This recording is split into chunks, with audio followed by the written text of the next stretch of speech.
ನಮ್ಮೆಲ್ಲರಿಗೂ ಕೂಡ ನನಗೆ ಮತ್ತು ನಮ್ಮ ಸಚಿವ ಸಂಪುಟದ ಸದಸ್ಯರುಗಳಿಗೆ ಪ್ರಮಾಣ ವಚನವನ್ನು ಬೋಧನೆ ಮಾಡಿದ್ದಾರೆ. ಅಂದಿನಿಂದ ಸರ್ಕಾರ ಅಸ್ತಿತ್ವಕ್ಕೆ ಬಂದಿದೆ. ಕೇಳಿಸ್ತಾ ಇಲ್ವಾ?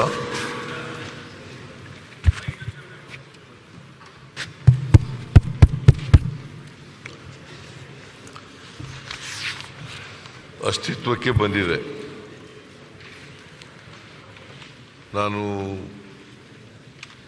ಪ್ರಮಾಣ ವಚನ ಇಲ್ಲಿ ಶಾಸಕರ ಪ್ರಮಾಣ ವಚನ ಇದ್ದದರಿಂದ ಹೊಸ ಸಚಿವರ ಪರಿಚಯವನ್ನು ಮಾಡಿಸ್ತಿಲ್ಲ. ಹಾಗಾಗಿ ನಿಮ್ಮ ಅನುಮತಿ ಪಡೆದು ಹೊಸ ಸಚಿವರ ಪರಿಚಯವನ್ನು ಇಡೀ ಸದನಕ್ಕೆ ಮಾಡಿಸ್ಕೊಡ್ಲಿಕ್ಕೆ ತಾವು ಅನುಮತಿ ಕೊಡಬೇಕು ಅಂತೇಳಿ ತಮ್ಮಲ್ಲಿ ಮನವಿಯನ್ನು ಮಾಡ್ತೇನೆ.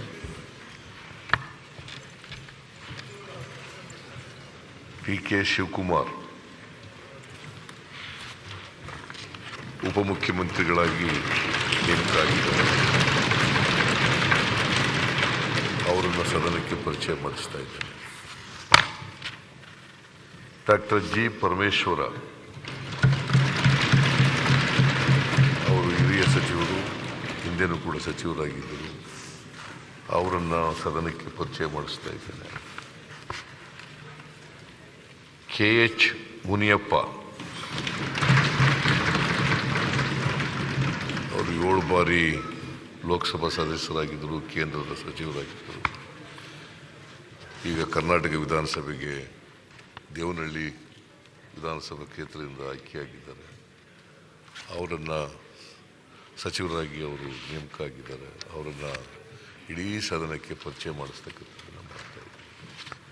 KJ ಜಾರ್ಜ್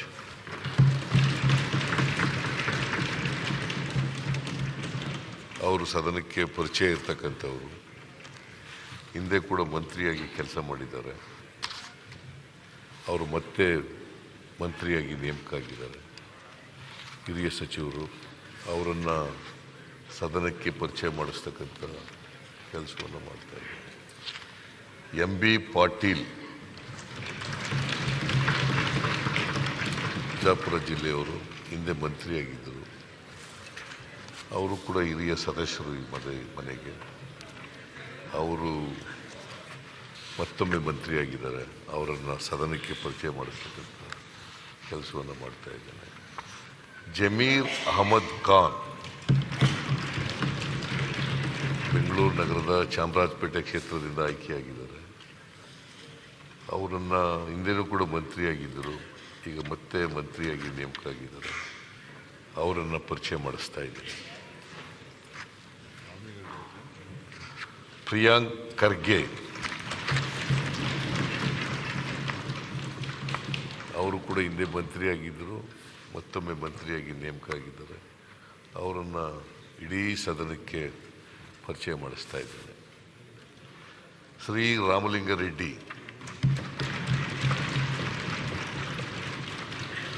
ಅವರು ಕೂಡ ಸಚಿವರಾಗಿದ್ದವರು. ಅನೇಕ ವರ್ಷಗಳಿಂದ ಈ ಸದನದಲ್ಲಿ ಕೆಲಸ ಮಾಡ್ಕೊಂಡಿದ್ದಾರೆ. ಅನೇಕ ಸಾರಿ ಮಂತ್ರಿಯಾಗಿದ್ದರು. ಅವರೀಗ ಮತ್ತೆ ಮಂತ್ರಿಯಾಗಿ ನೇಮಕ ಆಗಿದ್ದಾರೆ. ಅವರನ್ನು ಸದನಕ್ಕೆ ಪರಿಚಯ ಮಾಡಿಸ್ತಾ ಇದ್ದಾರೆ.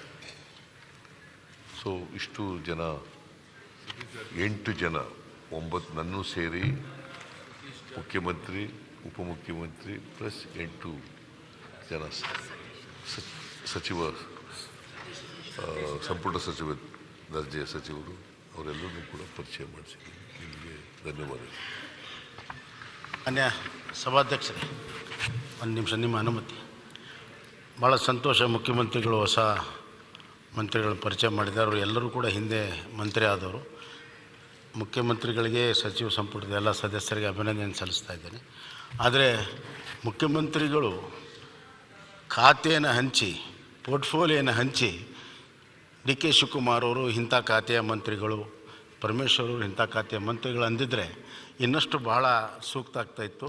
ಅದು ಯಾಕಾಗಿಲ್ಲ, ಮಾಡಬೇಕು, ಆದಷ್ಟು ಬೇಗನೆ ಮಾಡಿದರೆ ಒಳ್ಳೆಯದು ಅಂತ ನನ್ನ ಭಾವನೆ. ಅದಕ್ಕೇನು ಹೇಳ್ತಾರೆ ಮುಖ್ಯಮಂತ್ರಿಗಳು? ಆದಷ್ಟು ಜಾಗ್ರತೆ, ಅವರಿಗೆ ಜವಾಬ್ದಾರಿಯನ್ನು ಕೊಡ್ತೇವೆ.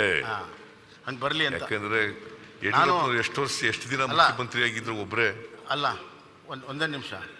ಅಲ್ಲ, ಎಷ್ಟು ತಿಂಗಳಾಗಿದ್ರು ಯಡಿಯೂರಪ್ಪನವರು? ಒಬ್ಬರೇ ಮುಖ್ಯಮಂತ್ರಿಯಾಗಿ ಎಷ್ಟು ದಿನ ಇದ್ರು? ಅವ್ರು ಒಬ್ಬರೇ ಇದ್ರು, ಅದಕ್ಕೆ ಒಬ್ಬರೇ ಇತ್ತು. ಈಗ ನೀವೆಲ್ಲ ಮಾಡೋಣ. ಹೆಂಗಾಯ್ತು ಅಂದ್ರೆ ಮಾಜಿ ಮುಖ್ಯಮಂತ್ರಿಗಳೇ, ನೀವು ಸಂಶಯ ಇಟ್ಕೋಬೇಕಾದ್ರೆ ಇಲ್ಲ, ಸಂಶಯ ಏನಿಲ್ಲ ನಮ್ಗೆ. ಅವರಿಗೆ ಅಲ್ಲ, ಜವಾಬ್ದಾರಿಗಳನ್ನ ಕೊಡ್ತೇವೆ.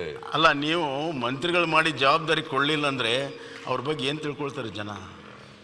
ಅಲ್ಲ, ನೀವೇನು ತಿಳ್ಕೊಳ್ಳದೆ ಹೋದ್ರು ಸಾಕು ಅಷ್ಟೇ, ಬೇರೆ ಏನು ತಿಳ್ಕೊಳ್ಳಲ್ಲ. ಆದ್ರಿಂದ ಗೃಹ ಪಕ್ಷದವ್ರು ಏನು ತಿಳ್ಕೊಳ್ಬಾರ್ದು. ಅಲ್ಲ, ಸನ್ಮಾನ್ಯ ಮುಖ್ಯಮಂತ್ರಿಗಳು ಈ ಕಡೆಯಿಂದ ನಾನು ಕೇಳಿಲ್ಲ, ಅವ್ರ ಪರವಾಗಿ ನಾನು ಕೇಳಿದ್ದು ಅಷ್ಟೇ. Okay, thank you for your suggestion. ಈಗ ಎರಡನೇ ಬಹಳ ಮಹತ್ವದ ವಿಷಯ, ಸಭಾಧ್ಯಕ್ಷರ ಚುನಾವಣೆ. ಮಾನ್ಯ ಮುಖ್ಯಮಂತ್ರಿಗಳು ಶ್ರೀ ಯು ಟಿ ಖಾದರ್ ಫರೀದ್ ಅವರನ್ನು ವಿಧಾನಸಭೆಯ ಸಭಾಧ್ಯಕ್ಷರಾಗಿ ಚುನಾಯಿಸಬೇಕೆಂದು ಮಾನ್ಯ ಮುಖ್ಯಮಂತ್ರಿಗಳಾದ ಸಿದ್ದರಾಮಯ್ಯ ಅವರು ಸೂಚಿಸುವುದು.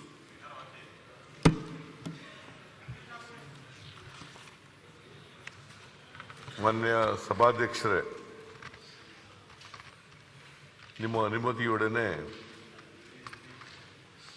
ಶ್ರೀ ಯು ಟಿ ಖಾದರ್ ಫರೀದ್ ಅವರನ್ನು ವಿಧಾನಸಭೆಯ ಸಭಾಧ್ಯಕ್ಷರನ್ನಾಗಿ ಚುನಾಯಿಸಬೇಕೆಂದು ಸೂಚಿಸುತ್ತೇನೆ.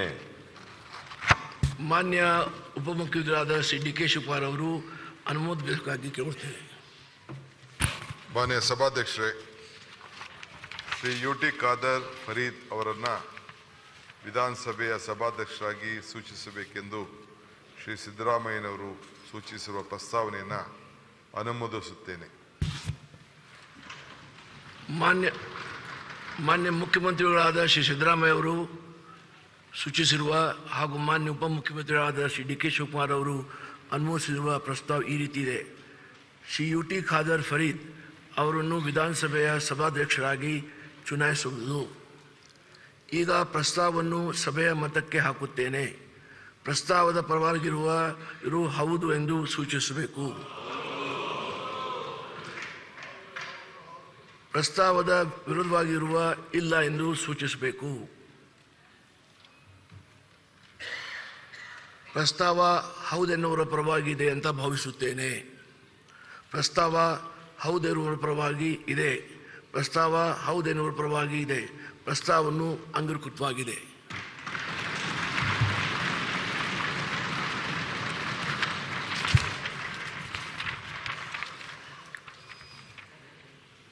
ಶ್ರೀ ಯು ಟಿ ಖಾದರ್ ಫರೀದ್ ಅವರು ಸಭಾಧ್ಯಕ್ಷರಾಗಿ ಸರ್ವಾನುಮತದಿಂದ ಆಯ್ಕೆಯಾಗಿರುವುದರ ಮೂಲಕ ಘೋಷಿಸುತ್ತೇನೆ.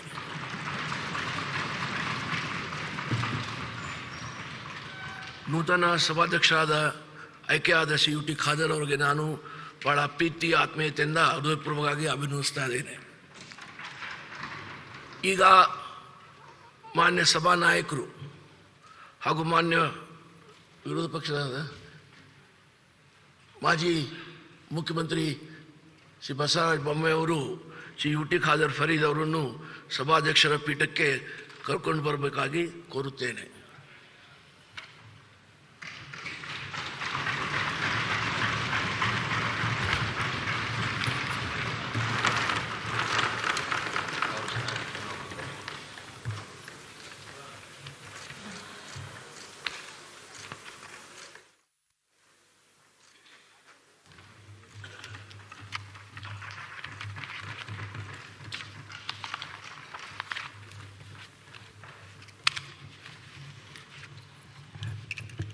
Congratulations.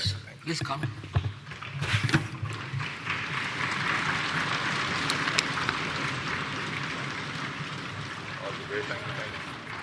ಪ್ರೋಟೋಂ ಸ್ಪೀಕರ್ಗೆ ಧನ್ಯವಾದಗಳು. Thank you. ಡ್ಯೂಟಿ ಮುಗಿದಲ್ಲ.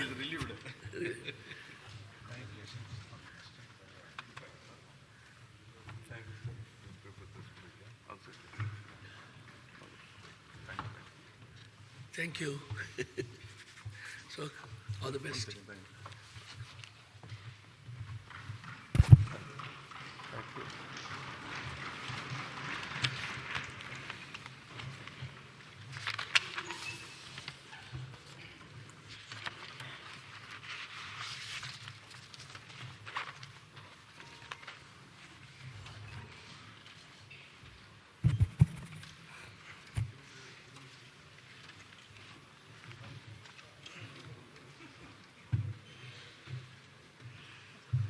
ಫಸ್ಟ್ ಮುಖ್ಯಮಂತ್ರಿ ಅಲ್ಲ, ಫಸ್ಟ್ ಮುಖ್ಯಮಂತ್ರಿ.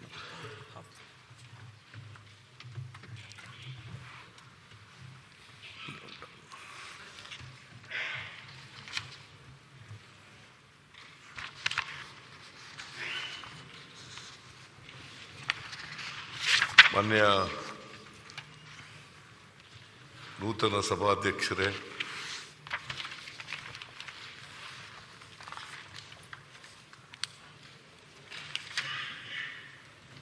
ಇಂದು ಹೊಸದಾಗಿ ರಚನೆಯಾಗಿರ್ತಕ್ಕಂಥ ಕರ್ನಾಟಕ ವಿಧಾನಸಭೆಗೆ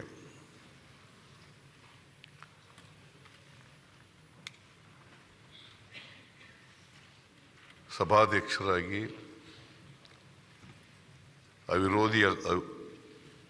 ಅವಿರೋಧವಾಗಿ ಆಯ್ಕೆಯಾಗಿದ್ದೀರಿ.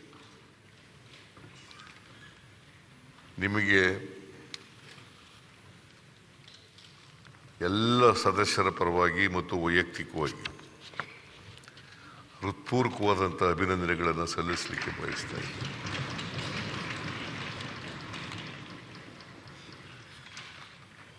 ನೀವು ರಾಜಕಾರಣದ ಕುಟುಂಬದಿಂದ ಬಂದಂಥವರು. ನಿಮ್ಮ ತಂದೆಯವರು ಕೂಡ ಶಾಸಕರಾಗಿದ್ದರು.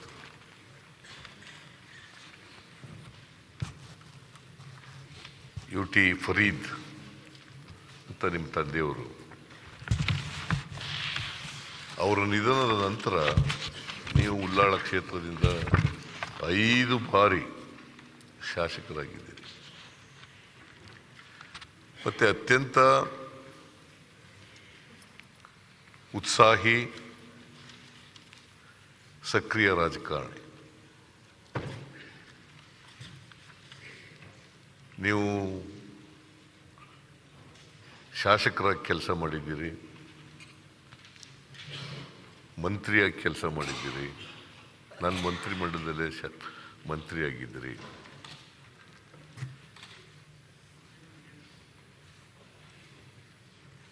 ಎರಡು 2012ರಲ್ಲಿ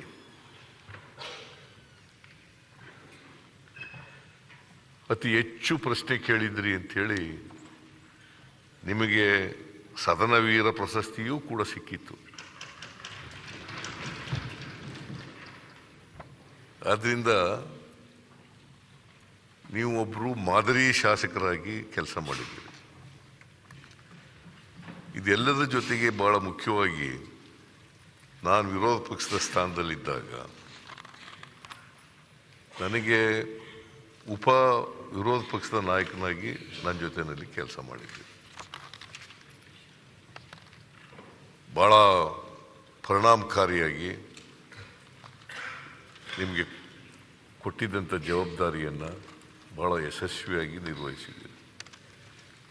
ಎಲ್ಲಕ್ಕಿಂತ ಮುಖ್ಯವಾಗಿ ಜಾತ್ಯತೀತ ಮನೋಭಾವವನ್ನು ಉಳ್ಳವರು. ಆ ಸ್ಥಾನ ಅಲಂಕರಿಸಿದವರು ಪಕ್ಷಾತೀತವಾಗಿ ಕೆಲಸ ಮಾಡಬೇಕು ಅಂತಕ್ಕಂಥ ನಿರೀಕ್ಷೆಯನ್ನು ಎಲ್ಲ ಸದಸ್ಯರು ಕೂಡ ಬಯಸ್ತಾರೆ. ಇಲ್ಲಿ ಹಳೆಯ ಸದಸ್ಯರುಗಳಿದ್ದಾರೆ, ಅಲ್ಲೂ ಕೂಡ ಹಳೆಯ ಸದಸ್ಯರುಗಳಿದ್ದಾರೆ, ಹೊಸ ಸದಸ್ಯರುಗಳು ಎರಡೂ ಕಡೆ ಇದ್ದಾರೆ. ವಿಧಾನಸಭೆ ರಾಜ್ಯದ ಜ್ವಲಂತ ಸಮಸ್ಯೆಗಳ ಬಗ್ಗೆ ಚರ್ಚೆ ಮಾಡಬೇಕು. ಇತ್ತೀಚಿನ ದಿನಗಳಲ್ಲಿ ವಿಧಾನಸಭೆಯ ಕ್ವಾಲಿಟಿ ಕಡಿಮೆ ಆಗ್ತಾ ಇದೆ ಅಂತಕ್ಕಂಥ ಭಾವನೆ ಅನೇಕ ಜನ ವ್ಯಕ್ತ ಮಾಡ್ತಾ ಇದ್ದಾರೆ. ಆ ಭಾವನೆ ಹೋಗಲಾಡಿಸ್ತಕ್ಕಂಥ ಕೆಲಸ ಆಗಬೇಕು. ಪ್ರಜಾಪ್ರಭುತ್ವದ ದೇಗುಲ ಇದು. ವಿಧಾನಸಭೆ ಪ್ರಜಾಪ್ರಭುತ್ವದ ದೇಗುಲ. 7 ಕೋಟಿ ಕನ್ನಡಿಗರ ಸಮಸ್ಯೆಗಳನ್ನು ಚರ್ಚೆ ಮಾಡಬೇಕು. ಚುನಾವಣೆಯಲ್ಲಿ ಪಕ್ಷ ರಾಜಕಾರಣ ಮಾಡ್ತೀವಿ, ಆರೋಪಗಳನ್ನು ಮಾಡ್ತೀವಿ, ಅವರು ಪ್ರತ್ಯಾರೋಪಗಳನ್ನು ಮಾಡ್ತಾರೆ, ಅದು ಬೇರೆ ವಿಚಾರ. ಇಲ್ಲಿ ಬಂದ ಮೇಲೆ ನಮಗೆ ಭಾಳ ಮುಖ್ಯ ಆಗಿರ್ತಕ್ಕಂಥದ್ದು ರಾಜ್ಯದ ಹಿತ, ರಾಜ್ಯದ ಅಭಿವೃದ್ಧಿ, ಜನರ ರಕ್ಷಣೆ, ಕಾನೂನಿನ ಸುವ್ಯವಸ್ಥೆ ಎಲ್ಲರೂ ಕೂಡ ನಾವು ಆರ್ಟಿಕಲ್ 14ನಲ್ಲಿ ಏನು ಹೇಳ್ತೀವಿ, equality before law, equal protection of law, ಅದು ಆಗಬೇಕು. ಇಡೀ 7 ಕೋಟಿ ಕನ್ನಡಿಗರ ಹಿತರಕ್ಷಣೆ ಆಗಬೇಕು, ರಕ್ಷಣೆ ಆಗಬೇಕು, ನಾಡಿನ ಅಭಿವೃದ್ಧಿ ಆಗಬೇಕು. ಒಂದಕ್ಕೊಂದಕ್ಕೆ ಸಂಬಂಧ ಇದೆ. ಕಾನೂನಿನ ಸುವ್ಯವಸ್ಥೆ ಇಲ್ಲದೆ ಹೋದರೆ ಬಂಡವಾಳ ಹೂಡಿಕೆ ಆಗಲ್ಲ. ಬಂಡವಾಳ ಹೂಡಿಕೆ ಆಗದೆ ಹೋದರೆ ಉದ್ಯೋಗ ಸೃಷ್ಟಿಯಾಗಲ್ಲ. ಉದ್ಯೋಗ ಸೃಷ್ಟಿ ಆಗದೆ ಹೋದರೆ ಒಂದು ನಿರುದ್ಯೋಗದ ಸಮಸ್ಯೆ ಬಗೆಹರಿಸಲಿಕ್ಕಾಗಲ್ಲ. ರಾಜ್ಯದ ಅಭಿವೃದ್ಧಿ GDP ಇದೆಯಲ್ಲ, ಅದರ ಬೆಳವಣಿಗೆನೂ ಕೂಡ ಆಗಲ್ಲ.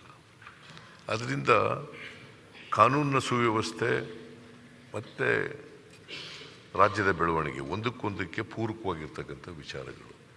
ಅಂಥವೆಲ್ಲ ಅನೇಕ ವಿಚಾರಗಳನ್ನು ಈ ಸದನದಲ್ಲಿ ಚರ್ಚೆ ಮಾಡ್ತಕ್ಕಂಥ, ಅದರ ಅಧ್ಯಕ್ಷತೆ ವಹಿಸ್ತಕ್ಕಂಥವರು ನೀವು.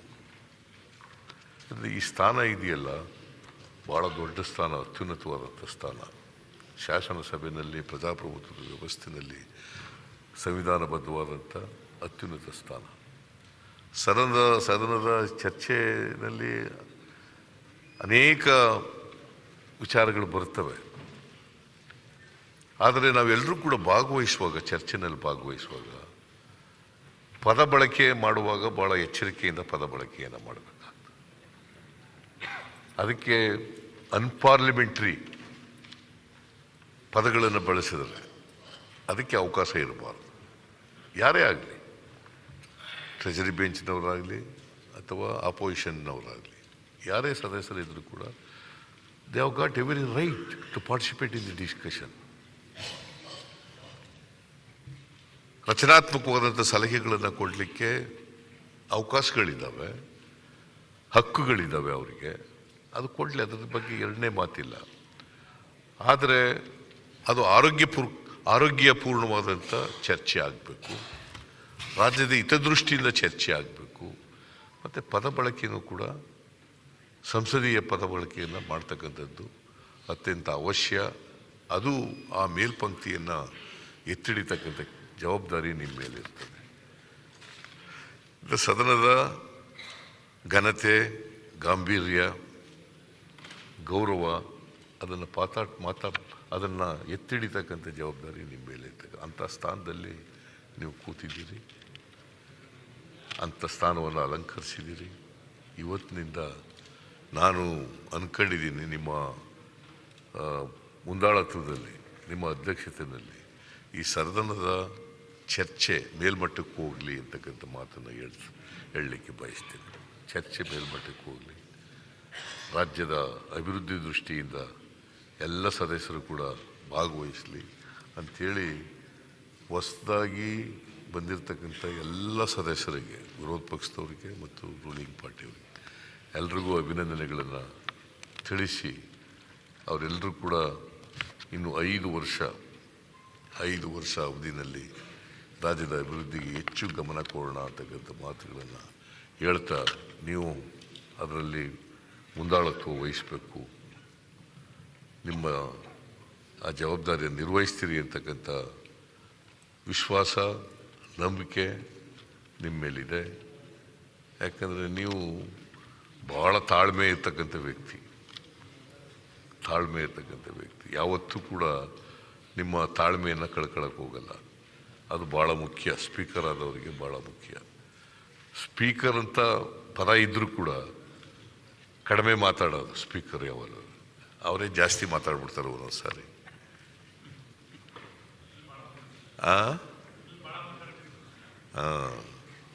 ನೀನೇನು ಸ್ಪೀಕರ್ ಆಗಿಲ್ವಲ್ಲ, ಯಾವಾಗ ಸ್ಪೀಕರ್ ಆದವರು ಬೇರೆ ಸದಸ್ಯರಿಗೆ ಹೆಚ್ಚು ಮಾತಾಡಲಿಕ್ಕೆ ಅವಕಾಶ ಕಲ್ಪಿಸ್ಕೊಡ್ತೀರಿ ಅಂತಕ್ಕಂಥ ವಿಶ್ವಾಸ, ನಂಬಿಕೆಯಿಂದ ನಿಮಗೆ ಮತ್ತೊಮ್ಮೆ ಅಭಿನಂದನೆಗಳನ್ನು ಹೇಳಿ ನಿಮಗೆ ಶುಭವಾಗಲಿ ಅಂತೇಳಿ ನಾನು ಹಾರೈಸ್ತೇನೆ. ನಮ್ಮ ಎಲ್ಲ ನಾನು ಲೀಡರ್ ಆಫ್ ದಿ ಹೌಸ್ ಆಗಿ ಅಲ್ಲಿ ವಿರೋಧ ಪಕ್ಷದ ನಾಯಕ ಇನ್ನೂ ಬಂದಿಲ್ಲ. ಬಸವರಾಜ ಬೊಮ್ಮಾಯಿ ಮಾಜಿ ಮುಖ್ಯಮಂತ್ರಿ ಇದ್ದಾರೆ, ಮತ್ತು ಬೇರೆ ಸೀನಿಯರ್ ಇದ್ದಾರೆ, ನಮ್ಮಲ್ಲೂ ಕೂಡ ಸೀನಿಯರ್ಸಲ್ಲಿದ್ದಾರೆ, ಮಂತ್ರಿಗಳಿದ್ದಾರೆ.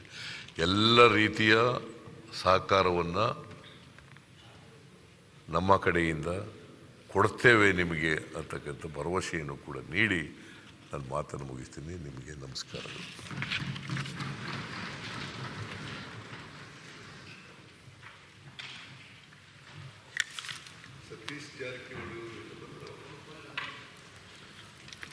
ಸತೀಶ್ ಜಾರಕಿಹೊಳಿ ಅವರು ಕೂಡ ಮಂತ್ರಿಯಾಗಿದ್ದಾರೆ, ಹಿಂದೆನೂ ಕೂಡ ಮಂತ್ರಿಯಾಗಿದ್ದರು, ಈಗ ಮತ್ತೆ ಹೊಸ ಸರ್ಕಾರದಲ್ಲಿ ಮಂತ್ರಿಯಾಗಿದ್ದಾರೆ. ಅವರನ್ನು ಕೂಡ ಪರಿಚಯ ಮಾಡಿಸ್ತಾರೆ.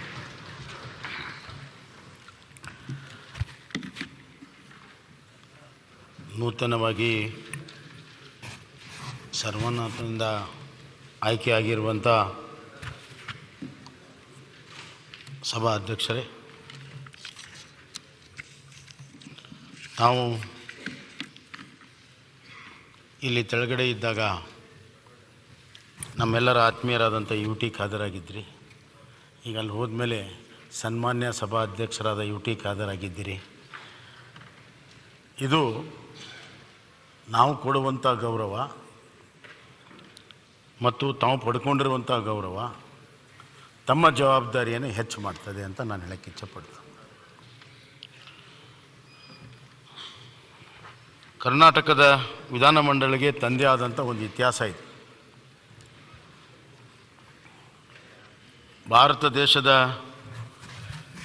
ಬೇರೆ ರಾಜ್ಯದ ವಿಧಾನಮಂಡಲಗಳನ್ನು ಹೋಲಿಸಿ ನೋಡಿದಾಗ ನಮ್ಮ ಕರ್ನಾಟಕದ ವಿಧಾನಮಂಡಲ ಭಾಳ ಉಚ್ಚ ಪರಂಪರೆಯನ್ನು ಹಾಕಿಕೊಟ್ಟಿರುವಂಥ ಒಂದು ವಿಧಾನಮಂಡಲ. ಹಲವಾರು ಹೊಸತನಕ್ಕೆ ಇಡೀ ದೇಶಕ್ಕೆ ಮಾರ್ಗದರ್ಶನವನ್ನು ಮಾಡಿರುವಂಥ ಒಂದು ವಿಧಾನಮಂಡಲ. ಇಲ್ಲಿ ಹಲವಾರು ಸತಿ ನಾವು ನೋಡಿದ್ದೇವೆ, ಇಲ್ಲಿ ಕಾನೂನು ರಚನೆ ಆದ ಮೇಲೆ ಇಡೀ ದೇಶಕ್ಕಾಗಿ ಅಂಥ ಕಾನೂನು ರಚನೆಗಳಾಗಿರುವಂಥದ್ದು ಕೂಡ ನಾವು ನೋಡ್ತಾ ಇದ್ದೀವಿ. ಅಂಥ ಒಂದು ಪರಂಪರೆ ಇರುವಂಥ ವಿಧಾನಮಂಡಲಕ್ಕೆ ತಾವು ಇವತ್ತು ವಿಧಾನಸಭೆಗೆ ಸಭಾಧ್ಯಕ್ಷರಾಗಿದ್ದೀರಿ. ನಿಮಗೆ ಎಲ್ಲರ ಪರವಾಗಿ, ಎಲ್ಲ ಸದಸ್ಯರ ಪರವಾಗಿ, ನಮ್ಮೆಲ್ಲರ ಪರವಾಗಿ ನಿಮಗೆ ಹೃದಯಪೂರ್ವಕವಾದಂಥ ಅಭಿನಂದನೆಗಳನ್ನು ನಾನು ಸಲ್ಲಿಸಕ್ಕೆ ಇಚ್ಛೆಪಡ್ತೇನೆ. ಮತ್ತು ನಿಮ್ಮ ಸುಮಾರು 20 ವರ್ಷದ ಶಾಸಕರಾಗಿರುವಂಥ ಜೀವನ ಮತ್ತು ವಿಧಾನಮಂಡಲದಲ್ಲಿ ತಮ್ಮ ಒಂದು ಕಾರ್ಯಚಟುವಟಿಕೆ, ನಡವಳಿಕೆ ನಿಮಗೆ ಈ ಸ್ಥಾನಕ್ಕೆ ಸಂಪೂರ್ಣವಾಗಿ ಅರ್ಹತೆ ಇದೆ ಅನ್ನೋದನ್ನು ತಾವು ತಮ್ಮ ನಡವಳಿಕೆಯಿಂದ ನಿರೂಪಿಸಿದ್ದೀರಿ ಅಂತ ಹೇಳಕ್ಕೆ ಇಚ್ಛೆಪಡ್ತೇನೆ. ನೀವು ಶಾಸಕರಾಗಿ, ಸಚಿವರಾಗಿ ಕೆಲಸ ಮಾಡುವಂಥ ಸಂದರ್ಭದಲ್ಲಿ ಒಂದು ದಿವಸನೂ ಕೂಡ ನಿಮ್ಮ ಸಂಯಮವನ್ನು ಮೀರಿ ಕೋಪಗೊಂಡಿರೋದಂತೂ ನಾವ್ಯಾರೂ ನೋಡಿಲ್ಲ. ಬಹಳ ಬುದ್ಧಿವಂತಿಕೆಯಿಂದ ಕ್ಲಿಷ್ಟ ಪರಿಸ್ಥಿತಿಯನ್ನು ಸಚಿವರಾಗೂ ತಾವು ನಿಭಾಯಿಸಿದ್ದೀರಿ, ವಿರೋಧ ಪಕ್ಷದ ಉಪನಾಯಕರಾಗಿ ಕೂಡ ನಿಭಾಯಿಸಿದ್ದೀರಿ. ವಿರೋಧ ಪಕ್ಷದ ನಾಯಕರು ಇಲ್ಲದಿರುವಂಥ ಸಂದರ್ಭದಲ್ಲೂ ಕೂಡ ತಾವು ಭಾಳ ಉತ್ತಮ ರೀತಿಯಲ್ಲಿ ನಿಭಾಯಿಸಿರುವಂಥದ್ದು ಆ ಕಡೆ ಕೂತು ನಾನು ನೋಡಿದ್ದೇನೆ. ಈ ಒಂದು ಸ್ಥಾನಕ್ಕೆ ಬಹಳ ದೊಡ್ಡ ಗೌರವವನ್ನು ಹಿಂದಿನವರು ಭಾಳ ಜನ ಎಲ್ಲ ಕೊಟ್ಟು ಹೋಗಿದ್ದಾರೆ. ಅವ್ರದ್ದೇ ಆದಂಥ ಶೈಲಿಯಲ್ಲಿ, ಅವ್ರದ್ದೇ ಆದಂಥ ಒಂದು ಅನುಭವ ಮತ್ತು ಬುದ್ಧಿವಂತಿಕೆಯಿಂದ ಈ ಸದನಕ್ಕೆ ಗೌರವ ತರ ರೀತಿಯಲ್ಲಿ ನಡೆಸಿಕೊಟ್ಟಿದ್ದಾರೆ. ಉತ್ತರ ಕನ್ನಡದ ಗಾಂವ್ಕರ್ರಿಂದ ಹಿಡಿದು ಮೊನ್ನೆ ಇದ್ದಂಥ ಅವರು ಉತ್ತರ ಕನ್ನಡದಂಥ ವಿಶ್ವೇಶ್ವರ ಹೆಗಡೆಯವರು ಎಲ್ಲರೂ ಕೂಡ ತಮ್ಮದೇ ಆದಂಥ ಒಂದಿಲ್ಲ ಒಂದು ರೀತಿಯಲ್ಲಿ ಸ್ಥಾನವನ್ನು ಗಳಿಸಿಕೊಟ್ಟಿದ್ದಾರೆ. ಮತ್ತು ಈ ಸ್ಥಾನ ಸಂವಿಧಾನದಲ್ಲೂ ಕೂಡ ಬಹಳ ಪ್ರಮುಖವಾಗಿರುವಂಥ ಒಂದು ಸ್ಥಾನ. ಯಾವುದಾದರೂ ಸ್ಥಾನ ಜುಡಿಷರಿಗೆ ಸರಿಸಮಾನವಾಗಿರುವಂಥದ್ದು, ಅಥವಾ ಕೆಲವು ಸಂದರ್ಭಗಳಲ್ಲಿ ಜುಡಿಷಿಯರಿಗಿಂತ ಒಂದು ಎತ್ತರದ ಸ್ಥಾನ ಇದ್ದರೆ ಅದು ಸ್ಪೀಕರ್ ಅವರ ಸ್ಥಾನ. ವಿಶೇಷವಾಗಿ ಆರ್ಟಿಕಲ್ 356 ಜಜ್ಮೆಂಟ್ ಆದಮೇಲೆ, SR ಬೊಮ್ಮಾಯಿಯವ್ರ ಜಜ್ಮೆಂಟ್ ಆದಮೇಲೆ ಈ ಸ್ಥಾನಕ್ಕೆ ಮಹತ್ವವೂ ಬಂದಿದೆ, ಜವಾಬ್ದಾರಿ ಕೂಡ ಬಂದಿದೆ. ಪ್ರಜಾಪ್ರಭುತ್ವದ ಒಂದು ಅಳಿವು ಉಳಿವಿಗೆ ಬಹಳ ದೊಡ್ಡ ಕಾಂಟ್ರಿಬ್ಯೂಷನ್ನು ಈ ಸ್ಥಾನದಿಂದ ಬೇರೆ ಬೇರೆ ರಾಜ್ಯಗಳಲ್ಲಾಗಿದೆ, ಕರ್ನಾಟಕದಿಂದಲೂ ಕೂಡ ಆಗಿದೆ. ಆದರೆ ಇದೇ ಸಂದರ್ಭದಲ್ಲಿ ತಾವು ಈ ಆರ್ಟಿಕಲ್ 356 ಅಥವಾ ಒಂದು ಸರ್ಕಾರದ ಬಹುಮತದ ಪ್ರಶ್ನೆ ಬಂದಾಗ, ತಮ್ಮ ಕೈಯಲ್ಲಿ ಆ ನಿರ್ಣಯವನ್ನು ಮಾಡುವಂಥ ಸಂದರ್ಭ ಬಂದಾಗ ಕೆಲವು ತೀರ್ಮಾನಗಳು ಸುಪ್ರೀಂ ಕೋರ್ಟಿನ ಮೆಟ್ಲು ಹತ್ತಿದ್ದು ಕೂಡ ಇದೆ. ಹಲವಾರು ರಾಜ್ಯಗಳಿಂದ ಕೂಡ ಬಂದಿದೆ, ಹಲವಾರು ತೀರ್ಮಾನಗಳಾಗಿದ್ದಾವೆ. ಆದರೆ ನನಗನ್ನಿಸ್ತಾ ಇದೆ ಅವೆಲ್ಲ ತೀರ್ಮಾನಗಳು ಆ ಸಂದರ್ಭಕ್ಕಾಗಿ ಅವ್ರು ಕೊಟ್ಟಿರುವಂಥ ತೀರ್ಮಾನಗಳು. ಆ ತೀರ್ಮಾನಗಳಿಗಿಂತ ಹೆಚ್ಚು ನಾವು ಹಾಕಿಕೊಂಡಿರುವಂಥ ಕಾನೂನುಗಳು ಮತ್ತು ಸಂವಿಧಾನ ಇವೆರಡರ ಮಾರ್ಗದರ್ಶನದಲ್ಲಿ ತಾವು ಕೊಡುವಂಥ ತೀರ್ಪು ಅದು ಬರುವಂಥ ದಿನಗಳಲ್ಲಿ ಲ್ಯಾಂಡ್ಮಾರ್ಕ್ ಆಗ್ತದೆ. ಹೀಗಾಗಿ ಅವು ಎಲ್ಲವನ್ನೂ ಮೀರಿ ತಮ್ಮ ನಿರ್ಣಯಗಳು ಇರಲಿ ಅಂತ ನಾನು ಆಶೆಯನ್ನು ವ್ಯಕ್ತಪಡಿಸ್ತೇನೆ. ನಿಷ್ಪಕ್ಷಪಾತವಾಗಿ ತಾವು ಈ ಸದನವನ್ನು ನಡೆಸಬೇಕಾಗ್ತದೆ. ತಮ್ಮ ಮೇಲೆ ತಕ್ಕಡಿ ಇದೆ, ತಕ್ಕಡಿ ಸಮಾನವಾಗಿರಬೇಕು. ನೀವು ಈ ಕಡೆ ನೋಡಿದಾಗ ನಿಮ್ಮ ಮಿತ್ರರು ಜಾಸ್ತಿ ಇದ್ದಾರೆ, ಇಲ್ಲಿ ಈ ಕಡೆ ನೋಡಿದಾಗ ನಿಮ್ಮ ಜಿಲ್ಲೆಯವರು, ನಾವೆಲ್ಲ ಈ ಕಡೆ ನಿಮ್ಮ ಮಿತ್ರರಿದ್ದೀವಿ. ನಿಮ್ಮ ನಿಕಟ ಪೂರ್ವ ಸಂಗಾತಿಗಳು, ಪಕ್ಷದವರು ಆ ಕಡೆ ಇದ್ದಾರೆ. ಇವೆರಡರ ಮಧ್ಯೆ ತಾವು ಬ್ಯಾಲೆನ್ಸನ್ನು ಮಾಡಬೇಕಾಗ್ತದೆ. ಮತ್ತು ಬಹಳ ಹಳೆಯ ನಾಣ್ಣುಡಿ ಇದೆ, opposition has a say and government has a way. So ಇದು ಅಪೋಸಿಷನ್ ಹ್ಯಾಸ್ ಎ ಸೇ ಅಂತ ಹೇಳಿದ ಮೇಲೆ ಇಲ್ಲಿ ಆ ಸೇಯನ್ನು ಅಭಿವ್ಯಕ್ತ ಮಾಡೋದಕ್ಕೆ, ಹೇಳೋದಕ್ಕೆ ತಾವು ಹೆಚ್ಚಿನ ಅವಕಾಶವನ್ನು ಕೊಡಬೇಕು. ಹೇಳೋದಕ್ಕೆ ಈ ಕಡೆ ಹೆಚ್ಚಿನ ಅವಕಾಶವನ್ನು ಕೊಡಬೇಕು. ಅವರಿಗೆ ಅದನ್ನು ತೆಗೆದುಕೊಳ್ಳೋದು ಬಿಡುವಂಥ ಪರಮಾಧಿಕಾರ ಅವ್ರಿಗಿರೋದರಿಂದ ನಾವೇನು ಹೇಳಬೇಕು, ಜನಪರವಾಗಿರುವಂಥದ್ದು, ಜನರಿಗೆ ಬೇಕಾಗಿರುವಂಥದ್ದು, ನಮ್ಮ ಸಭಾನಾಯಕರು ಹೇಳಿದಂತೆ ಜ್ವಲಂತ ಸಮಸ್ಯೆಯನ್ನು ಬಿಂಬಿಸುವಂಥದ್ದು. ಸ್ವಲ್ಪ ಈ ಕಡೆ ಹೇಳಿಕೆಗೆ ಅವಕಾಶಗಳನ್ನು ತಾವು ಜಾಸ್ತಿ ಮಾಡಿಕೊಡಬೇಕು. ನಿಮ್ಮ ನಿರ್ಣಯ ಅಂತಿಮ ನಿರ್ಣಯ. ನಿಮ್ಮ ನಿರ್ಣಯವನ್ನು ನಾವೆಲ್ಲರೂ ಕೂಡ ಒಪ್ಕೊಳ್ಬೇಕಾಗ್ತದೆ. ಅಂದಾಗಲೇ ಮಾತ್ರ ಮುಂದೆ ನಡೆಯೋಕ್ಕೆ ಸಾಧ್ಯ ಇದೆ. ಇಲ್ಲಿ ಬಳಸುವಂಥ ಭಾಷೆಯೂ ಕೂಡ ಬಹಳ ಮುಖ್ಯ. ಸಭಾನಾಯಕರು ಹೇಳಿದಂತೆ ಎರಡೂ ಕಡೆ ಅದರ ಸಂಯಮವನ್ನು ನಾವೆಲ್ಲರೂ ಸೇರಿ ಕಾಪಾಡ್ಕೋಬೇಕಾಗ್ತದೆ. ವಿಶೇಷವಾಗಿ ನನ್ನ ಅನುಭವದಿಂದ ಒಂದು ಮಾತನ್ನು ಹೇಳೋಕ್ಕೆ ಇಚ್ಛಪಡ್ತೀನಿ. ಯಾರಿಗೆ ಈ ಸದನದಲ್ಲಿ ಎಕ್ಸ್ಪೀರಿಯನ್ಸ್ ಇದೆ, ಅನುಭವ ಇದೆ, ಅನ್ಪಾರ್ಲಿಮೆಂಟ್ರಿಯನ್ನಾಗಿ ಯಾವ ರೀತಿ ಪಾರ್ಲಿಮೆಂಟಾಗಿ ಬಳಕೆ ಮಾಡಬೇಕನ್ನುವಂಥ ಅನುಭವ ನಮ್ಮೆಲ್ಲರಿಗೂ ಇರ್ತದೆ. ಆದರೆ ಹೊಸಬರಿಗೆ ಇರೋದಿಲ್ಲ. ಇದರಿಂದ ಹೊಸಬರಿಂದ ಈ ತಪ್ಪಾಗೋದಿಲ್ಲ, ನಮ್ಮ ಹಳಬರಿಂದನೇ ಈ ತಪ್ಪಾಗುವಂಥ ಸಾಧ್ಯತೆಗಳಿದೆ. ಮಾಡ್ತೀವಿ ಅಂತಲ್ಲ, ಸಾಧ್ಯತೆಗಳಿದೆ. ಆ ಬುದ್ಧಿವಂತಿಕೆಯಿಂದ ಅದನ್ನು ನಮ್ಮ ಸಮಯವನ್ನು ನಾವೆಲ್ಲರೂ ಮಾಡಿದರೆ ನಿಮಗೆ ಸಹಕಾರ ಆಗ್ತದೆ.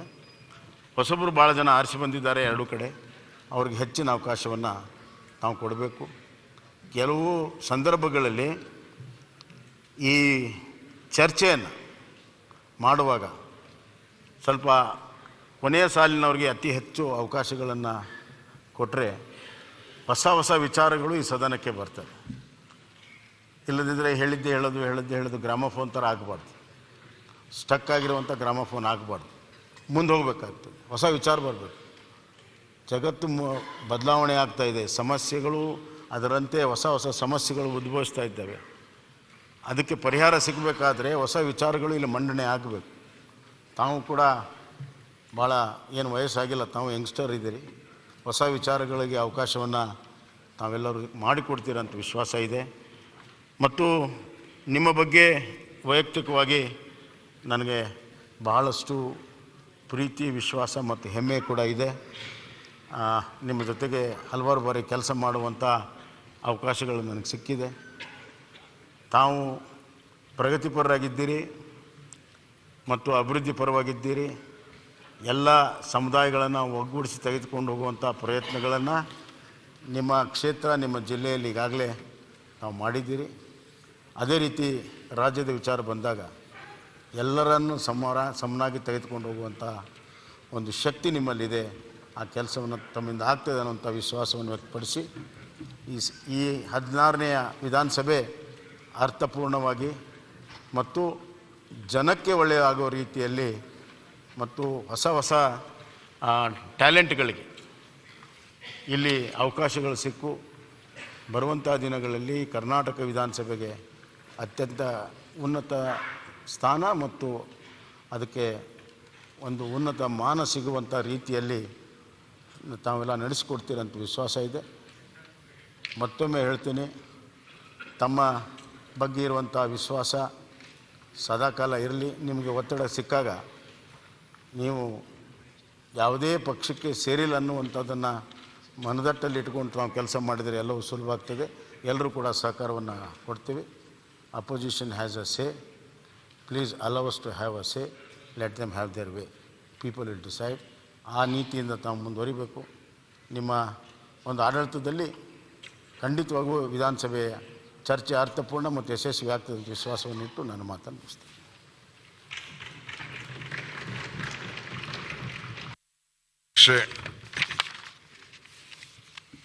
ಕರ್ನಾಟಕ ರಾಜ್ಯದ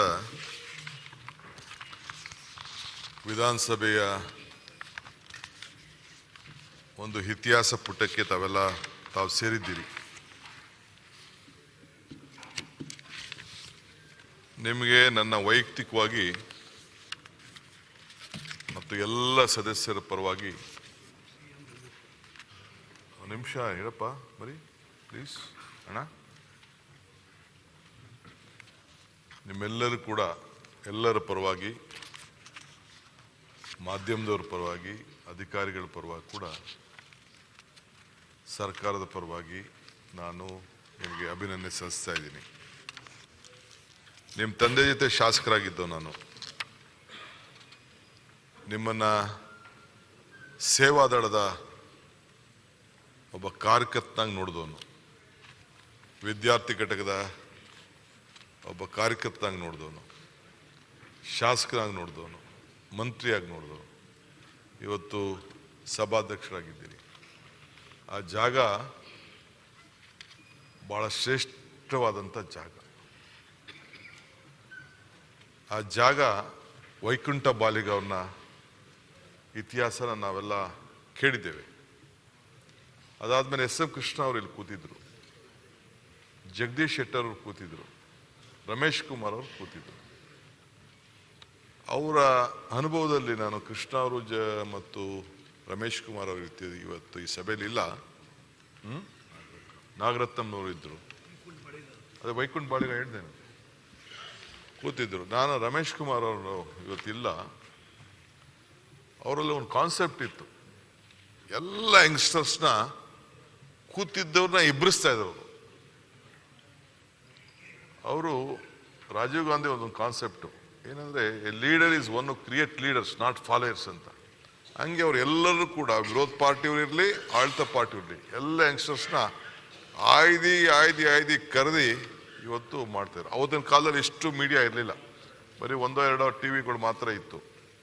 ಸೊ ಇವತ್ತು ನಮ್ಮ ಸದಸ್ಯರುಗಳಿಗೆ ಅವರ ಕ್ಷೇತ್ರದ ಆಚಾರ ವಿಚಾರಗಳನ್ನು ಅವ್ರೇನು ಪ್ರತಿನಿಧಿಸ್ತಾ ಇದ್ದೀನಿ, ಅವ್ರೇನು ಹೇಳ್ಕೊಳ್ಬೇಕು ಅಂತ ಹೇಳುವಂಥ ಒಂದು ಅವಕಾಶ ಇವತ್ತು ಮಾಡ್ರನ್ ಟೆಕ್ನಾಲಜಿಲಿ ಇವತ್ತು ಬಂದಿದೆ. ಸೊ ಅವ್ರಿಗೆ ಸಿಕ್ಕಲಿ.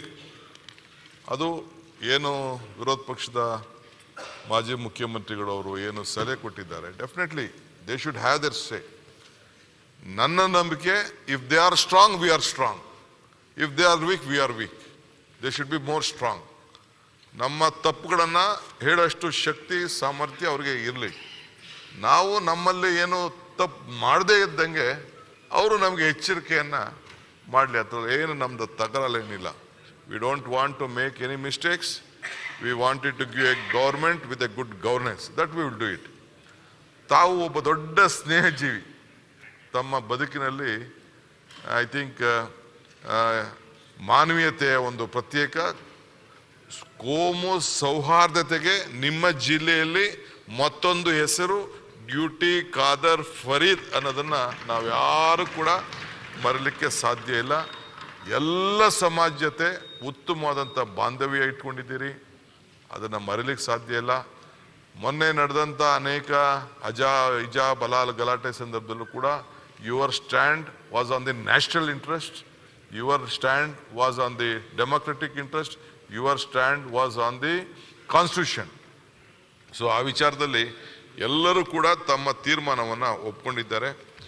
ವಿಶಾಲ ವಿಶಾಲ ಹೃದಯದಿಂದ ಎಲ್ಲರನ್ನೂ ಕೂಡ ನೋಡಿ ವಿಶಾಲ ಹೃದಯವನ್ನು ಹೊಂದಿದ್ದೀರಿ. ನಿಮ್ಮ ಜೊತೆ ಈ ಸ್ಥಾನದಲ್ಲಿ ಒಂದು ಜಡ್ಜ್ ಸ್ಥಾನದಲ್ಲಿ ನೀವು ಕೂತಿದ್ದೀರಿ. But injustice should not be flown from the seat of justice. So ಹಂಗೆ ತಾವು ಈ ಜಾಗದಲ್ಲಿ ಕೂತ್ಕೊಂಡು ಎಲ್ಲರಿಗೂ ನ್ಯಾಯ ಒದಗಿಸಿ. ನಾವೇನೂ ಇಲ್ಲ, ನಾವು ತಪ್ಪು ಮಾಡಿದ್ರು ಪ್ಲೀಸ್ ತಿದ್ದಿ, ನಮ್ಮನ್ನ ಹೇಳಿ ತಪ್ಪಿದೆ ಇದು ಅಂತ ಹೇಳಿ. ಕೆಲವ್ರಿಗೆ ನಮ್ಮಲ್ಲೂ ಕೂಡ ಬಿಸಿ ರಕ್ತದಲ್ಲಿ ಹೊಸ್ದಾಗಿ ಬಂದ್ಬಿಟ್ಟಿರ್ತಾರೆ, ಏನೇನೋ ನಾವು ಮಾತಾಡೋಕ್ಕೆ ಪ್ರಯತ್ನ ಮಾಡ್ತಾರೆ. ಅವ್ರು ಬಂದಿರ್ತಾರೆ, ಅವ್ರ ವೇಷದಲ್ಲಿ ಅವರ ಕಾನ್ಸ್ಟಿಟ್ಯೂನ್ಸಿಲಿ ಕೇಳ್ಕೊಳ್ಳಿ, ಲೀಡರ್ಗಳು ಒಪ್ಸೆಪ್ಟ್ ಮಾಡ್ತಾರೆ. ಅದನ್ನು ನಿಯಂತ್ರಣ ಮಾಡೋಂಥ ಒಂದು ದೊಡ್ಡ ಕೆಲಸ ತಾವು ಮಾಡಬೇಕು. ಒಂದು ನಾನು ಆಗಾಗ ಭಾಷಣದಲ್ಲಿ ಅನೇಕ ಸಂದರ್ಭದಲ್ಲಿ ಈ ಎಲೆಕ್ಷನ್ ಟೈಮಲ್ಲಿ ಹೇಳಿದ್ದೀನಿ, ದೇವ್ರು ವರನೂ ಕೊಡೋದಿಲ್ಲ, ಶಾಪನೂ ಕೊಡೋದಿಲ್ಲ, ಆದರೆ ಅವಕಾಶ ಮಾತ್ರ ಕೊಡ್ತಾನೆ. ಆ ಅವಕಾಶ ಇವತ್ತು ನಿಮಗೆ ಈ ಸ್ಥಾನದಲ್ಲಿ ಕೂತ್ಕೊಂಡು ಯಾರು ಎಲ್ಲಿಗೆ ಬೇಕಾದ್ರೂ ಹೋಗ್ಬೋದು ಅನ್ನೋದಕ್ಕೆ ಉದಾಹರಣೆಗಳಿದೆ. ಕೃಷ್ಣ ಅವ್ರದ್ದು ನೋಡಿದ್ದೀನಿ, ಜಗದೀಶ್ ಶೆಟ್ಟರ್ದು ನಾನು ನೋಡಿದ್ದೇವೆ, ಇನ್ನು ಬೇಕಾದಷ್ಟು ನೋಡಿದ್ದೇವೆ. So you may clinch anywhere, I don't want to comment on that. So ಈ ಅವಕಾಶದಲ್ಲಿ ತಾವು ಸಾಮಾಜಿಕವಾಗಿ ಎಲ್ಲ ಬದ್ಧತೆ, ಇವತ್ತು ಕಾಗೋಡು ತಿಮ್ಮಪ್ಪನವ್ರು ಇಲ್ಲಿ ಕೂತಿದ್ರು, I can't remember the social commitment. ಈ ಜಾಗದಲ್ಲಿ ಕೂತ್ಕೊಂಡು ಸರ್ಕಾರಕ್ಕೆ ಬಡಿದೆಬ್ಬರಿಸಿ ಈ ರಾಜ್ಯದ ರೈತನ ರಕ್ಷಣೆ ಮಾಡಲಿಕ್ಕೆ ಯಾವ ರೀತಿ ಒಂದು ಫೋರ್ಸ್ ಮಾಡಿದ್ರು ಆ ಸ್ಥಾನದಲ್ಲಿ ಕೂತ್ಕೊಂಡು ಅಂತ ಕೂಡ ನಾವು ಮರೀಲಿಕ್ಕೆ ಸಾಧ್ಯ ಇಲ್ಲ. ಹಂಗೆ ಸರ್ಕಾರಕ್ಕೆ ಬೇಕಾದಷ್ಟು ತಿಳುವಳಿಕೆಯನ್ನು ಕೊಡೋ ಒಂದು ಸಂದರ್ಭ ಅವಕಾಶ ಇದೆ. ಸೊ ಭಾಳ ಸಜ್ಜನರಿದ್ದೀರಿ, ಸರಳತೆ ಇದೆ, ಸ್ನೇಹ ಜೀವಿದ್ದೀರಿ, ಸರ್ಕಾರ ನಿಮ್ಮ ಜೊತೆ ಇರ್ತದೆ. ನಾವೇನು ನೀವು ನಮ್ಮ ಸದಸ್ಯರನ್ನ ಒಂದು ಕಡೆ ಮಾಡಿದ್ರಿ ಅವ್ರಿಗೆ ಮಾಡಿದ್ರೆ ಬೇಡ, ಯಾರಿಗೂ ಒಂದು ಕಣ್ಣಿಗೆ ಸುಣ್ಣನೂ ಬೇಡ, ಒಂದು ಕಣ್ಣಿಗೆ ಬೆಣ್ಣೆನೂ ಬೇಡ, ಸಮಾನತೆಯಿಂದ ನೋಡಿ. You will be a guiding force. ಆ ಒಂದು ಪ್ರಜ್ಞೆ ನಿಮಗೆ, ಸಮಯ ಪ್ರಜ್ಞೆ ನಿಮಗೆ ಇದೆ. 5 ಬಾರಿ ಸತತವಾಗಿ ಆಯ್ಕೆ ಆಗಿರೋದು ಅಷ್ಟು ಸುಲಭ ಅಲ್ಲ. ಭಾಳ ಚಿಕ್ಕ ವಯಸ್ಸಿನಲ್ಲೇ ಭಗವಂತ ನಿಮಗೆ, ನಿಮ್ಮ ಕ್ಷೇತ್ರ ಜನತೆ ನಿಮ್ಮನ್ನು ಈ ಸ್ಥಾನಕ್ಕೆ ಕಳಿಸಿರೋದಕ್ಕೆ ನಾನು ಅವ್ರಿಗೆ ಅಭಿನಂದಿಸ್ತೀನಿ. ಈ ಸಂದರ್ಭದಲ್ಲಿ ನಿಮ್ಮ ಕ್ಷೇತ್ರದ ಮಹಾಜನತೆ ಸೋಲನ್ನೇ ನೋಡಲಿಲ್ಲ ನೀವು ನಿಮ್ಮ ವಯಸ್ಸಿನಿಂದ, ಚಿಕ್ಕ ವಯಸ್ಸಿನಿಂದ. ಸೋತವನ್ ಸತ್ತ, ಗೆದ್ದವನ್ ಸೋತವನ್ ಸತ್ತ ಅನ್ನಂಗೆ ಬೇಕಾದಷ್ಟು ಕಥೆ ಇದೆ. ಆದರೆ ನೀವು ಸೋಲ್ದೆ ನಿಮ್ಮ ಜಿಲ್ಲೆಯಲ್ಲಿ ಬೇಕಾದಷ್ಟು ರಾಜಕಾರಣ ವ್ಯತ್ಯಾಸ ಆದರೂ ಕೂಡ ನಿಮ್ಮ ಜಿಲ್ಲೆಯಲ್ಲಿ ನೀವು ಅದನ್ನು ಗೆಲುವನ್ನು ಸಾಧನೆ ಮಾಡಿಕೊಂಡು ಹೃದಯನ ಮಾಡ್ಕೊಂಡು ಬಂದಿದ್ದೀರಿ. ಅದು ರಾಜಕಾರಣ ನಾವು ಬೇರೆ ಸಂದರ್ಭದಲ್ಲಿ ನಾವು ಮಾಡ್ತೀವಿ. ಸೊ ಈ ಸಂದರ್ಭದಲ್ಲಿ ತಮಗೆ ನಾನು ಇಷ್ಟೇ ಹೇಳೋದು, ಈ ಅವಕಾಶನ ಸಮರ್ಥವಾಗಿ ಬಳಸ್ಕೊಂಡು ರಾಜ್ಯಕ್ಕೆ, you are a non party man ನಾವು, you are very freedom, but at the same time government and all of us are committed. ನಿಮಗೆ ಸಂಪೂರ್ಣವಾದಂಥ ಸಹಕಾರ ಕೊಟ್ಟಿದೆ. ಅಲ್ಲಿ ಕೊಟ್ಟಿರುವಂಥ ನಿಮಗೇನು ಒಂದು ಪುಸ್ತಕ ಇದೆ, ಏನು ಆ ಗ್ರಂಥ ಇದೆ, ಅದೇ ಬೈಬಲ್ಲು, ಅದೇ ಭಗವದ್ಗೀತೆ, ಅದೇ ಕಾನ್ಸ್ಟಿಟ್ಯೂಷನು, ಅದೇ ಕುರಾನು, ಅದನ್ನು ಇಟ್ಕೊಂಡು ತಾವು ನಮಗೆಲ್ಲರೂ ಕೂಡ ಒಂದು ನ್ಯಾಯವನ್ನು ಒದಗಿಸ್ಕೊಟ್ಟು ಒಂದು ಮಾರ್ಗದರ್ಶನಕ್ಕೆ, ವಯಸ್ಸಲ್ಲಿ ಚಿಕ್ಕವ್ರು ಇರ್ಬೋದು, ಬಟ್ ಆ ಸ್ಥಾನ ದೊಡ್ಡದು, ಮೇಲೆ ಇರ್ತೀರಿ ನೀವು. ಮುಖ್ಯಮಂತ್ರಿಗಳು ನಿಮ್ಮ ಹತ್ರಕ್ಕೆ ಹೋಗ್ಬೇಕು, ನಾನು ನಿಮ್ಮ ಹತ್ರಕ್ಕೆ ಬರಬೇಕು, ಅವರು ನಿಮ್ಮ ಹತ್ರಕ್ಕೆ ಬರಬೇಕು. ನ್ಯಾಯಬದ್ಧವಾಗಿ ಮೇಲೆ ಗಾಂಧೀಜಿ ನಿಮ್ಮ ತಲೆ ಮೇಲೆ ತಕ್ಕಡಿ ಇಟ್ಟಿದ್ದಾರೆ, ಅಲ್ಲಿ ಫೋಟೋನೂ ಇದೆ, ತಕ್ಕಡಿನೂ ಇದೆ. ಅವೆರಡನ್ನೂ ಕೂಡ ತಾವು ಉಪಯೋಗಿಸ್ಕೊಂಡು, ಗಾಂಧೀಜಿ ಒಂದು ಕಡೆ ಒಂದು ಮಾತು ಹೇಳ್ತಾರೆ, be bold hearted when you are defeated, be large hearted when are victorious ಅಂತ. ಸೊ ನೀವು ಪಕ್ಷಕ್ಕೂ ತ್ಯಾಗ ಮಾಡಿದ್ದೀರಿ, ಅಧಿಕಾರಕ್ಕೂ ತ್ಯಾಗ ಮಾಡಿದ್ದೀರಿ. ದಯವಿಟ್ಟು ನಿಮ್ಗೆ ಒಳ್ಳೇದಾಗಲಿ ಅಂತೇಳಿ ಶುಭವನ್ನು ನಮ್ಮೆಲ್ಲರ ಪರವಾಗಿ ಹಾರೈಸ್ತೀನಿ. ನಮಸ್ಕಾರ.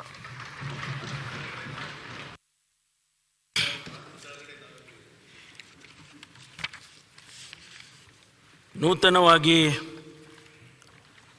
ಅವಿರೋಧವಾಗಿ ಆಯ್ಕೆಯಾಗಿರ್ತಕ್ಕಂಥ ತಮಗೆ ನಮ್ಮ ಯು ಟಿ ಖಾದರ್ ಅವರಿಗೆ ಶುಭಕಾಮನೆಗಳನ್ನು ಮೊದಲನೇದಾಗಿ ಸಲ್ಲಿಸ್ತೇನೆ. ನನ್ನ ಮಾತುಗಳನ್ನು ಮುಂದುವರಿಸೋದಕ್ಕೆ ಮುಂಚೆ ಪ್ರೋಟೆಮ್ ಸ್ಪೀಕರ್ ಆಗಿ ನಮಗೆಲ್ಲ ಪ್ರಮಾಣವನ್ನು ಕೊಟ್ಟಂಥ ದೇಶಪಾಂಡೆ ಅವರಿಗೂ ಕೂಡ ಅಭಿನಂದನೆಯನ್ನು ಸಲ್ಲಿಸೋದಕ್ಕೆ ಬಯಸ್ತೇನೆ. ಜೊತೆಗೆ ಈ ಹಿಂದಿನ ಅಧ್ಯಕ್ಷರಾಗಿ ಕೆಲಸ ಮಾಡಿ ಭಾಳ ಎಲ್ಲರನ್ನೂ ಜೊತೆಗೆ ಕರ್ಕೊಂಡು ಹೋಗೋದಕ್ಕೆ ತಮ್ಮದೇ ಆದ ರೀತಿಯಲ್ಲಿ ಪ್ರಯತ್ನ ಮಾಡಿದಂಥ ಸನ್ಮಾನ್ಯ ವಿಶ್ವೇಶ್ವರ ಹೆಗ್ಡೆ ಕಾಗೇರಿ ಅವರಿಗೂ ಕೂಡ ಅಭಿನಂದನೆಯನ್ನು ಈ ಸಂದರ್ಭದಲ್ಲಿ ಸಲ್ಲಿಸ್ತೇನೆ. ಅಧ್ಯಕ್ಷರೇ, ತಾವು ಪಕ್ಷದಲ್ಲಿ ಕೆಲಸ ಮಾಡಿದ್ರಿ. ಆ ಸಂದರ್ಭದಲ್ಲಿ ನಾನು ಕೂಡ ತಮ್ಮ ಜೊತೆಯಲ್ಲಿ ಕೆಲಸ ಮಾಡುವಂಥ ಅವಕಾಶ ಸಿಕ್ಕಿತ್ತು. ನಿಮ್ಮ ವ್ಯಕ್ತಿತ್ವ, ತಮ್ಮ ತಂದೆಯವರು ಕೂಡ ನನಗೆ ಭಾಳಷ್ಟು ಪರಿಚಯ ಇದ್ದರು. ಯಾಕೆಂದರೆ ನಮ್ಮ SM ಯಾಹ್ಯ ಅವರ ಅತ್ಯಂತ ಹತ್ತಿರದಲ್ಲಿ ಇದ್ದಂಥ ಒಬ್ಬ ಸ್ನೇಹಿತರು. ಅದೇ ಗುಣಗಳನ್ನು ತಾವು ಕೂಡ ತಮ್ಮ ಜೀವನದಲ್ಲಿ ಅಳವಡಿಸ್ಕೊಂಡಿದ್ದೀರಿ. ಭಾಳ ಚಿಕ್ಕ ವಯಸ್ಸಿನಲ್ಲಿ 5 ಬಾರಿ ಶಾಸಕರಾಗಿದ್ದರೂ ಕೂಡ ನಾನೊಬ್ಬ ಹಿರಿಯ ಶಾಸಕ ಅಂತ ಯಾವತ್ತೂ ಕೂಡ ಎಲ್ಲಿ ತೋರಿಸ್ಕೊಳ್ಳಿಲ್ಲ. ಯಾವ ಜವಾಬ್ದಾರಿಯನ್ನು ಕೊಟ್ಟರೂ ಕೂಡ ಪಕ್ಷದಲ್ಲಾಗಿರ್ಬೋದು, ಸರ್ಕಾರದಲ್ಲಾಗಿರ್ಬೋದು, ತಾವು ಭಾಳ ಕ್ರಿಯಾಶೀಲವಾಗಿ ಭಾಳ ಪ್ರಾಮಾಣಿಕವಾಗಿ ಕೆಲಸ ಮಾಡಿ ತೋರಿಸಿದ್ದೀರಿ. ಇದು ಬಹಳ ಜನ ಯುವಕರಿಗೆ ಇದು ಒಂದು ಆದರ್ಶ. ಬಹುಶಃ ತಾವು 2ನೇ ಚಿಕ್ಕ ವಯಸ್ಸಿನ ಅಧ್ಯಕ್ಷರು ಅಂತ ಹೇಳಿದರೆ ಸರಿ ಅಂತ ಅನಿಸುತ್ತೇನೆ. ಮೊದಲನೇದು ರಮೇಶ್ ಕುಮಾರ್ ಅವರು 43 ವಯಸ್ಸಿನಲ್ಲಿ ಆ ಸ್ಥಾನವನ್ನು ಅಲಂಕರಿಸಿದರು 94ರಲ್ಲಿ. ತಾವು 2ನೇ ಯಂಗೆಸ್ಟ್ ಸ್ಪೀಕರ್ ಅಂಥೇಳಿ ನಮಗೆ ಸಿಕ್ಕಿರ್ತಕ್ಕಂಥ ಅಂಕಿಅಂಶಗಳು. ಹಾಗಾಗಿ ಒಬ್ಬ ಯುವಕ, ತಮ್ಮನ್ನು ಯುವಕ ಅಂತಲೇ ಸಂಬೋಧಿಸ್ಬೋದು, ಒಬ್ಬ ಯುವಕ ಆ ಸ್ಥಾನದಲ್ಲಿ ಕೂತ್ಕೊಂಡು ಅನೇಕ ಜನ ಯುವಕರಿಗೆ, ಇವತ್ತು ಆರಿಸಿ ಬಂದಿರತಕ್ಕಂಥ ಯುವಕರಿಗೆ ಒಂದು ಮಾದರಿಯಾಗಿ, ಆದರ್ಶವಾಗಿ ತಾವು ಇರ್ತೀರಿ ಅಂತೇಳಿ ನಾನು ಭಾವಿಸ್ಕೊಳ್ತೇನೆ. ತಮಗೆ ಒಂದು ವೆಲ್ ಬ್ಯಾಲೆನ್ಸ್ಡ್ ಮೈಂಡ್ ಇದೆ ಅಂತಂದರೆ ತಪ್ಪಾಗೋದಿಲ್ಲ. ಯಾವತ್ತೂ ನಿಮ್ಮನ್ನು ರೇಗಿಸೋದು ಭಾಳ ಕಷ್ಟ. ರೇಗೋದೇ ಇಲ್ಲ, ನೀವು ಕೋಪನೇ ಮಾಡ್ಕೊಳ್ಳೋದಿಲ್ಲ. ಎಲ್ಲವನ್ನೂ ಕೂಡ ನಗನಗ್ತಾ ಸ್ವೀಕಾರ ಮಾಡ್ತಕ್ಕಂಥ ಸ್ವಭಾವ ಎಲ್ರಿಗೂ ಬರೋದಿಲ್ಲ, ನಮ್ಮೆಲ್ಲರಿಗೂ ಬರೋದೇ ಇಲ್ಲ ಅದು. ಆದರೆ ತಮಗೆ ಅದು ಒಂದು ದೇವರು ಕೊಟ್ಟಿರ್ತಕ್ಕಂಥ ವರ ಅಂಥೇಳಿ ನಾನು ಭಾವಿಸ್ತೇನೆ. ತಮಗೆ ಬಹಳ ಸವಾಲುಗಳಿದ್ದಾವೆ. ಆ ಸವಾಲುಗಳು ಏನು ಅಂತ ಹೇಳಿದರೆ, ಒಂದು ಕಡೆ ಸರ್ಕಾರವನ್ನು ಎಚ್ಚರಿಸ್ತಕ್ಕಂಥದ್ದು. ಈ ರಾಜ್ಯದ ಜನ ಬದಲಾವಣೆಯನ್ನು ಮಾಡಿಕೊಟ್ಟಿದ್ದಾರೆ. ಸರ್ಕಾರ ಇವತ್ತು ಕಾಂಗ್ರೆಸ್ ಪಕ್ಷದ ಸರ್ಕಾರ ಇವತ್ತಿನ ದಿವಸ ಅಸ್ತಿತ್ವದಲ್ಲಿ ಬಂದಿದೆ. ಏನು ನಿರೀಕ್ಷೆ ಮಾಡ್ತಾರೆ ನಮ್ಮಿಂದ? ಆ ನಿರೀಕ್ಷೆಯನ್ನು ಪ್ರಸ್ತುತ ಸರ್ಕಾರ ಮಾಡಿಕೊಡೋದಕ್ಕೆ ತಾವು ಆಗಾಗ್ಗೆ ನಮ್ಮನ್ನು ಎಚ್ಚರಿಸ್ತಕ್ಕಂಥ ಕೆಲಸ ಮಾಡಬೇಕಾಗ್ತದೆ. ಅನೇಕ ಸಂದರ್ಭದಲ್ಲಿ ಕಟುವಾಗಿ ಕೂಡ ತಾವು ಆದೇಶವನ್ನು ಮಾಡಬೇಕಾಗಬಹುದು. ಅದು ಒಂದು ಸವಾಲು ತಮಗೆ. ಇನ್ನು 2ನೇ ಸವಾಲು, ವಿರೋಧ ಪಕ್ಷ ನಮ್ಮ ಉಪಮುಖ್ಯಮಂತ್ರಿಗಳು ಹೇಳಿದಾಗೆ ಅವರು ಹೆಚ್ಚು ಸ್ಟ್ರಾಂಗ್ ಆಗಿದ್ದರೆ ನಾವು ಕೂಡ ಹೆಚ್ಚು ಸ್ಟ್ರಾಂಗ್ ಆಗ್ತೇವೆ ಎನ್ನುವಂಥ ಮಾತು. ಆದರೂ ಅವರನ್ನು ಕೂಡ ನಿಯಂತ್ರಿಸಬೇಕಾಗ್ತದೆ. ನೀವು ಕೆಲವು ಸಂದರ್ಭದಲ್ಲಿ ಎಲ್ಲೆಲ್ಲೋ ಹೋಗಿಬಿಡ್ತಾರೆ. ಅಲ್ಲ ಆಗ್ತಾ ಇದ್ರಿ ಸುನೀಲ್, ಎಲ್ಲೆಲ್ಲೋ ಹೋಗಿಬಿಡ್ತಾ ಇದ್ದಾರೆ. ಅದನ್ನು ನಿಯಂತ್ರಣ ಮಾಡ್ತಕ್ಕಂಥದ್ದು ಅಷ್ಟು ಸುಲಭ ಆಗೋದಿಲ್ಲ. ಅದು ಕೂಡ ಸವಾಲು ಅಂತೇಳಿ ನಾನು ಭಾವಿಸ್ಕೊಳ್ತೇನೆ. ಜೊತೆಗೆ ನನಗೊಂದು ಘಟನೆ ಜ್ಞಾಪಕ ಬರುತ್ತೆ. ನಾನು ಹೊಸದಾಗಿ ಶಾಸಕನಾಗಿ ಬಂದಂಥ ಸಂದರ್ಭದಲ್ಲಿ SM ಕೃಷ್ಣ ಅವರು ಅಲ್ಲಿ ಸ್ಪೀಕರ್ ಆಗಿ ಕುಳಿತಿದ್ರು. ಒಬ್ಬ ಶಾಸಕರು ಎದ್ದು ನಿಂತ್ಕೊಂಡು ಏನೇನೋ ಮಾತಾಡ್ತಾಯಿದ್ರು. ಅವರಿಗೇನೋ ಪಾರ್ಲಿಮೆಂಟ್ರಿ ರೂಲ್ಸು ಅದು ಇದು ಏನೂ ಇಲ್ಲ, ನಿಯಮಗಳದ್ದೇನೂ ಇಲ್ಲ. ಅವ್ರು ಸುಮ್ಮನೆ ಎದ್ದು ನಿಂತ್ಕೊಂಡು ಮಾತಾಡ್ತಾಯಿದ್ರು. 1-2 ಸಾರಿ ಹೇಳಿದರು ಸ್ಪೀಕರ್ ಅವರು ಅಲ್ಲಿಂದ, ನೋಡಿ ಹಾಗೆಲ್ಲ ಎದ್ದು ನಿಂತ್ಕೊಂಡು ಮಾತಾಡಬಾರ್ದು, ಹಾಗೆಲ್ಲ ಎದ್ದು ನಿಂತ್ಕೊಂಡು ಮಾತಾಡಬಾರ್ದು. ಅವ್ರು ಮಾತಾಡ್ತಾನೇ ಇದ್ದರು. ಕಡೆಗೆ ಅವ್ರಿಗೆ ಹೇಳಿದ್ರು, ನೋಡಿ ಅದು ಯಾವುದೋ ಅವ್ರು ಮಾತಾಡಿದರೆ ರೆಕಾರ್ಡಿಗೆ ಹೋಗೋದಿಲ್ಲ. ಆ ಶಾಸಕರು ರೆಕಾರ್ಡ್ಗೆ ಹೋಗ್ದಿದ್ರೆ ಅಷ್ಟೇ ಒಂದು ಹೋಯ್ತು ಒಂದು. ಅಂದರೆ ಅವರಿಗೆ ಆ ನಿಯಮಗಳು, ಈ ಸದನದ ಗೌರವ, ಗಾಂಭೀರ್ಯ ಇದೆಲ್ಲವನ್ನು ಅವರೇನು ಯೋಚನೆ ಮಾಡಲೇ ಇಲ್ಲ. ಹಾಗಾಗಿ ಅನೇಕ ಜನ ಶಾಸಕರು ನಾನು ನೋಡಿದ್ದೇನೆ, ಅನೇಕ ಸಂದರ್ಭದಲ್ಲಿ ನೋಡಿದ್ದೇನೆ, ಎದ್ದು ನಿಂತ್ಕೊಂಡು ಏನೇನೋ ಮಾತಾಡಿಬಿಡ್ತಾರೆ. ಆಮೇಲೆ ಸಿಕ್ಕಾಪಟ್ಟೆ ಕೂಗಾಡ್ತಾರೆ. ಆ ಕೂಗಾಡೋದು ಯಾಕೆ, ಏನು, ಸದನದ ಗೌರವ ಏನು, ಘನತೆ ಏನು, ಅದೆಲ್ಲ ಯಾವುದನ್ನು ಕೂಡ ಯೋಚನೆ ಮಾಡೋದಿಲ್ಲ. ಹಾಗಾಗಿ ಅವರನ್ನು ನಿಯಂತ್ರಣ ಮಾಡ್ತಕ್ಕಂಥದ್ದು, ಅವರಿಗೆ ಸರಿದಾರಿಗೆ ತೆಗೆದುಕೊಂಡು ಹೋಗ್ತಕ್ಕಂಥ ಸವಾಲು ಕೂಡ ತಮ್ಮ ಮುಂದೆ ಇದೆ ಅಂಥೇಳಿ ನಾನು ಅಂದ್ಕೊಳ್ತೇನೆ. ತಮಗೆ ಭಗವಂತ ಎಲ್ಲ ರೀತಿಯ ಶಕ್ತಿಯನ್ನು ಆ ಸ್ಥಾನದಲ್ಲಿ ಒಂದು ಮಾದರಿಯಾಗಿ, ನಾನು ಹೇಳೋದಕ್ಕೆ ಹಿಂಜರಿತೇನೆ, ತಾವು ಒಂದು ಅಲ್ಪಸಂಖ್ಯಾತ ಸಮುದಾಯಕ್ಕೆ ಸೇರಿದ್ದೀರಿ. ಬಹುಶಃ ಪ್ರಥಮ ಬಾರಿಗೆ ಆ ಸಮುದಾಯವನ್ನು ಪ್ರತಿನಿಧಿಸ್ತಾ ಇದ್ದೀರಿ ಆ ಸ್ಥಾನದಲ್ಲಿ. ಹಾಗಾಗಿ ಇಡೀ ದೇಶ ನೋಡುತ್ತೆ ನಿಮ್ಮನ್ನು, ಇಡೀ ಸಮಾಜ ನೋಡುತ್ತೆ ನಿಮ್ಮನ್ನು.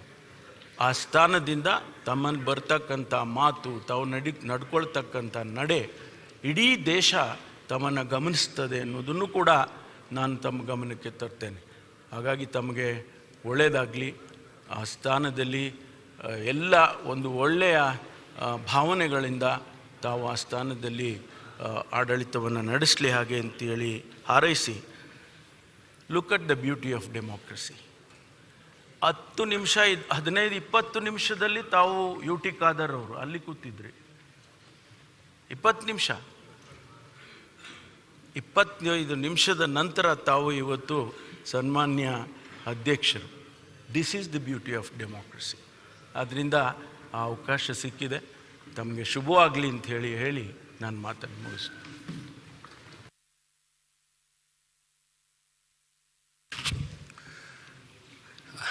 ನೂತನವಾಗಿ ಇವತ್ತೇನು ಸರ್ವಾನುಮತದಿಂದ ಆಯ್ಕೆಯಾಗಿರುವಂಥ ನನ್ನ ಆತ್ಮೀಯರು, ನನ್ನ ಸ್ನೇಹಿತರು ಆಗಿರುವಂಥ ಸನ್ಮಾನ್ಯ ಯು ಟಿ ಖಾದರ್ ಅವ್ರಿಗೆ ನಾನು ಮೊದಲನೇದಾಗಿ ತಮಗೆ ಹೃದಯಪೂರ್ವಕವಾಗಿ ತಮಗೆ ಅಭಿನಂದನೆಯನ್ನು ಸಲ್ಲಿಸ್ತೇನೆ. ಇವತ್ತು ತಾವು ಯುವಕರಾಗಿ ಸಭಾಧ್ಯಕ್ಷರ ಒಂದು ಸ್ಥಾನವನ್ನು ಅಲಂಕರಿಸಿದ್ದೀರ. ಇವತ್ತು ಹೆಚ್ಚು ಕಡಿಮೆ ತುಂಬ ಜನ ಒಳ್ಳೆ ಅನ್ನೋದು ಯಾರು ನಾವು ಸಭಾಧ್ಯಕ್ಷರು ಆಗಬೇಕು ಅಂತ ಬಯಸಲ್ಲ. ಇವತ್ತು ಯುವಕರಾಗಿ ತಾವು ಇಂಥ ಒಂದು ಸ್ಥಾನವನ್ನು ಅಲಂಕರಿಸಲಿಕ್ಕೆ ಮುಂದೆ ಬಂದಿದ್ದೀರಾ. ನಿಜಕ್ಕೂ ತಾವು ಇವತ್ತೆಲ್ಲರಿಗೂ ಒಬ್ಬರು ಮಾದರಿಯಾಗಿದ್ದೀರಾ. ಒಂದು ಜವಾಬ್ದಾರಿಯುತವಾದಂಥ ಒಂದು ಸ್ಥಾನದಲ್ಲಿ ಕಾರ್ಯ ಮಾಡೋದು ಭಾಳ ಮುಖ್ಯ.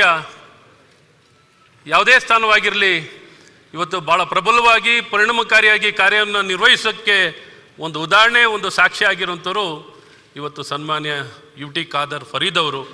ಹಾಗಾಗಿ ಮತ್ತೊಮ್ಮೆ ನಾನು ನಿಮಗೆ ಅಭಿನಂದನೆಗಳನ್ನು ಸಲ್ಲಿಸ್ತೇನೆ. ಇವತ್ತು ನೀವು ಹಲವಾರು ವರ್ಷದ ಸ್ನೇಹಿತರು. ನಾನು ಮಂಗಳೂರಿನಲ್ಲಿ MBBS ವಿದ್ಯಾಭ್ಯಾಸವನ್ನು ಮಾಡಬೇಕಾದ್ರೆ ತಾವು ಲಾನ ಕಲಿತಾ ಇದ್ರಿ, ತಾವು ವಿದ್ಯಾರ್ಥಿ ನಾಯಕರಾಗಿದ್ರಿ, ನಾವು ವಿದ್ಯಾರ್ಥಿ ನಾಯಕರಾಗಿದ್ದೆವು. ಈ ರೀತಿ ಒಂದೇ ಜಾಗದಲ್ಲಿ ಒಂದೇ ಜಿಲ್ಲೆಯಲ್ಲಿ ನಾವೆಲ್ಲ ವಿದ್ಯಾಭ್ಯಾಸವನ್ನು ಮಾಡಿರುವಂಥದ್ದಿದೆ. ಇವತ್ತು ಈ ಸ್ಥಾನವನ್ನು ತಾವು ಅಲಂಕರಿಸಿರೋದು ನಿಜಕ್ಕೂ ಸಂತೋಷ ತಂದಿದೆ.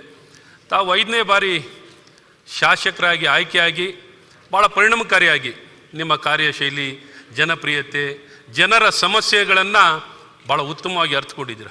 ಹ್ಯಾಂಡ್ಸ್ ಆನ್ ಪೊಲಿಟಿಷಿಯನ್ ನೀವು. ಇವತ್ತು 360 ಡಿಗ್ರಿಯಲ್ಲಿ ಕೆಲಸ ಮಾಡಿದವರು. ಇವತ್ತು ಜನರ ಸಮಸ್ಯೆನ ಬಗೆಹರಿಸಬೇಕು, ಭಾಳ ಉತ್ತಮವಾಗಿ ಕಾರ್ಯವನ್ನು ಮಾಡಬೇಕು, ಒಂದು ಸರ್ವಮುಖವಾಗಿ ಅಭಿವೃದ್ಧಿಯನ್ನು ಕೊಡಬೇಕು, ಶಿಕ್ಷಣಕ್ಕೆ ಆದ್ಯತೆಯನ್ನು ಕೊಡಬೇಕು, ಶಿಕ್ಷಣದ ಶಕ್ತಿಯನ್ನು ಅರ್ಥಕೊಂಡಿರುವಂಥವ್ರು. ಅದರಲ್ಲೂ ವಿಶೇಷವಾಗಿ ಅಲ್ಪಸಂಖ್ಯಾತರಲ್ಲಿ ಬ್ಯಾರಿ ಸಮುದಾಯಕ್ಕೆ ಸೇರಿರುವಂಥವ್ರು ತಾವು. ಇವತ್ತು ಬ್ಯಾರಿ ಸಮುದಾಯ ಯಾವ ರೀತಿ ಪ್ರಗತಿಯನ್ನು ಕಂಡಿದ್ದಾರೆ, ಶಿಕ್ಷಣವನ್ನು ಉತ್ತಮವಾಗಿ ಕಲಿಯೋ ಮೂಲಕ ಇವತ್ತು ಸಾಹಿತ್ಯದಲ್ಲಾಗಲಿ, ಸಾಂಸ್ಕೃತಿಕವಾಗಲಿ, ಧಾರ್ಮಿಕವಾಗಲಿ, ಆರ್ಥಿಕವಾಗಲಿ, ವೃತ್ತಿಯಲ್ಲಾಗಲಿ, ರಾಜಕೀಯವಾಗಲಿ ಇವತ್ತು ಎಲ್ಲ ಕ್ಷೇತ್ರದಲ್ಲೂ ಭಾಳ ಉತ್ತಮವಾಗಿ ಸಾಧನೆ ಮಾಡಿರುವಂಥ ಒಂದು ಸಮುದಾಯ. ನಿಜಕ್ಕೂ ತಮಗೆ ಒಳ್ಳೆ ಕಲ್ಪನೆ ಇದೆ, ಚಿಂತನೆ ಇದೆ. ಇವತ್ತು ನೀವು ಸಭಾಧ್ಯಕ್ಷರ ಸ್ಥಾನದಲ್ಲಿ ಕೂತಿರೋದು ನಮ್ಮ ಇಡೀ ಸದನಕ್ಕೆ ಒಂದು ದೊಡ್ಡ ಶಕ್ತಿ. ಇವತ್ತು ಪ್ರತಿಪಕ್ಷವಾಗಿರಲಿ, ಆಡಳಿತ ಪಕ್ಷವಾಗಿರಲಿ, ಗೆಲ್ಲುವಂಥ ಸಮಸ್ಯೆಗಳು, ಸಮಾಜದ ಸಮಸ್ಯೆಗಳನ್ನ ತಾವು ಚೆನ್ನಾಗಿ ಅರ್ಥ ಮಾಡ್ಕೊಂಡಿದ್ದೀರಾ. ಯಾವುದಕ್ಕೆ ಆದ್ಯತೆಯನ್ನು ಕೊಡಬೇಕು, ಹೇಗೆ ಸುಧಾರಣೆಯನ್ನು ತರಬೇಕು, ಸಮಾಜದ ಸಮಸ್ಯೆಗಳನ್ನು ಬಗೆಹರಿಸಲಿಕ್ಕೆ ತಾವು ಸಾಕಷ್ಟು ಆಸಕ್ತಿಯನ್ನು ಹೊಂದಿರೋರು. ಹಾಗಾಗಿ ಭಾಳಷ್ಟು ಭರವಸೆ ಇದೆ, ವಿಶ್ವಾಸ ಇದೆ. ತಾವು ಈ ಸ್ಥಾನದ ಮೂಲಕ ಇವತ್ತು ದೊಡ್ಡ ಒಂದು ಶಕ್ತಿಯನ್ನು ನಮ್ಮ ಪ್ರಜಾಪ್ರಭುತ್ವಕ್ಕೆ ತುಂಬುವಂಥದ್ದು ಮತ್ತು ಸರ್ಕಾರವನ್ನು ಅದೇ ರೀತಿ ಚುರುಕುಗೊಳಿಸಲಿಕ್ಕೆ ಮತ್ತು ಅವ್ರಿಗೂ ಉತ್ತಮವಾಗಿ ಕಾರ್ಯವನ್ನು ಮಾಡಲಿಕ್ಕೆ ಇವತ್ತೇನು ಪ್ರತಿಪಕ್ಷ ಮತ್ತು ಎಲ್ಲ ಸದಸ್ಯರಿಗೆ ತಾವು ಉತ್ತಮವಾಗಿ ಸಲಹೆ ಸೂಚನೆಗಳನ್ನು, ಸಮಸ್ಯೆಗಳನ್ನು ಗಮನ ಸೆಳೆಯೋ ರೀತಿಯಲ್ಲಿ ಉತ್ತಮವಾಗಿ ಕಾರ್ಯವನ್ನು ಮಾಡಲಿಕ್ಕೆ ತಾವು ಈ ಸ್ಥಾನದ ಮೂಲಕ ಭಾಳ ಪರಿಣಾಮಕಾರಿಯಾಗಿ ಕಾರ್ಯನಿರ್ವಹಿಸುವಂಥದ್ದು ಮಾಡ್ತೀರಾ ಅನ್ನೋಂಥ ಸಂಪೂರ್ಣ ವಿಶ್ವಾಸ ಇದೆ. ಮತ್ತೊಮ್ಮೆ ನಿಮಗೆ ಹೃದಯಪೂರ್ವಕವಾಗಿ ಅಭಿನಂದನೆಯನ್ನು ಸಲ್ಲಿಸಿ, ಈಗಾಗಲೇ ಹಿರಿಯರು ಸಾಕಷ್ಟು ವಿಚಾರಗಳನ್ನು ತಿಳಿಸಿದ್ದಾರೆ. ಮತ್ತು ಇದೇ ಸಂದರ್ಭದಲ್ಲಿ ನಾನು ನೂತನ ಮುಖ್ಯಮಂತ್ರಿಗಳಿಗೂ ಅವರ ಸಚಿವ ಸಂಪುಟಕ್ಕೂ ನಾನು ಹೃದಯಪೂರ್ವಕವಾಗಿ ಅಭಿನಂದನೆಗಳನ್ನು ಸಲ್ಲಿಸ್ತೇನೆ.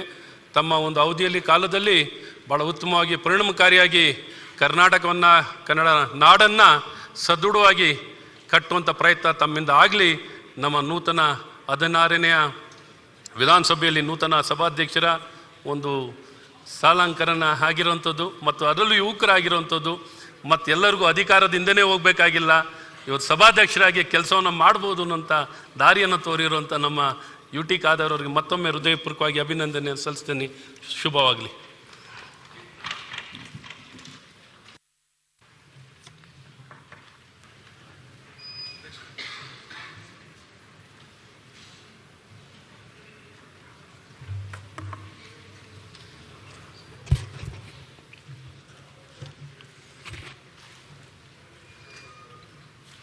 ಕರ್ನಾಟಕ ರಾಜ್ಯದ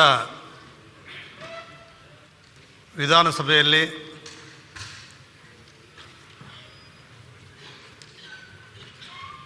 ಇಪ್ಪತ್ತ್ಮೂರನೇ ಸಭಾಧ್ಯಕ್ಷರಾಗಿ ಆಯ್ಕೆಯಾಗಿರ್ತಕ್ಕಂಥ ಅಧ್ಯಕ್ಷರಿಗೆ ಮೊದಲು ಅಭಿನಂದನೆಯನ್ನು ನಮ್ಮ ಪಕ್ಷದ ಪರವಾಗಿ ಸಲ್ಲಿಸ್ತೇನೆ. ಅಧ್ಯಕ್ಷರೇ, ಈ ಒಂದು ಅಧ್ಯಕ್ಷರ ಆಯ್ಕೆಯನ್ನು ನಮ್ಮ ರಾಷ್ಟ್ರೀಯ ಅಧ್ಯಕ್ಷರಾದಂಥ HD ದೇವೇಗೌಡರು ನೋಡಿ ಭಾರಿ ಸಂತೋಷಪಟ್ಟಿದ್ದಾರೆ. ಅವ್ರ ಕನಸು ಇವತ್ತು ನನಸಾಗಿದೆ. ಇವತ್ತು ತಮ್ಮ ಜೊತೆ ನಾನು ಸಚಿವರಾಗಿದ್ದಂಥ ಸಮ್ಮಿಶ್ರ ಸರ್ಕಾರದಲ್ಲಿ ಸಚಿವರಾಗಿದ್ದಂಥ ಸಂದರ್ಭದಲ್ಲಿ ತಾವು ನಗರಾಭಿವೃದ್ಧಿ ಸಚಿವರಾಗಿ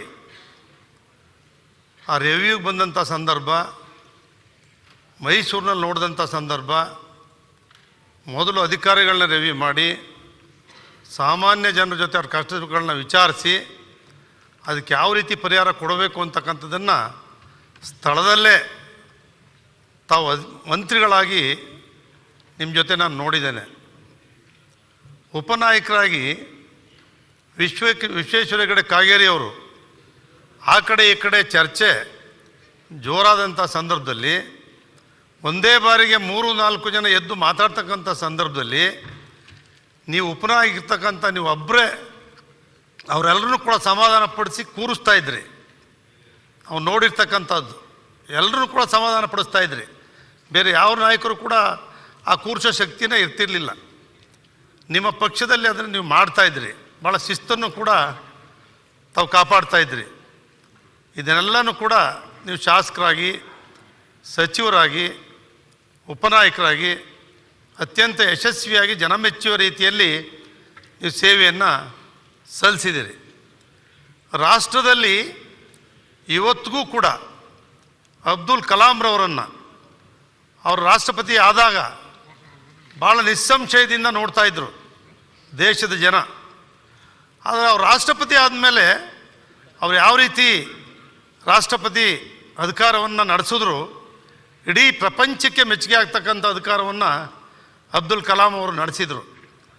ಇವತ್ತು ತಾವು ಏನು ಅಧ್ಯಕ್ಷರಾಗಿ ಇಲ್ಲಿ ಕೂತಿದ್ದೀರಿ, ಭಾಳ ಜನರು ಎಲ್ಲರ ಹೆಸರನ್ನು ಕೂಡ ಬಾಳಿಗಾವರಿಂದ ಹಿಡಿದು SM ಕೃಷ್ಣ ಅವರಿಂದ ಹಿಡಿದು ವಿಶ್ವೇಶ್ವರ ಕಾಗೇರಿ ಹೆಗಡೆಯವ್ರಿಗೂ ಕೂಡ ಕಾಗೇರಿಯವರು ಕೂಡ ಭಾಳ ಯಶಸ್ವಿಯಾಗಿ ನಿರ್ವಹಿಸಿದ್ದಾರೆ.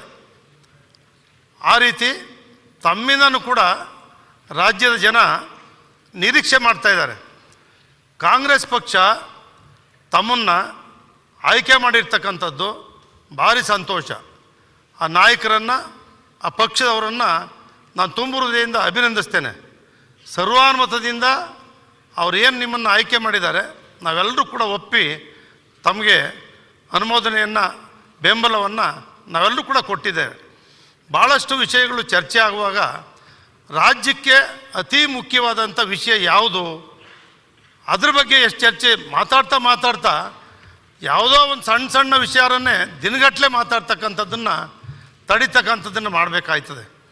ರಾಜ್ಯಕ್ಕೆ ತುರ್ತಾಗಿ ಆಗಬೇಕಾದಂಥ ವಿಷಯಗಳ ಬಗ್ಗೆ ಆ ಕಡೆನೂ ಇರಲಿ, ನಮ್ಮ ವಿರೋಧ ಪಕ್ಷಗಳಿಂದ ಸಲಹೆ ಸೂಚನೆಗಳು ಕೊಟ್ಟು ಅದನ್ನು ಪರಿಣಾಮಕಾರಿಯಾಗಿ ಮಾಡ್ತಕ್ಕಂಥದ್ದನ್ನು ಜಾರಿಗೆ ತರುವ ಮೂಲಕ ಈಗ ಎಲ್ಲರೂ ಕೂಡ ಹೇಳಿದ್ದಾರೆ. ಯುವಕರಿಗೆ ರಮೇಶ್ ಕುಮಾರ್ ಅವರು ಹೇಳ್ತಿದ್ರು, ಕಾಗೇರಿ ಅವರು ಕೂಡ ಹೇಳ್ತಾಯಿದ್ರು ಯುವಕರಿಗೆ ಆದ್ಯತೆ ಕೊಡಿ ಅಂತೇಳಿ ಎಲ್ಲರೂ ಕೊಟ್ಕೊಂಡು ಬಂದಿದ್ದಾರೆ, ತರಬೇತಿನೂ ಕೂಡ ಕೊಟ್ಟಿದ್ದಾರೆ. ಆದರೆ ಇವತ್ತು ನಿಮ್ಗೇನಪ್ಪ ಅಂದರೆ ಮುಖ್ಯಮಂತ್ರಿಯವರು ಕೂಡ ಕಾನೂನು ಪದವೀಧರರು, ಭಾಳಷ್ಟು ಸುದೀರ್ಘ ಅನುಭವ ಇರ್ತಕ್ಕಂಥವ್ರು. 83ರಿಂದ ಇವತ್ತಿನವರೆಗೆ ಸುಮಾರು 13-14 ಬಜೆಟ್ ಮಂಡಿಸಿದ್ದು, ಈಗ ಮಂಡಿಸಿದ್ರೆ 20 ಬಜೆಟ್ ಆಗ್ಬೋದು. ಆ ರೀತಿ ಭಾಳ ಅನುಭವ ಇರ್ತಕ್ಕಂಥ ಮುಖ್ಯಮಂತ್ರಿಗಳು ನಿಮ್ಗೆ ಇರೋದ್ರಿಂದ ನಿಮ್ಗೆ ಅಷ್ಟು ಕಷ್ಟ ಆಗಲಾರ್ದು. ಯಾಕೆಂದರೆ ಅವ್ರು ಉಡಾಫೆ ಮಾಡಲ್ಲ, ವಿರೋಧ ಪಕ್ಷದವ್ರನ್ನೂ ಉಡಾಫೆ ಮಾಡಲ್ಲ. ತಮ್ಮ ಮೂಲಕ ಕೇಳೋದನ್ನು ಕೂಡ ಕೇಳಿ ಇಲ್ಲೇನು ಚರ್ಚೆ ಆಗ್ತವೆ ಆ ವಿಷಯಗಳು ಜಾರಿಗೆ ಬರಬೇಕು. ನಾನು ಕಂಡಂಥದ್ದು ಭಾಳಷ್ಟು ವಿಷಯಗಳು ಚರ್ಚೆ ಆಗ್ತವೆ, ಅಲ್ಲಿ ಸರ್ಕಾರದಲ್ಲಿ ಇಂಪ್ಲಿಮೆಂಟ್ ಆಗೋದೇ ಇಲ್ಲ, ಅದನ್ನು ತಗೊಂಡು ನೋಡೋದು ಇಲ್ಲ. ಸದನದಲ್ಲಿ ಏನು ಚರ್ಚೆ ಆಗುತ್ತೆ ಆ ಸಂಬಂಧಪಟ್ಟಂಥ ಖಾತೆ ಸಚಿವರುಗಳು ಅದನ್ನು ನೋಡ್ತಕ್ಕಂಥ ಅಭ್ಯಾಸ ಬೆಳೆಸ್ಕೊಂಡೇ ಇಲ್ಲ, ತೀರ್ಮಾನ ತಗೊಳ್ತಕ್ಕಂಥದ್ದು ಇಲ್ಲ. ಆದ್ದರಿಂದ ಅಂಥ ಒಂದು ಕಾಲ ಇವತ್ತು ಚೆನ್ನಾಗಿ ಆಗಿದೆ. ಇವತ್ತು ಇಡೀ ರಾಜ್ಯ ಏನು ನೋಡ್ತಾ ಇದ್ರೋ, ಇಡೀ ನಿಮ್ಮ ಸಮುದಾಯವನ್ನು, ನಿಮ್ಮನ್ನು ಇವತ್ತು ವಿಧಾನಸಭಾ ಅಧ್ಯಕ್ಷರು ಮಾಡಿದ್ದಾರೆ ಅನ್ನೋದನ್ನು ಎಲ್ಲ ಸಮುದಾಯಗಳು ಕೂಡ ನಿರೀಕ್ಷೆ ಮಾಡ್ತವೆ. ಅಬ್ದುಲ್ ಖಾದರ್ ಅವರು ಯಾವ ರೀತಿ ಸ್ಪೀಕರ್ ಆಗಿ ಆಡಳಿತ ನಡೆಸ್ತಾರೆ, ಇದಕ್ಕೊಂದು ಇತಿಹಾಸ ಇದೆ ಅಂತಕ್ಕಂಥ ಕರ್ನಾಟಕ ರಾಜ್ಯದ ಹೇಳಿದೆ ಅಷ್ಟೇ ನಾವು ಕರೆಯೋದು, ಹಂಗಾಗಿ ಅದು ಹೇಳ್ತಾರೆ. ಅದರಿಂದ ಇವತ್ತು ಒಂದು ಮಾದರಿಯಾಗಿ ಮಾಡಿದ್ದಾರೆ. ಏನಪ್ಪ ಅಂತ ಹೇಳಿದ್ರೆ ಮಂತ್ರಿಮಂಡಲ ಮಾಡುವಾಗ ಭಾಳ ಜನ ನೋಡ್ತಿದ್ದು, ಮಾಡಿದ್ರೆ ಒಕ್ಕಲಿಗರೇ 20 ಜನ, ಲಿಂಗಾಯತರೇ 20 ಜನ, ಅಥವಾ 10 ಜನ ಬೇರೆಯವರೇ, 10 ಜನ ಇನ್ಯಾರೋ ಮಾಡ್ತಿದ್ರು. 8 ಜನ ಮಾಡಿರ್ತಕ್ಕಂಥ ಆಯ್ಕೆ ಇದೆಯಲ್ಲ, ಇಡೀ ಎಲ್ಲ ಪಕ್ಷಗಳು, ಇಡೀ ದೇಶ, ರಾಜ್ಯ ಮೆಚ್ಚತಕ್ಕಂಥ ಕೆಲಸವನ್ನು ಇವತ್ತು ಮಾಡಿದ್ದಾರೆ. ಅದರಿಂದ ಅವ್ರನ್ನ ತುಂಬ ಹೃದಯದಿಂದ ನಾನು ಅಭಿನಂದಿಸ್ತೇನೆ. ಯಾಕೆಂದರೆ ಹಿರಿಯರಿದ್ದಾರೆ, ಅನುಭವ ಇದ್ದಾರೆ. ಇವತ್ತಿನ ಸಂದರ್ಭಕ್ಕೆ ರಾಜ್ಯ ತತ್ತರಿಸೋಗಿರ್ತಕ್ಕಂಥ ಸಂದರ್ಭದಲ್ಲಿ 5 ಗ್ಯಾರಂಟಿಗಳನ್ನು ಕೊಟ್ಟಿದ್ದಾರೆ. ಅದೆಲ್ಲ ಬಡವರ ಪರವಾಗಿ ಇರ್ತಕ್ಕಂಥದ್ದು, ರೈತರ ಪರವಾಗಿ ಇರ್ತಕ್ಕಂಥದ್ದು. ಅದನ್ನೆಲ್ಲ ಜಾರಿಗೆ ತರಬೇಕು ಅಂತ ಹೇಳಿದ್ರೆ ಇವ್ರ ಅನುಭವ ಭಾಳ ಮುಖ್ಯ, ಒಟ್ಟಾಗಿ ಮಾಡ್ತಕ್ಕಂಥದ್ದು ಮುಖ್ಯ. ಅನುಭವ ಇರ್ತಕ್ಕಂಥ ಮುಖ್ಯಮಂತ್ರಿ, ಉಪಮುಖ್ಯಮಂತ್ರಿಗಳು, ಮಂತ್ರಿಗಳು ಎಲ್ಲರೂ ಇರೋದ್ರಿಂದ ರಾಜ್ಯದ ಜನ ತುಂಬ ನಿರೀಕ್ಷೆ ಮಾಡ್ತಾ ಇದ್ದಾರೆ. ಅದಕ್ಕನುಗುಣವಾಗಿ ನಿಮ್ಮ ಅಧ್ಯಕ್ಷರು ಮಾಡೋ ಮೂಲಕ ಅದನ್ನು ಮಾಡಿ ಸಾಬೀತು ಮಾಡಿದ್ದಾರೆ. ಅದರಿಂದ ಅಧ್ಯಕ್ಷರೇ, ನಿಮ್ಮಿಂದ ಅಬ್ದುಲ್ ಕಲಾಂರವರು ಯಾವ ರೀತಿ ಜನಮೆಚ್ಚುಗೆಯನ್ನು ಗಳಿಸಿದ್ದಾರೆ, ವಿಧಾನಸಭಾ ಅಧ್ಯಕ್ಷರಾಗಿ ನೀವು ಅದೇ ರೀತಿ ಮೆಚ್ಚುಗೆಯನ್ನು ಗಳಿಸ್ತೀರಿ. ಕೀರ್ತಿ, ಗೌರವ, ಘನತೆಯನ್ನು, ಪೀಠದ ಘನತೆಯನ್ನು ಎತ್ತಿ ಹಿಡಿತೀರಿ ಅಂತಕ್ಕಂಥ ನಂಬಿಕೆ ಸದನಕ್ಕೂ ಇದೆ, ರಾಜ್ಯಕ್ಕೂ ಇದೆ. ಅದನ್ನು ಮಾಡ್ತಕ್ಕಂಥ ಶಕ್ತಿಯನ್ನು ಆ ದೇವರು ಚಾಮುಂಡೇಶ್ವರಿ ನಿಮಗೆ ಕೊಡಲಿ ಅಂತೇಳಿ ಪ್ರಾರ್ಥನೆ ಮಾಡಿ ನಾನು ಮಾತು ಮುಗಿಸ್ತೇನೆ. ಅಧ್ಯಕ್ಷರೇ, 16ನೇ ವಿಧಾನಸಭೆಯ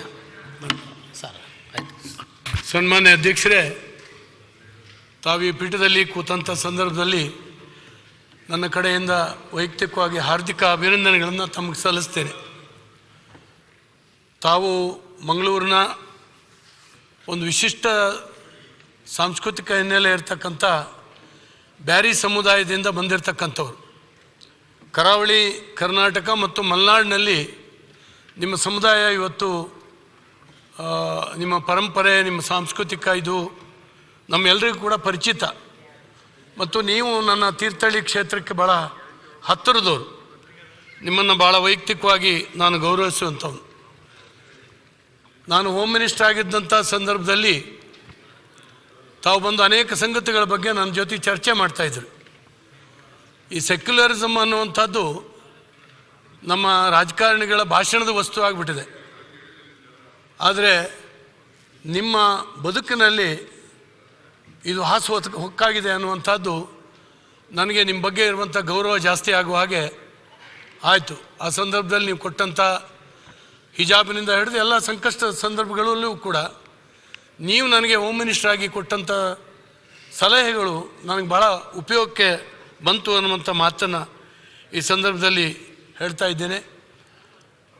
ರಮೇಶ್ ಕುಮಾರ್ ಅವ್ರ ಬಗ್ಗೆ, ಹೆಗಡೆಯವ್ರ ಬಗ್ಗೆ ಈಗಾಗಲೇ ಮಿತ್ರರೆಲ್ಲ ನೆನಪು ಮಾಡ್ಕೊಂಡ್ರು. ನಾನು 94ರಲ್ಲಿ ಈ ಸದನಕ್ಕೆ ಬಂದಾಗ ರಮೇಶ್ ಕುಮಾರ್ ಅವರು ಸ್ಪೀಕರ್ ಆಗಿದ್ದರು. ನನಗೆ ಇವತ್ತಿಗೂ ಕೂಡ ನೆನಪಾಗ್ತದೆ, ಅವತ್ತಿನ ಡಿಬೇಟ್ ಇದೆಯಲ್ಲ, ಭಾಳ ಮೌಲಿಕವಾಗಿರ್ತಕ್ಕಂಥ ಡಿಬೇಟ್. ನಾವು ಇತ್ತೀಚೆಗೆ ಅದನ್ನು ಕಳ್ಕೊಂಡಿದ್ದೀವಿ ಅವಕಾಶವನ್ನು ಅಂತೇಳಿ ಹೇಳಿ ನನಗನ್ಸುತ್ತೆ. ಅಧ್ಯಯನ ಮಾಡಿ ಎನ್ ನಂಜೇಗೌಡರು ಇರ್ಬೋದು, ಇಲ್ಲಿ ಖರ್ಗೆ ಅವರಿದ್ದರು, ಯಡಿಯೂರಪ್ಪನವರಿದ್ದರು, ಆ ಕಡೆ ಬೈರೇಗೌಡರು, ಅನೇಕರು, ವಾಟಾಳ ಇದ್ದರು. ಆ ಡಿಬೇಟು ದಿನಗಟ್ಟಲೆ ನಡೀತಾ ಇತ್ತು. ಅತ್ಯಂತ ಸ್ವಾರಸ್ಯಕರವಾಗಿತ್ತು ಮತ್ತು ವೈಚಾರಿಕತೆಯಿಂದ ಕೂಡಿತ್ತು. ಯಾಕೆ ಕರ್ನಾಟಕ ರಾಜ್ಯದ ಅಸೆಂಬ್ಲಿಗೆ ಇಡೀ ದೇಶದಲ್ಲಿ ಒಂದು ವಿಶಿಷ್ಟವಾಗಿರ್ತಕ್ಕಂಥ ಸ್ಥಾನ ಇದೆ ಅಂದರೆ ಈ ಕಾರಣಕ್ಕಾಗಿದೆ. ಬಹುಶಃ ರಮೇಶ್ ಕುಮಾರ್ ಅವರು ಅದಕ್ಕೆ ಪ್ರೋತ್ಸಾಹ ಕೊಡ್ತಾಯಿದ್ರು, ಹುಟ್ಟಾಕ್ತಾಯಿದ್ರು, ಆ ಡಿಬೇಟನ್ನು ಪ್ರೋತ್ಸಾಹಿಸ್ತಾಯಿದ್ರು. ಹೀಗೆ ಬಹುಶಃ ನಿಮ್ಮ ಪೀಠದಿಂದ ಅನೇಕ ಒಳ್ಳೆಯ ಚರ್ಚೆಗಳು ಆಗೋ ಹಾಗೆ ತಾವು ಉತ್ತೇಜನ ಕೊಟ್ಟರೆ ತುಂಬ ಒಳ್ಳೆಯದಾಗ್ತದೆ.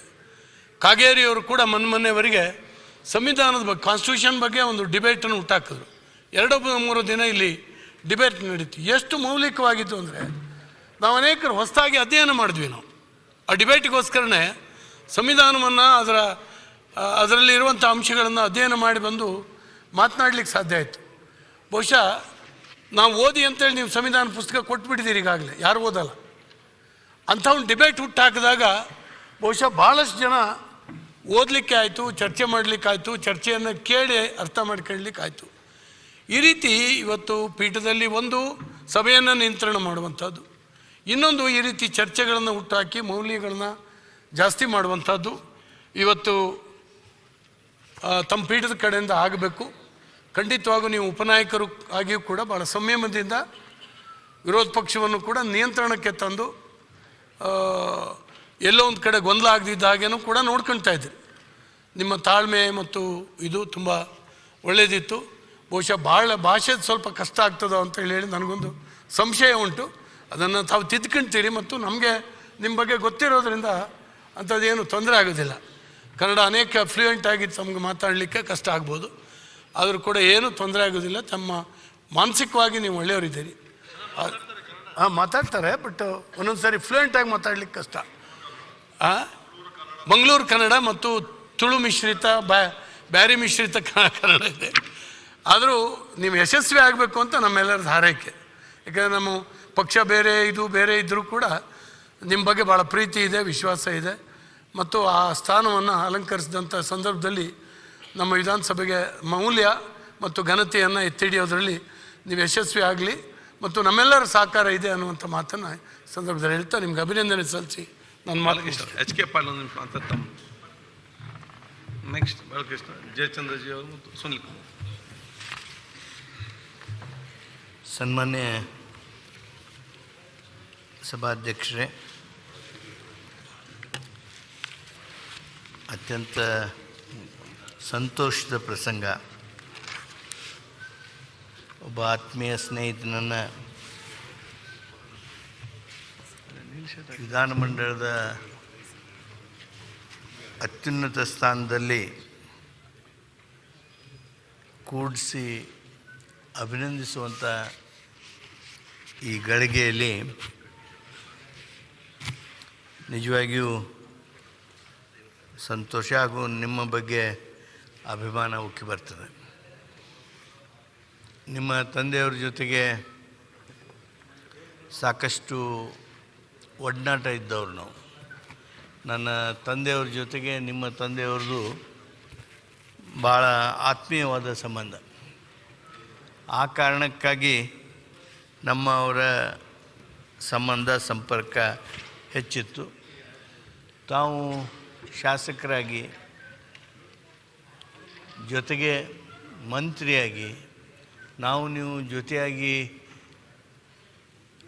ಸೇವೆ ಮಾಡ್ತಕ್ಕಂಥ ಅವಕಾಶ ನಮಗೆ ಕೂಡಿ ಬಂದದ್ದು ನಿಮ್ಮನ್ನು ಹೆಚ್ಚು ಅರ್ಥ ಮಾಡ್ಕೊಳ್ಳೋದಕ್ಕೆ ಸಾಧ್ಯ ಆಗಿತ್ತು.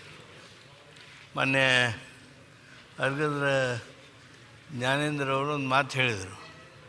ಅವರು ಕನ್ನಡ ಭಾಷೆ ಬಗ್ಗೆ ನಮ್ಮ ಗದಗಿಗೆ ಬಂದಿದ್ದರು ಖಾದರ್ ಅವರು. ಅನಿರೀಕ್ಷಿತವಾಗಿತ್ತದು. ಅವ್ರಿಗೆ ನಾನು ಒಂದು ಕಾರ್ಯಕ್ರಮದಲ್ಲಿ ನೀವು ಬರಲೇಬೇಕು ಅಂತ ಹೇಳಿ ಸ್ವಲ್ಪ ಜುಲ್ಮಿ ಮಾಡಿ ಕರ್ಕೊಂಡು ಹೋದೆ. ಬಸವಣ್ಣನ ಪ್ರತಿಮೆ ಎದುರು ಒಂದು ಅದ್ಭುತವಾದಂಥ ಕಾರ್ಯಕ್ರಮ ಅದಾಗಿತ್ತು. ನಮ್ಮ ಗದಗಿನ ತೋಂಟದ ಸಿದ್ಧಲಿಂಗ ಮಹಾಸ್ವಾಮಿಗಳು ಸಾನ್ನಿಧ್ಯವನ್ನು ವಹಿಸಿದ್ರು. ನಾನು ಖಾದರ್ ಅವ್ರ ಭಾಷಣ ಕೇಳಿದ್ದೆ, ಇಲ್ಲೇ ವಿಧಾನಸಭೆಯೊಳಗೆ ಕೇಳಿದ್ದೆ, ಕ್ಯಾಬಿನೆಟ್ನೊಳಗೆ ಅವರು 5-10 ನಿಮಿಷ ಮಾತಾಡಿದ್ದು ಕೇಳಿದ್ದೆ. ಇಲ್ಲಿ ಅವ್ರು ಮಾತನಾಡುವಾಗ ಅವ್ರನ್ನ ಬಿಡೋರ ಕಡಿಮೆ ಇದ್ದರು, ಅಡ್ಡ ಹಾಕಬೇಕು ಅನ್ನೋರು ಜಾಸ್ತಿ ಇದ್ದರು. ಹಾಗಾಗಿ ಅವರ ಫ್ಲೂಯೆನ್ಸಿ ಆಫ್ ಕನ್ನಡ ಅವ್ರು ಹೇಗೆ ಮಾತಾಡ್ತಾರೆ ಅನ್ನೋದು, ಹಾಗೂ ಅವ್ರಿಗೆ ವಿಷಯದಲ್ಲಿ ಏನು ಆಳ ಇದೆ ಅದು ಗೊತ್ತಾಗಿರಲಿಲ್ಲ. ಅದರಲ್ಲೂ ಆಧ್ಯಾತ್ಮಿಕ ಆಸಕ್ತಿ ಎಷ್ಟಿದೆ ಅಂತ ಅನ್ನೋದು ನನಗಂತೂ ಗೊತ್ತಿರಲಿಲ್ಲ.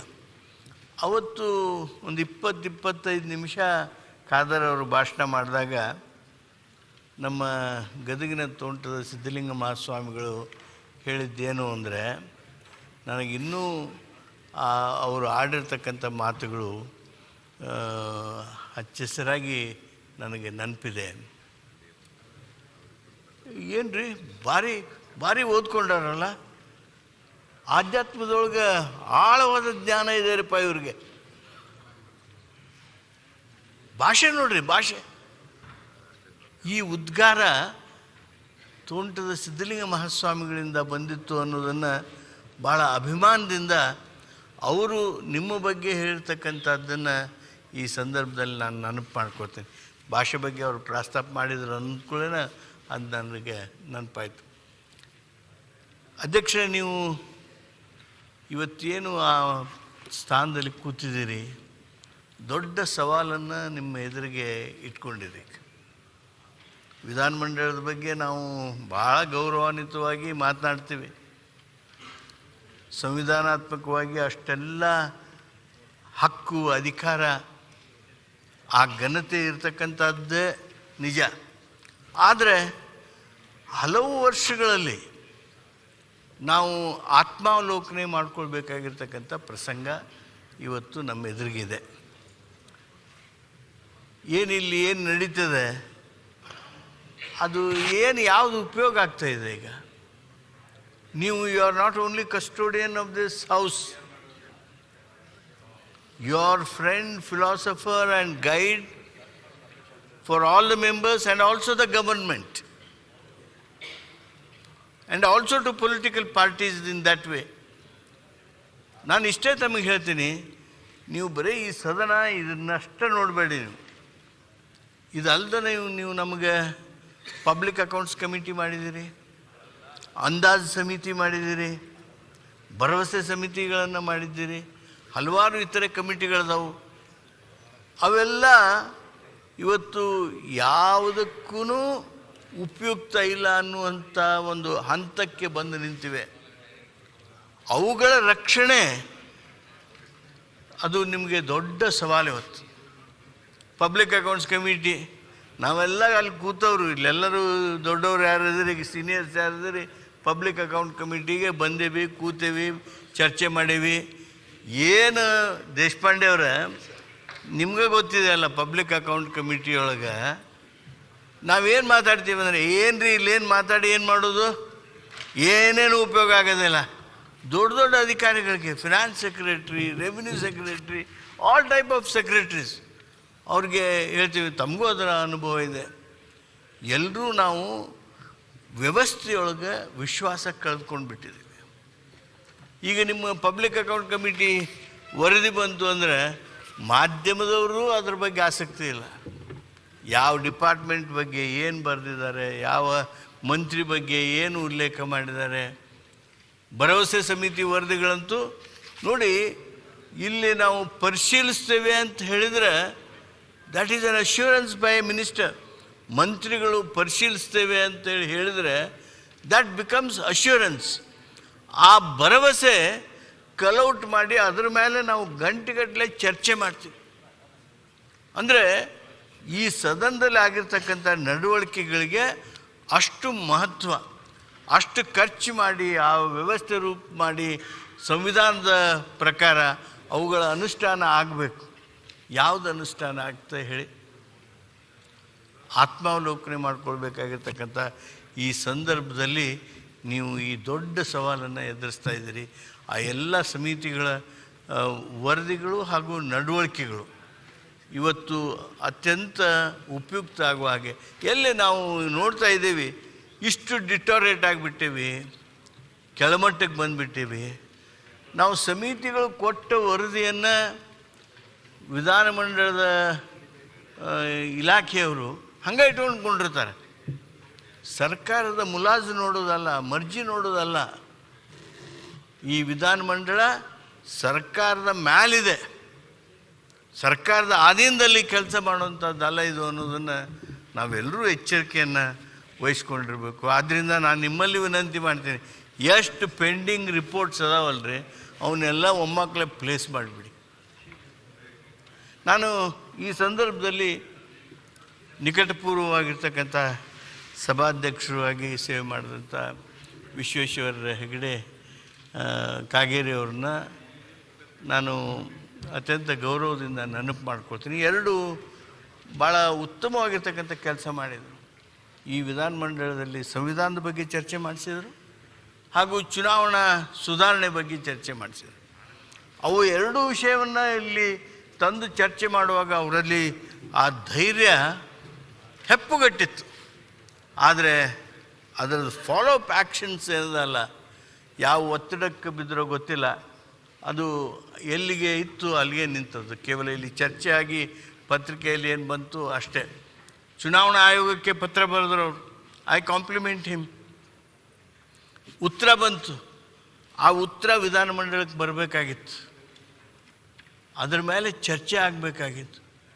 ನೀವ್ಯಾರು ಚರ್ಚೆ ಮಾಡೋಕ್ಕೆ, ನೀವು ಮಾಡಬಾರ್ದು ಇದನ್ನು ಅಂಥೇಳಿ ಚುನಾವಣಾ ಆಯೋಗದವ್ರು ಅಂದುಬಿಟ್ರೆ, ಚುನಾವಣಾ ಸುಧಾರಣೆ ಸಲುವಾಗಿ ನಾವು ಕೊಟ್ಟಿರ್ತಕ್ಕಂಥ ಸಲಹೆಗಳಿಗೆ ವಿಧಾನಮಂಡಲ ಯಾಕೆ ಚರ್ಚೆ ಮಾಡಬೇಕಾಗಿತ್ತು ಇದನ್ನು ಅಂಥೇಳಿ ಚುನಾವಣಾ ಆಯೋಗ ಹೇಳೋದಾದರೆ ಅವರ ಉದ್ದಟತನವನ್ನು ನಾವು ಪ್ರಶ್ನೆ ಮಾಡಬೇಕಾಗ್ತದೆ.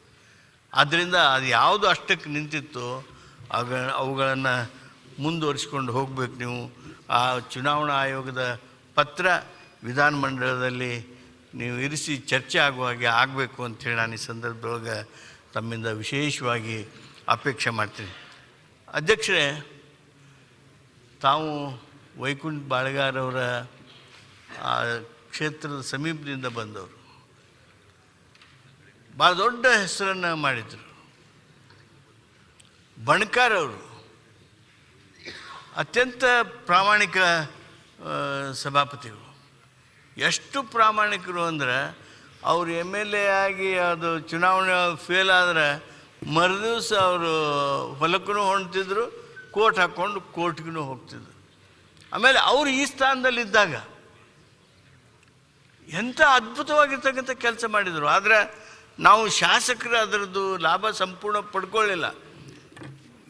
ನಿಮ್ಮ ಕ್ಷೇತ್ರದೊಳಗೆ, ಎಲ್ಲ ಶಾಸಕರುಗಳಿಗೂ ನಿಮ್ಮ ಕ್ಷೇತ್ರದೊಳಗೆ ಎಷ್ಟು ಹಣ ಯಾವ ಇಲಾಖೆಯವರು ಯಾವ್ಯಾವ ಕಾರಣಕ್ಕಾಗಿ ಮಂಜೂರಿ ಮಾಡಿದ್ದಾರೆ, ಈ 6 ತಿಂಗಳದೊಳಗೆ ಎಷ್ಟು ಖರ್ಚು ಮಾಡಿದರು, ಇನ್ನೂ ಎಷ್ಟು ಖರ್ಚು ಮಾಡಬೇಕಾಗಿದೆ, ನಿಮಗೆ 15 ME ಸ್ಯಾಂಕ್ಷನ್ ಮಾಡೋದಕ್ಕೆ ಕೊಟ್ಟಿದ್ದರು, ನಿಮಗೆ ಅವು ತಲುಪಿವೆಯಾ, ನೀವು ನಿಮ್ಮ ಜನರಿಗೆ ಅವನು ನೀಡಿದ್ದೀರಾ ನೀಡಿಲ್ವಾ, ಈ ಎಲ್ಲ ಡೀಟೇಲ್ಸ್ ಅವರು ಅಧ್ಯಯನ ಮಾಡಿ ಅದಕ್ಕೊಂದು ರಿಸರ್ಚ್ ಡಿಪಾರ್ಟ್ಮೆಂಟ್ ಮಾಡಿದರು.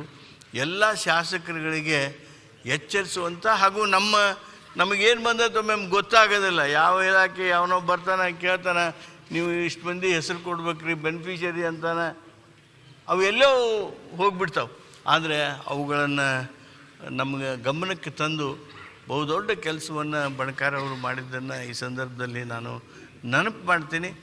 ಆ ಒಂದು ಪದ್ಧತಿಯನ್ನು ಅದೇನು ಮಾಡಿದರು ಅದನ್ನು ಮುಂದುವರಿಸಿದರೆ ಶಾಸಕರಿಗೆ ಭಾಳ ಅನುಕೂಲ ಆಗ್ತದೆ ಅನ್ನೋದನ್ನು ಈ ಸಂದರ್ಭದೊಳಗೆ ನಾನು ಹೇಳೋದರ ಜೊತೆಗೆ, ರಮೇಶ್ ಕುಮಾರ್ ಅವರು ಈಗಾಗಲೇ ನಮ್ಮ ಉಪಮುಖ್ಯಮಂತ್ರಿಗಳಾದ ಶಿವಕುಮಾರ್ ಅವರು ಪ್ರಸ್ತಾಪ ಮಾಡಿದರು. ರಮೇಶ್ ಕುಮಾರ್ ಅವರು ಅವ್ರದ್ದು ಕನ್ಸೆಪ್ಟ್ ಅಂದರೆ ಲೀಡರ್ಸ್ ಶುಡ್ ಕ್ರಿಯೇಟ್ ಲೀಡರ್ಸ್. ಆಮೇಲೆ ಈ ಚರ್ಚೆಗೆ ಎಲ್ಲೋ ಒಂದು ಕಡೆ ನಾವು ಸ್ಟಿಮ್ಯುಲಸ್ ಆಗಬೇಕು. ಆ ಚರ್ಚೆ ಆಗುವ ಹಾಗೆ ಅನುಕೂಲಕರವಾಗಿರ್ತಕ್ಕಂಥ ವಾತಾವರಣವನ್ನು ರೂಪಿಸಬೇಕು. ಆ ರೀತಿಯ ಕಾಮೆಂಟ್ಸ್ಗಳು ಎಲ್ಲಿಂದ ಬರುವಾಗ ಮಾಡ್ತಿದ್ರು. ಆ ಚರ್ಚೆ ಹೆಚ್ಚೆಚ್ಚಾಗಿ ಆಗುವ ಹಾಗೆ ತಾವು ನೋಡ್ತೀರಿ ಅನ್ನೋದನ್ನು ನಾನು ಈ ಸಂದರ್ಭದೊಳಗೆ ಆಶೆ ಮಾಡ್ತಾ, ಮತ್ತೊಮ್ಮೆ ಅಧ್ಯಕ್ಷ, ವೈಯಕ್ತಿಕವಾಗಿ ನಾವೆಲ್ಲ ಬಹಳಷ್ಟು ನಿಮ್ಮ ಬಗ್ಗೆ ಬಲ್ಲವರಾಗಿದ್ದೇವೆ. ನಿಮ್ಮ ಈ ಅವಧಿಯೊಳಗೆ ನಮ್ಮ ವಿಧಾನಮಂಡಲದ ಇತಿಹಾಸ ಭಾಳ ದೊಡ್ಡದಾಗುತ್ತೆ. ನಿಮ್ಮ ಅವಧಿಯ ಈ ಕಾಲ ಸ್ವರ್ಣ ಪುಟದಲ್ಲಿ ಬರೆದಿಡುವಂಥ ಆಗಲಿ. ನಿಮಗೆ ಆ ರೀತಿಯಾಗಿರ್ತಕ್ಕಂಥ ಎಲ್ಲ ಶಕ್ತಿ ಸಾಮರ್ಥ್ಯ ಇದೆ, ವಯಸ್ಸಿದೆ. ಆ ಸ್ಥಾನವನ್ನು ಬಹುತೇಕ ಯಾರು ರಿಟೈರ್ ಆಗ್ತಿರ್ತಾರ, ಯಾರು ರಾಜಕಾರಣದೊಳಗೆ ಕೊನೆ ಹಂತದೊಳಗೆ ಇರ್ತಾರ, ಅವರಿಗೆ ಕೊಡುವಂಥ ಒಂದು ಪದ್ಧತಿ ಇತ್ತು. ಆದರೆ ಸನ್ಮಾನ್ಯ ಮುಖ್ಯಮಂತ್ರಿಗಳು ಸಿದ್ದರಾಮಯ್ಯನವರು, ಉಪಮುಖ್ಯಮಂತ್ರಿಗಳು ಹಾಗೂ ನಮ್ಮ ಪಕ್ಷದ ಹೈಕಮಾಂಡ್ ನಿಮ್ಮಂಥವ್ರನ್ನ ಅಲ್ಲಿ ಕೂಡಿಸೋದ್ರ ಮೂಲಕ ಒಂದು ವಿಶೇಷ ನಿರೀಕ್ಷೆಯನ್ನು ಇಟ್ಕೊಂಡಿದ್ದಾರೆ ಅಂಥೇಳಿ ನಾನು ಭಾವಿಸ್ಕೊತೀನಿ. ನಿಮಗೆ ಬಹುದೊಡ್ಡದಾಗಿರ್ತಕ್ಕಂಥ ಅವಕಾಶವಿದೆ. ಈ ವಿಧಾನಮಂಡಲದ ನಡವಳಿಕೆಗಳು ಮೌಲಿಕವಾಗಿ ಆಗ್ತಕ್ಕಂಥ ಮಾಡುವಂಥ ಒಂದು ಕೆಲಸ ತಮ್ಮಿಂದ ಆಗಲಿ. ಅದರ ಜೊತೆಗೇ ಈ ಪಕ್ಷಗಳನ್ನು ಸ್ವಲ್ಪ ಹೆಚ್ಚು ಕಡಿಮೆ ನಾವು ಆಚೆ ಕಡೆ ಇದ್ದಾಗ ಸಭಾಧ್ಯಕ್ಷರ ಮೈಮೇಲಿನ ಬೀಳಕ್ಕೆ ಹೋಗ್ತಿರ್ತಿದ್ವಿ, ಅಂದರೆ ಶಬ್ದದಲ್ಲಿ, ಮಾತಿನಲ್ಲಿ. ಅದೆಲ್ಲ ಸ್ವಲ್ಪ ಮಟ್ಟಿಗೆ ಇದ್ದಿದ್ರೂ ಸಹಿತ ಆ ಶಿಸ್ತು ಇನ್ನೂ ನಮ್ಮ ವಿಧಾನಮಂಡಲ ಕಳೆದುಕೊಂಡಿಲ್ಲ. ತಮ್ಮ ಕಾಲದಲ್ಲಿ ಇನ್ನೂ ಎತ್ತರಕ್ಕೆ ಏರಲಿ ಅಂತೇಳಿ ಹಾರೈಸಿ, ಮತ್ತೊಮ್ಮೆ ತಮಗೆ ಈ ಅವಕಾಶ ಏನು ಸಿಕ್ಕಿದೆ, ಈ ಅವಕಾಶದಲ್ಲಿ ನಿಮ್ಮ ವೈಯಕ್ತಿಕವಾಗಿ ಇರ್ತಕ್ಕಂಥ ವರ್ಚಸ್ಸು ಹಾಗೂ ವ್ಯಕ್ತಿತ್ವ ಎತ್ತರಕ್ಕೇರಲಿ ಅಂತೇಳಿ ಹಾರೈಸಿ ನಾನು ಮಾತನಾಡ್ತೀನಿ. ಸರ್, 16ನೇ ವಿಧಾನಸಭೆಯ ಸಭಾಧ್ಯಕ್ಷರಾಗಿ ಅವಿರೋಧವಾಗಿ ಆಯ್ಕೆಯಾಗಿರುವಂಥ ಈ ಸಂದರ್ಭದಲ್ಲಿ ವೈಯಕ್ತಿಕವಾಗಿ ಹಾಗೂ ಸದನದ ಪರವಾಗಿ ತಮಗೆ ಹೃದಯಪೂರ್ವಕವಾದಂಥ ಅಭಿನಂದನೆಗಳನ್ನು ಸಲ್ಲಿಸಲಿಕ್ಕೆ ಬಯಸ್ತಾ ಇದ್ದೇನೆ. ತಮ್ಮ ಸಾಮರ್ಥ್ಯದ ಆಧಾರದ ಮೇಲೆ ತಾವು ಇವತ್ತು ಸಭಾಧ್ಯಕ್ಷರಾಗಿ ಆಯ್ಕೆಯಾಗಿದ್ದೀರಾ ಎಂಬತಕ್ಕಂಥ ಒಂದು ಸಂತೋಷ ಕೂಡ ಇದೆ ಅಂತ ನಾನು ಈ ಸಂದರ್ಭದಲ್ಲಿ ಭಾವಿಸಿದ್ದೇನೆ. ಏಕೆಂದರೆ ಸದನದಲ್ಲಿ ಈ ಹಿಂದೆ ತಾವು ಮಂತ್ರಿಗಳಾಗಿ ಉಪನಾಯಕರಾಗಿ ನಿಮ್ಮ ಸಾಮರ್ಥ್ಯವನ್ನು ಸಾಬೀತು ಮಾಡಿರುವಂಥದ್ದು ನಮ್ಮೆಲ್ಲರಿಗೂ ಕೂಡ ನೋಡಿ ತಿಳಿದಿರುವಂಥ ವಿಚಾರ. ಸಾಮಾಜಿಕ ನ್ಯಾಯದ ಅಡಿನಲ್ಲಿ ಮಾನ್ಯ ಮುಖ್ಯಮಂತ್ರಿಗಳಾದಂಥ ಸನ್ಮಾನ್ಯ ಸಿದ್ದರಾಮಯ್ಯವರು, ಉಪಮುಖ್ಯಮಂತ್ರಿಗಳಾದಂಥ ಸನ್ಮಾನ್ಯ ಡಿ ಕೆ ಶಿವಕುಮಾರ್ ಅವರು, ಸರ್ಕಾರ ನಿಮಗೆ ಅವಕಾಶವನ್ನು ಮಾಡಿಕೊಟ್ಟಿರುವಂಥ ಈ ಸಂದರ್ಭದಲ್ಲಿ ಸರ್ಕಾರಕ್ಕೆ ವೈಯಕ್ತಿಕವಾಗಿ ಹೃದಯಪೂರ್ವಕವಾದಂಥ ಅಭಿನಂದನೆಗಳನ್ನು ಕೂಡ ಸಲ್ಲಿಸಲಿಕ್ಕೆ ಬಯಸ್ತಾ ಇದ್ದೇನೆ. ತಾವು ನಗರಾಭಿವೃದ್ಧಿ ಸಚಿವರಾಗಿ, ಆಹಾರ ಮತ್ತು ನಾಗರಿಕ ಪೂರೈಕೆ ಸಚಿವರಾಗಿ, ಈ ಸದನದ ಉಪನಾಯಕರಾಗಿ ಎಲ್ಲರ ನಡುವೆ ಸ್ನೇಹಮಯಗಳಾಗಿ ನಡ್ಕೊಳ್ತಕ್ಕಂಥ ಒಂದು ರೀತಿ ನಮ್ಮೆಲ್ಲರಿಗೂ ಕೂಡ ಸಂತೋಷವನ್ನು ತಂದಿದೆ. ಪ್ರತಿಯೊಬ್ಬರಲ್ಲೂ ಕೂಡ ವಿಶ್ವಾಸ ತುಂಬುವಂಥ ಕೆಲಸವನ್ನು ತಾವೆಲ್ಲರೂ ಕೂಡ ಮಾಡಿದ್ದೀರಿ. ಸದನದಲ್ಲೂ ಕೂಡ ಆಯಾ ಸಂದರ್ಭದ ವಿಷಯಗಳಿಗೆ ಸಂಬಂಧಪಟ್ಟಂಗೆ ಸತ್ಯಕ್ಕೆ ಹತ್ತಿರವಾದಂಥ ವಿಚಾರಗಳನ್ನು ಸದನದಲ್ಲಿ ಮಂಡನೆ ಮಾಡೋದ್ರ ಮೂಲಕ ನಮ್ಮಂಥ ಎಲ್ಲರಿಗೂ ಕೂಡ ಒಂದು ಮಾದರಿಯಾಗಿ ಒಂದು ರೀತಿ ಜಾಗೃತಿ ಮೂಡಿಸುವಂಥ ಕೆಲಸನೂ ಕೂಡ ತಾವು ವಿಶೇಷವಾಗಿ ಮಾಡಿದ್ದೀರಿ ಎಂಬತಕ್ಕಂಥ ಮಾತನ್ನು ಕೂಡ ನಾನು ಈ ಸಂದರ್ಭದಲ್ಲಿ ಹೇಳ್ತಾ, ಇವತ್ತು ಕರ್ನಾಟಕ ವಿಧಾನಸಭೆ ಇತಿಹಾಸದಲ್ಲಿ ಒಂದು ಅಲ್ಪಸಂಖ್ಯಾತರ ಒಬ್ಬ ನಾಯಕರಿಗೆ ಇವತ್ತು ಸಭಾಧ್ಯಕ್ಷರ ಒಂದು ಗೌರವ ಸಿಕ್ಕಿರ್ತಕ್ಕಂಥದ್ದು ಈ ನಾಡಿಗೆ ಸಿಕ್ಕಿರ್ತಕ್ಕಂಥ ಒಂದು ಗೌರವ ಅಂತ ನಾನು ಈ ಸಂದರ್ಭದಲ್ಲಿ ವಿಶೇಷವಾಗಿ ಭಾವಿಸಿದ್ದೇನೆ. ನಿಮ್ಮ ಕನ್ನಡದ ಬಗ್ಗೆನೂ ಕೂಡ ನಮ್ಗೆ ಗೌರವ ಇದೆ. ಈಗ ನೀವು ಮಾತನಾಡುವಂಥ ಸಂದರ್ಭದಲ್ಲಿ ನಮ್ಮ ಅರಗ ಜ್ಞಾನೇಂದ್ರ ಸಾಹೇಬ್ರು ಹೇಳಿದರು, ಆದರೆ ನೀವು ಮಾತನಾಡ್ತಕ್ಕಂಥ ಶೈಲಿ ನಾವಿನ್ನೂ ಕೂಡ ಹೆಚ್ಚು ಕೇಳಬೇಕು ಅಂತ ಅನ್ನಿಸ್ತಿರ್ತಕ್ಕಂಥದ್ದು ಉಪನಾಯಕರಾಗಿ ಮಾತಾಡುವಂಥ ಆ ಸಂದರ್ಭದಲ್ಲಿ. ಈ ಸಂದರ್ಭದಲ್ಲಿ ಈಗಾಗಲೇ ಗೌರವಾನ್ವಿತ ಎಲ್ಲ ಹಿರಿಯ ಸದಸ್ಯ ಹೆಚ್ಚು ಮಾತಾಡಿದ್ದಾನೆ, ಹೆಚ್ಚು ಮಾತಾಡಲಿಕ್ಕೆ ಹೋಗಲ್ಲ. ಏಕೆಂದರೆ ತಾವು ಆ ಪೀಠದಲ್ಲಿ ಕೂತು ಸರ್ಕಾರಕ್ಕೂ ಸಲಹೆ, ಮಾರ್ಗದರ್ಶನ, ಆದೇಶಗಳನ್ನು ಮಾಡುವಂಥ ಅವಕಾಶ ಇದೆ. ಪ್ರತಿಪಕ್ಷದ ನಾಯಕರು ಮತ್ತು ಸದಸ್ಯಗಳಿಗೂ ಕೂಡ ಆದೇಶ ಸೂಚನೆಗಳನ್ನು ನೀಡುವಂಥ ಅವಕಾಶ ಇದೆ. ಏಕೆಂದರೆ ಚರ್ಚೆ ಮಾಡುವಂಥ ಸಂದರ್ಭದಲ್ಲಿ ಎಲ್ಲ ಚರ್ಚೆ ಮೊಟಕಾಗದ ರೀತಿ ಅದು ದಿಕ್ಕು ಹತ್ತಿರ ತಲುಪುವಂಥ ದೃಷ್ಟಿಯಲ್ಲಿ ತಾವು ಸಹಕಾರವನ್ನು ಮಾಡಬೇಕು ಅಂತ ನಾನು ಈ ಸಂದರ್ಭದಲ್ಲಿ ತಮಗೆ ಮನವಿಯನ್ನು ಕೂಡ ಈ ಸಂದರ್ಭದಲ್ಲಿ ಮಾಡಿ, ಏಕೆಂದರೆ ಸಭಾಧ್ಯಕ್ಷರ ಹುದ್ದೆ ಅತ್ಯುನ್ನತವಾದಂಥ ಹುದ್ದೆ, ಈ ರಾಜ್ಯ ಸಮಗ್ರವಾಗಿ ಅಭಿವೃದ್ಧಿ ಆಗುವಂಥ ಹಿನ್ನೆಲೆಯಲ್ಲಿ ನಿಮ್ಮ ಮಾರ್ಗದರ್ಶನವನ್ನು ಕೂಡ ಸರ್ಕಾರಕ್ಕೆ ಪೂರ್ಣ ಪ್ರಮಾಣದಲ್ಲಿ ಇದೆ ಎಂಬತಕ್ಕಂಥ ಮಾತನ್ನು ಕೂಡ ನಾನು ಈ ಸಂದರ್ಭದಲ್ಲಿ ಹೇಳಿ, ಪ್ರತಿಯೊಬ್ಬ ಸದಸ್ಯರ ಒಂದು ಗೌರವವನ್ನು ಎತ್ತಿಡಿತಕ್ಕಂಥ ಒಂದು ಜವಾಬ್ದಾರಿ ತಮ್ಮಲ್ಲಿದೆ. ಆ ವಿಶ್ವಾಸನೂ ಕೂಡ ನಮಗಿದೆ. ಈ ಒಂದು ವಿಧಾನಸಭೆಯ ಗೌರವವನ್ನು ಒಂದು ರಾಷ್ಟ್ರದಲ್ಲೇ ಉನ್ನತ ಮಟ್ಟಕ್ಕೆ ಕೊಂಡೊಯ್ತಿರತಕ್ಕಂಥ ವಿಶ್ವಾಸ ಇದೆ ಅಂತಕ್ಕಂಥ ಮಾತನ್ನು ಕೂಡ ಈ ಸಂದರ್ಭದಲ್ಲಿ ಹೇಳಿ, ನಿಮ್ಮ ಒಂದು ಅವಧಿನಲ್ಲಿ ಈ ಕರ್ನಾಟಕ ವಿಧಾನಸಭೆ ಒಂದು ಇತಿಹಾಸವನ್ನು ನಿರ್ಮಾಣ ಮಾಡುವಂಥ ದಿಕ್ಕಿನಲ್ಲಿ ಅವಕಾಶ ಆಗಲಿ ಅಂತ ನಾನು ಪ್ರಾರ್ಥನೆ ಮಾಡಿ ಮತ್ತೊಮ್ಮೆ ತಮಗೆ ಶುಭ ಕೋರಿ ಎರಡು ಮಾತನ್ನು ಮುಗಿಸ್ತೇನೆ. ನಮಸ್ಕಾರ.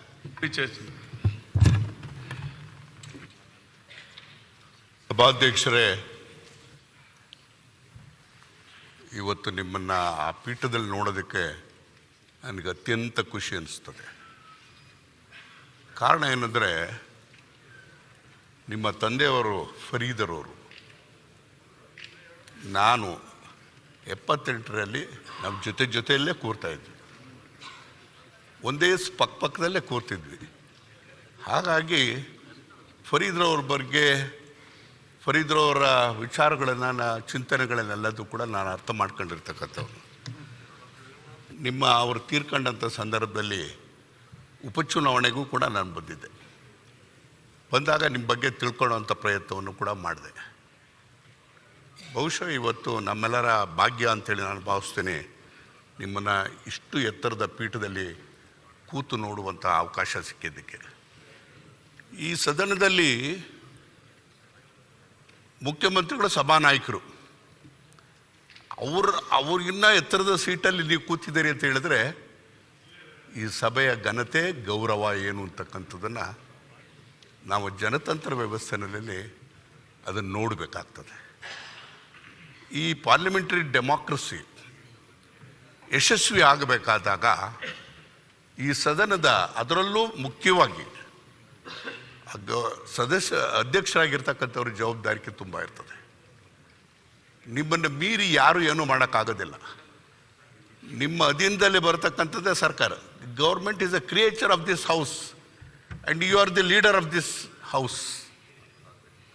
ಹಾಗಾಗಿ ನಮ್ಮ ಮುಖ್ಯವಾದಂಥ ಕೆಲಸ ಏನು, ಇಲ್ಲಿ ವಿಧಾನಸಭೆಗೆ ಇವತ್ತು ಆಯ್ಕೆಯಾಗಿ ಬಂದಿರತಕ್ಕಂಥವ್ರು ಭಾಳಷ್ಟು ಜನ ಹೊಸಬರು ಬಂದಿದ್ದಾರೆ, ಯುವಕರು ಬಂದಿದ್ದಾರೆ. ವಿಚಾರಗಳು ಅಷ್ಟು ಗೊತ್ತಿಲ್ಲದೆ ಇರತಕ್ಕಂಥವ್ರು ಇದ್ದಾರೆ. ಅವ್ರನ್ನ ತಯಾರು ಮಾಡ್ತಕ್ಕಂಥ ಕೆಲಸವನ್ನು ನೀವು ಮಾಡಬೇಕಾಗ್ತದೆ. ಯಾಕಂದರೆ ನೀವು ಬೇಸಿಕಲಿ ಕಾನೂನು ಪದವಿಯನ್ನು ಕೂಡ ಪಡೆದಿರ್ತಕ್ಕಂಥವ್ರು. ಅವರ ಆ ನಾಯಕತ್ವವನ್ನು ಬೆಳೆಸ್ತಕ್ಕಂಥ ಕೆಲಸವನ್ನು ಮಾಡಬೇಕಾಗ್ತದೆ.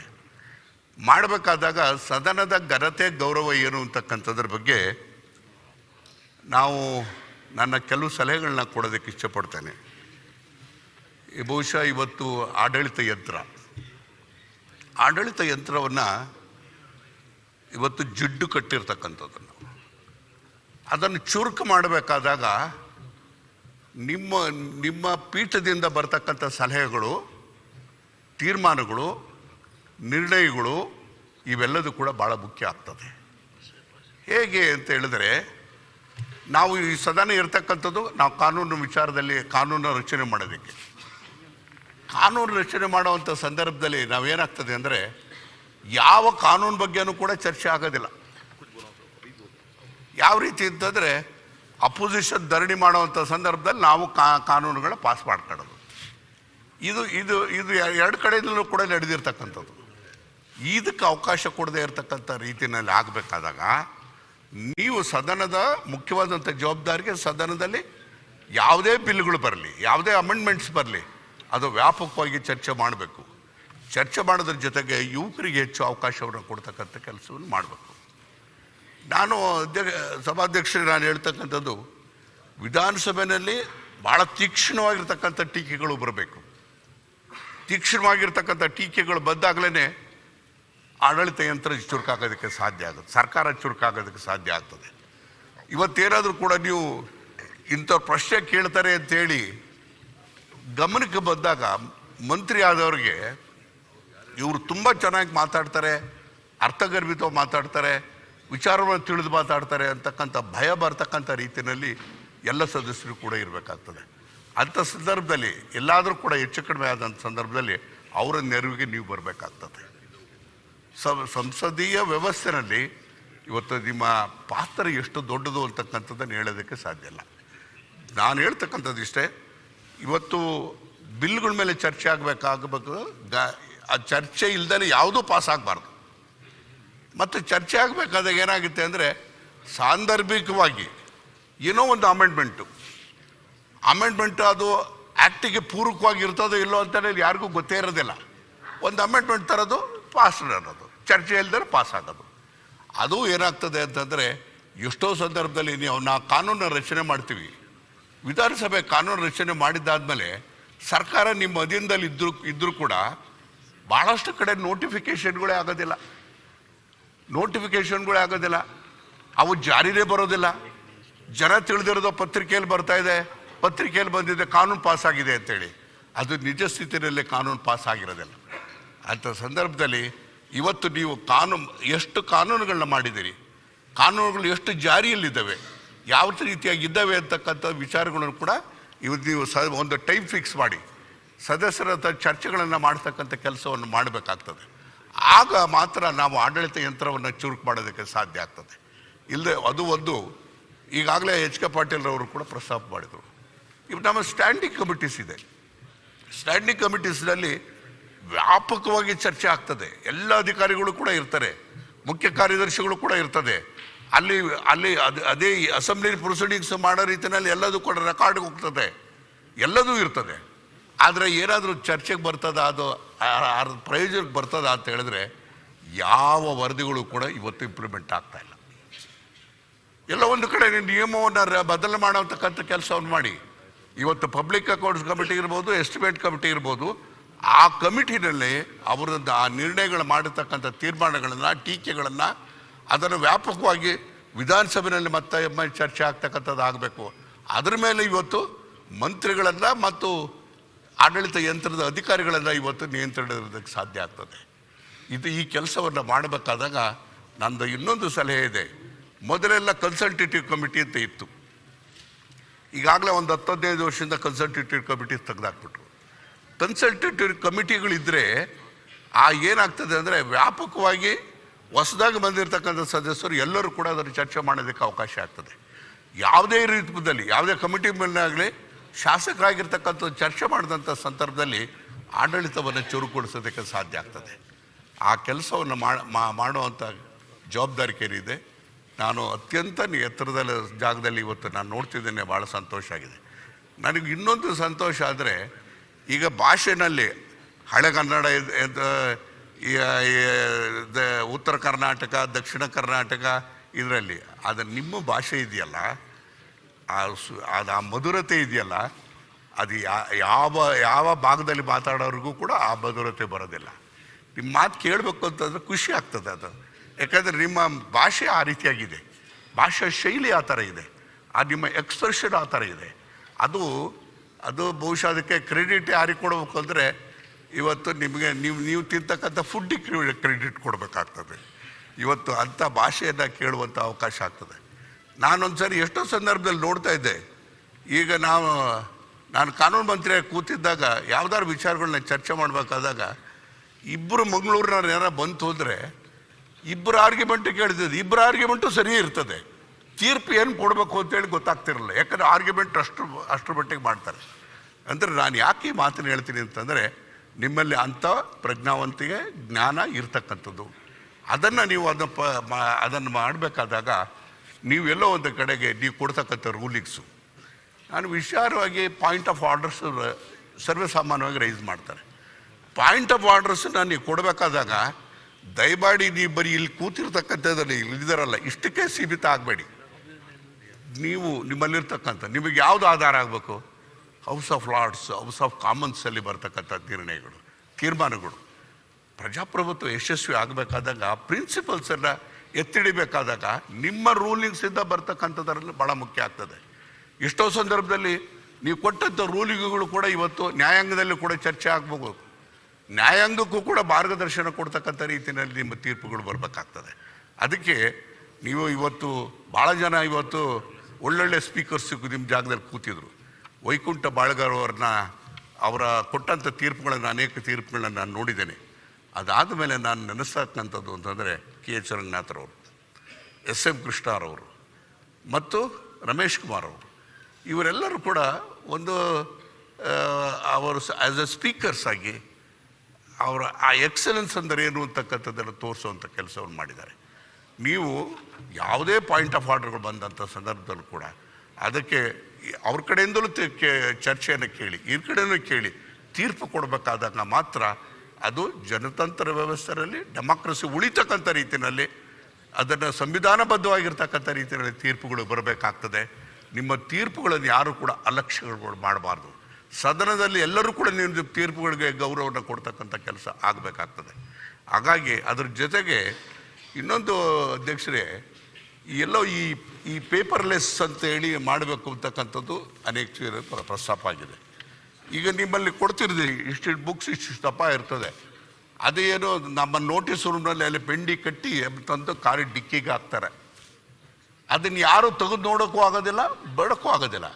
ಕೊನೆಗೆ ಎಲ್ಲೋ ಆ ಟರ್ಮ್ ಮುಗಿದ ಮೇಲೆ ಅದನ್ನು ಬೆಂಕಿಗೆ ಹಾಕತಕ್ಕಂಥ ಪರಿಸ್ಥಿತಿ ಕೂಡ ಬರ್ತದೆ. ಅದು ಇಟ್ಕೊಳ್ಳೋಕೆ ಜಾಗನೂ ಇರೋದಿಲ್ಲ, ಅಷ್ಟು ಲಿಟ್ರೇಚರ್ ಇರ್ತದೆ. ಆದರೆ ಅದನ್ನು ಕಡಿಮೆ ಮಾಡಬೇಕಾದಾಗ ನೀವು ಪೇಪರ್ಲೆಸ್ ಬರ್ತಕ್ಕಂಥ ರೀತಿಯಲ್ಲಿ ನೀವು ಹೊಸ ಶಾಸಕರು, ಈಗೆಲ್ಲದು ಸೋಷಿಯಲ್ ಮೀಡಿಯಾ ಬಗ್ಗೆ ಗೊತ್ತಿರ್ತಕ್ಕಂಥದ್ದು, ಸೋಷಿಯಲ್ ಮೀಡಿಯಾ ಬಗ್ಗೆ, ಇವತ್ತು ಟೆಕ್ನಾಲಜಿ ಬಗ್ಗೆ, ನಿಮಗೆ 5G ಇದೆ, 6G ಇದೆ, ಅದೆಲ್ಲದೂ ಕೂಡ ಬಂದಿರಬೇಕಾದಾಗ ಅದನ್ನು ಪ್ರಯೋಗ ಮಾಡೋದಕ್ಕೆ ಪೇಪರ್ಲೆಸ್ ಬರ್ತಕ್ಕಂಥ ಡಿಸ್ಕಷನ್ ಬರ್ತಕ್ಕಂಥದ್ದಕ್ಕೆ ನೀವೆಲ್ಲ ಸದಸ್ಯರುಗಳಿಗೂ ಕೂಡ ಒಂದು ರೀತಿಯಾದ ಮಾಹಿತಿಯನ್ನು ಕೊಡ್ತಕ್ಕಂಥ ಕೆಲಸವನ್ನು ಮಾಡಬೇಕು ಅನ್ನೋದ್ರ ಜೊತೆಗೆ, ಇತ್ತೀಚಿನ ದಿನಗಳಲ್ಲಿ ಏನಾಗಿದೆ ಅಂತ ಹೇಳಿದ್ರೆ, ನೀವು ಯಾವುದೇ ಪ್ರಶ್ನೆಗಳನ್ನು ಯಾವುದೇ ಸದಸ್ಯರಿಗೆ ಕೇಳಿದ್ರೆ ಮಂತ್ರಿಗಳು ಹೇಳ್ತಕ್ಕಂಥ ಸರ್ವೇ ಸಾಮಾನ್ಯ ಉತ್ತರ ಏನಂತ ಹೇಳಿದ್ರೆ, ಪರಿಶೀಲನೆ ಮಾಡ್ತೀನಿ, ನಾನು ನೋಡ್ತೇನೆ ಅಂತೇಳಿ. ಅವ್ರು ಪರಿಶೀಲನೆ ಮಾಡ್ತೀನಿ, ನೋಡ್ತೇನೆ ಅಂತಕ್ಕಂಥದ್ದು ಅದು ಅಶ್ಯೂರೆನ್ಸ್ ಕಮಿಟಿ ಮುಂದೆ ಹೋಗುತ್ತೆ. ಅದು ಹೋಗಿ ಅಶ್ಯೂರೆನ್ಸ್ ಕಮಿಟಿನಲ್ಲಿ ತೀರ್ಪಾಗೋದು ಯಾವಾಗ ಅಂದರೆ ಅವನ ಟರ್ಮ್ ಮುಗಿದೋಗಿರ್ತದೆ.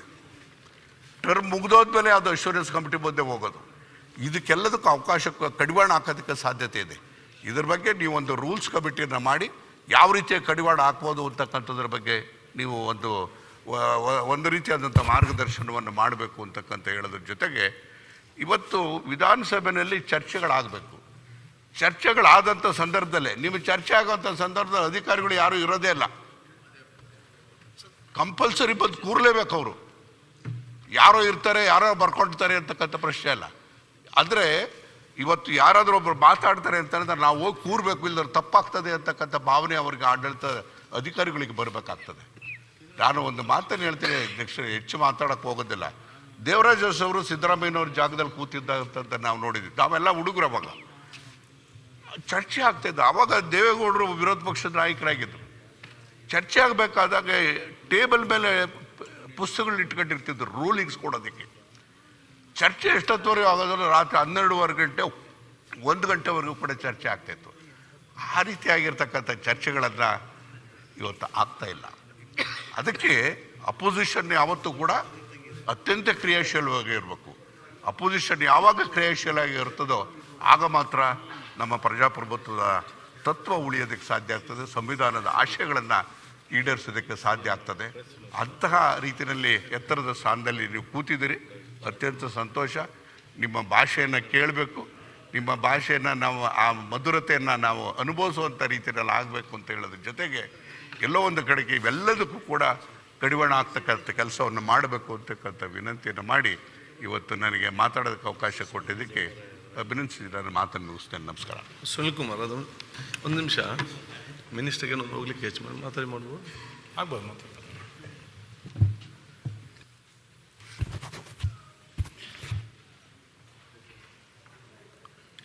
ಅಧ್ಯಕ್ಷರೇ, ಮೊಟ್ಟ ಮೊದಲನೇದಾಗಿ ಕಾಂಗ್ರೆಸ್ ಪಕ್ಷ ಮುಖ್ಯಮಂತ್ರಿಗಳಂತ ಸಿದ್ದರಾಮಯ್ಯನವರು ಪ್ರಸ್ತಾವನೆಯನ್ನು ಮಂಡಿಸಿದರು. ಉಪಮುಖ್ಯಮಂತ್ರಿಗಳಂಥ ಶಿವಕುಮಾರ್ ಅವರು ಅನುಮೋದಿಸಿದ್ದಾರೆ. ಇವರಿಗೆ ಅಭಿನಂದನೆಯನ್ನು ಸಲ್ಲಿಸ್ತೇನೆ. ಅದೇ ರೀತಿ ವಿರೋಧ ಪಕ್ಷದ ಮಾಜಿ ಮುಖ್ಯಮಂತ್ರಿಗಳು SR ಬೊಮ್ಮಾಯಿ ಸಾಹೇಬರು ಮತ್ತು ಆ ಪಕ್ಷದ ಎಲ್ಲ ಸದಸ್ಯರು ತಮಗೆ ಅವಿರೋಧವಾಗಿ ಆಯ್ಕೆ ಮಾಡಲಿಕ್ಕೆ ಅನುವು ಮಾಡಿಕೊಟ್ಟಿದ್ದಾರೆ. ಅದೇ ರೀತಿ ಜನತಾ ದಳದ JT ದೇವೇಗೌಡರು ಮಾತಾಡಿ ನಿಮ್ಮನ್ನು ಅವಿರೋಧವಾಗಿ ಆಯ್ಕೆ ಮಾಡಲಿಕ್ಕೆ ಅನುಕೂಲ ಮಾಡಿಕೊಟ್ಟಿದ್ದಕ್ಕೆ ಇವರೆರಡೂ ಪಕ್ಷಗಳಿಗೂ ಕೂಡ ಅಭಿನಂದನೆ ಸಲ್ಲಿಸೋಣ. ಪ್ರಜಾಪ್ರಭುತ್ವ ವ್ಯವಸ್ಥೆಯಲ್ಲಿ ಇಂಥ ಒಂದು ತೀರ್ಮಾನಗಳು ಇಂಥ ಒಂದು ಸ್ಥಾನಕ್ಕೆ ಅತ್ಯುತ್ತಮವಾದಂಥ ಘನತೆ ಗೌರವವನ್ನು ಎತ್ತಿ ಹಿಡಿದಂತೆ ಆಗ್ತದೆ. ಯಾಕಂದರೆ ಇದು ಒಂದು ನ್ಯಾಯಸ್ಥಾನ, ನ್ಯಾಯಪೀಠ. ಇದರಲ್ಲಿ ಎಲ್ಲಿವರೆಗೂ ನೀವು ಆಯ್ಕೆ ಆಗ್ತೀರಿ ಅಲ್ಲಿವರೆಗೂ ಆ ಪಕ್ಷಕ್ಕೆ ನೀವು ನಿಷ್ಠೆಯಾಗಿರಬೇಕಾಗ್ತದೆ. ಅದಾದ ಮೇಲೆ ನೀವು ಅಧ್ಯಕ್ಷರಾದ ಮೇಲೆ ಈ ಸಭೆಗೆ ಕಟ್ಟಕಡೆಯ ಸದಸ್ಯ ಯಾವ ಪಕ್ಷದಿಂದ ಆಯ್ಕೆ ಆಗಿದೆ ಅನ್ನೋದು ಮುಖ್ಯ ಅಲ್ಲ, ಆ ಸದಸ್ಯ ಆಯ್ಕೆ ಆಗಿರೋದು ಬಹಳ ಮುಖ್ಯ ಆಗ್ತದೆ. ಆ ಕಟ್ಟಕಡೆಯ ವ್ಯಕ್ತಿಗೆ ತನ್ನ ಅಭಿಪ್ರಾಯವನ್ನು, ತನ್ನ ಭಾವನೆಗಳನ್ನು, ತನ್ನ ಕ್ಷೇತ್ರದ ಬಗ್ಗೆ ಸವಿಸ್ತಾರವಾಗಿ ಹೇಳೋದಕ್ಕೆ ಒಂದು ಅವಕಾಶ ಮಾಡಿಕೊಡೋದ್ರಲ್ಲಿ ನಿಮ್ಮ ಕೀರ್ತಿ ಹೆಚ್ಚಾಗ್ತದೆ. ಒಂದು ಪಕ್ಷದಿಂದ ಬಂದಿರಲ್ಲ, ಒಬ್ಬ ಇಂಡಿಪೆಂಡೆಂಟಾಗಿ ಆಯ್ಕೆ ಆಗಿರ್ತಾನೆ, ಅಂಥವ್ರಿಗೆ ಅವಕಾಶ ಮಾಡಿಕೊಡೋದು. ಯುವಕರಿಗೆ, ಮೊಟ್ಟ ಮೊದಲು ಬಂದಿರೋರಿಗೆ ಹೆಚ್ಚಿನ ಅವಕಾಶವನ್ನು ಕೊಡೋದ್ರ ಮುಖಾಂತರ ಇದು ಪ್ರಜಾಪ್ರಭುತ್ವ ವ್ಯವಸ್ಥೆಯಲ್ಲಿ ಅವ್ರಿಗೊಂದು ಪಾಠ ಕಲಿಬೇಕಾಗ್ತದೆ. ಜೊತೆಗೆ ಹೊಸ ಸದಸ್ಯರು ಹೆಚ್ಚಿನ ಕಾಲ ಸಭೆಯಲ್ಲಿ ಕುಂತಿರಬೇಕಾಗ್ತದೆ. ನಾವು ಪಾರ್ಲಿಮೆಂಟ್ಗೆ ಹೋದಂಥ ಕಾಲದಲ್ಲಿ 91ರಲ್ಲಿ ಶಿವರಾಜ್ ಪಾಟೀಲ್ ಅವರು ನಮ್ಮ ಸ್ಪೀಕರ್ ಆಗಿದ್ದರು. ಆಮೇಲೆ ಮಹಾರಾಷ್ಟ್ರ ಮುಖ್ಯಮಂತ್ರಿ ಜೋಶಿ ಸಾಹೇಬರು ಬಂದರು, ಸೋಮನಾಥ್ ಚಟರ್ಜಿ ಅವರು ಬಂದರು. ಸೋಮನಾಥ್ ಚಟರ್ಜಿ, ಇಂದ್ರಜಿತ್ ಅವರು, ಗುಪ್ತಾ ಅವರು ಪಾರ್ಲಿಮೆಂಟಲ್ಲಿ ಎದ್ದು ನಿಂತ್ಕೊಂಡು ಮಾತಾಡೋಕ್ಕೆ ಹಿಡಿದ್ರೆ 1-1.5 ಗಂಟೆ ಮಾತಾಡ್ತಿದ್ರು. ಆ 1.5 ಗಂಟೆ ಮಾತಾಡೋವಂಥ ಕಾಲದಲ್ಲಿ ಯಾವ ಪಕ್ಷ ಅಂತ ಹೇಳೋಂಗಿಲ್ಲ, ಎಲ್ಲ ಪಕ್ಷದ ಸದಸ್ಯರು ಕೂಡ ಪಿನ್ ಡ್ರಾಪ್ ಸೈಲೆಂಟ್. ಅಂದರೆ ಅವರ ಭಾಷಣದ ಪ್ರತಿ ಪದ, ಪ್ರತಿ ಅಭಿಪ್ರಾಯ, ಆ ಚಿಂತನೆ ಈ ದೇಶದ ಸಮಗ್ರತೆ, ಐಕ್ಯತೆ ಮತ್ತು ಅಭಿವೃದ್ಧಿ ಬಗ್ಗೆ ಅಷ್ಟೊಂದು ಎತ್ತರವಾದಂಥ ರೀತಿಯಲ್ಲಿ ಭಾಷಣಗಳು ಮಾಡ್ತಾಯಿದ್ರು. ಅವನ್ನ ತೆಗೆದು ನಾವು ಓದುವಂಥ ಸಂದರ್ಭಗಳು ಬರ್ತಾಯಿತ್ತು. ಆದ್ದರಿಂದ ಈ ವ್ಯವಸ್ಥೆ, ನೀವು ಕುಂತಿರೋ ಜಾಗ, ನಾನು ಕೂಡ ತಾವು ಬೈ ಎಲೆಕ್ಷನಲ್ಲಿ ನಿಂತಾಗ ಮಂತ್ರಿಯಾಗಿದ್ದೆ ಕೇಂದ್ರದಲ್ಲಿ. ನಾನು ಕೂಡ ನಿಮ್ಮ ಎಲೆಕ್ಷನ್ನಲ್ಲಿ ಕೆಲಸ ಮಾಡಿದ್ದೀನಿ. ನಿಮ್ಮ ತಂದೆಯವ್ರ ಬಗ್ಗೆ ನನಗೆ ವಿಷಯ ತಿಳ್ಕೊಂಡಿದ್ದೆ, ಅವ್ರ ಜೊತೆಯಲ್ಲಿ ಹೆಚ್ಚಿನ ಸಂಪರ್ಕ ಇರಲಿಲ್ಲ.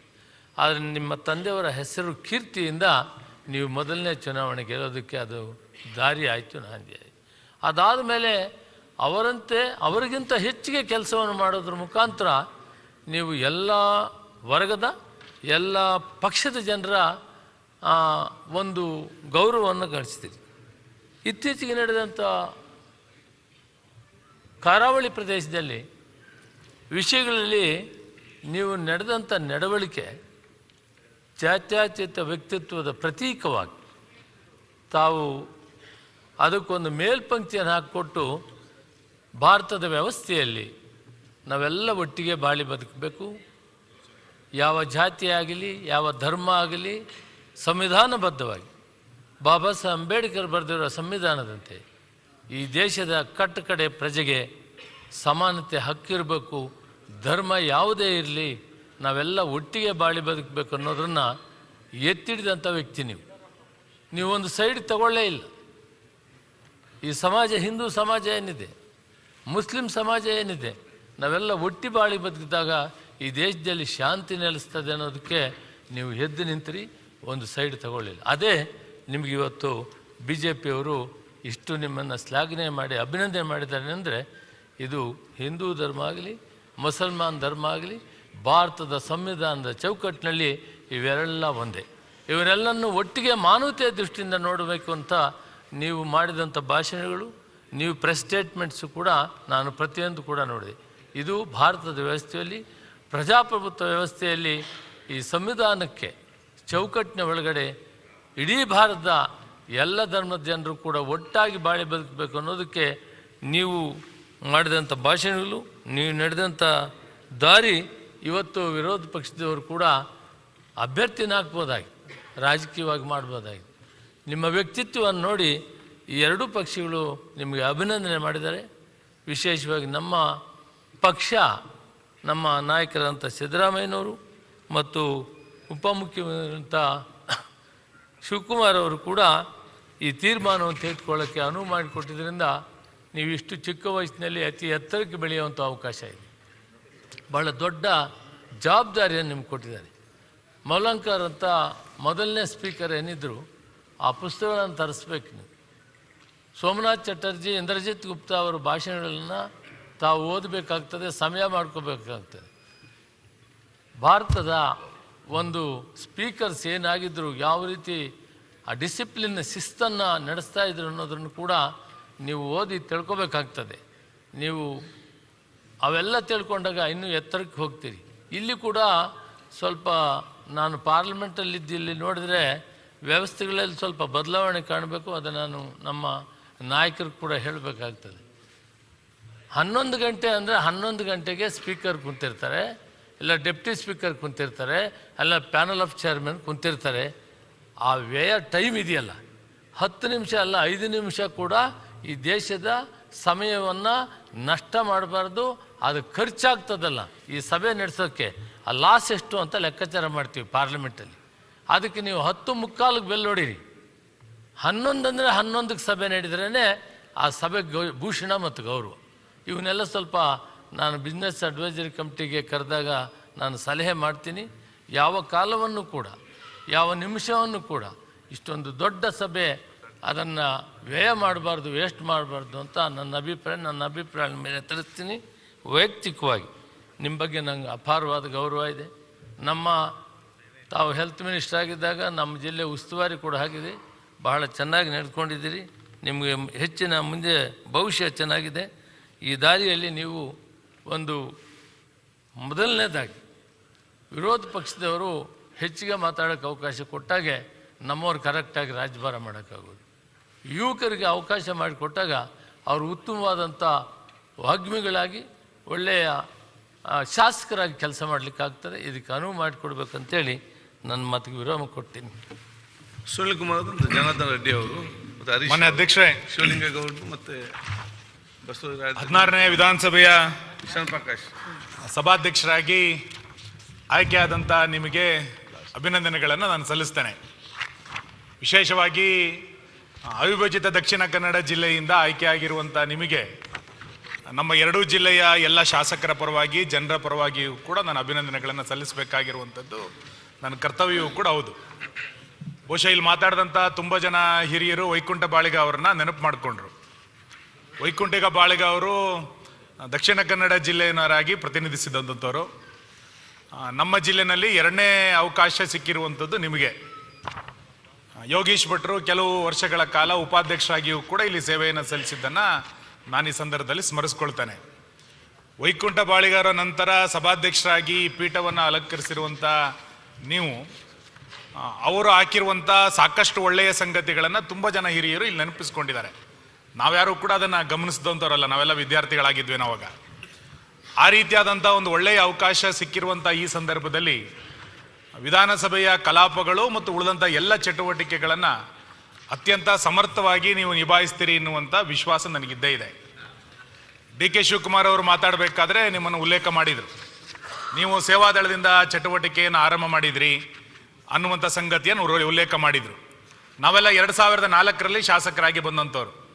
ಬಹುಶಃ ಆ ಕಾಲಘಟ್ಟದಲ್ಲಿ ಉಪಚುನಾವಣೆಯಲ್ಲಿ ನೀವು 2005ರಲ್ಲಿ ಗೆದ್ದು ಬಂದ್ರಿ ಅಂತ ನನಗೆ ನೆನಪು. ಸೇವಾದಳದಿಂದ ಸಾರ್ವಜನಿಕ ಜೀವನಕ್ಕೆ ವಿದ್ಯಾರ್ಥಿ ನಾಯಕರಾಗಿ ಬಂದಂಥ ನಿಮಗೆ ಸಮಸ್ಯೆಗಳ ಅರಿವು ಖಂಡಿತ ಇದ್ದೇ ಇದೆ. ನಾವೆಲ್ಲರೂ ಕೂಡ ವಿದ್ಯಾರ್ಥಿ ದಶೆಯಿಂದನೇ ಚಟುವಟಿಕೆಯಲ್ಲಿ, ಸಾರ್ವಜನಿಕ ಚಟುವಟಿಕೆಯಲ್ಲಿ ಭಾಗವಹಿಸಿದಂಥವ್ರು. ಹಾಗಾಗಿ ಅವತ್ತು ಸಾರ್ವಜನಿಕ ಚಟುವಟಿಕೆಯಲ್ಲಿ ಯಾರು ಇರ್ತಾರೆ, ಇವತ್ತಿಗೂ ಕೂಡ ಅಂಥವರಿಗೆ ಸ್ಥಳೀಯ ಸಮಸ್ಯೆಗಳು, ಅದರ ಆಳ, ಅದರ ನೋವು ಎಲ್ಲದೂ ಕೂಡ ಖಂಡಿತ ಗೊತ್ತಿರ್ತದೆ. ಬಹುಶಃ ವಿದ್ಯಾರ್ಥಿ ದಶೆಯಿಂದ ಕೆಲಸ ಮಾಡ್ತಾ ಇರುವಂಥ ನಿಮಗೆ ಗ್ರಾಮೀಣ ಪ್ರದೇಶದ ಜನರ ಮತ್ತು ಉಳಿದಂಥ ಎಲ್ಲ ಸಮಸ್ಯೆಗಳ ಅರಿವು ಖಂಡಿತ ಇದ್ದೇ ಇದೆ. ಆ ಸಮಸ್ಯೆಗಳ ಪರಿಹಾರಕ್ಕೆ ಆ ಪೀಠದಿಂದ ಒಳ್ಳೆಯ ಮಾರ್ಗದರ್ಶನವನ್ನು ನಮ್ಮೆಲ್ಲರಿಗೂ ಕೂಡ ನೀವು ಮಾಡ್ತೀರಿ ಎನ್ನುವಂಥ ವಿಶ್ವಾಸ ಮತ್ತು ಆ ನಿರೀಕ್ಷೆಯನ್ನು ನಾನು ಈ ಸಂದರ್ಭದಲ್ಲಿ ವ್ಯಕ್ತ ಮಾಡ್ತೇನೆ. ಎರಡನೇದು, ಹೊಸ ಶಾಸಕರುಗಳಿಗೆ ಅವಕಾಶಗಳನ್ನು ಹೆಚ್ಚು ಹೆಚ್ಚು ಕೊಡಬೇಕು. ಯಾರು ಮಾತಾಡ್ತಾರೆ ಎನ್ಲಿಕ್ಕಿಂತ ಹೆಚ್ಚಾಗಿ ಯಾವ ಸಮಸ್ಯೆಯನ್ನು ಯಾರು ಮಾತಾಡ್ತಾ ಇದ್ದಾರೆ ಎನ್ನುವಂಥದ್ದು ಭಾಳ ಪ್ರಮುಖವಾಗಿರುವಂಥ ಸಂಗತಿ. ತುಂಬ ಸರಿ ಯಾರ ಹಿರಿಯ ಶಾಸಕರಿದ್ದಾರೆ, ಮಾತಾಡಬೇಕು, ಅವ್ರಿಗೆ ಅವಕಾಶ ಕೊಡಬೇಕು ಅಂತ ಹೋದಾಗ ಒಳ್ಳೊಳ್ಳೆ ವಿಷಯಗಳನ್ನು, ಸಮಸ್ಯೆಗಳ ಅರಿವನ್ನು ತುಂಬ ಜನ ಮೊದಲ ಬಾರಿ ಗೆದ್ದಂಥ ಶಾಸಕರು ಕೂಡ ಮಾತಾಡ್ತಾರೆ. ಅಂಥವರಿಗೆ ಹೆಚ್ಚು ಅವಕಾಶಗಳನ್ನು ಕೊಡ್ತಾ ಹೋದರೆ ಸದನದಲ್ಲಿ ಹೊಸ ವಿಷಯಗಳ ಕುರಿತಂತೆ, ಹೊಸ ಸಮಸ್ಯೆಗಳ ಪರಿಹಾರದ ಕುರಿತಂತೆ ಚರ್ಚೆಯನ್ನು ಮಾಡಲಿಕ್ಕೂ ಕೂಡ ಒಳ್ಳೆಯ ಅವಕಾಶಗಳಾಗುತ್ತೆ ಅಂತ ನಾನು ಅಂದ್ಕೊಳ್ತೇನೆ. ನಮ್ಮ ನಾಯಕರಾದಂಥ ಬೊಮ್ಮಾಯಿಯವರು ಭಾಳ ಸೂಕ್ಷ್ಮವಾಗಿ ಹೇಳಿದರು, ನಿಮ್ಮ ತಲೆಯ ಮೇಲೆ ತಕ್ಕಡಿ ಇದೆ, ಆ ತಕ್ಕಡಿಯನ್ನು ಸರಿಸಮಾನವಾಗಿ ನೋಡಿಕೊಂಡು ವಿರೋಧ ಪಕ್ಷಕ್ಕೆ ಹೆಚ್ಚು ಅವಕಾಶವನ್ನು ಕೊಡಬೇಕು ಅನ್ನೋದನ್ನು ಸೂಚ್ಯವಾಗಿ ಹೇಳಿದರು. ನೀವು ಉಪನಾಯಕರಾಗಿದ್ದಾಗ ಹೇಗೆಲ್ಲ ಮಾತಾಡಿದಿರಿ ಅಂತ ನಮಗೆ ಚೆನ್ನಾಗಿ ನೆನಪಿದೆ. ನಾನಂತೂ ತುಂಬ ಚೆನ್ನಾಗಿ ನೆನಪಿಟ್ಕೊಂಡಿದ್ದೇನೆ ಅದನ್ನೆಲ್ಲದನ್ನು ಕೂಡ. ಎಲ್ಲ ವಿಷಯಗಳನ್ನು ಕೂಡ, ಎಲ್ಲ ವಿಷಯಗಳ ಬಗ್ಗೆಯೂ ಕೂಡ ನೀವು ಉಪನಾಯಕರಾಗಿ ಹೇಗೆ ಎದ್ದು ಮಾತಾಡ್ತಾ ಇದ್ರಿ ಅಂತ, ಮಾತಾಡ್ತಿದ್ರಿ ಅಂತಂದರೆ ಸಾರ್ವಜನಿಕ ಕಳಕಳಿಯನ್ನು ಇಟ್ಟುಕೊಂಡು ಮಾತಾಡ್ತಿದ್ರಿ ಅಂತ. ಬಹುಶಃ ಇವತ್ತು ನಾವೆಲ್ಲ ವಿರೋಧ ಪಕ್ಷದಲ್ಲಿರುವಂಥ ಸಂದರ್ಭದಲ್ಲಿ ಅಷ್ಟೇ ರೀತಿಯಾದಂಥ ಸಾಮಾಜಿಕ ಕಳಕಳಿ ನಮಗೆಲ್ಲರಿಗೂ ಕೂಡ ಇದ್ದೇ ಇದೆ. ನೀವು ಆ ಸ್ಥಾನಕ್ಕೆ ಬರೋದಕ್ಕಿಂತ ಮುಂಚೆ ನೀವು ನಂಬಿರುವಂಥ ಸಿದ್ಧಾಂತವನ್ನು ನಾವು ಭಾಳ ಕಟುವಾಗಿ ಟೀಕೆಗಳನ್ನು ಮಾಡಿದಂಥವ್ರು, ಅಲ್ಲೂ ಮಾಡಿದಂಥವ್ರು, ಇಲ್ಲೂ ಮಾಡಿದಂಥವ್ರು. ಬಹುಶಃ ಈ ಸ್ಥಾನದಲ್ಲಿ ಕೂತ ನಂತರ ನೀವು ಯಾವುದೋ ಒಂದು ಸಿದ್ಧಾಂತಕ್ಕೆ ಜ್ಯೋತಿ ಬೀಳಬಾರ್ದು ಅಂತ ಎಲ್ಲರೂ ಕೂಡ ವ್ಯಕ್ತ ಮಾಡಿದ್ದಾರೆ. ಹಾಗಾಗಿ ರಾಜ್ಯದ ಸಮಸ್ಯೆ ಏನಿದೆ, ರಾಜ್ಯದ ಯಾವ್ಯಾವ ವಿಚಾರಗಳಲ್ಲಿ ಪ್ರಸ್ತಾಪ ಆಗುತ್ತೆ, ಅದಕ್ಕೆ ಯಾವ ರೀತಿಯಾದಂಥ ಅವಕಾಶಗಳನ್ನು ಮಾಡಿಕೊಡ್ಬೇಕು ಅನ್ನೋದನ್ನು ನೀವು ಮಾಡಿಕೊಟ್ಟು ಅದನ್ನು ಒಳ್ಳೆಯ ರೀತಿಯಲ್ಲಿ ಮಾರ್ಗದರ್ಶನದ ರೂಪದಲ್ಲಿ ನಮಗೆಲ್ಲರಿಗೂ ಕೂಡ ಅವಕಾಶಗಳನ್ನು ಕೊಡಬೇಕು ಅನ್ನುವಂಥ ಮಾತನ್ನು ನಾನು ಈ ಸಂದರ್ಭದಲ್ಲಿ ಉಲ್ಲೇಖ ಮಾಡ್ತಾ, ಎರಡನೇದು, ಇವತ್ತು ಕೇವಲ ಸದನ ನಡೆಸುವಂಥದ್ದು ಮಾತ್ರ ಅಧ್ಯಕ್ಷರ ಜವಾಬ್ದಾರಿ ಅಂತ ನಂಗೆ ಅನಿಸೋದಿಲ್ಲ. ನಮ್ಮೆಲ್ಲ ಶಾಸಕರ ರಕ್ಷಣೆ ಮಾಡುವಂಥದ್ದು ಕೂಡ ನಿಮ್ಮ ಮೇಲೆ ಭಾಳ ದೊಡ್ಡ ಜವಾಬ್ದಾರಿ ಇದೆ ಅಂತ ನಾನು ಅಂದ್ಕೊಳ್ತೇನೆ. ಇವತ್ತು ಚರ್ಚೆ ಇಲ್ಲ, ಚರ್ಚೆಗೆ ಬಿಟ್ಟರೆ ಎಲ್ಲ ಶಾಸಕರು ಮಾತಾಡ್ತಾರೆ. ಶಾಸಕರ ಅಧಿಕಾರಿಗಳನ್ನು ಹೇಗೆ ಮೊಟಕುಗೊಳಿಸ್ತಾ ಇದ್ದಾರೆ, ಅವರನ್ನು ತೇಜೋವಧೆ ಮಾಡುವಂಥ ಪ್ರಕ್ರಿಯೆಗಳು ಬೇರೆ ಬೇರೆ ರೂಪದಲ್ಲಿ ಎಲ್ಲೆಲ್ಲಿ ನಡೀತಾ ಇದೆ. ಇಂಥ ಸಂದರ್ಭದಲ್ಲಿ ಎಲ್ಲ ಶಾಸಕರ ರಕ್ಷಣೆಯನ್ನು ಮಾಡಬೇಕಾಗಿರುವಂಥದ್ದು ಸಭಾಧ್ಯಕ್ಷರೇ. ಹಾಗಾಗಿ ನಮಗೆಲ್ಲೋ ತೊಂದರೆ ಆಯಿತು ಅಂತಂದಾಗ ನಾವು ನಿಮ್ಮ ಮೊರೆ ಹೋಗ್ಬೇಕು ಬಿಟ್ಟರೆ ಬೇರೆ ನಮಗೆಲ್ಲೂ ಕೂಡ ಅವಕಾಶಗಳಿಲ್ಲ.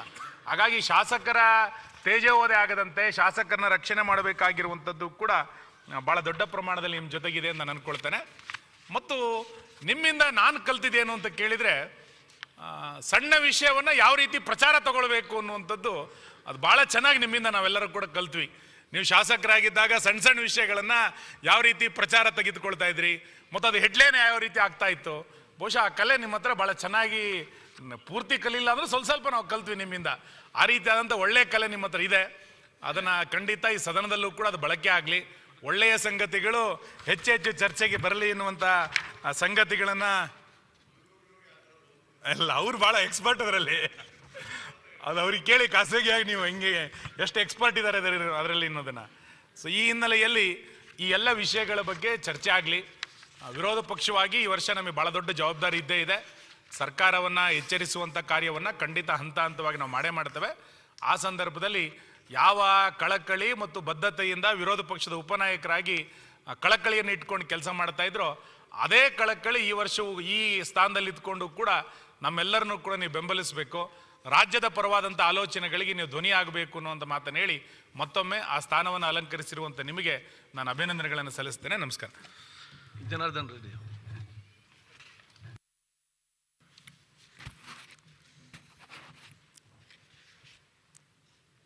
ಸರಳ ಮತ್ತು ಸಜ್ಜನಿಕೆಯ ಒಂದು ಹೆಸರು ಅಂತಂದರೆ ಅದು ಯು ಟಿ ಖಾದರ್ ಅವರು. ನಿಜವಾಗ್ಲೂ ನನಗಿವತ್ತು ತಾವು ಕರ್ನಾಟಕ ವಿಧಾನಸಭೆಯ ಅಧ್ಯಕ್ಷರಾಗಿದ್ದಕ್ಕೆ ನಾನು ನನ್ನ ವೈಯಕ್ತಿಕವಾಗಿ ಮತ್ತು ಕಲ್ಯಾಣ ರಾಜ್ಯ ಪ್ರಗತಿ ಪಕ್ಷದ ಪರವಾಗಿ ತಮಗೆ ನನ್ನ ಹೃತ್ಪೂರ್ವಕವಾದ ಅಭಿವಂದನೆಗಳನ್ನ ನಾನು ಸಲ್ಲಿಸ್ತಾ ಇದ್ದೀನಿ. ನಾನು ವಿಶೇಷವಾಗಿ ಕರಾವಳಿ ಕರ್ನಾಟಕ ಭಾಗದಲ್ಲಿ ಜಾತಿ ಮತ ಭೇದ ಅನ್ನೋದು ಇಲ್ದಾಗೇನೆ ಶಾಂತಿ ಮತ್ತು ಸೌಹಾರ್ದತೆಗೆ ಅದು ಹೆಸರೇನಾದರೂ ಒಂದು ನಾವು ಹೇಳಬೇಕು ಅಂತಂದರೆ ಅದು UT ಖಾದರ್ ಅಂತ ನಾನು ಹೇಳಬೇಕಾಗುತ್ತೆ ನಾನು. ಯಾಕಂದರೆ ಇಡೀ ಕರ್ನಾಟಕ ಮತ್ತು ದೇಶ ಕರಾವಳಿ ಭಾಗದ ಕಡೆನೇ ಜಾಸ್ತಿ ನೋಡ್ತಾ ಇದ್ದರು ಕೆಲವೊಂದು ಸಮಯದಲ್ಲಿ. ಆ ಸಮಯದಲ್ಲಿ ತಾವು ನಡ್ಕೊಂಡಿರುವಂಥ ಒಂದು ರೀತಿ, ತಮ್ಮ ಸ್ಟೇಟ್ಮೆಂಟ್ಗಳು ಮತ್ತು ಇಡೀ ಕರ್ನಾಟಕ ರಾಜ್ಯವನ್ನು ದೇಶ ಮೆಚ್ಚೋ ರೀತಿಯಲ್ಲಿ ಆಗಿದೆ ಅಂತಂದರೆ ಆ ಭಾಗದಲ್ಲಿ ತಮ್ಮಿಂದ ಅಂತಲೇ ನಾನು ಅದನ್ನು ಹೃತ್ಪೂರ್ವಕವಾಗಿ ನಾನು ಹೇಳಬೇಕಾಗುತ್ತೆ. ನಾನು ಇವತ್ತು ನಮ್ಮ ಸದನದಲ್ಲಿ ಮೊದಲನೇ ಬಾರಿ ಆಯ್ಕೆಯಾಗಿರುವಂಥ ಶಾಸಕರು ಸರಿಸುಮಾರು 58ಕ್ಕೂ ಹೆಚ್ಚು ಶಾಸಕರಿದ್ದಾರಂತ. ಜೊತೆಗೆ ಅವರೆಲ್ಲರಿಗೂ ಕೂಡ ತಮ್ಮ ಮಾರ್ಗದರ್ಶನ, ವಿಶೇಷವಾಗಿ ನಮ್ಮ ಗೌರವಾನ್ವಿತ ಮುಖ್ಯಮಂತ್ರಿಗಳಾದ ಸಿದ್ದರಾಮಯ್ಯವರ ನೇತೃತ್ವದಲ್ಲಿ ಒಂದು ದೊಡ್ಡ ಬಹುಮತದ ಸರ್ಕಾರ ಇವತ್ತು ರಾಜ್ಯದಲ್ಲಿ ಬಂದಿರೋ ಕಾರಣ ಜನರ ನಿರೀಕ್ಷೆಗಳು ಕೂಡ ಬಹಳಷ್ಟಿದೆ. ಆ ನಿರೀಕ್ಷೆಗಳಿಗೆ ತಕ್ಕಂತೆ ಸರ್ಕಾರವೂ ಕೆಲಸ ಮಾಡಬೇಕು. ಅದೇ ಒಂದು ರೀತಿಯಲ್ಲಿ ಎಲ್ಲ ಶಾಸಕರುಗಳ, ಎಲ್ಲ ಕ್ಷೇತ್ರದ ಶಾಸಕರುಗಳ ಕಷ್ಟ ಸುಖಗಳು, ಅಲ್ಲಿರುವಂಥ ಜನರ ಸಮಸ್ಯೆಗಳನ್ನ ಹೇಳ್ಕೊಳ್ಳೋದಕ್ಕೆ ತಾವು ಹೆಚ್ಚು ಅವಕಾಶ ಮಾಡಿಕೊಡ್ಬೇಕಂತೇಳಿ ಮತ್ತು ಈ ಒಂದು ಗೌರವಾನ್ವಿತ ಹುದ್ದೆಯಲ್ಲಿ ಭಾಳಷ್ಟು ಮಂದಿ ಮಹನೀಯರೆಲ್ಲರೂ ಕೂಡ ಕೆಲಸ ಮಾಡಿ ಈ ಒಂದು ಸದನದ ಘನತೆಯನ್ನು, ಗೌರವವನ್ನು ಅವರು ಎತ್ತಿ ಹಿಡಿದಿದ್ದಾರೆ.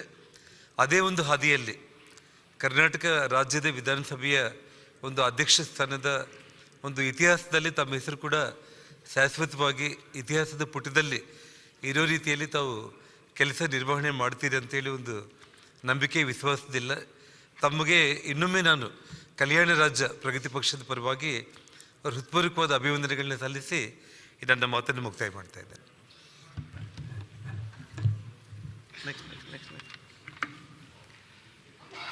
ಸಭಾಧ್ಯಕ್ಷರೇ, ಮೊದಲನೇದಾಗಿ ನೂತನ ವಿಧಾನಸಭೆಯ ಸಭಾಧ್ಯಕ್ಷರಾಗಿ ಆಯ್ಕೆಯಾದಂಥ ತಮಗೆ ನಾನು ಅಭಿನಂದನೆಯನ್ನು ಸಲ್ಲಿಸ್ತೇನೆ. ನಮ್ಮ ಸ್ನೇಹಿತರಾದಂಥ ಸುನೀಲ್ ಕುಮಾರ್ ಅವರು ತಾವು ವಿದ್ಯಾರ್ಥಿ ನಾಯಕರಾಗಿ ವಿದ್ಯಾರ್ಥಿ ದಶೆಯಿಂದ ಒಂದು ನಾಯಕತ್ವ ಗುಣವನ್ನು ಬೆಳೆಸ್ಕೊಂಡು ಇಲ್ಲಿಯ ತನಕ ದೊಡ್ಡ ಮಟ್ಟದಲ್ಲಿ ಬೆಳೆದಿರಿ ಅಂತಕ್ಕಂಥದ್ದು.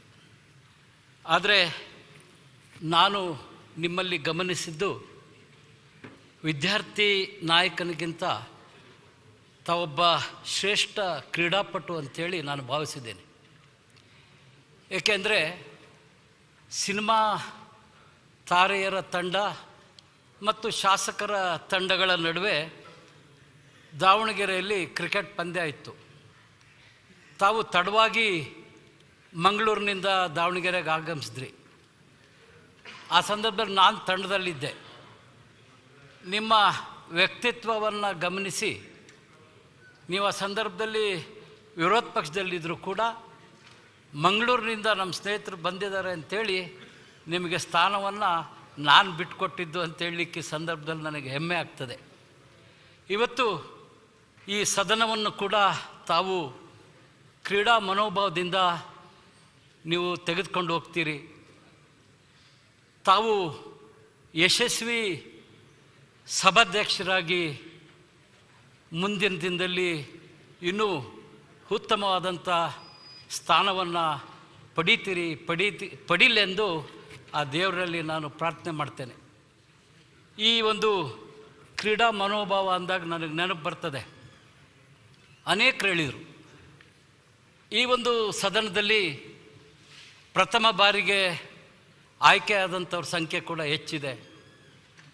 ಅದರ ಜೊತೆಯಲ್ಲಿ ಯುವಕರ ಸಂಖ್ಯೆ ಕೂಡ ಗಣನೀಯವಾಗಿ ಈ ಸದನದಲ್ಲಿ ಹೆಚ್ಚಾಗಿ ನಾವು ನೋಡ್ತಾ ಇದ್ದೇವೆ.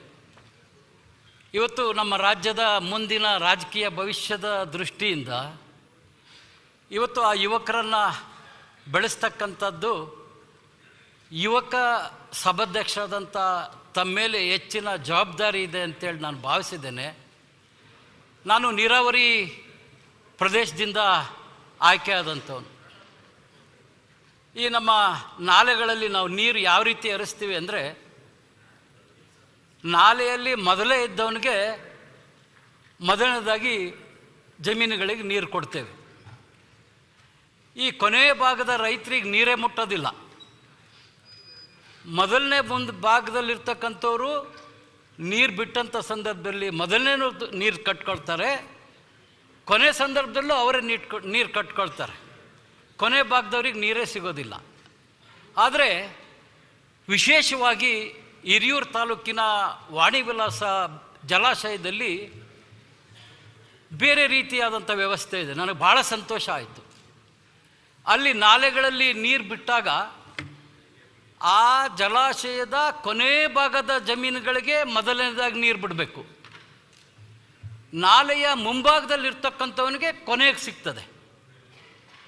ಅದೇ ರೀತಿ ತಾವು ವಾಣಿವಿಲಾಸ ಜಲಾಶಯದಂತಾಗಬೇಕು. ಕೊನೆ ಭಾಗದಲ್ಲಿರ್ತಕ್ಕಂಥ ನಮ್ಮ ಯುವಕ ಮಿತ್ರರಿಗೆ ಇಲ್ಲಿ ಮಾತಾಡಲಿಕ್ಕೆ ಅವಕಾಶ ಕೊಡುವಂತಾಗಬೇಕು. ಇಲ್ಲ ಅಂದರೆ ನಮ್ಮ ಭಾಗದಲ್ಲಿ ಭದ್ರಾ ಜಲಾಶಯ, ತುಂಗಭದ್ರಾ ಜಲಾಶಯ ಹೇಗಪ್ಪ ಅಂದರೆ ಮುಂದಿದ್ದವನೇ ಪದೇ ಪದೇ ಕಟ್ಕೊಳ್ಳೋ ರೀತಿ ಆಗಬಾರ್ದು ಅಂತಕ್ಕಂಥ ವಿಚಾರವನ್ನು ಈ ಸಂದರ್ಭದಲ್ಲಿ ತಮ್ಮಲ್ಲಿ ಪ್ರಾರ್ಥನೆ ಮಾಡ್ತೇನೆ. ಇನ್ನೊಂದು ತಮ್ಮ ಬಗ್ಗೆ ವಿಶೇಷ ಗೌರವ ಏನಂದರೆ, ಹಿರಿಯ ಶಾಸಕರಾದಂಥ ಜಯಚಂದ್ರವರು, ಯಶಸ್ವಿ ಸಭಾಧ್ಯಕ್ಷರಾಗಿ ಸೇವೆ ಮಾಡಿದಂಥ ರಮೇಶ್ ಕುಮಾರ್ ಅವರು, ತಮ್ಮ ಪೂಜ್ಯ ತಂದೆಯವರಾದಂಥ UT ಫರೀದ್ರವರು, ಇವ್ರ ಜೊತೆ ನನ್ನ ತಂದೆಯವರು ಕೂಡ ದಿವಂಗತ P ಬಸವನಗೌಡರು ಆಡಳಿತ ಪಕ್ಷದಲ್ಲಿ ಜೊತೆಯಾಗಿ ಈ ರಾಜ್ಯದ ಸೇವೆಯನ್ನು ಮಾಡಿದವರು ಅಂತೇಳಿ ಸಂದರ್ಭದಲ್ಲಿ ನಾನು ನಮ್ಮ ತಂದೆಯವ್ರನ್ನ ಜ್ಞಾಪಿಸ್ಕೊಳ್ಳಿಕ್ಕೆ ತುಂಬ ಹೆಮ್ಮೆ ಆಗ್ತದೆ. ಇವತ್ತು ನೀವು ಸದನದಲ್ಲಿ 2 ಬಾರಿ ಇದ್ದೀವಿ. 2008ರಲ್ಲಿ ಆಡಳಿತ ಪಕ್ಷದಲ್ಲಿ ನಾನಿದ್ದೆ. ಈ ಚುನಾವಣೆಯಲ್ಲಿ ನಾನು ವಿರೋಧ ಪಕ್ಷದಲ್ಲಿದ್ದೀನಿ, ತಾವು ಆಡಳಿತ ಪಕ್ಷದಲ್ಲಿದ್ದೀರಿ. ಆದರೆ ಆಯಿತು, ಕ್ಷಮಿಸ್ರಿ.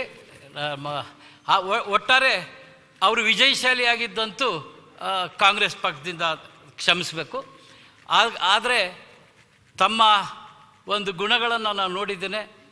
ತಾವು ನನ್ನ ಒಂದು ಆಸೆಯಂತೆ ಎಲ್ಲ ಯುವಕರಿಗೆ ತಾವು ಪ್ರೋತ್ಸಾಹಿಸೋದ್ರ ಮೂಲಕ ನಿಮ್ಮ ಪೂಜ್ಯ ತಂದೆಯವರ ಹೆಸರಿಗೆ ಒಂದು ಉತ್ತಮವಾದಂಥ ಒಂದು ಗೌರವವನ್ನು ಕೊಡೋ ರೀತಿಯಲ್ಲಿ ತಾವು ಕೆಲಸ ಮಾಡ್ತೀರಿ, ರಾಜ್ಯವನ್ನು ಶಾಂತಿ ಸಮಾಧಾನದಿಂದ ತೆಗೆದುಕೊಂಡು ಹೋಗ್ತೀರಿ ಅಂತಕ್ಕಂಥ ಮಾತನ್ನು ಈ ಸಂದರ್ಭದಲ್ಲಿ ತಿಳಿಸೋದ್ರ ಜೊತೆಗೆ ತಮಗೆ ಅವಕಾಶ ಮಾಡಿಕೊಟ್ಟಂತಹ ಆಡಳಿತ ಪಕ್ಷದ ಎಲ್ಲ ಗೌರವಾನ್ವಿತ ಮುಖಂಡರುಗಳಿಗೆ ನಾನು ಅಭಿನಂದನೆ ಸಲ್ಲಿಸ್ತೇನೆ.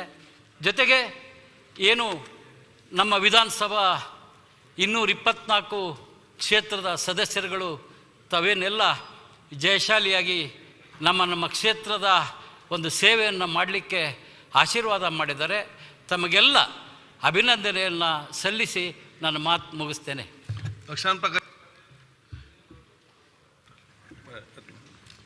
ಮಾನ್ಯ ಸಭಾಧ್ಯಕ್ಷರೇ, ಇವತ್ತು ತಾವು ಸಭಾಧ್ಯಕ್ಷರ ಸ್ಥಾನದಲ್ಲಿ ಕುಳಿತಿರ್ತಕ್ಕಂಥದ್ದು ನೋಡಿ ನಮಗೆ ಭಾಳ ಸಂತೋಷ ಆಗಿದೆ. ಯಾಕಂದರೆ ತಾವು ಎಲ್ಲ ಹಂತದಲ್ಲಿ ಒಬ್ಬ ಶಾಸಕ ಮೊದಲನೇ ಬಾರಿ ವಿಧಾನಸಭೆಯನ್ನು ಪ್ರವೇಶ ಮಾಡಿದಾಗ ಅವರು ಎಷ್ಟು ಪ್ರಯತ್ನ ಮಾಡಿ ಸದನದಲ್ಲಿ ಭಾಗವಹಿಸ್ತಾರೆ ಮತ್ತು ಅವರ ಪ್ರತಿನಿಧಿಸ್ತಕ್ಕಂಥ ಮತಕ್ಷೇತ್ರದಿಂದ ಇರ್ತಕ್ಕಂಥ ಸಮಸ್ಯೆಗಳಿಗೆ ಸ್ಪಂದನೆ ಸಿಗುವ ರೀತಿಯಲ್ಲಿ ಸದನದಲ್ಲಿ ಪ್ರಸ್ತಾಪ ಮಾಡುವಾಗ ಅವರು ಎದುರಿಸ್ತಕ್ಕಂಥ ಎಲ್ಲ ಅಡೆತಡೆಗಳು ಮತ್ತು ಅವಕಾಶದ ಕೊರತೆ ನೀವು ಮೊದಲನೇ ಬಾರಿ ಶಾಸಕರಾಗಿ ಇದೆಲ್ಲ ನೀವು ಅನುಭವಿಸಿದಿರಿ, ನಾವು ಅನುಭವಿಸಿದ್ದೀವಿ.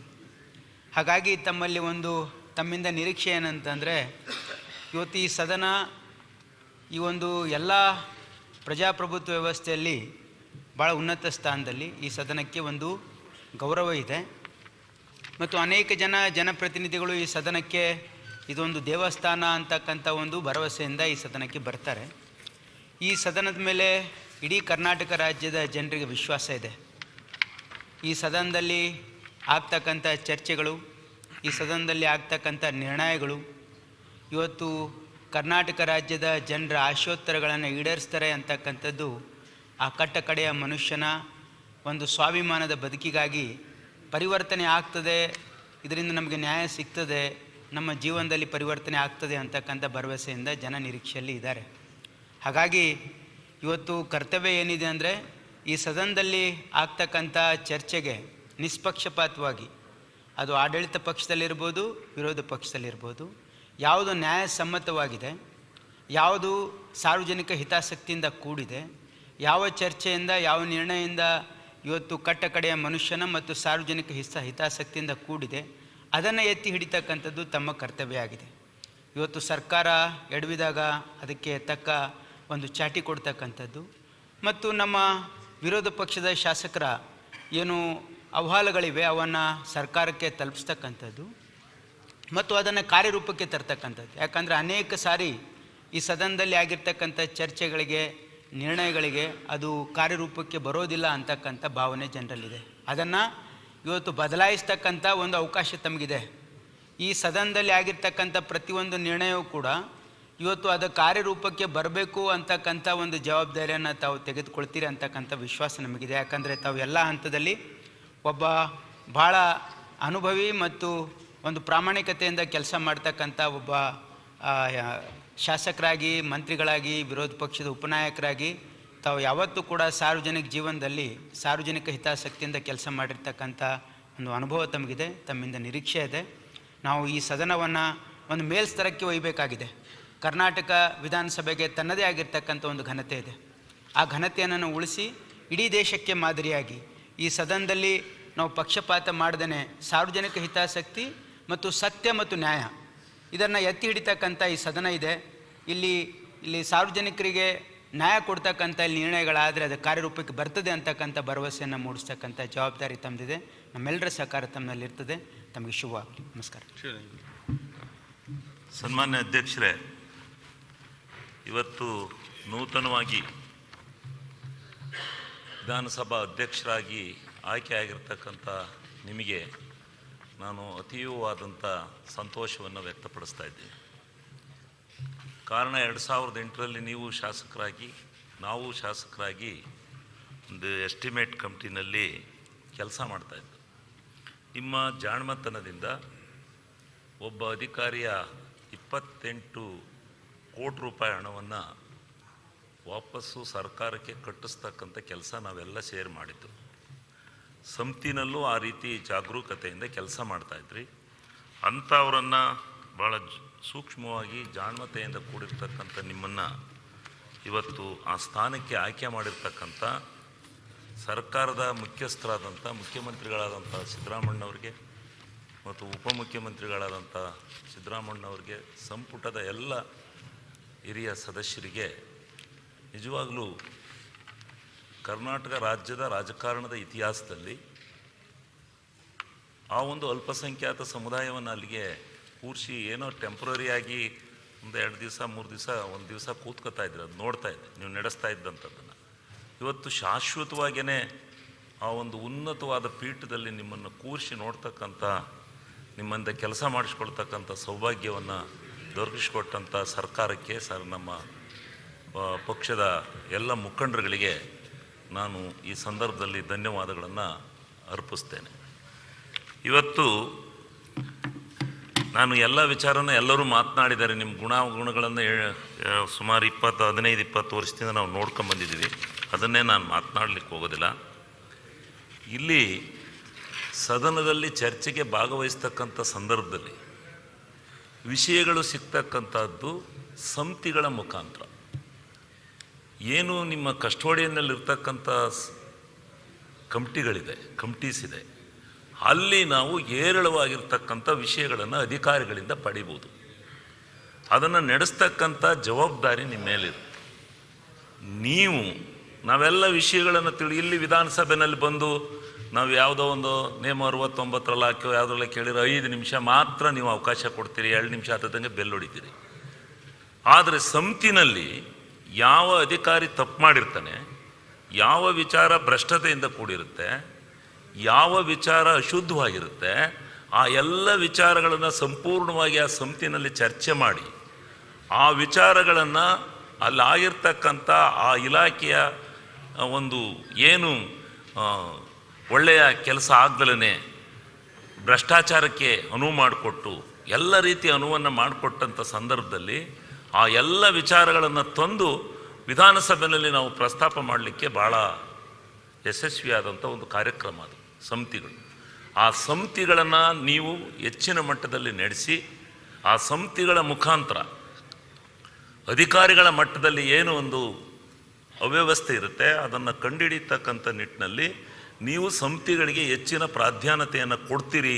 ಯಾಕೆಂದರೆ ನೀವು ಸಮಿತಿನಲ್ಲಿ ಕೆಲಸ ಮಾಡ್ತಾ ಇದ್ದಾಗ ನಾನು ನೋಡಿದ್ದೀನಿ ಅನೇಕ ಸಾರಿ ನಾವು ಅನೇಕ ವಿಚಾರಗಳನ್ನು ಚರ್ಚೆ ಮಾಡಿ ಕೂಲಂಕುಷವಾಗಿ ಹೊರತೆಗೆದಿದ್ದೀವಿ. ಸಂಬಂಧಪಟ್ಟಂಥ ಮಂತ್ರಿಗಳನ್ನು ಕರೆಸಿ ನೋಡಿ ಈ ರೀತಿ ಆಗಿದೆ, ಇದನ್ನು ಸರಿಯಾದ ರೀತಿ ಸರಿದೂಗಿಸಿ ಅಂತ ಹೇಳ್ತಕ್ಕಂಥ ಸಲಹೆ ಸೂಚನೆಗಳನ್ನು ಕೊಟ್ಟಿದ್ದೇವೆ. ಆದ್ದರಿಂದ ಈ ಸಮಿತಿಗಳನ್ನು ನೀವು ಹೆಚ್ಚಿನ ಮಟ್ಟದಲ್ಲಿ ತೆಗೆದುಕೊಳ್ಬೇಕು. ಮತ್ತು ಯುವಕರು ಹೆಚ್ಚಿಗೆ ಹೊಸದಾಗಿ ಬಂದಂಥವರು ಸದನದ ಪಟುಗಳಾಗಬೇಕು ಅಂತಕ್ಕಂಥ ಭಾವನೆ ಏನಿರುತ್ತೆ ಅದು ನಿಮ್ಮ ಸ್ಪೀಕರ್ಗಳ ಮೇಲೂ ಇರುತ್ತೆ. ನೀವು ಸ್ಪೀಕರ್ಗಳು ಅವರಲ್ಲಿ ಆ ಜಾಣ್ಮೆ ಆ ವಿಚಾರಧಾರೆಗಳಿದ್ದಾಗ ನೀವು ಅವರಿಗೆ ಪ್ರೋತ್ಸಾಹವನ್ನು ಕೊಟ್ಟರೆ ಅವರು ಒಬ್ಬ ಸಂಸದೀಯ ಪಟುವಾಗಿ ಬೆಳೀಲಿಕ್ಕೆ ಸಾಧ್ಯ ಆಗುತ್ತೆ. ನೀವೇನಾದ್ರು ಕೊಡದೆ ಹೋದರೆ ಅವನ ಸಂಸದೀಯ ಪಟು ಅವನಲ್ಲಿರ್ತಕ್ಕಂಥ ಬುದ್ಧಿಶಕ್ತಿ ಅವನಲ್ಲಿರ್ತಕ್ಕಂಥ ಜಾಣ್ಮೆ ಎಲ್ಲವನ್ನು ಕಳ್ಕೊಂಡು ಅವ್ನು ಸುಮ್ಮನೆ ಏನು ಸಿಗಲ್ಲಪ್ಪ ಈ ಸರ್ಕಾರದಲ್ಲಿ ಈ ವಿಧಾನಸಭೆಯಲ್ಲಿ ಅಂತ ಹೋಗ್ಬೇಕಾಗತ್ತೆ. ಅದು ಆಗಬಾರ್ದು, ಅದಕ್ಕೆ ಅವಕಾಶ ಕೊಡಬಾರ್ದು. ಅದು ಹೆಚ್ಚಿನ ರೀತಿ ಆ ಜಾಣ್ಮೆ ಇರ್ತಕ್ಕಂಥವ್ರಿಗೆ ನೀವು ಅವಕಾಶವನ್ನು ಕೊಟ್ಟು ಉತ್ತಮ ಸಂಸದೀಯ ಪಟುಗಳನ್ನು ಬೆಳೆಸ್ತಕ್ಕಂಥ ವಿಚಾರಧಾರೆಯನ್ನು ಬಿಂಬಿಸ್ತಕ್ಕಂಥ ಕೆಲಸವನ್ನು ಮಾಡ್ತಕ್ಕಂಥವ್ರನ್ನು ಬೆಳೆಸ್ತಕ್ಕಂಥ ಶಕ್ತಿಯೂ ಕೂಡ ನಿಮ್ಮ ವಿಧಾನಸಭಾ ಅಧ್ಯಕ್ಷ ಪಟ್ಟಕ್ಕೆ ಇರುತ್ತೆ. ಇದು ಭಾಳ ಮಹತ್ವಪೂರ್ಣವಾದಂಥ ಪಟ್ಟ. ನಿಮ್ಮ ಜಾಣ್ಮೆ ನೀವು ಉಪನಾಯಕರಾಗಿ ಆಯ್ಕೆ ಆದಮೇಲೆ ನಾವು ಮುಂದೆ ಅಂದ್ಕೋತಾ ಇದ್ದು ಹಿಂದ್ಗಡೆ ಕೂತ್ಕೊಂಡು ಇವ್ರು ಗ್ಯಾರಂಟಿ ಏನಾದ್ರು ಸರ್ಕಾರ ಬಂದರೆ ಇವ್ರನ್ನ ಗ್ಯಾರಂಟಿ ಅಧ್ಯಕ್ಷರು ಮಾಡ್ತಾರೆ ಅಂತ. ಏಕೆಂದರೆ ಆ ಥರ ಪಾಯಿಂಟ್ಸು ಆ ಥರ ಇದು ಮಾಡಿ ಭಾಳ ಎದ್ದು ಅವರು ಮಾಧುಸ್ವಾಮಿಯವರು ಉತ್ತರ ಹೇಳೇ ಸಾಕಾದರೂ ನೀವು ಅವ್ರ ಮೇಲೆ ಎದ್ದು ಮಾತಾಡ್ತಿದ್ರಿ. ಎಷ್ಟು ಮಾತಾಡ್ತಾ ಇದ್ರಿ ಅಷ್ಟು ಕೆಲಸವನ್ನು ಮಾಡಿದ್ರಿ, ಎಲ್ಲನೂ ಅನುಭವ ತಗೊಂಡಿದ್ದೀರಿ. ಆ ಅನುಭವದ ಆಧಾರದ ಮೇಲೆ ಈಗ ಈ ಸದನದ ಕಸ್ಟೋಡಿಯನ್ ನೀವು ಈ ವಿಧಾನಸಭೆಯ ಕಸ್ಟೋಡಿಯನ್ ನೀವು ಹೆಚ್ಚಿನ ರೀತಿಯಲ್ಲಿ ಉನ್ನತ ಮಟ್ಟದಲ್ಲಿ ಇದನ್ನು ನೀವು ನಡೆಸ್ಕೊಂಡು ಹೋಗ್ತಕ್ಕಂಥ ಭರವಸೆ ನಮಗಿದೆ. ಇದನ್ನು ನಿಮ್ಮನ್ನು ಆ ಸ್ಥಾನ ನಾವ್ಯಾರೂ ನಿಮ್ಮನ್ನು ಆ ಸ್ಥಾನಕ್ಕೆ ಗುರುತಿಸಿರಲ್ಲ. ನಾವು ಅಷ್ಟು ಜನ ಗುರುತಿಸ್ಕೊಂಡು ಪೇಪರ್ನವರು ಬರೆಯಾರಲ್ಲ. ನಮ್ಮ ಜಯಚಂದ್ರ ಅವರು ನಮ್ಮ ಅವರು ಒಂದು 7-8 ಜನ ವಯಸ್ಸಾದರೇ ಬರೆಯೋರು. ನಿಮ್ಮದು ಯಾರೂ ಬರೆದಿರಲಿಲ್ಲ. ಇದು ಹೆಂಗೆ ನಮ್ಮ ಪಕ್ಷದ ಮುಖಂಡರುಗಳು ಒಳಿತ ಗೊತ್ತಿಲ್ಲ. ಒಡೆದ್ಬಿಟ್ಟು ಅವ್ರು ಮಾಡಿರೋದಂತೂ ಭಾಳ ನಿಜವಾಗ್ಲೂ ಸಾಮಾಜಿಕ ನ್ಯಾಯವನ್ನು ದೊರಕಿಸ್ಕೊಡ್ತಕ್ಕಂಥ ನಿಟ್ಟಿನಲ್ಲಿ ಭಾಳ ಪ್ರಮುಖವಾದಂಥ ಒಂದು ಹೆಜ್ಜೆಯನ್ನು ಇಟ್ಟು ನಿಮ್ಮನ್ನು ಆ ಸ್ಥಾನಕ್ಕೆ ಕೂರಿಸಿದ್ದಾರೆ. ಅದಕ್ಕೆ ನಾನು ಆ ಸ್ಥಾನಕ್ಕೆ ಕೂರಲಿಕ್ಕೆ ಅವರು ಸಹಾಯ ಮಾಡಿದಂಥವ್ರಿಗೆ ಮತ್ತು ವಿರೋಧಿ ಪಕ್ಷನೂ ಎಷ್ಟು ಬಹಳ ಹೆಮ್ಮೆಯಿಂದ ನಿಮ್ಮ ಆಯ್ಕೆಯನ್ನು ಒಪ್ಕೊಂಡು ಶ್ಲಾಘನೆ ಮಾಡಿ ಮಾತನಾಡಿದ್ದಾರೆ. ಆದ್ದರಿಂದ ಎಲ್ಲರೂ ಸದನದಲ್ಲಿ ಒಳ್ಳೆಯ ಅಭಿಪ್ರಾಯವನ್ನು ಇಟ್ಕೊಂಡು ಮಾಡಿರ್ತಕ್ಕಂಥ ನಿಮಗೆ ನಿಜವಾಗ್ಲೂ ಭಗವಂತ ಒಳ್ಳೇದು ಮಾಡಲಿ. ಮುಂದೆ ಯಶಸ್ವಿಯಾದ ಅಧ್ಯಕ್ಷರು ಅಂತ ಹೇಳಿ ತಾವು ಹೆಸರು ತಗೊಳ್ಳಿ ಅಂತ ಹೇಳಿ ಈ ಸಂದರ್ಭದಲ್ಲಿ ಮಾತಾಡೋಕ್ಕೆ ಅವಕಾಶ ಕೊಟ್ಟಿದ್ದಕ್ಕೆ ನಿಮಗೆ ಧನ್ಯವಾದಗಳನ್ನು ಅರ್ಪಿಸ್ತೇನೆ. ರಾಯರೆಡ್ಡಿ ಅವರು ಮತ್ತು ಲಾಸ್ಟಿಗೆ ಒಂದು ಕೋನರೆಡ್ಡಿ ಅವರು.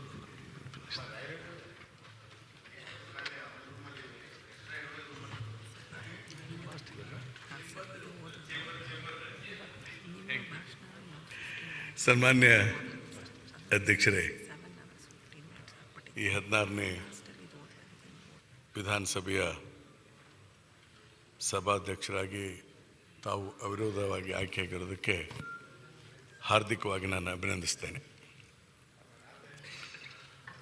ತಾವು ಅವಿರೋಧ ಆಗಿ ಆಯ್ಕೆಯಾಗುವ ಮುನ್ನ ತಮ್ಮನ್ನು ಈ ಉನ್ನತ ಸ್ಥಾನಕ್ಕೆ ಅಂದರೆ ಸಭಾಧ್ಯಕ್ಷರನ್ನಾಗಿ ಮಾಡಬೇಕಂತ ಕಾಂಗ್ರೆಸ್ ಪಕ್ಷ ತೀರ್ಮಾನ ಮಾಡಿ ಕಾಂಗ್ರೆಸ್ ಪಕ್ಷದ ವರಿಷ್ಠರು, ಅದರಲ್ಲಿ ವಿಶೇಷವಾಗಿ ಶಾಸಕಾಂಗ ಪಕ್ಷದ ನಾಯಕರಾದಂಥ ಮುಖ್ಯಮಂತ್ರಿಗಳಂಥ ಸನ್ಮಾನ್ಯ ಸಿದ್ದರಾಮಯ್ಯನವರು, ಪ್ರದೇಶ ಕಾಂಗ್ರೆಸ್ ಸಮಿತಿ ಅಧ್ಯಕ್ಷರು, ಉಪಮುಖ್ಯಮಂತ್ರಿಗಳಂಥ ಡಿ.ಕೆ. ಶಿವಕುಮಾರ್ ಮತ್ತು ಎಲ್ಲ ಹಿರಿಯ ಮುಖಂಡರು ಸೇರಿ ತೀರ್ಮಾನ ತೆಗೆದುಕೊಂಡಂತೆ ತಮ್ಮನ್ನು ವಿಧಾನಸಭೆಯ ಅಧ್ಯಕ್ಷರನ್ನ ನೇಮಕ ಮಾಡಲಾಯಿತು. ಅದರಂತೆ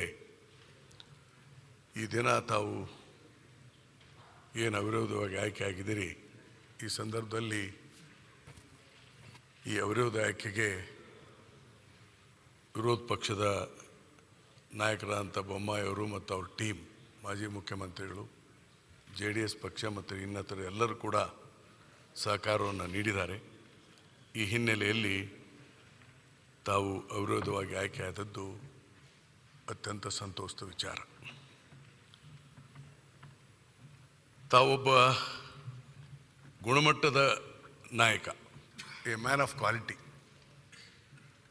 ನಾನು ಅದನ್ನು ನೋಡ್ಕೊಂಡಿದ್ದೇನೆ. ಕಳೆದ 2004ರಿಂದ ತಮ್ಮನ್ನು ಶಾಸಕಾಗಿ ನಾನು ನೋಡಿದ್ದೇನೆ. ನಿಮ್ಮ ತಂದೆಯವ್ರ ಜೊತೆಗೂ ನಾನು ಶಾಸಕ ಆಗಿದ್ದೆ. ಹೀಗಾಗಿ ನಿಮ್ಮ ವ್ಯಕ್ತಿತ್ವ, ನಿಮ್ಮ ವಿಚಾರವನ್ನು ನಾನು ತಿಳ್ಕೊಂಡಾಗ ಒಬ್ಬ ಉತ್ತಮವಾದಂಥ ವ್ಯಕ್ತಿನ ನಮ್ಮ ನಾಯಕರು ಅಧ್ಯಕ್ಷರನ್ನು ಮಾಡಿದ್ದಾರೆ ಅನ್ನೋ ತೀರ್ಮಾನವನ್ನು ಒಳ್ಳೆಯದಂತ ನಾನು ಅಭಿನಂದಿಸ್ತೇನೆ. ತಾವು ಮಂತ್ರಿಗಳಾಗಿ minister for health, minister for food, urban development, TTC ಬೇರೆ ಬೇರೆ ಇಲಾಖೆಗಳನ್ನು ಅತ್ಯಂತ ಸಮರ್ಥಕವಾಗಿ ಜನಪರವಾದಂಥ ಆಡಳಿತವನ್ನು ಕೊಟ್ಟಿದ್ದೀರಿ ಮತ್ತು ಆಡಳಿತದ ಸುಧಾರಣೆಗೆ ಪ್ರಾಮಾಣಿಕ ಪ್ರಯತ್ನ ಚಿಂತನೆಯನ್ನು ಮಾಡಿದ್ದೀರಿ. ಅದಕ್ಕೆ ನಾನು ಮೊದಲೇದಾಗಿ ಇನ್ನೂ ಹೆಚ್ಚು ತಮ್ಮನ್ನು ಅಭಿನಂದಿಸ್ತೇನೆ. ಅದರ ಅವಶ್ಯಕತೆ ಇಂದಿನ ಪ್ರಜಾಪ್ರಭುತ್ವಕ್ಕೆ ಬಹಳ ಅವಶ್ಯಕತೆ ಇದೆ. ಇಂಥ ಗುಣ ವಿಚಾರಗಳಿರುವಂಥ ನಾಯಕರು, ಅದಕ್ಕೆ ನಾನು ನಿಮಗೆ ಅಭಿನಂದಿಸ್ತೇನೆ. ಮತ್ತು ಭಾಳ ಜನ ಶಿವಲಿಂಗೇಗೌಡರ ಮಾತನ್ನೇ ರೆಫರೆನ್ಸ್ ತಗೊಳ್ತೇನೆ. ಭಾಳ ಜನ ಸ್ಪೀಕರ್ ಆಗಲಿಕ್ಕೆ ಹಿಂದೇಟು ಹಾಕಿದರು ಅಂತ ಪತ್ರಿಕೆಯಲ್ಲಿ ಓದಿದೆ. ಹಾಗೇನಿಲ್ಲ, ನನಗೇನು ಹಂಗೆ ಅನಿಸ್ಲಿಲ್ಲ. ದೇಶಪಾಂಡೆ ಅವರು ಇರ್ಬೋದು, ಜಯಚಂದ್ರ ಇರ್ಬೋದು, ನನ್ನ ಹೆಸರು ರೆಫರೆನ್ಸ್ ಬಂದಿದೆ, ಬೇರೆ ಬೇರೆ ಹೆಸರು ಬಂದಿದ್ದಾವೆ. ಯಾರೂ ಹಿಂದೇಟು ಹಾಕಿದಾರ ಅಂತ ಏನಲ್ಲ. ಅದಕ್ಕೆ ಕಾರಣ ಈ ಮೌಢ್ಯಗಳು. ನನಗೆ ಅದು ಬೇಜಾರಾಗಿದೆ. ಸ್ಪೀಕರ್ ಆದವರೆಲ್ಲ ಮುಂದೆ ಸೋತು ಬಿಡ್ತಾರೆ, ಇದು ಮೌಢ್ಯಗಳನ್ನು ಬಿತ್ತಾರಲ್ಲ. ದಯಮಾಡಿ ಪತ್ರಿಕೆಯವರು ಅಥವಾ ಬೇರೆಯವರು ಯಾರು ಹೇಳ್ತಾರೆ ಇದು ಭಾಳ ತಪ್ಪು, ಇದು ಮೌಢ್ಯ. ನೋಡಿ ಅಧ್ಯಕ್ಷರೇ, ಬಹಳ ಉನ್ನತ ಸ್ಥಾನ. ಮೊದಲನೇ ಅಧ್ಯಕ್ಷರು ರುದ್ರಪ್ಪ ಅವರು ವಾಪಸ್ ಆರಿಸಿ ಬರಲಿಲ್ವಾ? ತದನಂತರ Vaikuntha Baliga 2 terms speaker, 62 to 68. ಮೊದಲನೇ ಟರ್ಮ್ ಅವರು ಆರಿಸಿ ಬಂದ ಮೇಲೆ ಎರಡನೇ ಟರ್ಮ್ ಯಾಕೆ ಆರಿಸಿ ಬಂದ್ರು? ಅವ್ರು ನಿಮ್ಮ ಜಿಲ್ಲೆಯವರೇ, ಬೆಳ್ತಂಗ್ಳಿ ಕಾಣುತ್ತೆ ಅವರು, ಅದು ವಾಟ್ ಎವರ್ ನಿಮ್ಮ ಜಿಲ್ಲೆಯವರೇ. ಮತ್ತು ಎರಡನೇ ಸಾರಿ ಆರಿಸಿ ಬರಲಿಲ್ವಾ ಅವರು? ರಮೇಶ್ ಕುಮಾರ್ ಅವರು ಆರಿಸಿ ಬರಲಿಲ್ವಾ? SM ಕೃಷ್ಣ ಆರಿಸಿ ಬರಲಿಲ್ವಾ? ಇವರೆಲ್ಲ ಉತ್ತಮ. DB ಚಂದ್ರೇಗೌಡರು ಆರಿಸಿ ಬರಲಿಲ್ವಾ? ಇವರೆಲ್ಲ ಒಳ್ಳೆ, ಕಾಗೋಡು ತಿಮ್ಮಪ್ಪನಂಥವ್ರು ಒಳ್ಳೆಯ ಪ್ರಗತಿದಾಯಕ ವಿಚಾರ ಉಳ್ಳಂಥವ್ರು, ಅನುಭವ ಉಳ್ಳಂಥವ್ರು ಆ ಪೀಠದ ಮೇಲೆ ಕೂತಿದ್ದಾರೆ. ಹೀಗಾಗಿ ಆ ಉನ್ನತ ಪರಂಪರೆಯನ್ನು ಹೊಂದಿದಂತೆ ನಾನು ಇವೆಲ್ಲ ಹೆಸರುಗಳು ಹೇಳಿದೆ, ಅವರನ್ನು ಮೀರಿಸಿ ಇನ್ನೂ ಒಳ್ಳೆಯ ಕೆಲಸ ಖಾದರವ್ರು ಮಾಡಿದರು ಪ್ರಜಾಪ್ರಭುತ್ವದ ಈ ಸಂಸ್ಥೆಗೆ ಅನ್ನೋದು ಬರಬೇಕು ಅಂತ ನನ್ನದೊಂದು ಸಲಹೆ. ಸನ್ಮಾನ್ಯ ಅಧ್ಯಕ್ಷರೇ, ಒಂದು ಸಂಪ್ರದಾಯ ಇತ್ತು ಹಿಂದೆ. ಯಾರು ಸಭಾಧ್ಯಕ್ಷರಾಗ್ತಾರೆ ಅವರಿಗೆ ಸಾರ್ವಜನಿಕ ಇದು ಸ್ವಲ್ಪ ಕಡಿಮೆ ಆಗ್ತದೆ, ತಾವು ಪಕ್ಷದಲ್ಲಿ ಸದಸ್ಯರಾಗಿರೋದು ಸಾಂಪ್ರದಾಯಿಕವಾಗಿ ಸರಿಯಲ್ಲ ಅನ್ನೋದು ಒಂದು ಅಭಿಪ್ರಾಯದಿಂದ ತಾವು ಪಕ್ಷದ ಸದಸ್ಯರಾಗಿ ಮುಂದುವರಿಯೋದು ಬಿಟ್ಟದ್ದು ನಿಮಗೆ ಬಿಟ್ಟಂಥ ವಿಚಾರ. ಹಿಂದೆಲ್ಲವರು ತಾತ್ಕಾಲಿಕವಾಗಿ ಪಕ್ಷದಲ್ಲಿ ಉಳಿದಿಲ್ಲ. ಅಂದರೆ ನೀವು ಇಂಡಿಪೆಂಡೆಂಟ್ ಆಗಿರಬೇಕು ಅನ್ನೋದು ಒಂದು ಸಂಪ್ರದಾಯ. There is no fast and rules in constitution ಅಥವಾ ಯಾವುದೇ ಲಾ ಬುಕ್ಕಲ್ಲಿ ಇಲ್ಲ. ಆದರೆ ತಮ್ಮ ಬಿಟ್ಟಂಥ ವಿಚಾರ. ಹೀಗಾಗಿ ಏನಾಗ್ತದೆ, ಸಾರ್ವಜನಿಕವಾಗಿ ಸ್ವಲ್ಪ ತೊಂದರೆ ಆಗ್ತದೆ ಸ್ಪೀಕರ್ ಆದವ್ರಿಗೆ. ಜನರನ್ನ, ಪಕ್ಷದ ಕಾರ್ಯಕರ್ತರನ್ನ ಭೇಟಿ ಮಾಡಲಿಕ್ಕೆ, ಪಕ್ಷದ ಕಾರ್ಯ ಚಟುವಟಿಕೆಗಳಲ್ಲಿ. ಹೀಗಾಗಿ 5 ವರ್ಷ ಆದಂಥವ್ರಿಗೆ ಕೆಲವೊಂದು ಸಾರಿ ಹಿನ್ನಡೆ ಆಗ್ತದೆ ಸಂಘಟನೆಯಲ್ಲಿ. ಆ ವಿಚಾರಕ್ಕೆ ಒಂದು ಒಳ್ಳೆಯ ಸಂಪ್ರದಾಯವನ್ನು ಕರ್ನಾಟಕದಲ್ಲಿ ಹಾಕಿದ್ರು. ಯಾರು ಸ್ಪೀಕರ್ ಆಗಿರ್ತಾರೆ ಮುಂದೆ ಅವರ ಚುನಾವಣೆಯಲ್ಲಿ ಬೇರೆ ಪಾರ್ಟಿ ಕ್ಯಾಂಡಿಡೇಟ್ ಹಾಕ್ತಿರ್ಲಿಲ್ಲ. ಅವ್ರು ಇಂಡಿಪೆಂಡೆಂಟ್ ನಿಲ್ತಿದ್ರು, ಯಾವ ಪಾರ್ಟಿನೂ ಕ್ಯಾಂಡಿಡೇಟ್ ಆಗಿಲ್ಲ. ಅದ್ರ ಉದಾಹರಣೆ ನಮ್ಮ ಮುಂದಿದ್ದಾವೆ. ರಂಗನಾಥ್ ಅವರು ಇದೆ ಮತ್ತು ನಾಗರತ್ನಮ್ಮವರು ನಿಂತಾಗೂ ಇದೆ. ಪಾರ್ಟಿ ಕ್ಯಾಂಡಿಡೇಟ್ ಹಾಕ್ತಿರಲಿಲ್ಲ. ಆ ಸಂಪ್ರದಾಯ ಮುಂದುವರೆದ್ರೆ ಭಾಳ ಉತ್ತಮ. ನಾಳೆ ಖಾದರ್ ಅವ್ರು ನಿಂತರೆ BJPಯವರು ಬೇರೆಯವರು ಯಾರು ಅವ್ರ ವಿರುದ್ಧ ಕ್ಯಾಂಡಿಡೇಟ್ ಹಾಕಬಾರ್ದು. ಅವ್ರನ್ನ ಅವಿರೋಧವಾಗಿ ಹೇಗೆ ಆಯ್ಕೆ ಮಾಡಿದರೆ ವಿಧಾನಸಭೆಗೆ ಆಯ್ಕೆ ಮಾಡಬೇಕು. ಇದು ಸಂಪ್ರದಾಯ ಹಿಂದಿತ್ತು ಅನ್ನೋದಕ್ಕೆ ನಾನು ಹೇಳ್ತಾ ಇದ್ದೇನೆ. I am not telling new thing. ನನ್ನ ವಿರೋಧ ಕ್ಯಾಂಟ್ ಆಗ್ಬೇಕಂತ ಹೇಳಿದ್ರೆ ನನಗೆ ಬೋರ್ ಆಗ್ತದೆ ಅಲ್ಲಿ. ಸರಿ, ಅದು ನಾನು ಅವ್ರಿಗೆ ಹೇಳಿದೆ, ಇದು ಮುಂದೆನೂ ಆ ಥರ ವಿರೋಧ ಅವ್ರನ್ನ ಆಯ್ಕೆ ಮಾಡಿ ಅಂತ ಹೇಳಿ. ಭಾಳ ಸಂತೋಷ, ಆ ಥರದ ಸಂಪ್ರದಾಯ ಇತ್ತು. ಆಮೇಲೆ ಮಾಡ್ರಿ ಅಂತ ಅವ್ರನ್ನ ಯಾಕೆಂದ್ರೆ ಹೊಗಳೇ ಮಾಡಿದ್ರಲ್ಲ, ಅದಕ್ಕೆ ತಮ್ಮ ಜಾತ್ಯತೀತ ವ್ಯಕ್ತಿತ್ವ, ಉತ್ತಮ ಆಡಳಿತ ಇವೆಲ್ಲವೂ ಕೂಡ ನಮಗೆಲ್ಲ ಸಹಕಾರಿ ಆಗ್ತದೆ. ತಮ್ಮ ಮಾನವೀಯ ಮೌಲ್ಯಗಳು ಕೂಡ ನಾನು ಪ್ರಶಂಸೆ ಮಾಡ್ತೇನೆ. ಅಧ್ಯಕ್ಷರೇ, ಮುನಿಯಪ್ಪನವರು 7 ಕಾಲ ಸಂಸತ್ ಸದಸ್ಯರಾಗಿದ್ದರು. ನಾನು ಅವ್ರ ಜೊತೆಗೆ ಸಂಸತ್ತಿಗೆ ಒಂದು ಸಾರಿ ಆಗಿದ್ದೆ. I am happy. ಹೀಗಾಗಿ ದಯಮಾಡಿ ತಾವೇನು ಅಧ್ಯಕ್ಷರಾಗಿದ್ದೀರಿ, ಇತ್ತೀಚಿನ ದಿನಮಾನಗಳಲ್ಲಿ ನಾನು ಭಾಳ ನೊಂದು ಮನಸ್ಸಿನಿಂದ ಹೇಳ್ತೇನೆ, ದಯವಿಟ್ಟು ಯಾರು ಸದಸ್ಯರು ತಪ್ಪು ತಿಳ್ಕೋಬಾರ್ದು. Is my appeal. ಶಿಸ್ತು ಕಡಿಮೆ ಆಗ್ತಾ ಇದೆ ಸದನದಲ್ಲಿ. ಅದು ರೂಲಿಂಗ್ ಪಾರ್ಟಿ ಇರ್ಬೋದು, ಅಪೋಸಿಷನ್ ಇರ್ಬೋದು, ಸದಸ್ಯರೇ. ಆ ಶಿಸ್ತನ್ನು ಕಾಪಾಡಬೇಕಾದದ್ದು ಆದ್ಯ ಕರ್ತವ್ಯ ಮೊದಲು ಸದಸ್ಯರು. ನಿನ್ನೆ ಉದಾಹರಣೆಗೆ ತಗೊಂಡಿದ್ದೆ, ಏನೇನೋ ತಗೊಳ್ತಾರೆ. ಇದೆಲ್ಲ ಸಂಪ್ರದಾಯ ಸರಿಯಲ್ಲ. ಅಪೀಲ್ ಮಾಡಿದರು ಇವರು, ಆರ್ಡರ್ ಮಾಡಿದರು ಸಭಾಧ್ಯಕ್ಷರು. ಹಾಗೆಲ್ಲ ಮಾಡೋದು ತಪ್ಪದೆ ಎಲ್ಲ. ದಯಮಾಡಿ ಮುಂದಿನ ದಿನಮಾನಗಳಲ್ಲಿ ಇದೊಂದು ಉತ್ತಮ ವಿಧಾನಸಭೆ, ಒಳ್ಳೆಯ ಸದಸ್ಯರಿದ್ದಾರೆ, ನಿಯಮಾವಳಿಯನ್ನು ಪಾಲನೆ ಮಾಡ್ತಾರಂತ ಸದಸ್ಯರು ಸಹಕಾರ ಕೊಡಬೇಕು. ಸಹಕಾರ ಮಾಡಿದ್ರೆ ದಯಮಾಡಿ ನೀವು ಆ್ಯಕ್ಷನ್ ತಗೋಬೇಕು. ಹ್ಯಾಂಗೆ ಬೇಕು ಹ್ಯಾಂಗೆ ಮಾತಾಡ್ತಾರೆ. ಹ್ಯಾಂಗೆ ಮಾತಾಡಬೇಕನ್ನಂಥ ಕಾನೂನಿದೆ, ಹ್ಯಾಂಗೆ ನಿಲ್ಲಬೇಕನ್ನೋದು ಕಾನೂನಿದೆ. ಅವು ಯಾವ ನಿಯಮಾವಳಿಯನ್ನು ಪರಿಶೀಲನೆ ಮಾಡದೇ ಇದ್ದರೆ ಸದನಕ್ಕೆ ಗೌರವ ಬರೋದಿಲ್ಲ. ಅದ್ರ ಬಗ್ಗೆ ನಮ್ಮ ಎಲ್ಲ ಸದಸ್ಯರು ನನ್ನಿಂದ ಹಿಡಿದು ನಾವು ಆ ಶಿಸ್ತನ್ನು ಪಾಲಿಸಬೇಕಾದಂಥ ಅವಶ್ಯಕತೆ ಇದೆ ಅನ್ನೋದು ಮಾತನ್ನು ಹೇಳ್ತೇನೆ. ಇನ್ನು ಎರಡನೇದಾಗಿ, ನೀವು 11 ಗಂಟೆಗೆ ವಿಧಾನಸಭೆ ಅಂದರೆ 11 ಗಂಟೆಗೆ ಪ್ರಾರಂಭ ಆಗಲೇಬೇಕು. You should not bother. Quorum ಇದೆಯೋ ಕೋರಮ್ ಇಲ್ಲ ಅಂದರೆ ನೀವು ಬಂದ್ಬಿಟ್ಟು ಅಡ್ಜಸ್ಟ್ ಮಾಡಿ ಹೋಗಿ ಅಂದರೆ ಗೊತ್ತಾಗಲಿ ಇವ್ರಿಗೆಲ್ಲ. ಲೋಕಸಭೆಯಲ್ಲಿ ಹಾಗೆ ಆಗ್ತದೆ. 11 ಗಂಟೆ ಅಂದರೆ 11 ಎಕ್ಸಾಕ್ಟ್ಲಿ 11. ಯಾರು ಇರಲಿ ಬಿಡಲಿ, ಸ್ಪೀಕರ್ ಸಿಟ್ ಅಂದ. ಏನು ಮುನಿಯಪ್ಪನವ್ರೆ? ರೆಡಿ ಮಾಡಿ. ನಿಮ್ಮ ಕಾಲದಲ್ಲಿ ತೋರಿಸ್ಬೇಕು ಅದನ್ನು. ಏನಪ್ಪ ಖಾದರ್ ಅವ್ರು ಅಧ್ಯಕ್ಷರಾದ ಮೇಲೆ ಎಷ್ಟು ಬದಲಾವಣೆ ಆಯ್ತು ಅಂತ. 5 ಗಂಟೆಗೆ ಅಂದರೆ 5 ಗಂಟೆಗೆ ಮುಂದಾಕಬೇಕು. ಈ ಶಿಸ್ತನ್ನು ತರಬೇಕು. ಇನ್ನು ಎರಡನೇದು, ಈ ಕ್ವಶನ್ ಅವರ್ ಸುಮ್ಮನೆ ಲೆಂಗ್ತಿ ಎಳಿತಾರೆ. ಕ್ವಾಲಿಟಿ ಆಫ್ ದ ಕ್ವಶನ್ ಇರೋದಿಲ್ಲ. ಉದಾಹರಣೆಗೆ ಹೇಳ್ತೇನೆ ಅಧ್ಯಕ್ಷರೇ, ನಾನು ಲೆಂಗ್ತಿ ತೊಗೊಳ್ಳಲ್ಲ. ಇನ್ ಮಿನಿಟ್ ಐ ವಿಲ್ ಫಿನಿಶ್. ಏನಾಗುತ್ತೆ, ಕ್ವಶನ್ ಅವರು ಏನೇನೋ ಮಾತಾಡ್ತಾರೆ. ಅದಕ್ಕೆ ದಯಮಾಡಿ ಅದಕ್ಕೊಂದು ಗೈಡ್ಲೈನ್ಸನ್ನು ಮಾಡಿ. ಯಾವ ಥರ ಕ್ವಶನ್ ಕೇಳಬೇಕು, ಏನು ಮಾಡಬೇಕು ಅನ್ನೋದನ್ನು ಮಾಡಿ. ಆಮೇಲೆ ಭಾಳ ಜನ ಸದಸ್ಯರಿಗೆ ಏನು ಮಾತಾಡಬೇಕು ಅಂತ ಸಬ್ಜೆಕ್ಟ್ ಮಾಹಿತಿ ಇಲ್ದೇ ಏನಾದ್ರು ಮಾತಾಡ್ತಾರೆ. ಅವ್ರಿಗೆ ಮಾಹಿತಿಯನ್ನು ಕೊಡಿಸ್ಬೇಕು. ಇದು ಲೋಕಸಭೆಯಲ್ಲಿ ಕೊಡ್ತಾರೆ. ಲೋಕಸಭೆಯಲ್ಲಿ ನೀವು ಸರ್ಕಾರದ ಪರ ಮಾತಾಡ್ತಿರೋ ಸರ್ಕಾರದ ವಿರುದ್ಧ ಮಾತಾಡ್ತಿರೋ ಅಂತ ಕೇಳ್ತಾರೆ. ಅವಾಗ ಸರ್ಕಾರದ ಪರ ಮಾತಾಡಿದ್ರೆ ನಿಮ್ಗೊಂದು ಸೆಟ್ ಆಫ್ ಇದನ್ನು ಮಾಡಿಕೊಡ್ತಾರೆ. ಸರ್ಕಾರದ ವಿರುದ್ಧ ಮಾತಾಡ್ತಾ ಇದ್ರೆ ಸರ್ಕಾರದ ವಿರುದ್ಧ ಒಂದು ಮಾಡಿಕೊಡ್ತಾರೆ. That library is working there like that. ಅದನ್ನು ಇಲ್ಲಿನೂ ಕೂಡ ತಾವು ಪ್ರಾರಂಭ ಮಾಡಿ. ಸಭಾಧ್ಯಕ್ಷರಾಗಿ ಯಾರು ಸರ್ಕಾರದ ಪರವಾಗಿ ಹೆಂಗೆ ಮಾತಾಡಬೇಕಂತ ಕೊಡಿಸಿ ಅವ್ರಿಗೆ ಸಬ್ಜೆಕ್ಟ್ ಮೇಲೆ. ವಿರೋಧ ಮಾತಾಡೋರಿಗೆ ಅದನ್ನು ಕೊಡಿ. ಇದರಿಂದ ಒಂದು ವಿಧಾನಸಭೆಗೆ ಹೆಚ್ಚು ಸದಸ್ಯರಿಗೆ ಅನುಕೂಲ ಆಗ್ತದೆ, ಗಾಂಭೀರ್ಯವಾಗಿ ಚರ್ಚೆ ಮಾಡಲಿಕ್ಕೆ ಅನುಕೂಲ ಆಗುತ್ತೆ. ಆ ಹಿನ್ನೆಲೆಯಲ್ಲಿ ಇನ್ನೂ ಹಲವಾರು ವಿಚಾರಗಳನ್ನು ನಮ್ಮ ಬೊಮ್ಮಾರು ಹೇಳಿದಾಗೆ ಖಾಸಗಿಯಾಗಿ ಮಾತಾಡ್ತೇನೆ. ದಯಮಾಡಿ ಈ ಸದನ ಉತ್ತಮ ರೀತಿಯಲ್ಲಿ ನಡೀಲಿಕ್ಕೆ ಮತ್ತು ಒಳ್ಳೆಯ ಚರ್ಚೆ, ಜನಪರವಾದಂಥ ಚರ್ಚೆ ಆಗಲಿಕ್ಕೆ ಒಳ್ಳೆಯ ತೀರ್ಮಾನವನ್ನು ತಾವು ತೆಗೆದುಕೊಳ್ತೀರಿ. ಒಂದು ಒಳ್ಳೆಯ ಸಂಪ್ರದಾಯಗಳನ್ನು ಏನಿದ್ದಾವೆ ಅದನ್ನು ಪರಿಪಾಲನೆ ಮಾಡಲಿಕ್ಕೆ ನೀವು ಕ್ರಮ ತೆಗೆದುಕೊಳ್ತೀರಿ ಅನ್ನೋಂಥ ಮಾತನ್ನು ಹೇಳಿ, ಇವತ್ತಿನ ದಿವಸ ತಾವು ಈ ವಿಧಾನಸಭಾ ಅಧ್ಯಕ್ಷರಾಗಿ ಅವಿರೋಧ ಆಗಕ್ಕೆ ಹೃತ್ಪೂರ್ವಕವಾದಂಥ ಅಭಿನಂದನೆಗಳನ್ನ ಮತ್ತೊಮ್ಮೆ ಸಲ್ಲಿಸಿ ನನ್ನ ಮಾತುಗಳನ್ನು ಮುಗಿಸ್ತೇನೆ. ನಮಸ್ಕಾರ. Konareddy next D R Patil ಮತ್ತು ವಿಜಯೇಂದ್ರ. ಮಾನ್ಯ ಅಧ್ಯಕ್ಷರೇ, ವಿಶೇಷವಾಗಿ ತಮಗೆ ಸಚಿವರಾಗಿ ಒಳ್ಳೆಯ ಕೆಲಸಗಳನ್ನು ಮಾಡಿದ್ದನ್ನು ತಾವು ನೋಡಿದ್ವಿ. ನಮಗೆ ಇವತ್ತು ಭಾಳ ಸಂತೋಷ ಆಗಿದೆ ತಾವು ಅಂಥ ಉನ್ನತ ಸ್ಥಾನವನ್ನು ಅಲಂಕರಿಸಿದ್ದಕ್ಕೆ. ಒಂದು ಆಡಳಿತ ಪಕ್ಷಕ್ಕೆ ವಿರೋಧ ಪಕ್ಷ ಇರಬೇಕು. ನಮ್ಮ ಮುಖ್ಯಮಂತ್ರಿಗಳಂಥ ಸನ್ಮಾನ್ಯ ಸಿದ್ದರಾಮಯ್ಯ ಸಾಹೇಬರಿಗೆ ಮತ್ತು ಡಿ ಕೆ ಶಿವಕುಮಾರ್ ಸಾಹೇಬರಿಗೆ ಸನ್ಮಾನ್ಯ ಮಾಜಿ ಮುಖ್ಯಮಂತ್ರಿ ಬಸವರಾಜ ಬೊಮ್ಮಾಯಿ ಸಾಹೇಬರು ಇಲ್ಲ ನೀವು ಇನ್ನೂ ಖಾತೆನ ಹಂಚಿಲ್ಲ ಅಂತ ಹೇಳಿದರು. ಯಾವಾಗ ಸರ್ಕಾರ ರೆಡಿ ಆತಂದ್ರೆ ವಿರೋಧ ಪಕ್ಷನೇ ಇರಬೇಕು. ತಾವು ಕೂಡ ಬೇಗನೆ ಆಗಲಿ ಅನ್ನೋದಕ್ಕೆ ತಮ್ಮ ಒಳ್ಳೆಯದಕ್ಕೂ ಕೂಡ ಹೇಳಿ ಇವತ್ತೆಲ್ಲ ವಿಧಾನಸಭೆಯಲ್ಲಿ ಚರ್ಚೆ ಆಗಿದೆ. ತಮ್ಮ ಬಗ್ಗೆ ಗುಣಗಾನ ಆಗಿದೆ. ನಾ ಹೆಚ್ಚು ಮಾತನಾಡ್ದನ ಅಲ್ಲ ಅದು ಹೇಳೇನಿಗೆ. ಅದಕ್ಕೆ ಹೆಚ್ಚು ನೀರಾವರಿ ವಿಷಯಗಳ ಬಗ್ಗೆ ಇರ್ಬೋದು, ಕೃಷ್ಣಾ ಕಾವೇರಿ ಇರ್ಬೋದು, ಮಹದಾಯಿ ಮೇಕೆದಾಟು ಇಂಥ ವಿಷಯಗಳಿಗೆ ಚರ್ಚೆ ಆಗಬೇಕು. ರೈತರ ಬಗ್ಗೆ ಚರ್ಚೆ ಮಾಡಲಿಕ್ಕೆ ತಾವು ಹೆಚ್ಚು ಅವಕಾಶವನ್ನು ಕೊಡಬೇಕು ಅಂತ ತಿಳ್ಕೊಂಡು ಹೇಳಿ ನಾನು ತಮಗೆ ಶುಭವನ್ನು ಕೋರಿ ನಾನು ಮಾತನಾಡ್ತೀನಿ. D R Patil.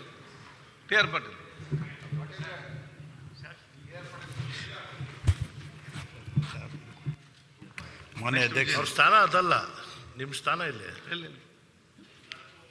ಇದೇನಾ ಸ್ಥಾನ ನಂದೇ.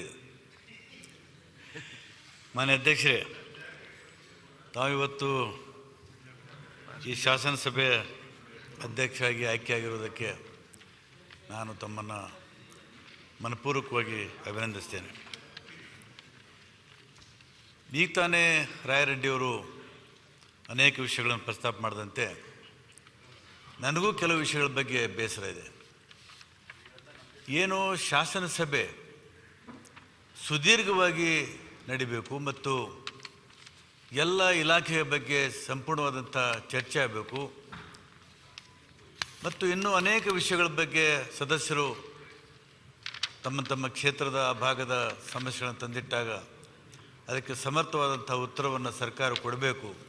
ಆದರೆ ದುರ್ದೈವ, ಇತ್ತೀಚೆಗೆ ಸದನ ತನ್ನ ಗುಣಮಟ್ಟವನ್ನು ಕಳ್ಕೊಳ್ತಾ ಇದೆ ಅನ್ನುವಂಥ ಭಾವನೆ ಇವತ್ತು ಅನೇಕರಲ್ಲಿ ಬಂದಿದೆ. ನಿರೀಕ್ಷೆ ಮಾಡ್ತೀವಿ ನಾವು ಅನೇಕ ಸಲ ಸದನದ ಶಾಸಕರಾಗಿ ನಾವು ಸದಸ್ಯರಾಗಿ ಸರ್ಕಾರದ ಉತ್ತರವನ್ನು ಪಡೀಲಿಕ್ಕೆ ನಾವು ಪ್ರಶ್ನೆಯನ್ನು ಕೇಳ್ತೀವಿ.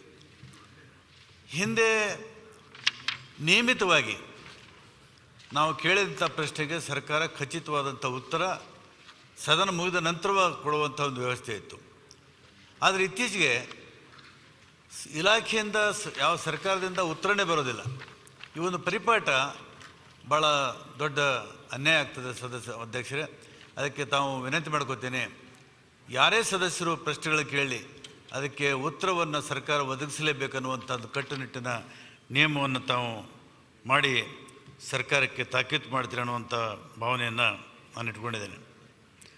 ಮತ್ತು ಸದನ ಅನೇಕ ಸಲ ನಾನು ಪೀಠಾಧಿಪತಿಗಳ ಸಮಾವೇಶ ಭಾಗವಹಿಸಿದ್ದೇನೆ. ಈ ಪ್ರಿಸೈಡಿಂಗ್ ಆಫೀಸರ್ಸ್ ಕಾನ್ಫರೆನ್ಸಲ್ಲಿ ಎಲ್ಲರೂ ಯುನಾನಿಮಸ್ ಆಗಿ ಬಂದಂಥ ಒಂದು ಅಭಿಪ್ರಾಯ ಅಂದರೆ ವರ್ಷದಲ್ಲಿ ಕನಿಷ್ಠ ಶಾಸನ ಸಭೆ 100 ದಿವಸ ಆದರೂ ನಡಿಬೇಕನ್ನುವಂಥದ್ದು ನಿರ್ಣಯ ಆಗಿದೆ.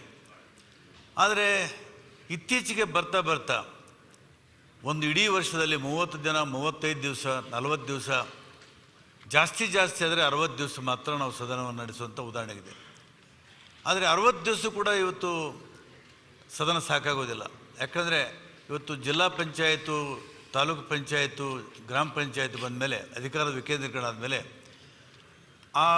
ಆಯಾ ವ್ಯವಸ್ಥೆಯನ್ನು ನಾವು ಜವಾಬ್ದಾರಿಯನ್ನು ವಹಿಸ್ತೇವೆ.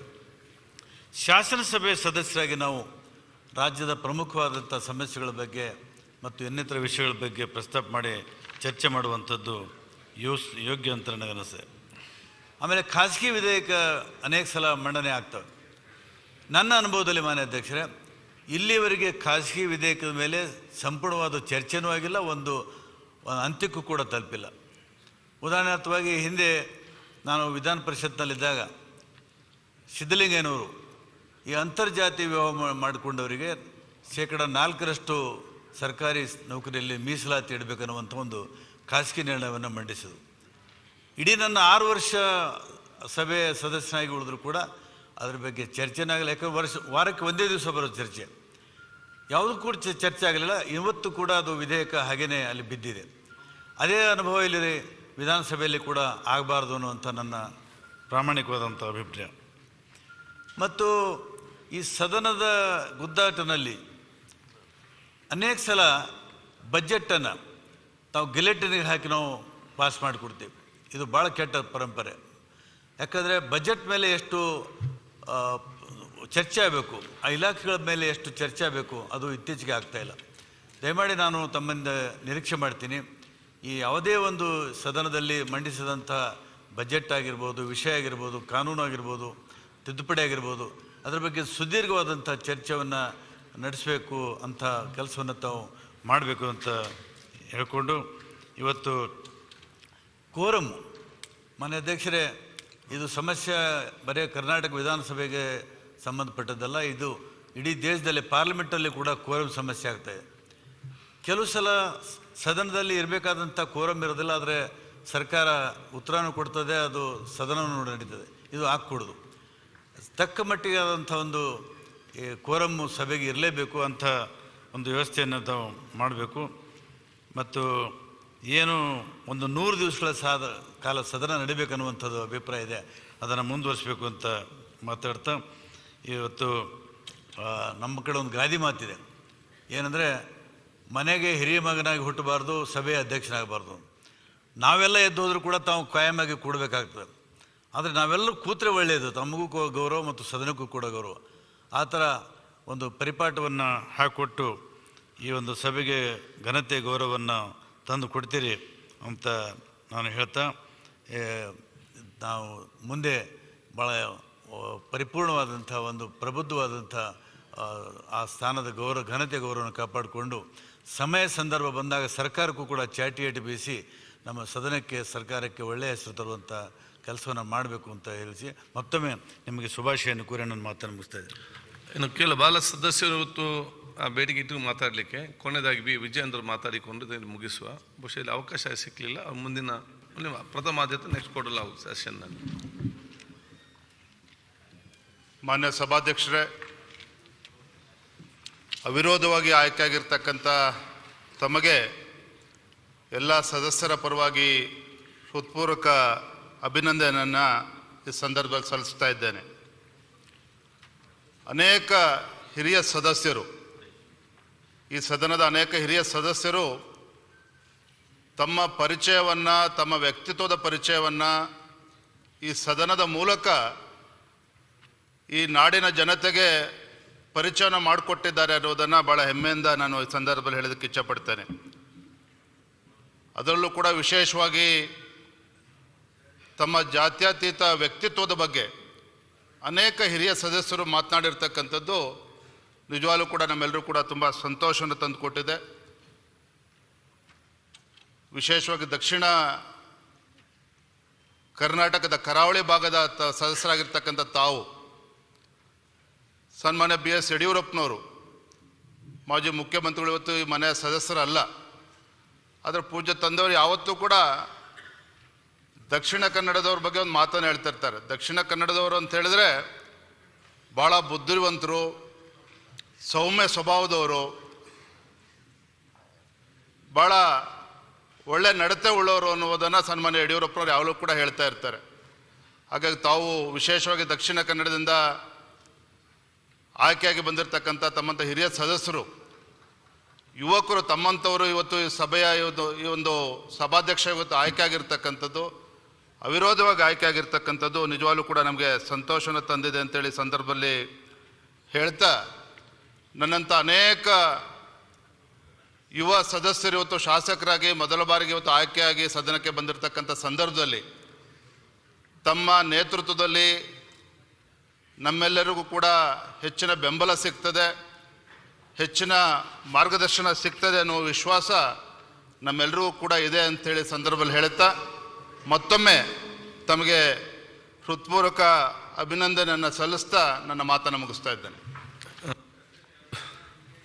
ಈಗಾಗಲೇ ಸನ್ಮಾನ್ಯ ಮುಖ್ಯಮಂತ್ರಿ ಅಂತ ಸಿದ್ದರಾಮಯ್ಯಜಿಯವರು ಹಾಗೂ ಪ್ರತಿಪಕ್ಷ ನಾಯಕರಾಗಿರುವಂಥ ಬೊಮ್ಮಾಯಿಜಿಯವರು ಮತ್ತು ಉಪಮುಖ್ಯಮಂತ್ರಿ DK ಶಿವಕುಮಾರ್ ಅವರು ಇನ್ನಿತೆಲ್ಲ ನಮ್ಮ ಸಚಿವರು ಮತ್ತು ಹಿರಿಯ ಕಿರಿಯ ಶಾಸಕರು ಭಾಳಷ್ಟು ಜನ ಮಾತಾಡಿ ತಮ್ಮ ಸಲಹೆ ಸೂಚನೆ ಮತ್ತು ನನಗೆ ತಮ್ಮ ಮಾರ್ಗದರ್ಶನ ತಾವೆಲ್ಲ ನೀಡಿದಿರಿ.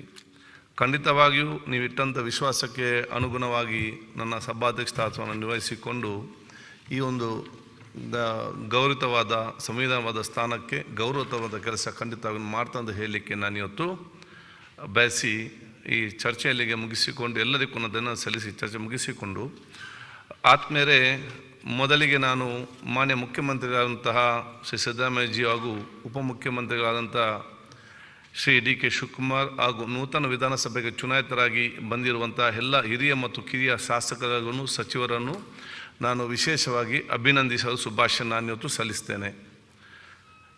ಸುಮಾರು 75 ವರ್ಷಗಳ ಸುದೀರ್ಘ ಇತಿಹಾಸ ಹೊಂದಿರುವಂತಹ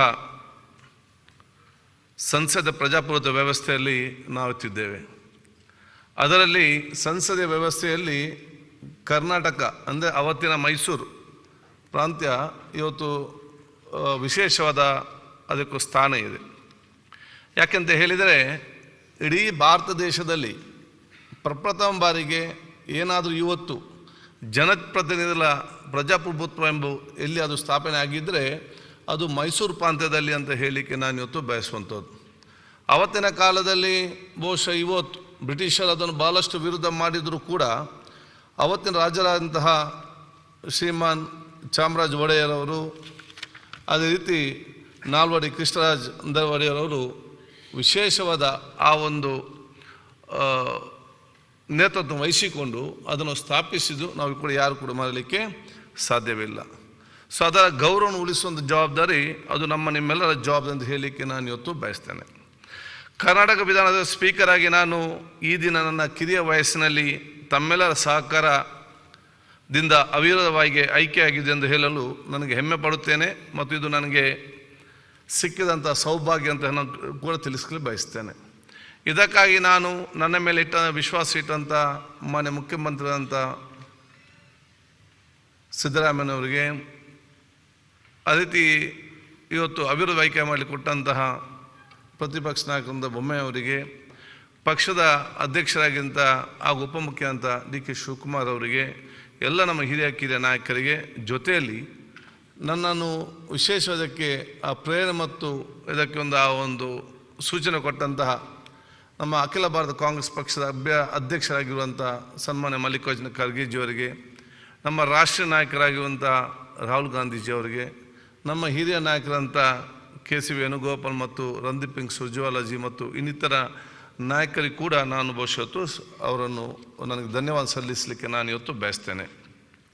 ಬಹುಶಃ ಇವತ್ತು ಈ ಒಂದು ಅವಕಾಶ ಸಿಕ್ಕಿದಂಥ ಸಂದರ್ಭದಲ್ಲಿ ಸರ್ವಶಕ್ತನ ದೇವರು, ನನ್ನ ತಂದೆ ತಾಯಂದಿರು, ನನ್ನ ಕ್ಷೇತ್ರದ ಮತದಾರರು, ನಮ್ಮ ಜಿಲ್ಲೆಯ ಎಲ್ಲ ನನ್ನ ಜನಸಮ್ಮತ್ತು, ಎಲ್ಲ ಧಾರ್ಮಿಕದ, ಎಲ್ಲ ಜಾತಿ, ಎಲ್ಲ ಧರ್ಮದ ನಮ್ಮ ಯಾರು ನನಗೆ ಆಶೀರ್ವಾದ ಮಾಡಿದ್ದಾರೆ ಎಲ್ಲ ನಮ್ಮ ಧಾರ್ಮಿಕ ಮುಖಂಡಗಳನ್ನು ಕೂಡ ನಾನು ಇವತ್ತು ಧನ್ಯವಾದ ಸಲ್ಲಿಸಿ, ನಾನು ವಿದ್ಯಾರ್ಥಿ ದಿಸೆಯಿಂದಲೇ ಸಕ್ರಿಯವಾದ ಸಾಮಾಜಿಕ, ಶೈಕ್ಷಣಿಕ, ಧಾರ್ಮಿಕ ಜೊತೆಯಲ್ಲಿ ಇವತ್ತು ರಾಜಕೀಯ ಕ್ಷೇತ್ರ ಕಾಲಿಟ್ಟ ಸಂದರ್ಭದಲ್ಲಿ ನನಗೆ ಅವತ್ತಿನಿಂದಲೂ ಇವತ್ತಿನವರೆಗೂ ಕೂಡ ಈ ಒಂದು ವ್ಯಕ್ತಿತ್ವ ಬೆಳೆಸಿಕೊಳ್ಳಲಿಕ್ಕೆ ಮಾರ್ಗದರ್ಶನ ಕೊಟ್ಟಂಥ ಸನ್ಮಾನ್ಯ ಬಿ ಜನಾರ್ದನ್ ಪೂಜಾರಿಯವರು, ನಮ್ಮನ್ನು ಅಗಲಿದಂಥ ಹಿರಿಯ ನಾಯಕರು ಆಸ್ಕರ್ ಫೆರ್ನಾಂಡಿಸ್ ಜಿಯವರು, ಅದೇ ರೀತಿ ಈಗ ಇದ್ದು ಬಹುಶಃ ನಮ್ಮ ಮಾಜಿ ಮುಖ್ಯಮಂತ್ರಿ ವೀರಪ್ಪ ಮೊಯ್ಲಿಯವರು ನಮ್ಮ ಜಿಲ್ಲೆಯವರಾಗಿದ್ದು ಇವರನ್ನು ಕೂಡ ನಾನು ಸ್ಮರಿಸಲಿಕ್ಕೆ ನಾನು ಇವತ್ತು ಬಯಸಿ,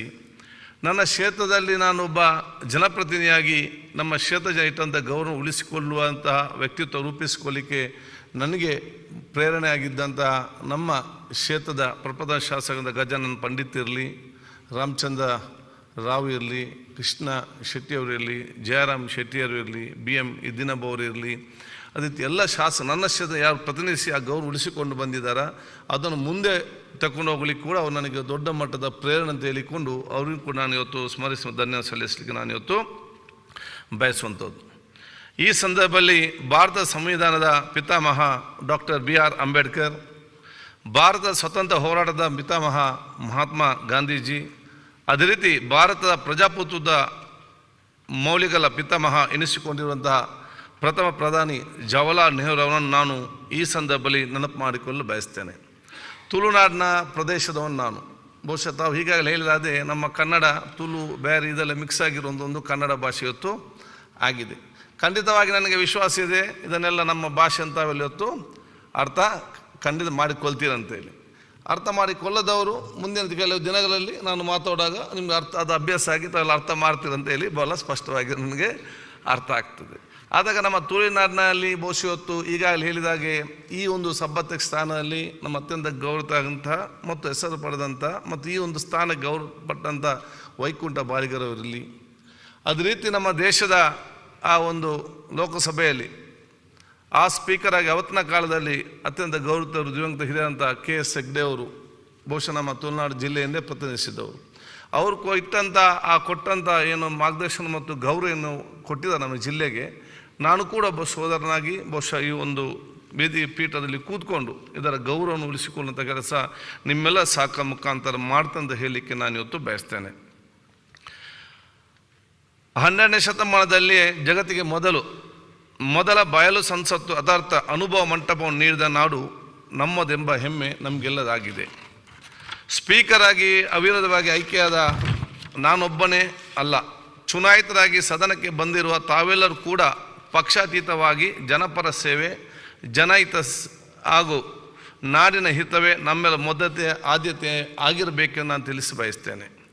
ಭಾರತದ ಸಂಸದೀಯ ಪ್ರಜಾಪ್ರಭುತ್ವ ವ್ಯವಸ್ಥೆಯನ್ನು ಗಟ್ಟಿಗೊಳಿಸುವಲ್ಲಿ ಸಂವಿಧಾನ ಕೊಟ್ಟಿರುವ ಮೌಲ್ಯಗಳು ಮುಖ್ಯ ಎಂದು ನಾನು ಭಾವಿಸ್ತೇನೆ. ಎಲ್ಲ ಸಂವಿಧಾನಕ ಮೌಲ್ಯಗಳನ್ನು ಎತ್ತಿ ಹಿಡಿಯುವ ದೃಷ್ಟಿಯಿಂದಲೇ ನಾನು ಈ ಸದನದ ಸ್ಪೀಕರ್ ಆಗುವ ಜವಾಬ್ದಾರಿಯನ್ನು ವಹಿಸಿಕೊಂಡಿದ್ದೇನೆ ಎಂದು ನಿಮ್ಮೆಲ್ಲರ ಎದುರು ತುಂಬ ಪ್ರಾಮಾಣಿಕತೆಯಿಂದ ನಿವೇದಿಸಿಕೊಳ್ಳುತ್ತಿದ್ದೇನೆ. ನನಗೆ ಇಂಥ ಒಂದು ಅವಕಾಶವನ್ನು ಒದಗಿಸಿಕೊಟ್ಟಂತಹ ಸದನದ ನಾಯಕರಿಗೆ, ಅದೇ ರೀತಿ ಉಪನಾಯಕರಿಗೆ, ಇನ್ನೆಲ್ಲ ಮುಖಂಡರಿಗೆ ಮತ್ತೊಮ್ಮೆ ನನ್ನ ಹೃತ್ಪೂರ್ವಕ ಅಭಿನಂದನೆ ಸಲ್ಲಿಸಲು ಬಯಸ್ತೇನೆ. ನಮಗೆಲ್ಲರಿಗೂ ತಾತ್ವಿಕ ಅಭಿಪ್ರಾಯ ಭೇದಗಳಿರ್ಬೋದು, ಆದರೆ ನಾವೆಲ್ಲರೂ ಸಹ ಪರಸ್ಪರ ಶತ್ರುಗಳಲ್ಲ. ನಾಡಿನ ಜನರ ಹಿತವೇ ನಮ್ಮೆಲ್ಲರ ಆಶೆ ಎಂಬುದನ್ನು ಮರೆಯದಿರೋಣ. ನಾವು ಚರ್ಚಿಸುವಂತಹ ವಿಚಾರಗಳು ಈ ರಾಜ್ಯದ ಜನಸಾಮಾನ್ಯರ ವಿಚಾರವಾಗಿರಬೇಕು. ಈ ನಾಡಿನ ರೈತರ, ಶ್ರಮಿಕರ, ಬಡವರ, ಮಹಿಳೆಯರ, ಯುವಕರ, ವಿದ್ಯಾರ್ಥಿಗಳ ಒಳಗೊಂಡಂತೆ ರಾಜ್ಯದ ಸಮಸ್ತ ಜನರ ಸಮಸ್ಯೆಗಳ ಬಗ್ಗೆ ನಾವೆಲ್ಲ ಇಲ್ಲಿ ಪ್ರಸ್ತಾವ ಮಾಡಬೇಕೆಂದು ವಿನಂತಿಸ್ತೇನೆ.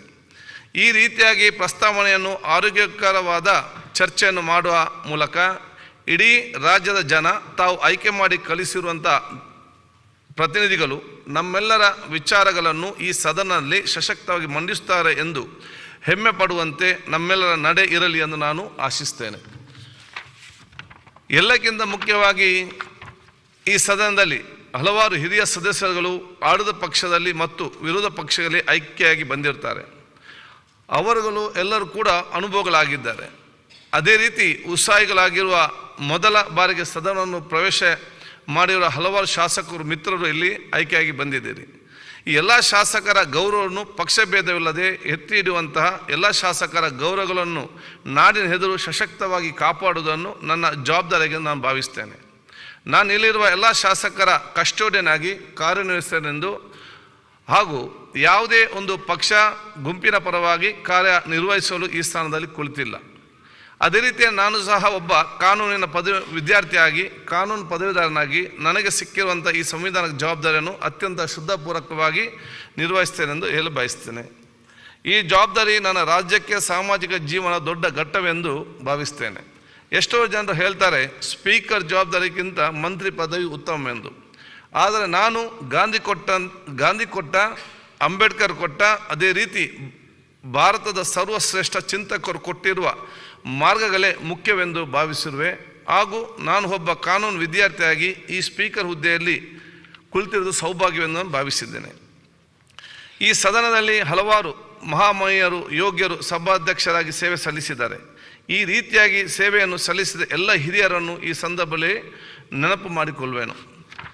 ಸ್ಪೀಕರ್ ಜವಾಬ್ದಾರಿ ಕೂಡ ಶಾಸಕರು, ಸಚಿವರಂತೆ ಜನಸೇವೆ ಮಾಡುವ ಕಾರ್ಯವೆಂದೇ ಭಾವಿಸಿರುವ ನಾನು ಇಲ್ಲಿ ಸದನದ ಅಖಂಡತೆಯನ್ನು, ಗೌರವವನ್ನು ನಾಡಿನ ಸಕಲ ಸಮುದಾಯಗಳೆದುರು ಎತ್ತಿ ಹಿಡಿಯುವ ಒಂದು ಸ್ಥಾನದಲ್ಲಿ ಕುಳಿತಿದ್ದೇನೆಂದು ಹೆಮ್ಮೆಯಿಂದ ಹೇಳ್ತಿರುವೆನು. ಮತ್ತೊಂದು ವಿಶೇಷ ಏನೆಂದು ಹೇಳಿದರೆ, ನಾನು ಈ ದಿನ ಹಿರಿಯ ಮತ್ತು ಕಿರಿಯ ಶಾಸಕರ ನಡುವೆ ಒಂದು ಕೊಂಡಿಯಾಗಿ ಈ ಸದನದಲ್ಲಿ ಕುಳಿತಿರುವೆನು. ಇಂತಹ ಸಂದರ್ಭದಲ್ಲಿ ನನ್ನ ಕಿರಿಯ ಮಿತ್ರರಿಗೆ ಸಲಹೆ ಏನೆಂದು ಹೇಳಿದರೆ, ಸದನದಲ್ಲಿರುವ ಹಿರಿಯರ ಅನುಭವದ ಮಾತುಗಳನ್ನು ಗಂಭೀರವಾಗಿ ಆಲಿಸಿ ಪಕ್ಷಭೇದಗಳು ಮರೆತು ಆ ಹಿರಿಯರು ಮಾತನಾಡುತ್ತಿರುವ ವಿಚಾರಗಳನ್ನು ನೀವು ಗ್ರಹಿಸಬೇಕು ಎಂದು ನಾನು ವಿನಂತಿ ಮಾಡುತ್ತೇನೆ. ಅದೇ ರೀತಿಯಾಗಿ ರೂಲ್ ಬುಕ್ಕನ್ನು, ಸಂವಿಧಾನದ ವಿಚಾರಗಳನ್ನು ನೀವೆಲ್ಲ ಅರಿಯಬೇಕು. ಅದಕ್ಕಾಗಿ ಇಲ್ಲಿರುವ ಗ್ರಂಥಾಲಯಗಳನ್ನು ತಾವೆಲ್ಲ ಸದುಪಯೋಗಪಡಿಸಿಕೊಳ್ಳಬೇಕು ಎಂದು ತಿಳಿಸಲು ಬಯಸ್ತೇನೆ. ಬಾಬಾ ಸಾಹೇಬ್ ಅಂಬೇಡ್ಕರ್ ಹೇಳಿದ ಒಂದು ಮಾತನ್ನು ನಾವೆಂದೂ ಕೂಡ ಮರೆಯಬಾರ್ದು. ಯಾರು ಸರಿಯಾದ ಇತಿಹಾಸವನ್ನು ಅರಿಯುವುದಿಲ್ವೋ ಅವರು ಸರಿಯಾದ ಇತಿಹಾಸವನ್ನು ಸೃಷ್ಟಿಸಲಾರರು, ಹಾಗೂ ಸರಿಯಾದ ವರ್ತಮಾನವನ್ನು, ಭವಿಷ್ಯವನ್ನು ಅರಿಯಲು ಅವರಿಗೆ ಸಾಧ್ಯವಾಗುವುದಿಲ್ಲ ಎಂಬ ಮಾತು ನಮಗೆ ಸದಾ ಎಚ್ಚರಿಕೆ ಹೊಂದಿರಬೇಕು. ಹಾಗಾಗಿ ಸರಿಯಾದ ವರ್ತಮಾನ ಮತ್ತು ಸರಿಯಾದ ಭವಿಷ್ಯವನ್ನು ನಿರ್ಮಾಣ ಮಾಡುವಂಥ ಸಲುವಾಗಿ ನಾವೆಲ್ಲರೂ ಸೇರಿ ಇತಿಹಾಸವನ್ನು ಓದಬೇಕಾಗಿದೆ. ಆ ಕಾರಣಕ್ಕಾಗಿಯೇ ನಮ್ಮ ಗ್ರಂಥಾಲಯವನ್ನು ಹಿರಿಯರ ಅನುಭವವನ್ನು ಪಡೆಯುವಂತಾಗಬೇಕೆಂದು ನಾನು ನಿಮ್ಮಲ್ಲಿ ವಿನಂತಿಸ್ತೇನೆ. ನಾನಿಲ್ಲಿ ಹೇಳಬಯಸುವ ಮತ್ತೊಂದು ಪ್ರಮುಖ ವಿಚಾರ ಅಂದರೆ, ನಾನು ಈ ಮೊದಲೇ ಪ್ರಸ್ತಾಪಿಸಿದಂತೆ ಈ ಸಂದರ್ಭದಲ್ಲಿ ಜಾತಿ, ಮತ, ಧರ್ಮ, ಭಾಷೆಗಳನ್ನು ಮೀರಿ ಬಾಬಾ ಸಾಹೇಬ್ ಅಂಬೇಡ್ಕರ್ ಅವರು ನೀಡಿದ ಸಂವಿಧಾನವೇ ಸರ್ವೋಚ್ಚ ಧರ್ಮ ಗ್ರಂಥವೆಂದು ಭಾವಿಸಿ ನಾವೆಲ್ಲ ಕಾರ್ಯನಿರ್ವಹಿಸೋಣ. ಈ ರೀತಿಯಲ್ಲಿ ಕಾರ್ಯನಿರ್ವಹಿಸುವ ಸಂದರ್ಭದಲ್ಲಿ ಸದನದಲ್ಲಿ ಕೂತ್ಕೊಂಡು ನಿಮ್ಮೆಲ್ಲರ ಗೌರವವನ್ನು, ಹಕ್ಕುಗಳನ್ನು, ಜನಪರ ಕಾಳಜಿಯನ್ನು ನಾಡಿನ ಜನರು ಎತ್ತಿ ಹಿಡಿಯುವಂಥ ಕೆಲಸವನ್ನು ನಾನು ಪ್ರಾಮಾಣಿಕವಾಗಿ ಮಾಡುತ್ತೇನೆ.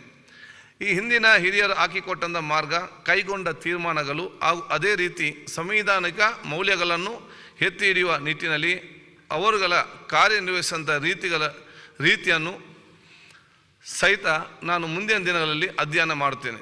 ನಿಮಗೆಲ್ಲ ತಿಳಿದಿರುವಂತೆ ನ್ಯಾಯಾಲಯಗಳಲ್ಲಿ ಒಂದು ಮಾತು ಬರ್ತದೆ, ನ್ಯಾಯವಾದಿಗಳಾಗಿ ಕುಳಿತವರು ಪ್ರತಿನಿತ್ಯ ವಕೀಲಗಳ ವಾದ ಪ್ರತಿವಾದವನ್ನು ಕೇಳುತ್ತಾ ಪರಿಪಕ್ವವಾಗುತ್ತಾರೆ. ಅದೇ ರೀತಿ ನಾನು ಆಡಳಿತ ಪಕ್ಷ, ಪ್ರತಿಪಕ್ಷ, ಸ್ವತಂತ್ರ ಪಕ್ಷ ಪ್ರತಿಯೊಬ್ಬರ ಅಭಿಪ್ರಾಯಗಳಿಗೂ ಕೂಡ ಗೌರವವನ್ನು ಕೊಡುತ್ತೇನೆ. ನಿಮ್ಮೆಲ್ಲ ಅಭಿಪ್ರಾಯಗಳನ್ನು ನಾನು ಪರಿಗಣಿಸುತ್ತಾ ನಾನು ಸಹ ಪರಿಪಕ್ವವಾಗುವ ದಾರಿಯಲ್ಲಿ ಮುಂದುವರಿಯುತ್ತೇನೆ. ಬಲಿಷ್ಠ ಭಾರತದ 75 ವರ್ಷಗಳ ಸುದೀರ್ಘ ಇತಿಹಾಸ ಹೊಂದಿರುವ ಭಾರತದ ಸಂಸದೀಯ ವ್ಯವಸ್ಥೆಯಲ್ಲಿ ಕರ್ನಾಟಕದ ಸ್ಪೀಕರ್ ಆಗಿ ಬಹುಶಃ ತಾವು ನನ್ನನ್ನು ಇವತ್ತು ಜವಾಬ್ದಾರಿ ಕೂತ್ಕೊಳಿಸಿದ್ವಿ. ಕರ್ನಾಟಕದ ನಾಡಗೀತೆಯಲ್ಲಿ ರಾಷ್ಟ್ರಕವಿ ಕುವೆಂಪುರವರು ಪ್ರತಿಪಾದಿಸಿದಂತೆ, ಜಯ ಭಾರತ ಜನನಿಯ ತನುಜಾತೆ, ಜಯ ಹೇ ಕರ್ನಾಟಕ ಮಾತೆ. ಮಹತ್ವ ಭಾರತದ ನಿರ್ಮಾಣಕ್ಕೆ ಕರ್ನಾಟಕದ ಪಾಲು ಹೆಚ್ಚಾಗಿರಲಿ ಎಂದು ನಾವೆಲ್ಲರೂ ಕೂಡ ಆಶಿಸೋಣ. ಅದೇ ರೀತಿಯಲ್ಲಿ ನಮ್ಮ ಜನಪ್ರತಿನಿಧಿಗಳ ಎಷ್ಟು ಜವಾಬ್ದಾರಿ ಇದೆಯಾ ಅಷ್ಟೇ ಜವಾಬ್ದಾರಿ ಇವತ್ತು ನಮ್ಮ ಅಂಗವಾಗಿರುವಂಥ ಪತ್ರಿಕಾ ರಂಗ ಕೂಡ ಇದೆ. ಮಹಾತ್ಮ ಗಾಂಧೀಜಿಯವರು ಕೂಡ ಮಾಧ್ಯಮವನ್ನು ಮತ್ತು ಪತ್ರಗಳನ್ನು ಅವರು ಬಹುಶಃ ಇವತ್ತು ನಡೆಸಿದ್ರು. ಅವರು ಪಬ್ಲಿಕ್ ವಾಯ್ಸ್, ಜನಪರವಾಗಿದ್ದ ಧ್ವನಿಯಾಗಿ ಬಹುಶಃ ಇವತ್ತು ಅವರ ಪತ್ರಕರ್ತ ಒಂದು ಮಾಧ್ಯಮವನ್ನು ಇವತ್ತು ಪ್ರಾರಂಭ ಮಾಡಿದರು. ಬಾಬಾ ಸಾಹೇಬ್ ಅಂಬೇಡ್ಕರ್ ಕೂಡ ಇವತ್ತು ಮಾಧ್ಯಮ ಕ್ಷೇತ್ರದಲ್ಲಿ ಸಕ್ರಿಯವಾಗಿದ್ದರು. ಅವರು ಕೂಡ ಇವತ್ತು ಹಲವಾರು ದಿನಪತ್ರಿಕೆಗಳನ್ನು ಪ್ರಾರಂಭ ಮಾಡಿದ್ದಾರೆ. ಅವರು ಯಾರಿಗೆ ಧ್ವನಿ ಇಲ್ಲ ಅವರ ಪರಗೆ ಧ್ವನಿಯಾಗಿ ಅವರು ಬಹುಶಃ ಮಾಧ್ಯಮವನ್ನು ಬಹುಶಃ ಸ್ಥಾಪಿಸಿದರು. ಬಹುಶಃ ಇವತ್ತು ಲೋಹಿಯಾ ಅವರು ಕೂಡ ಇವತ್ತು ಮಾಧ್ಯಮ ಕ್ಷೇತ್ರದಲ್ಲಿ ಸಕ್ರಿಯವಾಗಿದ್ದರು. ಬಹುಶಃ ಲೋಹಿಯಾರವರ ಚಿಂತೆ ಏನಂತಂದರೆ ಸಾಮಾಜಿಕವಾದ ಚಿಂತನೆ ಇತ್ತು. ಅದಕ್ಕೆ ನಾನು ಎಲ್ಲ ಪತ್ರಕರ್ತ ಸೋದರಿಗೆ ಹೇಳೋದಿಷ್ಟೇ, ನಿಮ್ಮ ಪ್ರತಿಯೊಂದು ವಿಚಾರಗಳು ಕೂಡ ಅದು ನ್ಯೂಸ್ ಆಗಿರ್ಬೋದು. ಇಷ್ಟೊಂದು ವ್ಯೂಸ್ ಮಾತ್ರ ಅಲ್ಲ, ಇದೊಂದು ನ್ಯೂಸ್ ಆಗಿರಬೇಕು. ಅದಕ್ಕೆ ಈಗೆಲ್ಲ ವ್ಯೂಸ್ ಒಂದು ನ್ಯೂಸ್ ಆಗುವಂಥ ಪರಿಸ್ಥಿತಿಯಲ್ಲಿದೆ. ಎಲ್ಲಕ್ಕಿಂತ ನಾವು ಮಾಡುವಂಥ ಎಲ್ಲ ಚರ್ಚೆಗಳು, ವಿಚಾರಗಳು ಸಮರ್ಪಕವಾಗಿ ಮುಟ್ಟಿ ಅವರಿಗೆ ನಮ್ಮ ಮೇಲೆ ಗೌರವ ಬರಬೇಕು, ಅವರಿಗೆ ಒಂದು ಪ್ರಯೋಜನ ಆಗಬೇಕಾದ್ರೆ ಪತ್ರಕರ್ತರ ರಂಗದ ಜವಾಬ್ದಾರಿ ಕೂಡ ಭಾಳಷ್ಟು ಇದೆ. ಒಬ್ಬ ಸಭಾಧ್ಯಕ್ಷನಾಗಿ ಬರೀ ನಾನು ಸದಸ್ಯರುಗಳು ಮತ್ತು ಆಡಳಿತ ಮತ್ತು ಪ್ರತಿಪಕ್ಷ ಸ್ಥಾನ ಮಾತ್ರ ಅಲ್ಲ, ಅದರ ಜೊತೆಯಲ್ಲಿ ಪತ್ರಿಕಾಕರ್ತರು ಮತ್ತು ಮಿತ್ರರನ್ನು ಕೂಡ ಹಿತಾಸಕ್ತಿ ಕಾಪಾಡುವಂಥ ಕೆಲಸ ಮಾಡ್ತಾ ಹೇಳಲಿಕ್ಕೆ ನಾನು ಇವತ್ತು ಇಚ್ಛಿಸ್ತೇನೆ. ಇದರ ಜೊತೆಯಲ್ಲಿ ನಮಗೆ ಇವತ್ತು ನಮ್ಮ ಕಾರ್ಯಾಂಗ ಕೂಡ ಅಷ್ಟೇ ಇವತ್ತು ಮಹತ್ವ ಇದೆ. ಎಲ್ಲ ಅಧಿಕಾರಿಗಳು ಅತ್ಯಂತ ಪ್ರಾಮಾಣಿಕತೆಯಿಂದ, ಅತ್ಯಂತ ಬದ್ಧತೆಯಿಂದ, ಸಾಮಾಜಿಕವಾದ ಚಿಂತನೆಯಲ್ಲಿ ಸರ್ಕಾರದ ಒಂದು ಕನಸು ಏನಿದೆ ಅದನ್ನು ನೆನಸು ಮಾಡಲು ಅತ್ಯಂತ ಪ್ರಾಮಾಣಿಕತೆಯಿಂದ ನಮ್ಮ ಕೆಲಸ ಮಾಡಬೇಕು. ಅಧಿಕಾರಿಗಳಿಗೆ ಜನಸಾಮಾನ್ಯ ಕೆಲಸ ಸಂದರ್ಭದಲ್ಲಿ ಕೆಲವೊಂದು ಸಮಸ್ಯೆಗಳು ಸ್ವಾಭಾವಿಕ. ಅದಕ್ಕಾಗಿ ಹೇಳ್ತಾರೆ ಸರ್ಕಾರದ ಕೆಲಸ ದೇವರ ಕೆಲಸ ಅಂತ. ಏಕೆ ಎಲ್ಲ ಸಮಸ್ಯೆಗಳನ್ನು ವಿಚಾರಗಳನ್ನು ಇಟ್ಟುಕೊಂಡು ಜನರಿಗೆ ಆ ಕೆಲಸ ಮಾಡುವಂಥದ್ದು, ಸರ್ಕಾರದ ಯೋಜನೆ ಜನರಿಗೆ ಸರಿಯಾದ ಸಮಯದಲ್ಲಿ ಮುಟ್ಟಿಸುವಂಥದ್ದು, ಇದನ್ನೆಲ್ಲ ಸೇರಿಕೊಂಡೇ ಅದಕ್ಕೆ ಹೇಳುವುದು ಸರ್ಕಾರದ ಕೆಲಸ, ಇವತ್ತು ದೇವರ ಕೆಲಸ ಅಂತೇಳಿ. ಅದಕ್ಕೆ ದೇವರ ಕೆಲಸ ಮಾಡುವಂಥ ಒಂದು ಸಂದರ್ಭದಲ್ಲಿ ತಾವು ಅತ್ಯಂತ ಪ್ರಾಮಾಣಿಕತೆಯಿಂದ, ಅತ್ಯಂತ ಬದ್ಧತೆಯಿಂದ ಈ ಇಡೀ ನಮ್ಮ ಸರ್ಕಾರಕ್ಕೆ ಮತ್ತು ರಾಜ್ಯಕ್ಕೆ ಎಲ್ಲ ಜನಪ್ರತಿನಿಧಿ ಗೌರವ ಬರುವ ರೀತಿಯಲ್ಲಿ ತಮ್ಮ ಕೆಲಸ ಮಾಡಿಕೊಂಡು ಏನೆಲ್ಲ ನಾವು ಸರ್ಕಾರ ಇವತ್ತು ಜನರಿಗೆ ಇವತ್ತು ಮುಟ್ಟಿಸುವಂಥ ಯೋಜನೆ ಹಮ್ಮಿಕೊಳ್ತದ ಅದನ್ನು ಜನರಿಗೆ ಮುಟ್ಟಿಸಲಿಕ್ಕೆ ಅದು ಆದ್ಯತೆ ಮೇಲೆ ಮತ್ತು ಪ್ರಾಮಾಣಿಕತೆಯಿಂದ ಅತಿ ಶೀಘ್ರ ಮುಟ್ಟಿಸುವಂಥ ವ್ಯವಸ್ಥೆ ಆಗಲಿ. ಬಹುಶಃ ನಮ್ಮೆಲ್ಲರ ಒಗ್ಗಟ್ಟಿನ ಮತ್ತು ಪ್ರೀತಿಪೂರ್ವಕವಾದ ಒಂದು ಪ್ರಯತ್ನ ಮೂಲಕ ಅತ್ಯಂತ ಒಂದು ವಿಶ್ವಾಸಭರಿತವಾದ ಸಮಾಜ, ಅಭಿವೃದ್ಧಿಯ ಕರ್ನಾಟಕ, ಬಲಿಷ್ಠವಾದ ಭಾರತ ಇವತ್ತು ನಿರ್ಮಾಣ ಆಗಲಿ. ಅದಕ್ಕೆಲ್ಲ ನಾವು ನಮ್ಮ ಸಂಪೂರ್ಣ ಸಹಕಾರ ಕೊಡು ಅಂತ ಹೇಳಿಕೊಳ್ಳುತ್ತಾ, ಬಹುಶಃ ನಾನು ನಿಮಗೆಲ್ಲರಿಗೂ ಕೂಡ ಮತ್ತೊಮ್ಮೆ ನನ್ನ ಪ್ರೀತಿಪೂರ್ವಕ ಅಭಿನಂದನೆ, ಶುಭಾಶಯ ನಾನು ಇವತ್ತು ಸಲ್ಲಿಸಿಕೊಂಡು, ಬಹುಶಃ ನಿಮ್ಮೆಲ್ಲರ ಹಿತ ಕಾಪಾಡುವಂಥ ಆ ಒಂದು ಜವಾಬ್ದಾರಿ ಕೆಲಸ ನಾನು ಮಾಡ್ತೇನೆ. ನಿಮ್ಮೆಲ್ಲರ ಅದಕ್ಕೆ ಸಹಕಾರ ಇಲ್ಲಿ ನಾನು ಇವತ್ತು ಕೇಳಿಕೊಂಡು, ಬಹುಶಃ ಇವತ್ತು ನಮ್ಮ ಎಲ್ಲ ಪಕ್ಷದ ಮುಖಂಡರುಗಳಿಗೆ, ಹಿರಿಯ ಕಿರಿಯರಿಗೆ ನನ್ನ ಕೃತಜ್ಞತೆ ನಾನು ಇವತ್ತು ಸಲ್ಲಿಸಿ, ಸ್ವತಂತ್ರವಾಗಿ ಬಂದಂಥವ್ರು ಕೂಡ ಇದ್ದಾರೆ, ಅವರಿಗೂ ಕೂಡ ಅವನನ್ನು ಗಮನಿಸಿಕೊಂಡು ನಿಮಗೆಲ್ಲರಿಗೂ ಕೂಡ ಮತ್ತೊಮ್ಮೆ ನನ್ನ ಶುಭಾಶಯ ಸಲ್ಲಿಸಿ ನಿಮ್ಮ ಸಹಕಾರ ಕೇಳಿಕೊಂಡು ನನ್ನ ಮಾತು ಮುಗಿಸ್ತೀನಿ. ಜೈ ಹಿಂದ್. ಅದೇ ರೀತಿಯಲ್ಲಿ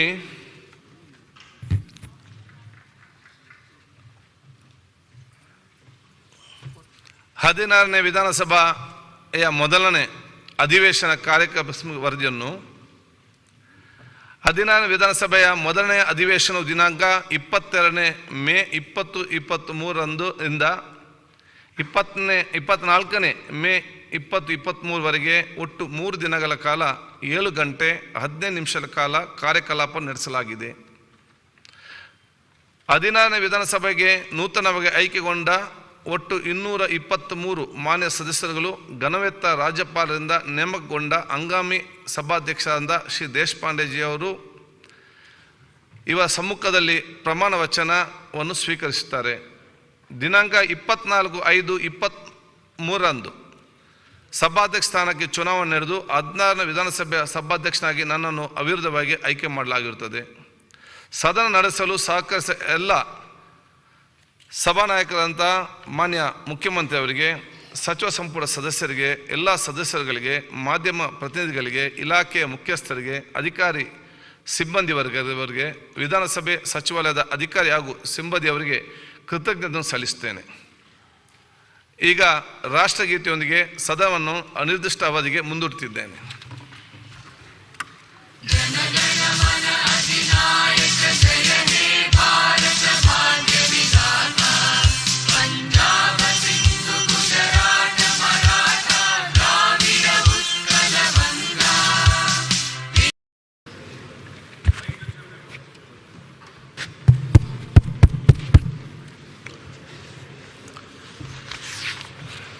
ಅಸ್ತಿತ್ವಕ್ಕೆ ಬಂದಿದೆ. ನಾನು ಪ್ರಮಾಣ ವಚನ ಇಲ್ಲಿ ಶಾಸಕರ ಪ್ರಮಾಣ ವಚನ ಇದ್ದದರಿಂದ ಹೊಸ ಸಚಿವರ ಪರಿಚಯವನ್ನು ಮಾಡಿಸಲಿಲ್ಲ. ಹಾಗಾಗಿ ನಿಮ್ಮ ಅನುಮತಿ ಪಡೆದು ಹೊಸ ಸಚಿವರ ಪರಿಚಯವನ್ನು ಇಡೀ ಸದನಕ್ಕೆ ಮಾಡಿಸ್ಕೊಡ್ಲಿಕ್ಕೆ ತಾವು ಅನುಮತಿ ಕೊಡಬೇಕು ಅಂತೇಳಿ ತಮ್ಮಲ್ಲಿ ಮನವಿಯನ್ನು ಮಾಡ್ತೇನೆ.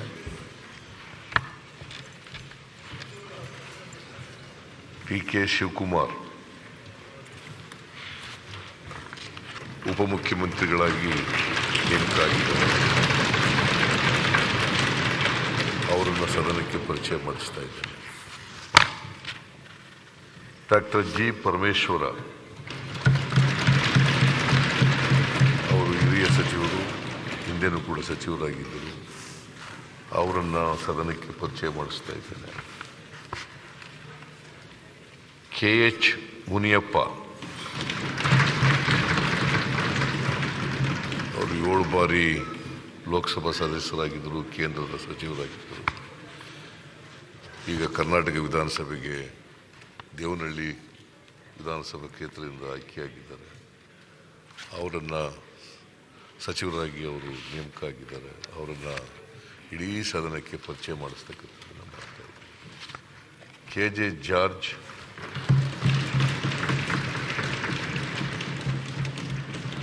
ಅವರು ಸದನಕ್ಕೆ ಪರಿಚಯ ಇರ್ತಕ್ಕಂಥವರು, ಹಿಂದೆ ಕೂಡ ಮಂತ್ರಿಯಾಗಿ ಕೆಲಸ ಮಾಡಿದ್ದಾರೆ. ಅವರು ಮತ್ತೆ ಮಂತ್ರಿಯಾಗಿ ನೇಮಕ ಆಗಿದ್ದಾರೆ, ಹಿರಿಯ ಸಚಿವರು. ಅವರನ್ನು ಸದನಕ್ಕೆ ಪರಿಚಯ ಮಾಡಿಸ್ತಕ್ಕಂಥ ಕೆಲಸವನ್ನು ಮಾಡ್ತಾ ಇದ್ದಾರೆ. MB ಪಾಟೀಲ್ ಬಿಜಾಪುರ ಜಿಲ್ಲೆಯವರು, ಹಿಂದೆ ಮಂತ್ರಿಯಾಗಿದ್ದರು. ಅವರು ಕೂಡ ಹಿರಿಯ ಸದಸ್ಯರು ಈ ಮನೆಗೆ. ಅವರು ಮತ್ತೊಮ್ಮೆ ಮಂತ್ರಿಯಾಗಿದ್ದಾರೆ. ಅವರನ್ನು ಸದನಕ್ಕೆ ಪರಿಚಯ ಮಾಡಿಸ್ತಕ್ಕಂಥ ಕೆಲಸವನ್ನು ಮಾಡ್ತಾ ಇದ್ದೇನೆ. ಜಮೀರ್ ಅಹಮದ್ ಖಾನ್ ಬೆಂಗಳೂರು ನಗರದ ಚಾಮರಾಜಪೇಟೆ ಕ್ಷೇತ್ರದಿಂದ ಆಯ್ಕೆಯಾಗಿದ್ದಾರೆ. ಅವರನ್ನು ಹಿಂದೆನೂ ಕೂಡ ಮಂತ್ರಿಯಾಗಿದ್ದರು, ಈಗ ಮತ್ತೆ ಮಂತ್ರಿಯಾಗಿ ನೇಮಕ ಆಗಿದ್ದಾರೆ. ಅವರನ್ನು ಪರಿಚಯ ಮಾಡಿಸ್ತಾ ಇದ್ದೀನಿ. ಪ್ರಿಯಾಂಕ್ ಖರ್ಗೆ ಅವರು ಕೂಡ ಹಿಂದೆ ಮಂತ್ರಿಯಾಗಿದ್ದರು, ಮತ್ತೊಮ್ಮೆ ಮಂತ್ರಿಯಾಗಿ ನೇಮಕ ಆಗಿದ್ದಾರೆ. ಅವರನ್ನು ಇಡೀ ಸದನಕ್ಕೆ ಪರಿಚಯ ಮಾಡಿಸ್ತಾ ಇದ್ದೇನೆ. ಶ್ರೀ ರಾಮಲಿಂಗಾರೆಡ್ಡಿ ಅವರು ಕೂಡ ಸಚಿವರಾಗಿದ್ದವರು, ಅನೇಕ ವರ್ಷಗಳಿಂದ ಈ ಸದನದಲ್ಲಿ ಕೆಲಸ ಮಾಡ್ಕೊಂಡಿದ್ದಾರೆ. ಅನೇಕ ಸಾರಿ ಮಂತ್ರಿಯಾಗಿದ್ದರು, ಅವರೀಗ ಮತ್ತೆ ಮಂತ್ರಿಯಾಗಿ ನೇಮಕ ಆಗಿದ್ದಾರೆ. ಅವರನ್ನು ಸದನಕ್ಕೆ ಪರಿಚಯ ಮಾಡಿಸ್ತಾ ಇದ್ದಾರೆ.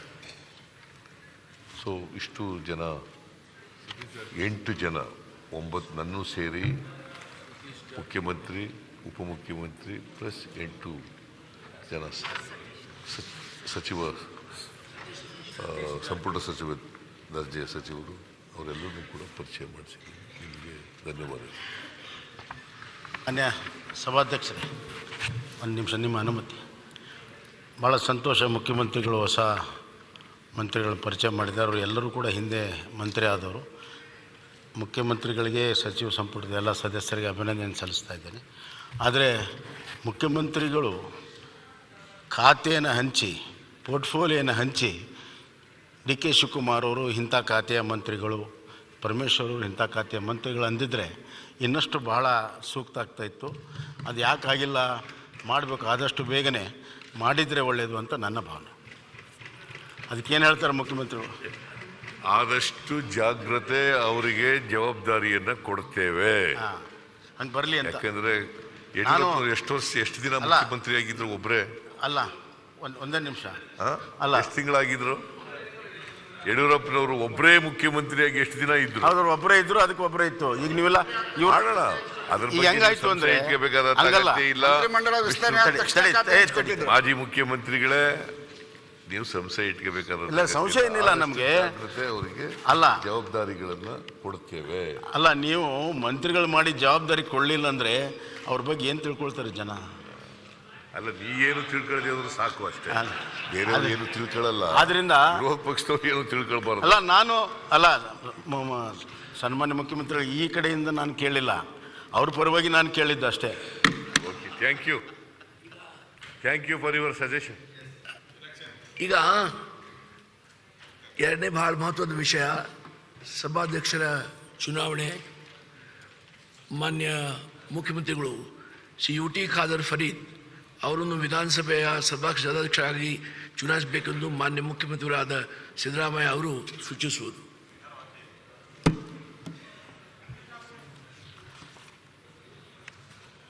ಮಾನ್ಯ ಸಭಾಧ್ಯಕ್ಷರೇ, ನಿಮ್ಮ ಅನುಮತಿಯೊಡನೆ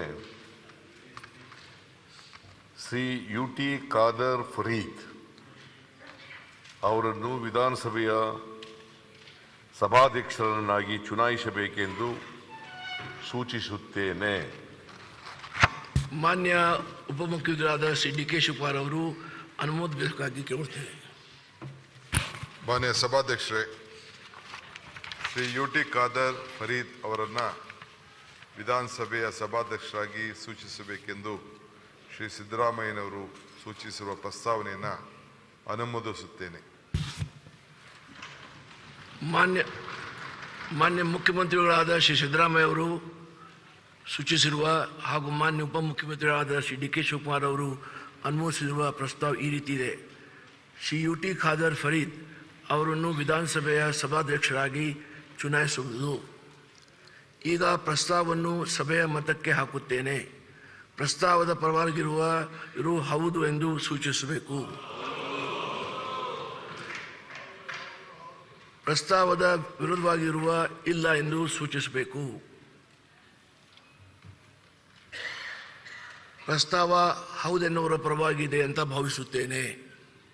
ಪ್ರಸ್ತಾವ ಹೌದೆನ್ನುವರ ಪರವಾಗಿ ಇದೆ. ಪ್ರಸ್ತಾವ ಹೌದೆನ್ನುವರ ಪರವಾಗಿ ಇದೆ. ಪ್ರಸ್ತಾವವನ್ನು ಅಂಗೀಕೃತವಾಗಿದೆ.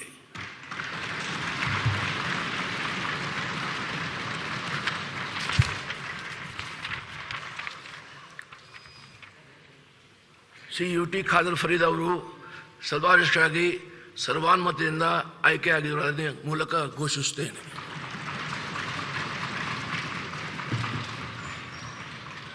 ನೂತನ ಸಭಾಧ್ಯಕ್ಷರಾದ ಆಯ್ಕೆಯಾದ ಶ್ರೀ ಯು ಟಿ ಖಾದರ್ ಅವರಿಗೆ ನಾನು ಭಾಳ ಪ್ರೀತಿ ಆತ್ಮೀಯತೆಯಿಂದ ಹೃದಯಪೂರ್ವಕವಾಗಿ ಅಭಿನಂದಿಸ್ತಾ ಇದ್ದೇನೆ. ಈಗ ಮಾನ್ಯ ಸಭಾನಾಯಕರು ಹಾಗೂ ಮಾನ್ಯ ವಿರೋಧ ಪಕ್ಷದ ಮಾಜಿ ಮುಖ್ಯಮಂತ್ರಿ ಶ್ರೀ ಬಸವರಾಜ ಬೊಮ್ಮಾಯಿ ಅವರು ಶ್ರೀ ಯು ಟಿ ಖಾದರ್ ಫರೀದ್ ಅವರನ್ನು ಸಭಾಧ್ಯಕ್ಷರ ಪೀಠಕ್ಕೆ ಕರ್ಕೊಂಡು ಬರಬೇಕಾಗಿ ಕೋರುತ್ತೇನೆ.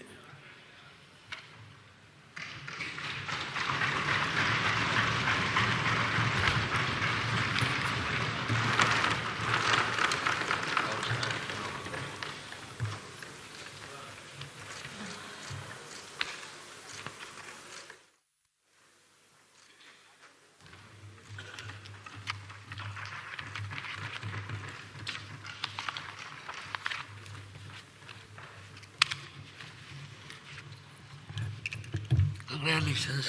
Please come.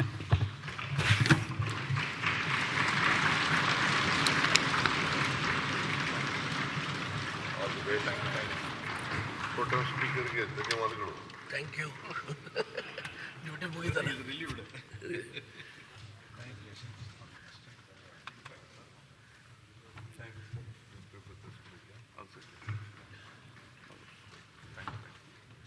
Thank you.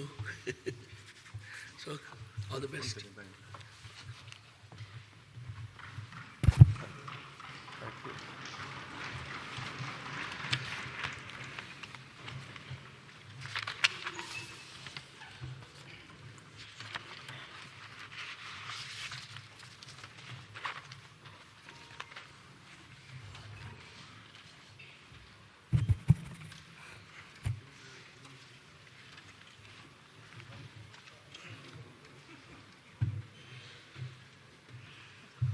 First ಮುಖ್ಯಮಂತ್ರಿ ಅಲ್ಲ, ಫಸ್ಟ್ ಮುಖ್ಯಮಂತ್ರಿ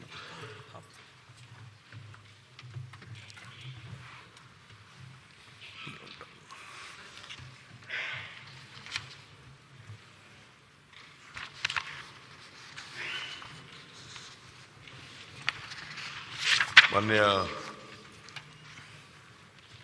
ನೂತನ ಸಭಾಧ್ಯಕ್ಷರೇ,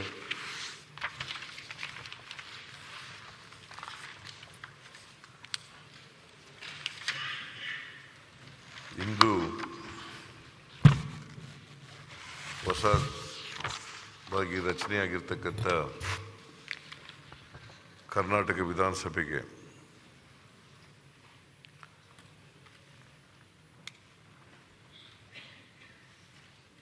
ಸಭಾಧ್ಯಕ್ಷರಾಗಿ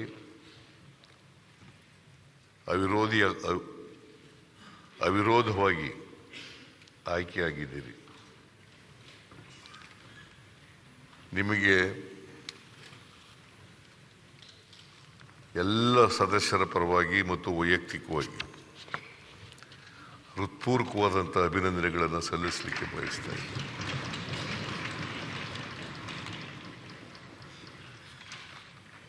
ನೀವು ರಾಜಕಾರಣದ ಕುಟುಂಬದಿಂದ ಬಂದಂಥವರು. ನಿಮ್ಮ ತಂದೆಯವರು ಕೂಡ ಶಾಸಕರಾಗಿದ್ದರು.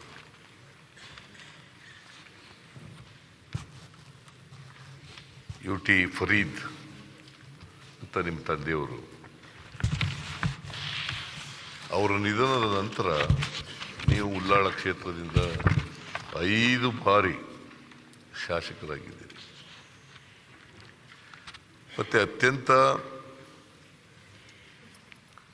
ಉತ್ಸಾಹಿ, ಸಕ್ರಿಯ ರಾಜಕಾರಣಿ. ನೀವು ಶಾಸಕರಾಗಿ ಕೆಲಸ ಮಾಡಿದ್ದೀರಿ, ಮಂತ್ರಿಯಾಗಿ ಕೆಲಸ ಮಾಡಿದ್ದೀರಿ, ನಾನು ಮಂತ್ರಿಮಂಡಲದಲ್ಲೇ ಮಂತ್ರಿಯಾಗಿದ್ದೀರಿ.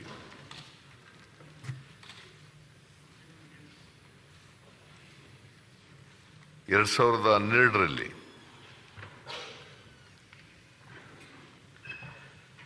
ಅತಿ ಹೆಚ್ಚು ಪ್ರಶ್ನೆ ಕೇಳಿದ್ರಿ ಅಂಥೇಳಿ ನಿಮಗೆ ಸದನವೀರ ಪ್ರಶಸ್ತಿಯೂ ಕೂಡ ಸಿಕ್ಕಿತ್ತು. ಆದ್ದರಿಂದ ನೀವು ಒಬ್ಬರು ಮಾದರಿ ಶಾಸಕರಾಗಿ ಕೆಲಸ ಮಾಡಿದ್ದೀರಿ. ಇದು ಇದೆಲ್ಲದರ ಜೊತೆಗೆ ಭಾಳ ಮುಖ್ಯವಾಗಿ ನಾನು ವಿರೋಧ ಪಕ್ಷದ ಸ್ಥಾನದಲ್ಲಿದ್ದಾಗ ನನಗೆ ವಿರೋಧ ಪಕ್ಷದ ನಾಯಕನಾಗಿ ನನ್ನ ಜೊತೆಯಲ್ಲಿ ಕೆಲಸ ಮಾಡಿದ್ದೆ. ಭಾಳ ಪರಿಣಾಮಕಾರಿಯಾಗಿ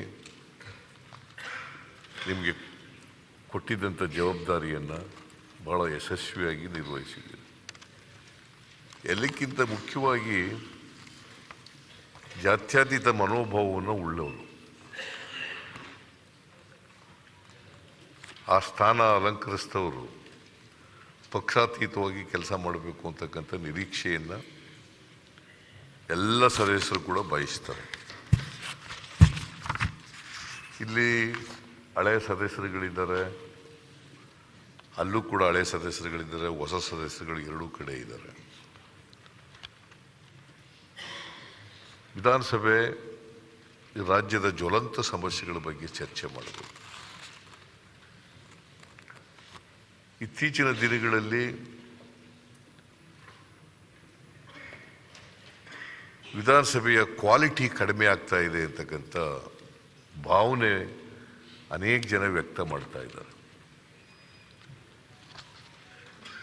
ಆ ಭಾವನೆ ಹೋಗಲಾಡಿಸ್ತಕ್ಕಂಥ ಕೆಲಸ ಆಗಬೇಕು. ಪ್ರಜಾಪ್ರಭುತ್ವದ ದೇಗುಲ ಇದು. ವಿಧಾನಸಭೆ ಪ್ರಜಾಪ್ರಭುತ್ವದ ದೇಗುಲ. 7 ಕೋಟಿ ಕನ್ನಡಿಗರ ಸಮಸ್ಯೆಗಳನ್ನು ಚರ್ಚೆ ಮಾಡಬೇಕು. ಚುನಾವಣೆಯಲ್ಲಿ ಪಕ್ಷ ರಾಜಕಾರಣ ಮಾಡ್ತೀವಿ, ಆರೋಪಗಳನ್ನು ಮಾಡ್ತೀವಿ, ಅವರು ಪ್ರತ್ಯಾರೋಪಗಳನ್ನು ಮಾಡ್ತಾರೆ, ಅದು ಬೇರೆ ವಿಚಾರ. ಇಲ್ಲಿ ಬಂದ ಮೇಲೆ ನಮಗೆ ಭಾಳ ಮುಖ್ಯ ಆಗಿರ್ತಕ್ಕಂಥದ್ದು ರಾಜ್ಯದ ಹಿತ, ರಾಜ್ಯದ ಅಭಿವೃದ್ಧಿ, ಜನರ ರಕ್ಷಣೆ, ಕಾನೂನಿನ ಸುವ್ಯವಸ್ಥೆ ಎಲ್ಲರೂ ಕೂಡ ನಾವು ಆರ್ಟಿಕಲ್ 14ನಲ್ಲಿ ಏನು ಹೇಳ್ತೀವಿ, equality before law, equal protection of law, ಅದು ಆಗಬೇಕು. ಇಡೀ 7 ಕೋಟಿ ಕನ್ನಡಿಗರ ಹಿತರಕ್ಷಣೆ ಆಗಬೇಕು, ರಕ್ಷಣೆ ಆಗಬೇಕು, ನಾಡಿನ ಅಭಿವೃದ್ಧಿ ಆಗಬೇಕು. ಒಂದಕ್ಕೊಂದಕ್ಕೆ ಸಂಬಂಧ ಇದೆ. ಕಾನೂನಿನ ಸುವ್ಯವಸ್ಥೆ ಇಲ್ಲದೆ ಹೋದರೆ ಬಂಡವಾಳ ಹೂಡಿಕೆ ಆಗಲ್ಲ. ಬಂಡವಾಳ ಹೂಡಿಕೆ ಆಗದೆ ಹೋದರೆ ಉದ್ಯೋಗ ಸೃಷ್ಟಿಯಾಗಲ್ಲ. ಉದ್ಯೋಗ ಸೃಷ್ಟಿ ಆಗದೆ ಹೋದರೆ ಒಂದು ನಿರುದ್ಯೋಗದ ಸಮಸ್ಯೆ ಬಗೆಹರಿಸಲಿಕ್ಕಾಗಲ್ಲ. ರಾಜ್ಯದ ಅಭಿವೃದ್ಧಿ GDP ಇದೆಯಲ್ಲ, ಅದರ ಬೆಳವಣಿಗೆನೂ ಕೂಡ ಆಗಲ್ಲ. ಅದರಿಂದ ಕಾನೂನಿನ ಸುವ್ಯವಸ್ಥೆ ಮತ್ತು ರಾಜ್ಯದ ಬೆಳವಣಿಗೆ ಒಂದಕ್ಕೊಂದಕ್ಕೆ ಪೂರಕವಾಗಿರ್ತಕ್ಕಂಥ ವಿಚಾರಗಳು. ಅಂಥವೆಲ್ಲ ಅನೇಕ ವಿಚಾರಗಳನ್ನು ಈ ಸದನದಲ್ಲಿ ಚರ್ಚೆ ಮಾಡ್ತಕ್ಕಂಥ, ಅದರ ಅಧ್ಯಕ್ಷತೆ ವಹಿಸ್ತಕ್ಕಂಥವರು ನೀವು. ಈ ಸ್ಥಾನ ಇದೆಯಲ್ಲ, ಭಾಳ ದೊಡ್ಡ ಸ್ಥಾನ, ಅತ್ಯುನ್ನತವಾದಂಥ ಸ್ಥಾನ. ಶಾಸನ ಸಭೆಯಲ್ಲಿ, ಪ್ರಜಾಪ್ರಭುತ್ವದ ವ್ಯವಸ್ಥೆಯಲ್ಲಿ ಸಂವಿಧಾನಬದ್ಧವಾದಂಥ ಅತ್ಯುನ್ನತ ಸ್ಥಾನ. ಸದನದ ಚರ್ಚೆಯಲ್ಲಿ ಅನೇಕ ವಿಚಾರಗಳು ಬರ್ತವೆ. ಆದರೆ ನಾವೆಲ್ಲರೂ ಕೂಡ ಭಾಗವಹಿಸುವಾಗ, ಚರ್ಚೆನಲ್ಲಿ ಭಾಗವಹಿಸುವಾಗ, ಪದ ಬಳಕೆ ಮಾಡುವಾಗ ಭಾಳ ಎಚ್ಚರಿಕೆಯಿಂದ ಪದ ಬಳಕೆಯನ್ನು ಮಾಡಬೇಕಾಗ್ತದೆ. ಅದಕ್ಕೆ ಅನ್ಪಾರ್ಲಿಮೆಂಟ್ರಿ ಪದಗಳನ್ನು ಬಳಸಿದರೆ ಅದಕ್ಕೆ ಅವಕಾಶ ಇರಬಾರ್ದು. ಯಾರೇ ಆಗಲಿ, ಟ್ರೆಜರಿ ಬೆಂಚ್ನವರಾಗಲಿ ಅಥವಾ ಅಪೋಸಿಷನ್ನವರಾಗಲಿ, ಯಾರೇ ಸದಸ್ಯರಿದ್ದರೂ ಕೂಡ they have got every right to participate in the discussion. ರಚನಾತ್ಮಕವಾದಂಥ ಸಲಹೆಗಳನ್ನು ಕೊಡಲಿಕ್ಕೆ ಅವಕಾಶಗಳಿದ್ದಾವೆ, ಹಕ್ಕುಗಳಿದ್ದಾವೆ ಅವರಿಗೆ. ಅದು ಕೊಡಲಿ, ಅದರ ಬಗ್ಗೆ ಎರಡನೇ ಮಾತಿಲ್ಲ. ಆದರೆ ಅದು ಆರೋಗ್ಯಪೂರ್ಣವಾದಂಥ ಚರ್ಚೆ ಆಗಬೇಕು, ರಾಜ್ಯದ ಹಿತದೃಷ್ಟಿಯಿಂದ ಚರ್ಚೆ ಆಗಬೇಕು. ಮತ್ತು ಪದ ಬಳಕೆಯೂ ಕೂಡ ಸಂಸದೀಯ ಪದ ಬಳಕೆಯನ್ನು ಮಾಡ್ತಕ್ಕಂಥದ್ದು ಅತ್ಯಂತ ಅವಶ್ಯ. ಅದು ಆ ಮೇಲ್ಪಂಕ್ತಿಯನ್ನು ಎತ್ತಿಡಿತಕ್ಕಂಥ ಜವಾಬ್ದಾರಿ ನಿಮ್ಮ ಮೇಲೆ ಇರ್ತದೆ. ಸದನದ ಘನತೆ, ಗಾಂಭೀರ್ಯ, ಗೌರವ ಅದನ್ನು ಅದನ್ನು ಎತ್ತಿಡಿತಕ್ಕಂಥ ಜವಾಬ್ದಾರಿ ನಿಮ್ಮ ಮೇಲೆ ಇರ್ತಕ್ಕ ಅಂಥ ಸ್ಥಾನದಲ್ಲಿ ನೀವು ಕೂತಿದ್ದೀರಿ, ಅಂಥ ಸ್ಥಾನವನ್ನು ಅಲಂಕರಿಸಿದ್ದೀರಿ. ಇವತ್ತಿನಿಂದ ನಾನು ಅಂದ್ಕೊಂಡಿದ್ದೀನಿ ನಿಮ್ಮ ಮುಂದಾಳತ್ವದಲ್ಲಿ, ನಿಮ್ಮ ಅಧ್ಯಕ್ಷತೆಯಲ್ಲಿ ಈ ಸದನದ ಚರ್ಚೆ ಮೇಲ್ಮಟ್ಟಕ್ಕೆ ಹೋಗಲಿ ಅಂತಕ್ಕಂಥ ಮಾತನ್ನು ಹೇಳಲಿಕ್ಕೆ ಬಯಸ್ತೀನಿ. ಚರ್ಚೆ ಮೇಲ್ಮಟ್ಟಕ್ಕೆ ಹೋಗಲಿ, ರಾಜ್ಯದ ಅಭಿವೃದ್ಧಿ ದೃಷ್ಟಿಯಿಂದ ಎಲ್ಲ ಸದಸ್ಯರು ಕೂಡ ಭಾಗವಹಿಸಲಿ ಅಂಥೇಳಿ ಹೊಸದಾಗಿ ಬಂದಿರತಕ್ಕಂಥ ಎಲ್ಲ ಸದಸ್ಯರಿಗೆ, ವಿರೋಧ ಪಕ್ಷದವರಿಗೆ ಮತ್ತು ರೂಲಿಂಗ್ ಪಾರ್ಟಿಯವರಿಗೆ ಎಲ್ರಿಗೂ ಅಭಿನಂದನೆಗಳನ್ನು ತಿಳಿಸಿ, ಅವರೆಲ್ಲರೂ ಕೂಡ ಇನ್ನು 5 ವರ್ಷ ಅವಧಿನಲ್ಲಿ ರಾಜ್ಯದ ಅಭಿವೃದ್ಧಿಗೆ ಹೆಚ್ಚು ಗಮನ ಕೊಡೋಣ ಅಂತಕ್ಕಂಥ ಮಾತುಗಳನ್ನು ಹೇಳ್ತಾ, ನೀವು ಅದರಲ್ಲಿ ಮುಂದಾಳತ್ವ ವಹಿಸಬೇಕು, ನಿಮ್ಮ ಆ ಜವಾಬ್ದಾರಿಯನ್ನು ನಿರ್ವಹಿಸ್ತೀರಿ ಅಂತಕ್ಕಂಥ ವಿಶ್ವಾಸ, ನಂಬಿಕೆ ನಿಮ್ಮ ಮೇಲಿದೆ. ಯಾಕಂದರೆ ನೀವು ಭಾಳ ತಾಳ್ಮೆ ಇರ್ತಕ್ಕಂಥ ವ್ಯಕ್ತಿ, ಯಾವತ್ತೂ ಕೂಡ ನಿಮ್ಮ ತಾಳ್ಮೆಯನ್ನು ಕಳ್ಕೊಳ್ಳೋಕೆ ಹೋಗಲ್ಲ. ಅದು ಭಾಳ ಮುಖ್ಯ. ಸ್ಪೀಕರ್ ಆದವರಿಗೆ ಭಾಳ ಮುಖ್ಯ. ಸ್ಪೀಕರ್ ಅಂತ ಪದ ಇದ್ದರೂ ಕೂಡ ಕಡಿಮೆ ಮಾತಾಡೋದು ಸ್ಪೀಕರ್. ಯಾವಾಗ ಅವರೇ ಜಾಸ್ತಿ ಮಾತಾಡ್ಬಿಡ್ತಾರೆ ಒಂದೊಂದು ಸಾರಿ.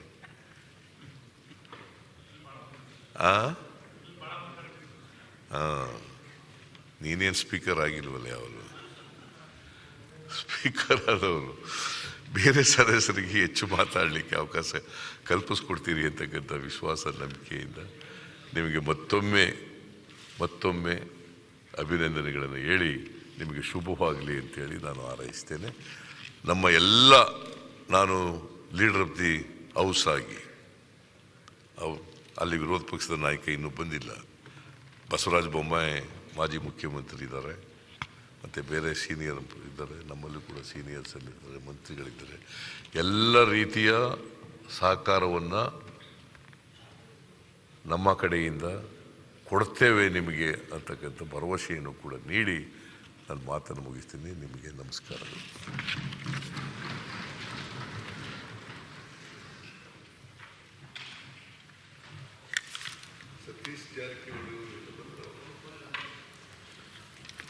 ಸತೀಶ್ ಜಾರಕಿಹೊಳಿ ಅವರು ಕೂಡ ಮಂತ್ರಿಯಾಗಿದ್ದಾರೆ, ಹಿಂದೆನೂ ಕೂಡ ಮಂತ್ರಿಯಾಗಿದ್ದರು, ಈಗ ಮತ್ತೆ ಹೊಸ ಸರ್ಕಾರದಲ್ಲಿ ಮಂತ್ರಿಯಾಗಿದ್ದಾರೆ. ಅವರನ್ನು ಕೂಡ ಪರಿಚಯ ಮಾಡಿಸ್ತಾರೆ.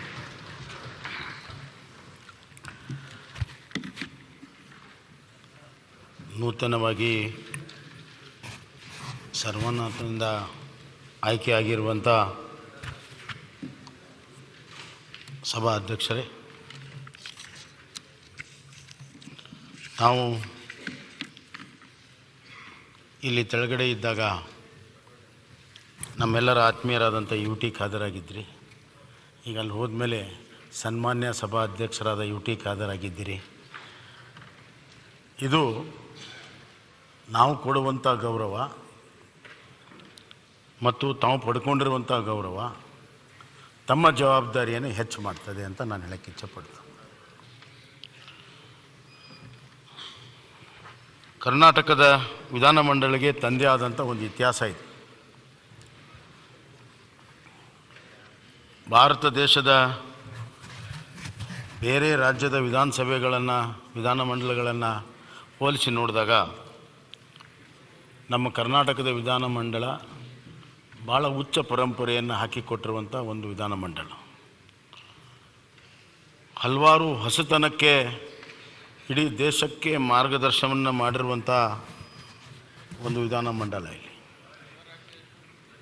ಹಲವಾರು ಸತಿ ನಾವು ನೋಡಿದ್ದೇವೆ, ಇಲ್ಲಿ ಕಾನೂನು ರಚನೆ ಆದ ಮೇಲೆ ಇಡೀ ದೇಶಕ್ಕಾಗಿ ಅಂಥ ಕಾನೂನು ರಚನೆಗಳಾಗಿರುವಂಥದ್ದು ಕೂಡ ನಾವು ನೋಡ್ತಾ ಇದ್ದೀವಿ.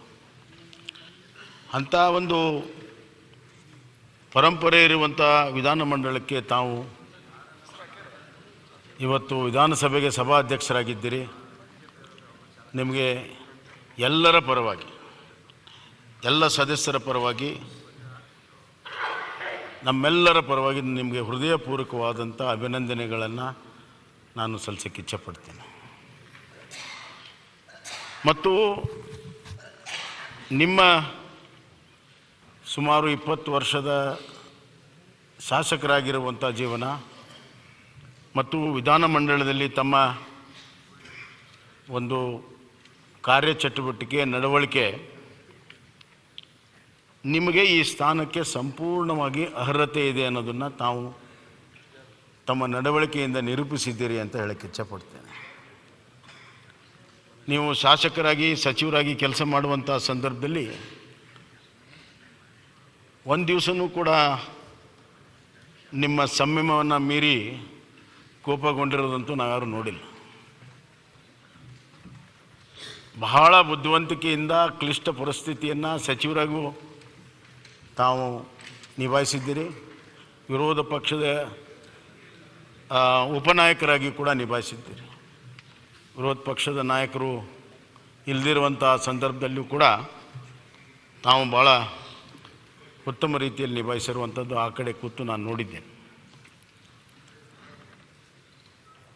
ಈ ಒಂದು ಸ್ಥಾನಕ್ಕೆ ಬಹಳ ದೊಡ್ಡ ಗೌರವವನ್ನು ಹಿಂದಿನವರು ಭಾಳ ಜನ ಎಲ್ಲ ಕೊಟ್ಟು ಹೋಗಿದ್ದಾರೆ. ಅವ್ರದ್ದೇ ಆದಂಥ ಶೈಲಿಯಲ್ಲಿ ಅವ್ರದ್ದೇ ಆದಂಥ ಒಂದು ಅನುಭವ ಮತ್ತು ಬುದ್ಧಿವಂತಿಕೆಯಿಂದ ಈ ಸದನಕ್ಕೆ ಗೌರವತರ ರೀತಿಯಲ್ಲಿ ನಡೆಸಿಕೊಟ್ಟಿದ್ದಾರೆ. ಉತ್ತರ ಕನ್ನಡದ ಗಾಂವ್ಕರ್ರಿಂದ ಹಿಡಿದು ಮೊನ್ನೆ ಇದ್ದಂಥ ಅವರು ಉತ್ತರ ಕನ್ನಡದಂಥ ವಿಶ್ವೇಶ್ವರಕ್ಕಾಗಿ ಹೆಗಡೆಯವರು ಎಲ್ಲರೂ ಕೂಡ ತಮ್ಮದೇ ಆದಂಥ ಒಂದಿಲ್ಲ ಒಂದು ರೀತಿಯಲ್ಲಿ ಸ್ಥಾನವನ್ನು ಗಳಿಸಿಕೊಟ್ಟಿದ್ದಾರೆ. ಮತ್ತು ಈ ಸ್ಥಾನ ಸಂವಿಧಾನದಲ್ಲೂ ಕೂಡ ಬಹಳ ಪ್ರಮುಖವಾಗಿರುವಂಥ ಒಂದು ಸ್ಥಾನ. ಯಾವುದಾದರೂ ಸ್ಥಾನ ಜುಡಿಷರಿಗೆ ಸರಿಸಮಾನವಾಗಿರುವಂಥದ್ದು ಅಥವಾ ಕೆಲವು ಸಂದರ್ಭಗಳಲ್ಲಿ ಜುಡಿಷಿಯರಿಗಿಂತ ಒಂದು ಎತ್ತರದ ಸ್ಥಾನ ಇದ್ದರೆ ಅದು ಸ್ಪೀಕರ್ ಅವರ ಸ್ಥಾನ. ವಿಶೇಷವಾಗಿ ಆರ್ಟಿಕಲ್ 356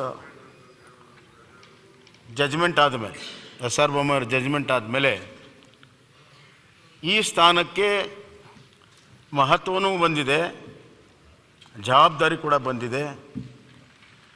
ಪ್ರಜಾಪ್ರಭುತ್ವದ ಒಂದು ಅಳಿವು ಉಳಿವಿಗೆ ಬಹಳ ದೊಡ್ಡ ಕಾಂಟ್ರಿಬ್ಯೂಷನ್ನು ಈ ಸ್ಥಾನದಿಂದ ಬೇರೆ ಬೇರೆ ರಾಜ್ಯಗಳಲ್ಲಾಗಿದೆ, ಕರ್ನಾಟಕದಿಂದಲೂ ಕೂಡ ಆಗಿದೆ. ಆದರೆ ಇದೇ ಸಂದರ್ಭದಲ್ಲಿ ತಾವು ಈ ಆರ್ಟಿಕಲ್ 356 ಅಥವಾ ಒಂದು ಸರ್ಕಾರದ ಬಹುಮತದ ಪ್ರಶ್ನೆ ಬಂದಾಗ ತಮ್ಮ ಕೈಯಲ್ಲಿ ಆ ನಿರ್ಣಯವನ್ನು ಮಾಡುವಂಥ ಸಂದರ್ಭ ಬಂದಾಗ ಕೆಲವು ತೀರ್ಮಾನಗಳು ಸುಪ್ರೀಂ ಕೋರ್ಟಿನ ಮೆಟ್ಲು ಹತ್ತಿದ್ದು ಕೂಡ ಇದೆ. ಹಲವಾರು ರಾಜ್ಯಗಳಿಂದ ಕೂಡ ಬಂದಿದೆ, ಹಲವಾರು ತೀರ್ಮಾನಗಳಾಗಿದ್ದಾವೆ. ಆದರೆ ನನಗನ್ನಿಸ್ತಾ ಇದೆ ಅವೆಲ್ಲ ತೀರ್ಮಾನಗಳು ಆ ಸಂದರ್ಭಕ್ಕಾಗಿ ಅವರು ಕೊಟ್ಟಿರುವಂಥ ತೀರ್ಮಾನಗಳು. ಆ ತೀರ್ಮಾನಗಳಿಗಿಂತ ಹೆಚ್ಚು ನಾವು ಹಾಕಿಕೊಂಡಿರುವಂಥ ಕಾನೂನುಗಳು ಮತ್ತು ಸಂವಿಧಾನ ಇವೆರಡರ ಮಾರ್ಗದರ್ಶನದಲ್ಲಿ ತಾವು ಕೊಡುವಂಥ ತೀರ್ಪು ಅದು ಬರುವಂಥ ದಿನಗಳಲ್ಲಿ ಲ್ಯಾಂಡ್ಮಾರ್ಕ್ ಆಗ್ತದೆ. ಹೀಗಾಗಿ ಅವು ಎಲ್ಲವನ್ನೂ ಮೀರಿ ತಮ್ಮ ನಿರ್ಣಯಗಳು ಇರಲಿ ಅಂತ ನಾನು ಆಶೆಯನ್ನು ವ್ಯಕ್ತಪಡಿಸ್ತೇನೆ. ನಿಷ್ಪಕ್ಷಪಾತವಾಗಿ ತಾವು ಈ ಸದನವನ್ನು ನಡೆಸಬೇಕಾಗ್ತದೆ. ತಮ್ಮ ಮೇಲೆ ತಕ್ಕಡಿ ಇದೆ, ತಕ್ಕಡಿ ಸಮಾನವಾಗಿರಬೇಕು. ನೀವು ಈ ಕಡೆ ನೋಡಿದಾಗ ನಿಮ್ಮ ಮಿತ್ರರು ಜಾಸ್ತಿ ಇದ್ದಾರೆ, ಇಲ್ಲಿ ಈ ಕಡೆ ನೋಡಿದಾಗ ನಿಮ್ಮ ಜಿಲ್ಲೆಯವರು ನಾವೆಲ್ಲ ಈ ಕಡೆ ನಿಮ್ಮ ಮಿತ್ರರಿದ್ದೀವಿ. ನಿಮ್ಮ ನಿಕಟ ಪೂರ್ವ ಸಂಗಾತಿಗಳು ಪಕ್ಷದವರು ಆ ಕಡೆ ಇದ್ದಾರೆ. ಇವೆರಡರ ಮಧ್ಯೆ ತಾವು ಬ್ಯಾಲೆನ್ಸನ್ನು ಮಾಡಬೇಕಾಗ್ತದೆ. ಮತ್ತು ಬಹಳ ಹಳೆಯ ನಾಣ್ಣುಡಿ ಇದೆ, opposition has a say and government has a way. So ಇದು ಅಪೋಸಿಷನ್ ಹ್ಯಾಸ್ ಅ ಸೇ ಅಂತ ಹೇಳಿದ ಮೇಲೆ ಇಲ್ಲಿ ಆ ಸೇಯನ್ನು ಅಭಿವ್ಯಕ್ತ ಮಾಡೋದಕ್ಕೆ ಹೇಳೋದಕ್ಕೆ ತಾವು ಹೆಚ್ಚಿನ ಅವಕಾಶವನ್ನು ಕೊಡಬೇಕು. ಹೇಳೋದಕ್ಕಿಲ್ಲ ಈ ಕಡೆ ಹೆಚ್ಚಿನ ಅವಕಾಶವನ್ನು ಕೊಡಬೇಕು.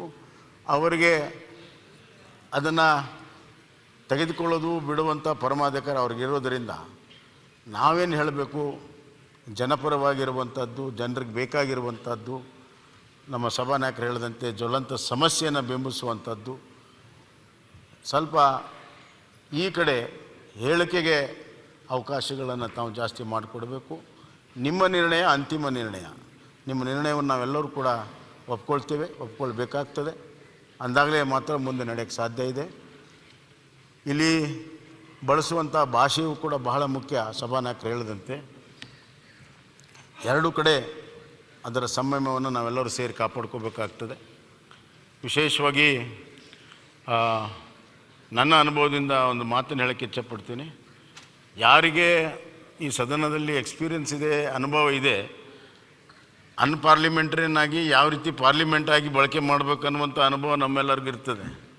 ಆದರೆ ಹೊಸಬ್ರಿಗೆ ಇರೋದಿಲ್ಲ. ಇದರಿಂದ ಹೊಸಬರಿಂದ ಈ ತಪ್ಪಾಗೋದಿಲ್ಲ, ನಮ್ಮ ಹಳಬರಿಂದನೇ ಈ ತಪ್ಪಾಗುವಂಥ ಸಾಧ್ಯತೆಗಳಿದೆ.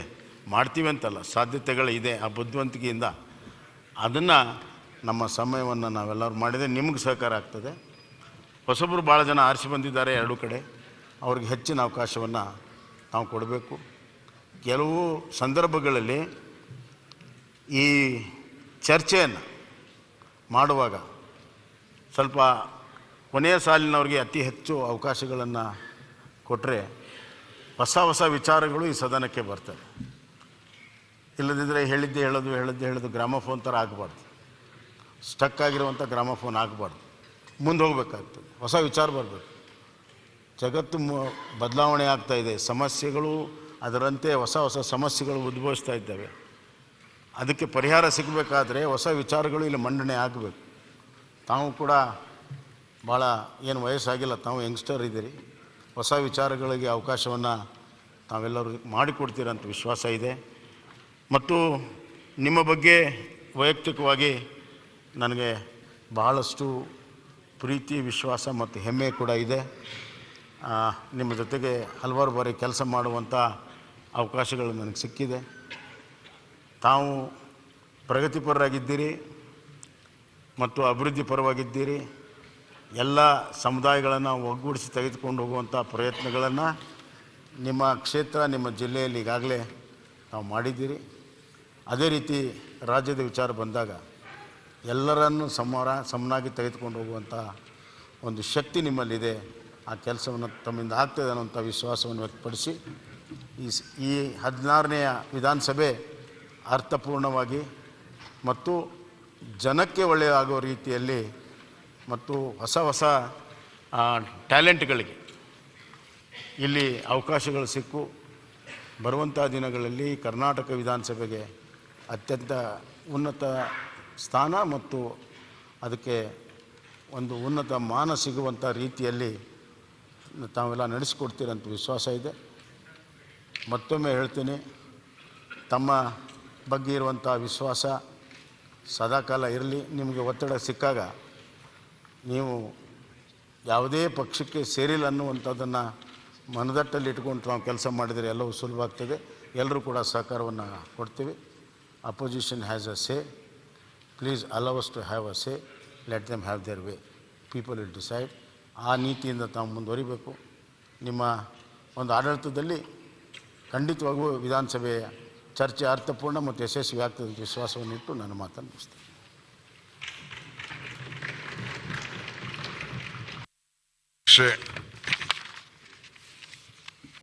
ಕರ್ನಾಟಕ ರಾಜ್ಯದ ವಿಧಾನಸಭೆಯ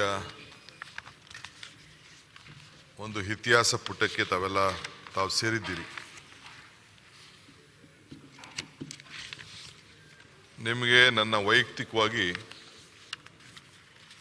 ಮತ್ತು ಎಲ್ಲ ಸದಸ್ಯರ ಪರವಾಗಿ ಒಂದು ನಿಮಿಷ ಹೇಳಪ್ಪ ಬರೀ ಪ್ಲೀಸ್ ಅಣ್ಣ. ನಿಮ್ಮೆಲ್ಲರೂ ಕೂಡ ಎಲ್ಲರ ಪರವಾಗಿ, ಮಾಧ್ಯಮದವ್ರ ಪರವಾಗಿ, ಅಧಿಕಾರಿಗಳ ಪರವಾಗಿ ಕೂಡ, ಸರ್ಕಾರದ ಪರವಾಗಿ ನಾನು ನಿಮಗೆ ಅಭಿನಂದನೆ ಸಲ್ಲಿಸ್ತಾ ಇದ್ದೀನಿ.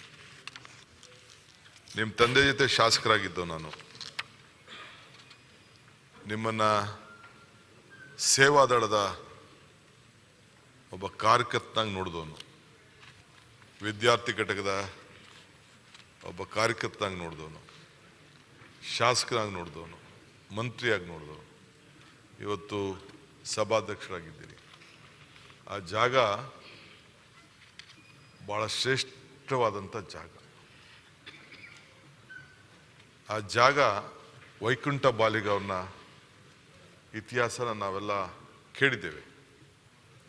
ಅದಾದಮೇಲೆ ಎಸ್ ಎಂ ಕೃಷ್ಣ ಅವರು ಇಲ್ಲಿ ಕೂತಿದ್ರು, ಜಗದೀಶ್ ಶೆಟ್ಟರ್ ಅವರು ಕೂತಿದ್ರು, ರಮೇಶ್ ಕುಮಾರ್ ಅವರು ಕೂತಿದ್ರು.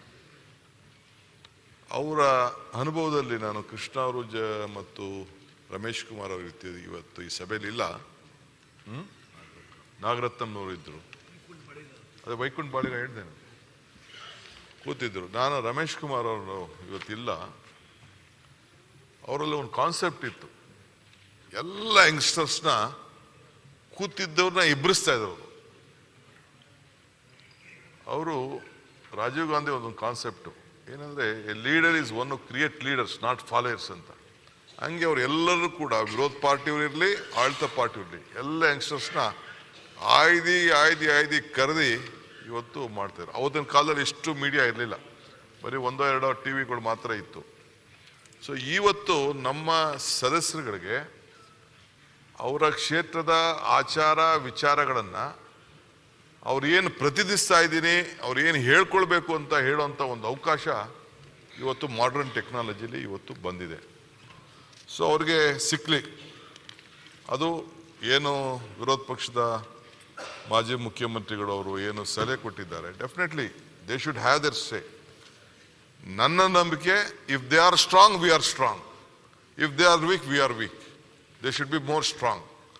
ನಮ್ಮ ತಪ್ಪುಗಳನ್ನು ಹೇಳೋಷ್ಟು ಶಕ್ತಿ ಸಾಮರ್ಥ್ಯ ಅವ್ರಿಗೆ ಇರಲಿ. ನಾವು ನಮ್ಮಲ್ಲಿ ಏನು ತಪ್ಪು ಮಾಡದೇ ಇದ್ದಂಗೆ ಅವರು ನಮಗೆ ಎಚ್ಚರಿಕೆಯನ್ನು ಮಾಡಲಿ. ಅಥವಾ ಏನು ನಮ್ಮದು ತಕರಾಲೇನಿಲ್ಲ. We don't want to make any mistakes. We wanted to give a government with a good governance. That we will do it. ತಾವು ಒಬ್ಬ ದೊಡ್ಡ ಸ್ನೇಹಜೀವಿ. ತಮ್ಮ ಬದುಕಿನಲ್ಲಿ ಐ ಥಿಂಕ್ ಮಾನವೀಯತೆಯ ಒಂದು ಪ್ರತ್ಯೇಕ, ಕೋಮು ಸೌಹಾರ್ದತೆಗೆ ನಿಮ್ಮ ಜಿಲ್ಲೆಯಲ್ಲಿ ಮತ್ತೊಂದು ಹೆಸರು ಡ್ಯೂಟಿ ಖಾದರ್ ಫರೀದ್ ಅನ್ನೋದನ್ನು ನಾವು ಯಾರು ಕೂಡ ಮರಲಿಕ್ಕೆ ಸಾಧ್ಯ ಇಲ್ಲ. ಎಲ್ಲ ಸಮಾಜ ಜೊತೆ ಉತ್ತಮವಾದಂಥ ಬಾಂಧವ್ಯ ಇಟ್ಕೊಂಡಿದ್ದೀರಿ, ಅದನ್ನು ಮರೀಲಿಕ್ಕೆ ಸಾಧ್ಯ ಇಲ್ಲ. ಮೊನ್ನೆ ನಡೆದಂಥ ಅನೇಕ ಇಜಾ ಬಲಾಲ್ ಗಲಾಟೆ ಸಂದರ್ಭದಲ್ಲೂ ಕೂಡ your stand was on the national interest, your stand was on the democratic interest, your stand was on the constitution. So ಆ ವಿಚಾರದಲ್ಲಿ ಎಲ್ಲರೂ ಕೂಡ ತಮ್ಮ ತೀರ್ಮಾನವನ್ನು ಒಪ್ಕೊಂಡಿದ್ದಾರೆ. ವಿಶಾಲ ವಿಶಾಲ ಹೃದಯದಿಂದ ಎಲ್ಲರನ್ನೂ ಕೂಡ ನೋಡಿ ವಿಶಾಲ ಹೃದಯವನ್ನು ಹೊಂದಿದ್ದೀರಿ. ನಿಮ್ಮ ಜೊತೆ ಈ ಸ್ಥಾನದಲ್ಲಿ ಒಂದು ಜಡ್ಜ್ ಸ್ಥಾನದಲ್ಲಿ ನೀವು ಕೂತಿದ್ದೀರಿ. But injustice should not be flown from the seat of justice. So ಹಂಗೆ ತಾವು ಈ ಜಾಗದಲ್ಲಿ ಕೂತ್ಕೊಂಡು ಎಲ್ಲರಿಗೂ ನ್ಯಾಯ ಒದಗಿಸಿ. ನಾವೇನೂ ಇಲ್ಲ, ನಾವು ತಪ್ಪು ಮಾಡಿದ್ರು ಪ್ಲೀಸ್ ತಿದ್ದಿ, ನಮ್ಮನ್ನ ಹೇಳಿ ತಪ್ಪಿದೆ ಇದು ಅಂತ ಹೇಳಿ. ಕೆಲವ್ರಿಗೆ ನಮ್ಮಲ್ಲೂ ಕೂಡ ಬಿಸಿ ರಕ್ತದಲ್ಲಿ ಹೊಸ್ದಾಗಿ ಬಂದ್ಬಿಟ್ಟಿರ್ತಾರೆ, ಏನೇನೋ ನಾವು ಮಾತಾಡೋಕ್ಕೆ ಪ್ರಯತ್ನ ಮಾಡ್ತಾರೆ. ಅವ್ರು ಬಂದಿರ್ತಾರೆ, ಅವ್ರ ವೇಷದಲ್ಲಿ ಅವರ ಕಾನ್ಸ್ಟಿಟ್ಯೂನ್ಸಿಲಿ ಕೇಳ್ಕೊಳ್ಳಿ, ಲೀಡರ್ಗಳು ಒಪ್ಸಕ್ ಮಾಡ್ತಾರೆ. ಅದನ್ನು ನಿಯಂತ್ರಣ ಮಾಡೋಂಥ ಒಂದು ದೊಡ್ಡ ಕೆಲಸ ತಾವು ಮಾಡಬೇಕು. ಒಂದು, ನಾನು ಆಗಾಗ ಭಾಷಣದಲ್ಲಿ ಅನೇಕ ಸಂದರ್ಭದಲ್ಲಿ ಈ ಎಲೆಕ್ಷನ್ ಟೈಮಲ್ಲಿ ಹೇಳಿದ್ದೀನಿ, ದೇವ್ರು ವರನೂ ಕೊಡೋದಿಲ್ಲ, ಶಾಪನೂ ಕೊಡೋದಿಲ್ಲ, ಆದರೆ ಅವಕಾಶ ಮಾತ್ರ ಕೊಡ್ತಾನೆ. ಆ ಅವಕಾಶ ಇವತ್ತು ನಿಮಗೆ ಈ ಸ್ಥಾನದಲ್ಲಿ ಕೂತ್ಕೊಂಡು ಯಾರು ಎಲ್ಲಿಗೆ ಬೇಕಾದ್ರೂ ಹೋಗ್ಬೋದು ಅನ್ನೋದಕ್ಕೆ ಉದಾಹರಣೆಗಳಿದೆ. ಕೃಷ್ಣ ಅವ್ರದ್ದು ನೋಡಿದ್ದೀನಿ, ಜಗದೀಶ್ ಶೆಟ್ಟರ್ದು ನಾನು ನೋಡಿದ್ದೇವೆ, ಇನ್ನು ಬೇಕಾದಷ್ಟು ನೋಡಿದ್ದೇವೆ. So you may clinch anywhere, I don't want to comment on that. So ಈ ಅವಕಾಶದಲ್ಲಿ ತಾವು ಸಾಮಾಜಿಕವಾಗಿ ಎಲ್ಲ ಬದ್ಧತೆ, ಇವತ್ತು ಕಾಗೋಡು ತಿಮ್ಮಪ್ಪನವ್ರು ಇಲ್ಲಿ ಕೂತಿದ್ರು, I can't remember the social commitment. ಈ ಜಾಗದಲ್ಲಿ ಕೂತ್ಕೊಂಡು ಸರ್ಕಾರಕ್ಕೆ ಬಡಿದೆಬ್ಬರಿಸಿ ಈ ರಾಜ್ಯದ ರೈತನ ರಕ್ಷಣೆ ಮಾಡಲಿಕ್ಕೆ ಯಾವ ರೀತಿ ಒಂದು ಫೋರ್ಸ್ ಮಾಡಿದ್ರು ಆ ಸ್ಥಾನದಲ್ಲಿ ಕೂತ್ಕೊಂಡು ಅಂತ ಕೂಡ ನಾವು ಮರೀಲಿಕ್ಕೆ ಸಾಧ್ಯ ಇಲ್ಲ. ಹಂಗೆ ಸರ್ಕಾರಕ್ಕೆ ಬೇಕಾದಷ್ಟು ತಿಳುವಳಿಕೆಯನ್ನು ಕೊಡೋ ಒಂದು ಸಂದರ್ಭ ಅವಕಾಶ ಇದೆ.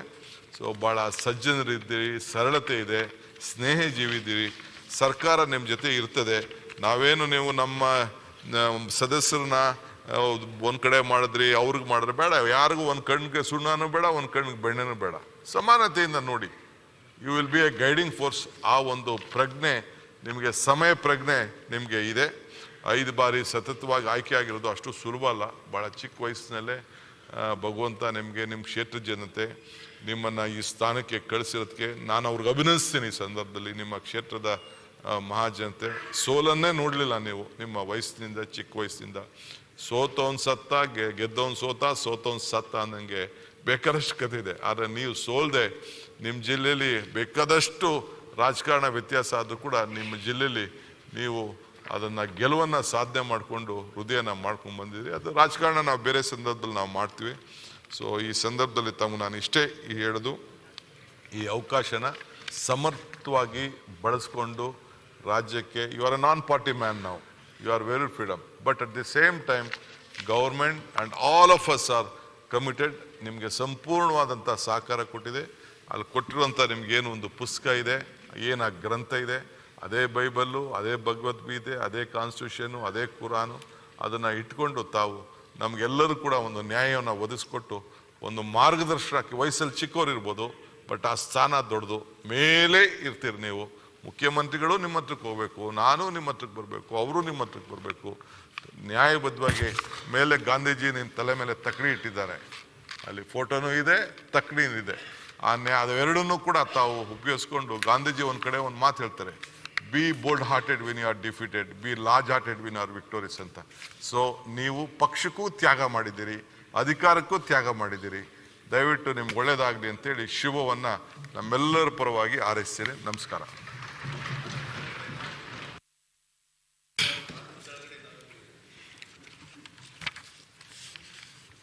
ನೂತನವಾಗಿ ಅವಿರೋಧವಾಗಿ ಆಯ್ಕೆಯಾಗಿರ್ತಕ್ಕಂಥ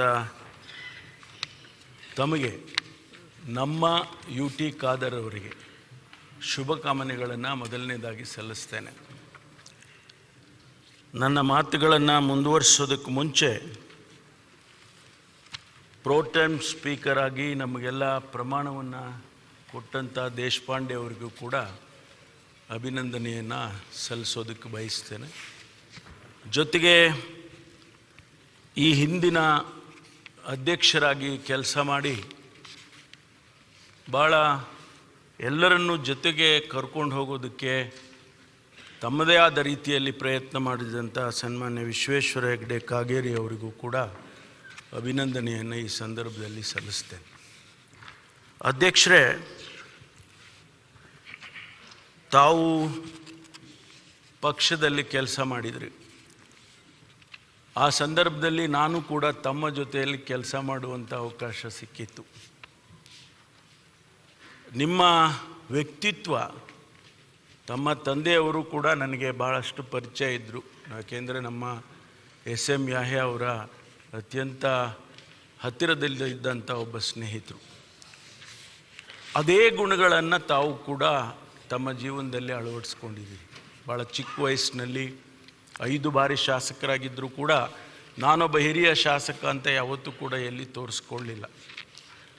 ಯಾವ ಜವಾಬ್ದಾರಿಯನ್ನು ಕೊಟ್ಟರೂ ಕೂಡ ಪಕ್ಷದಲ್ಲಾಗಿರ್ಬೋದು, ಸರ್ಕಾರದಲ್ಲಾಗಿರ್ಬೋದು, ತಾವು ಭಾಳ ಕ್ರಿಯಾಶೀಲವಾಗಿ, ಭಾಳ ಪ್ರಾಮಾಣಿಕವಾಗಿ ಕೆಲಸ ಮಾಡಿ ತೋರಿಸಿದ್ದೀರಿ. ಇದು ಬಹಳ ಜನ ಯುವಕರಿಗೆ ಇದು ಒಂದು ಆದರ್ಶ.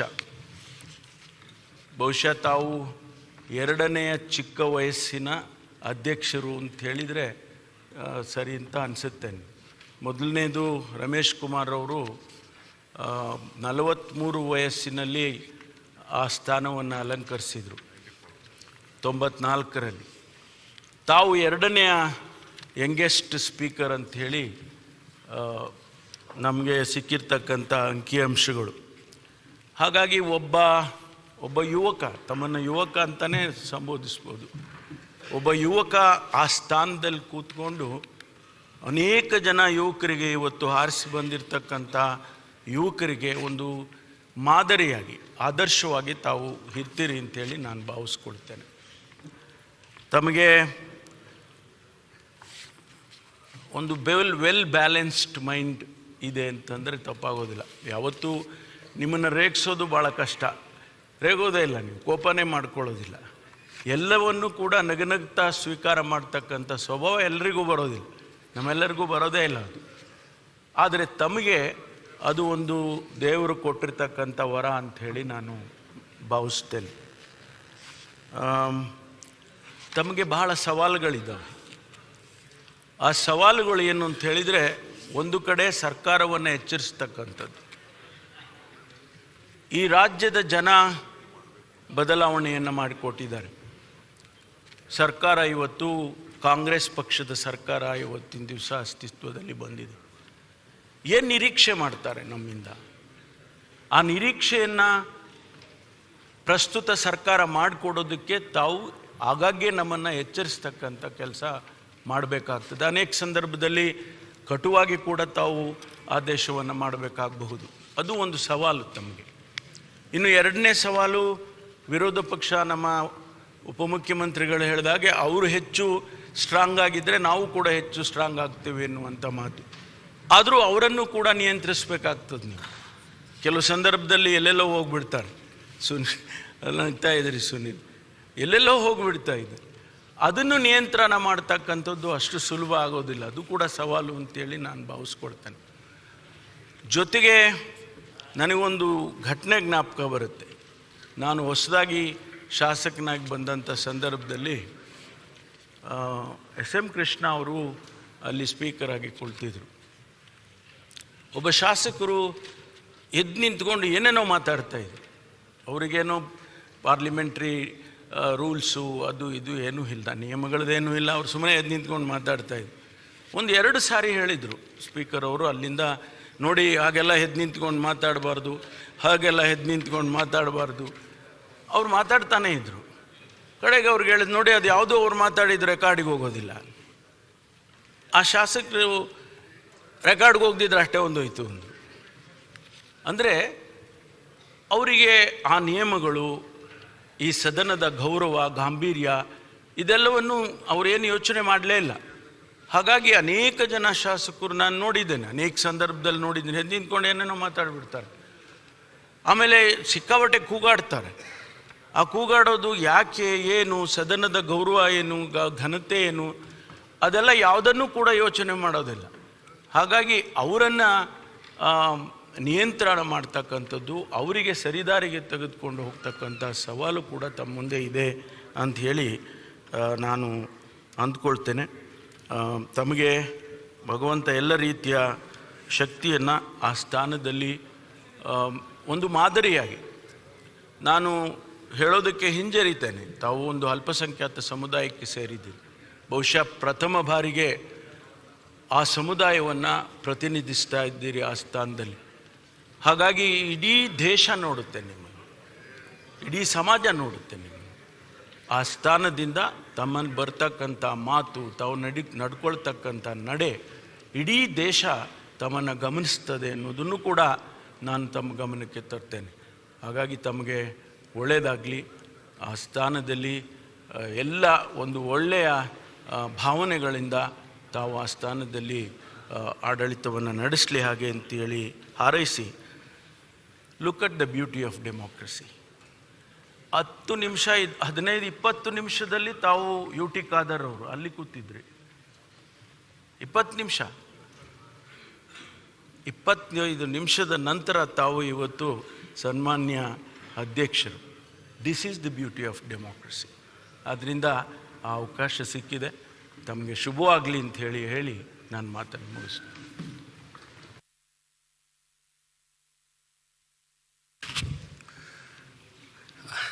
ನೂತನವಾಗಿ ಇವತ್ತೇನು ಸರ್ವಾನುಮತದಿಂದ ಆಯ್ಕೆಯಾಗಿರುವಂಥ ನನ್ನ ಆತ್ಮೀಯರು, ನನ್ನ ಸ್ನೇಹಿತರು ಆಗಿರುವಂಥ ಸನ್ಮಾನ್ಯ UT ಖಾದರ್ ಅವ್ರಿಗೆ ನಾನು ಮೊದಲನೇದಾಗಿ ತಮಗೆ ಹೃದಯಪೂರ್ವಕವಾಗಿ ತಮಗೆ ಅಭಿನಂದನೆಯನ್ನು ಸಲ್ಲಿಸ್ತೇನೆ. ಇವತ್ತು ತಾವು ಯುವಕರಾಗಿ ಸಭಾಧ್ಯಕ್ಷರ ಒಂದು ಸ್ಥಾನವನ್ನು ಅಲಂಕರಿಸಿದ್ದೀರ. ಇವತ್ತು ಹೆಚ್ಚು ಕಡಿಮೆ ತುಂಬ ಜನ ಒಲ್ಲೆ ಅನ್ನೋದು ಯಾರು ನಾವು ಸಭಾಧ್ಯಕ್ಷರು ಆಗಬೇಕು ಅಂತ ಬಯಸಲ್ಲ. ಇವತ್ತು ಯುವಕರಾಗಿ ತಾವು ಇಂಥ ಒಂದು ಸ್ಥಾನವನ್ನು ಅಲಂಕರಿಸಲಿಕ್ಕೆ ಮುಂದೆ ಬಂದಿದ್ದೀರಾ. ನಿಜಕ್ಕೂ ತಾವು ಇವತ್ತೆಲ್ಲರಿಗೂ ಒಬ್ಬರು ಮಾದರಿಯಾಗಿದ್ದೀರಾ. ಒಂದು ಜವಾಬ್ದಾರಿಯುತವಾದಂಥ ಒಂದು ಸ್ಥಾನದಲ್ಲಿ ಕಾರ್ಯ ಮಾಡೋದು ಭಾಳ ಮುಖ್ಯ. ಯಾವುದೇ ಸ್ಥಾನವಾಗಿರಲಿ, ಇವತ್ತು ಭಾಳ ಪ್ರಬಲವಾಗಿ ಪರಿಣಾಮಕಾರಿಯಾಗಿ ಕಾರ್ಯವನ್ನು ನಿರ್ವಹಿಸೋಕ್ಕೆ ಒಂದು ಉದಾಹರಣೆ, ಒಂದು ಸಾಕ್ಷಿ ಆಗಿರುವಂಥವ್ರು ಇವತ್ತು ಸನ್ಮಾನ್ಯ UT ಖಾದರ್ ಫರೀದ್ ಅವರು. ಹಾಗಾಗಿ ಮತ್ತೊಮ್ಮೆ ನಾನು ನಿಮಗೆ ಅಭಿನಂದನೆಗಳನ್ನು ಸಲ್ಲಿಸ್ತೇನೆ. ಇವತ್ತು ನೀವು ಹಲವಾರು ವರ್ಷದ ಸ್ನೇಹಿತರು. ನಾನು ಮಂಗಳೂರಿನಲ್ಲಿ MBBS ವಿದ್ಯಾಭ್ಯಾಸವನ್ನು ಮಾಡಬೇಕಾದ್ರೆ ತಾವು ಲಾನ ಕಲಿತಾ ಇದ್ರಿ, ತಾವು ವಿದ್ಯಾರ್ಥಿ ನಾಯಕರಾಗಿದ್ರಿ, ನಾವು ವಿದ್ಯಾರ್ಥಿ ನಾಯಕರಾಗಿದ್ದೆವು. ಈ ರೀತಿ ಒಂದೇ ಜಾಗದಲ್ಲಿ ಒಂದೇ ಜಿಲ್ಲೆಯಲ್ಲಿ ನಾವೆಲ್ಲ ವಿದ್ಯಾಭ್ಯಾಸವನ್ನು ಮಾಡಿರುವಂಥದ್ದಿದೆ. ಇವತ್ತು ಈ ಸ್ಥಾನವನ್ನು ತಾವು ಅಲಂಕರಿಸಿರೋದು ನಿಜಕ್ಕೂ ಸಂತೋಷ ತಂದಿದೆ. ತಾವು 5ನೇ ಬಾರಿ ಶಾಸಕರಾಗಿ ಆಯ್ಕೆಯಾಗಿ ಭಾಳ ಪರಿಣಾಮಕಾರಿಯಾಗಿ ನಿಮ್ಮ ಕಾರ್ಯಶೈಲಿ, ಜನಪ್ರಿಯತೆ, ಜನರ ಸಮಸ್ಯೆಗಳನ್ನು ಭಾಳ ಉತ್ತಮವಾಗಿ ಅರ್ಥಕೊಂಡಿದ್ದೀರ. ಹ್ಯಾಂಡ್ಸ್ ಆನ್ ಪೊಲಿಟಿಷಿಯನ್ ನೀವು. ಇವತ್ತು 360 ಡಿಗ್ರಿಯಲ್ಲಿ ಕೆಲಸ ಮಾಡಿದವರು. ಇವತ್ತು ಜನರ ಸಮಸ್ಯೆನ ಬಗೆಹರಿಸಬೇಕು, ಭಾಳ ಉತ್ತಮವಾಗಿ ಕಾರ್ಯವನ್ನು ಮಾಡಬೇಕು, ಒಂದು ಸರ್ವಮುಖವಾಗಿ ಅಭಿವೃದ್ಧಿಯನ್ನು ಕೊಡಬೇಕು, ಶಿಕ್ಷಣಕ್ಕೆ ಆದ್ಯತೆಯನ್ನು ಕೊಡಬೇಕು, ಶಿಕ್ಷಣದ ಶಕ್ತಿಯನ್ನು ಅರ್ಥಕೊಂಡಿರುವಂಥವ್ರು. ಅದರಲ್ಲೂ ವಿಶೇಷವಾಗಿ ಅಲ್ಪಸಂಖ್ಯಾತರಲ್ಲಿ ಬ್ಯಾರಿ ಸಮುದಾಯಕ್ಕೆ ಸೇರಿರುವಂಥವ್ರು ತಾವು. ಇವತ್ತು ಬ್ಯಾರಿ ಸಮುದಾಯ ಯಾವ ರೀತಿ ಪ್ರಗತಿಯನ್ನು ಕಂಡಿದ್ದಾರೆ, ಶಿಕ್ಷಣವನ್ನು ಉತ್ತಮವಾಗಿ ಕಲಿಯೋ ಮೂಲಕ ಇವತ್ತು ಸಾಹಿತ್ಯದಲ್ಲಾಗಲಿ, ಸಾಂಸ್ಕೃತಿಕವಾಗಲಿ, ಧಾರ್ಮಿಕವಾಗಲಿ, ಆರ್ಥಿಕವಾಗಲಿ, ವೃತ್ತಿಯಲ್ಲಾಗಲಿ, ರಾಜಕೀಯವಾಗಲಿ ಇವತ್ತು ಎಲ್ಲ ಕ್ಷೇತ್ರದಲ್ಲೂ ಭಾಳ ಉತ್ತಮವಾಗಿ ಸಾಧನೆ ಮಾಡಿರೋಂಥ ಒಂದು ಸಮುದಾಯ. ನಿಜಕ್ಕೂ ತಮಗೆ ಒಳ್ಳೆ ಕಲ್ಪನೆ ಇದೆ, ಚಿಂತನೆ ಇದೆ. ಇವತ್ತು ನೀವು ಸಭಾಧ್ಯಕ್ಷರ ಸ್ಥಾನದಲ್ಲಿ ಕೂತಿರೋದು ನಮ್ಮ ಇಡೀ ಸದನಕ್ಕೆ ಒಂದು ದೊಡ್ಡ ಶಕ್ತಿ. ಇವತ್ತು ಪ್ರತಿಪಕ್ಷವಾಗಿರಲಿ, ಆಡಳಿತ ಪಕ್ಷವಾಗಿರಲಿ, ಜಲವಂತ ಸಮಸ್ಯೆಗಳು, ಸಮಾಜದ ಸಮಸ್ಯೆಗಳನ್ನ ತಾವು ಚೆನ್ನಾಗಿ ಅರ್ಥ ಮಾಡ್ಕೊಂಡಿದ್ದೀರಾ. ಯಾವುದಕ್ಕೆ ಆದ್ಯತೆಯನ್ನು ಕೊಡಬೇಕು, ಹೇಗೆ ಸುಧಾರಣೆಯನ್ನು ತರಬೇಕು, ಸಮಾಜದ ಸಮಸ್ಯೆಗಳನ್ನು ಬಗೆಹರಿಸಲಿಕ್ಕೆ ತಾವು ಸಾಕಷ್ಟು ಆಸಕ್ತಿಯನ್ನು ಹೊಂದಿರೋರು. ಹಾಗಾಗಿ ಭಾಳಷ್ಟು ಭರವಸೆ ಇದೆ, ವಿಶ್ವಾಸ ಇದೆ. ತಾವು ಈ ಸ್ಥಾನದ ಮೂಲಕ ಇವತ್ತು ದೊಡ್ಡ ಒಂದು ಶಕ್ತಿಯನ್ನು ನಮ್ಮ ಪ್ರಜಾಪ್ರಭುತ್ವಕ್ಕೆ ತುಂಬುವಂಥದ್ದು ಮತ್ತು ಸರ್ಕಾರವನ್ನು ಅದೇ ರೀತಿ ಚುರುಕುಗೊಳಿಸಲಿಕ್ಕೆ ಮತ್ತು ಅವ್ರಿಗೂ ಉತ್ತಮವಾಗಿ ಕಾರ್ಯವನ್ನು ಮಾಡಲಿಕ್ಕೆ ಇವತ್ತೇನು ಪ್ರತಿಪಕ್ಷ ಮತ್ತು ಎಲ್ಲ ಸದಸ್ಯರಿಗೆ ತಾವು ಉತ್ತಮವಾಗಿ ಸಲಹೆ ಸೂಚನೆಗಳನ್ನು, ಸಮಸ್ಯೆಗಳನ್ನು ಗಮನ ಸೆಳೆಯೋ ರೀತಿಯಲ್ಲಿ ಉತ್ತಮವಾಗಿ ಕಾರ್ಯವನ್ನು ಮಾಡಲಿಕ್ಕೆ ತಾವು ಈ ಸ್ಥಾನದ ಮೂಲಕ ಭಾಳ ಪರಿಣಾಮಕಾರಿಯಾಗಿ ಕಾರ್ಯನಿರ್ವಹಿಸುವಂಥದ್ದು ಮಾಡ್ತೀರಾ ಅನ್ನೋಂಥ ಸಂಪೂರ್ಣ ವಿಶ್ವಾಸ ಇದೆ. ಮತ್ತೊಮ್ಮೆ ನಿಮಗೆ ಹೃದಯಪೂರ್ವಕವಾಗಿ ಅಭಿನಂದನೆಯನ್ನು ಸಲ್ಲಿಸಿ, ಈಗಾಗಲೇ ಹಿರಿಯರು ಸಾಕಷ್ಟು ವಿಚಾರಗಳನ್ನು ತಿಳಿಸಿದ್ದಾರೆ. ಮತ್ತು ಇದೇ ಸಂದರ್ಭದಲ್ಲಿ ನಾನು ನೂತನ ಮುಖ್ಯಮಂತ್ರಿಗಳಿಗೂ ಅವರ ಸಚಿವ ಸಂಪುಟಕ್ಕೂ ನಾನು ಹೃದಯಪೂರ್ವಕವಾಗಿ ಅಭಿನಂದನೆಗಳನ್ನು ಸಲ್ಲಿಸ್ತೇನೆ. ತಮ್ಮ ಒಂದು ಅವಧಿಯಲ್ಲಿ ಕಾಲದಲ್ಲಿ ಭಾಳ ಉತ್ತಮವಾಗಿ ಪರಿಣಾಮಕಾರಿಯಾಗಿ ಕರ್ನಾಟಕವನ್ನು, ಕನ್ನಡ ನಾಡನ್ನು ಸದೃಢವಾಗಿ ಕಟ್ಟುವಂಥ ಪ್ರಯತ್ನ ತಮ್ಮಿಂದ ಆಗಲಿ. ನಮ್ಮ ನೂತನ 16ನೇ ವಿಧಾನಸಭೆಯಲ್ಲಿ ನೂತನ ಸಭಾಧ್ಯಕ್ಷರ ಒಂದು ಸಾಲಂಕರಣ ಆಗಿರೋವಂಥದ್ದು ಮತ್ತು ಅದರಲ್ಲೂ ಯುವಕರಾಗಿರೋವಂಥದ್ದು ಮತ್ತು ಎಲ್ಲರಿಗೂ ಅಧಿಕಾರದಿಂದನೇ ಹೋಗಬೇಕಾಗಿಲ್ಲ, ಇವತ್ತು ಸಭಾಧ್ಯಕ್ಷರಾಗಿ ಕೆಲಸವನ್ನು ಮಾಡ್ಬೋದು ಅನ್ನೋಂಥ ದಾರಿಯನ್ನು ತೋರಿರುವಂಥ ನಮ್ಮ UT ಖಾದರ್ ಅವರಿಗೆ ಮತ್ತೊಮ್ಮೆ ಹೃದಯಪೂರ್ವಕವಾಗಿ ಅಭಿನಂದನೆ ಸಲ್ಲಿಸ್ತೇನೆ. ಶುಭವಾಗಲಿ.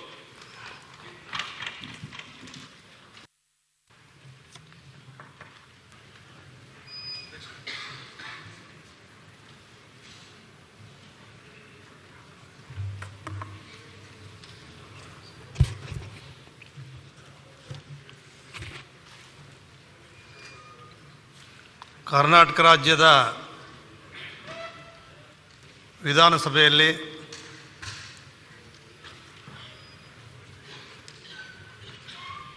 ಇಪ್ಪತ್ತ್ಮೂರನೇ ಸಭಾಧ್ಯಕ್ಷರಾಗಿ ಆಯ್ಕೆಯಾಗಿರ್ತಕ್ಕಂಥ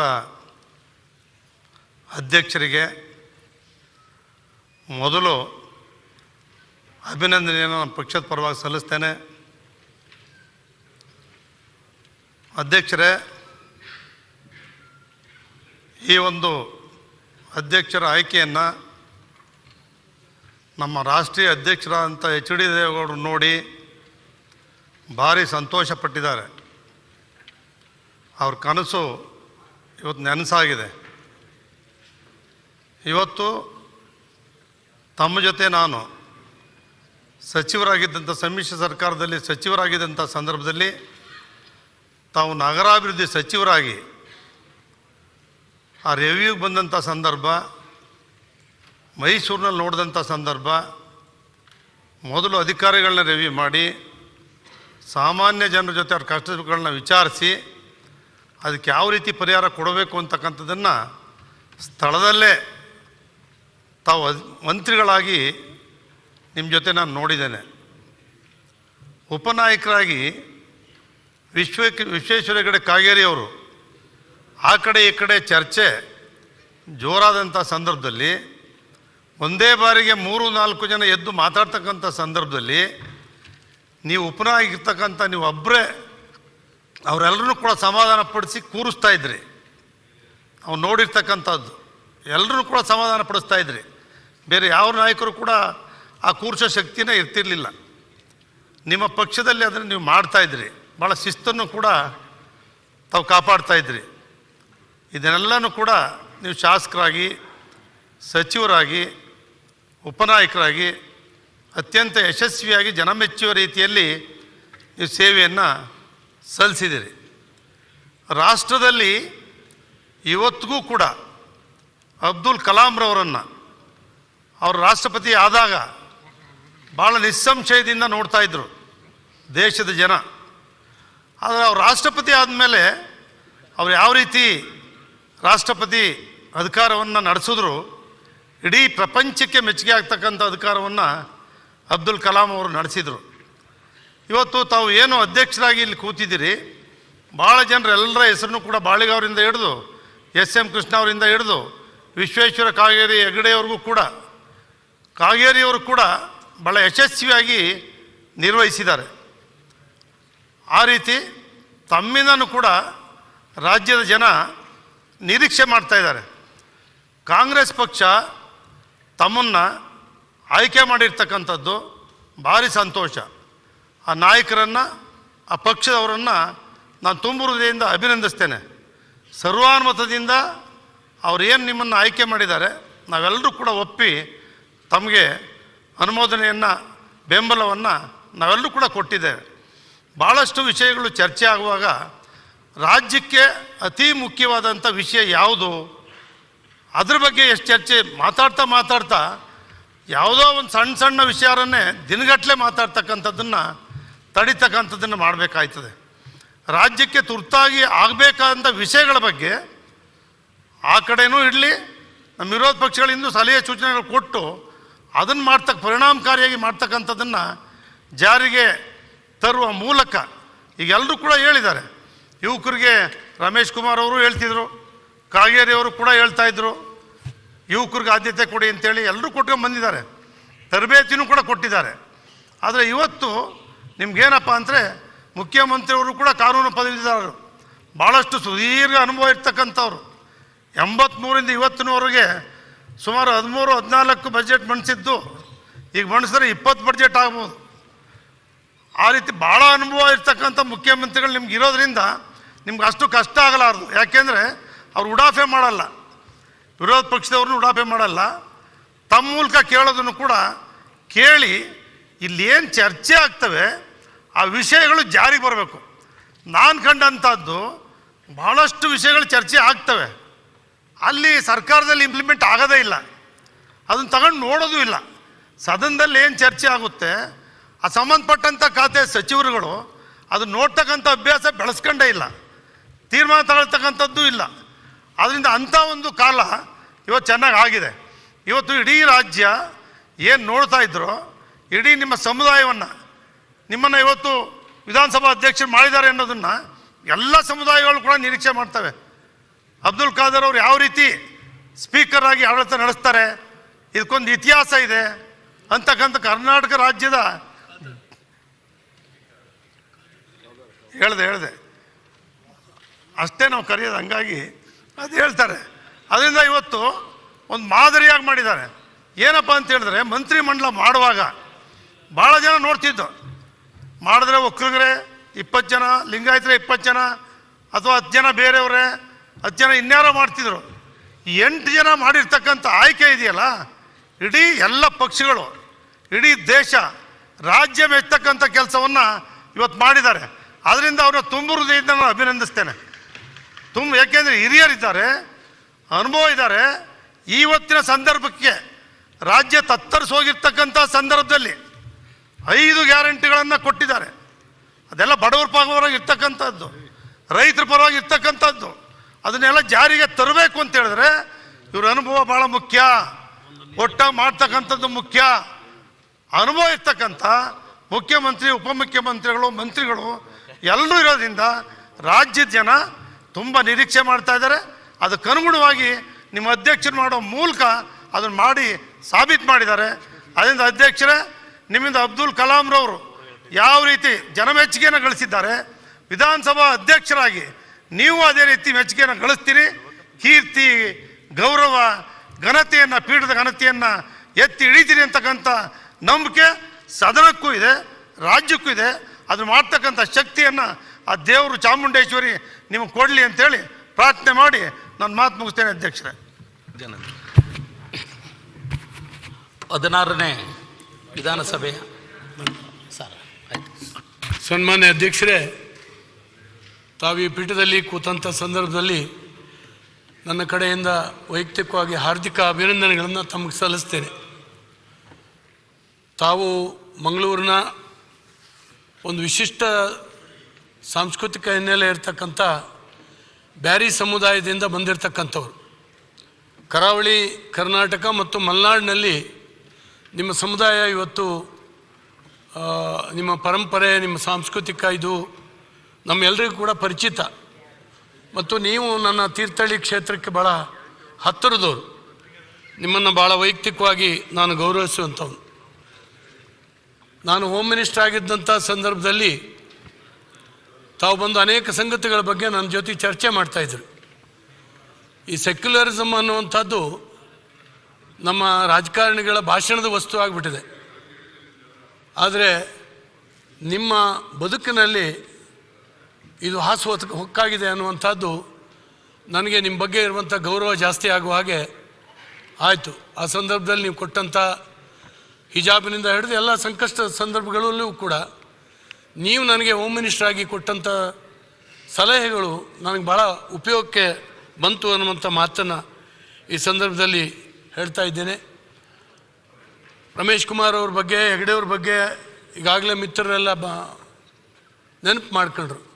ನಾನು 94ರಲ್ಲಿ ಈ ಸದನಕ್ಕೆ ಬಂದಾಗ ರಮೇಶ್ ಕುಮಾರ್ ಅವರು ಸ್ಪೀಕರ್ ಆಗಿದ್ದರು.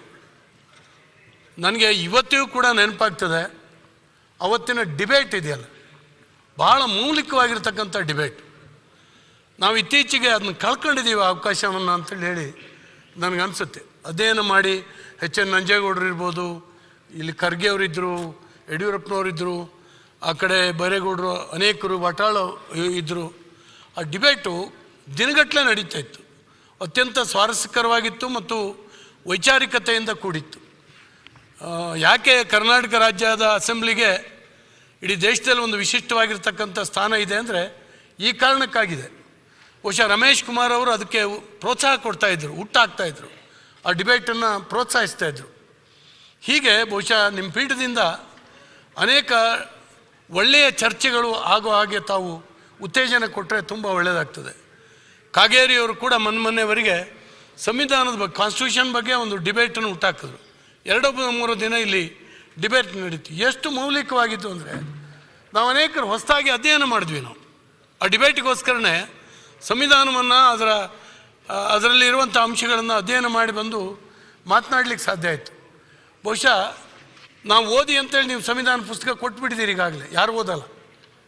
ಅಂಥ ಒಂದು ಡಿಬೇಟ್ ಹುಟ್ಟಾಕಿದಾಗ ಬಹುಶಃ ಭಾಳಷ್ಟು ಜನ ಓದಲಿಕ್ಕೆ ಆಯಿತು, ಚರ್ಚೆ ಮಾಡಲಿಕ್ಕಾಯಿತು, ಚರ್ಚೆಯನ್ನು ಕೇಳಿ ಅರ್ಥ ಮಾಡ್ಕೊಳ್ಳಿಕ್ಕಾಯಿತು.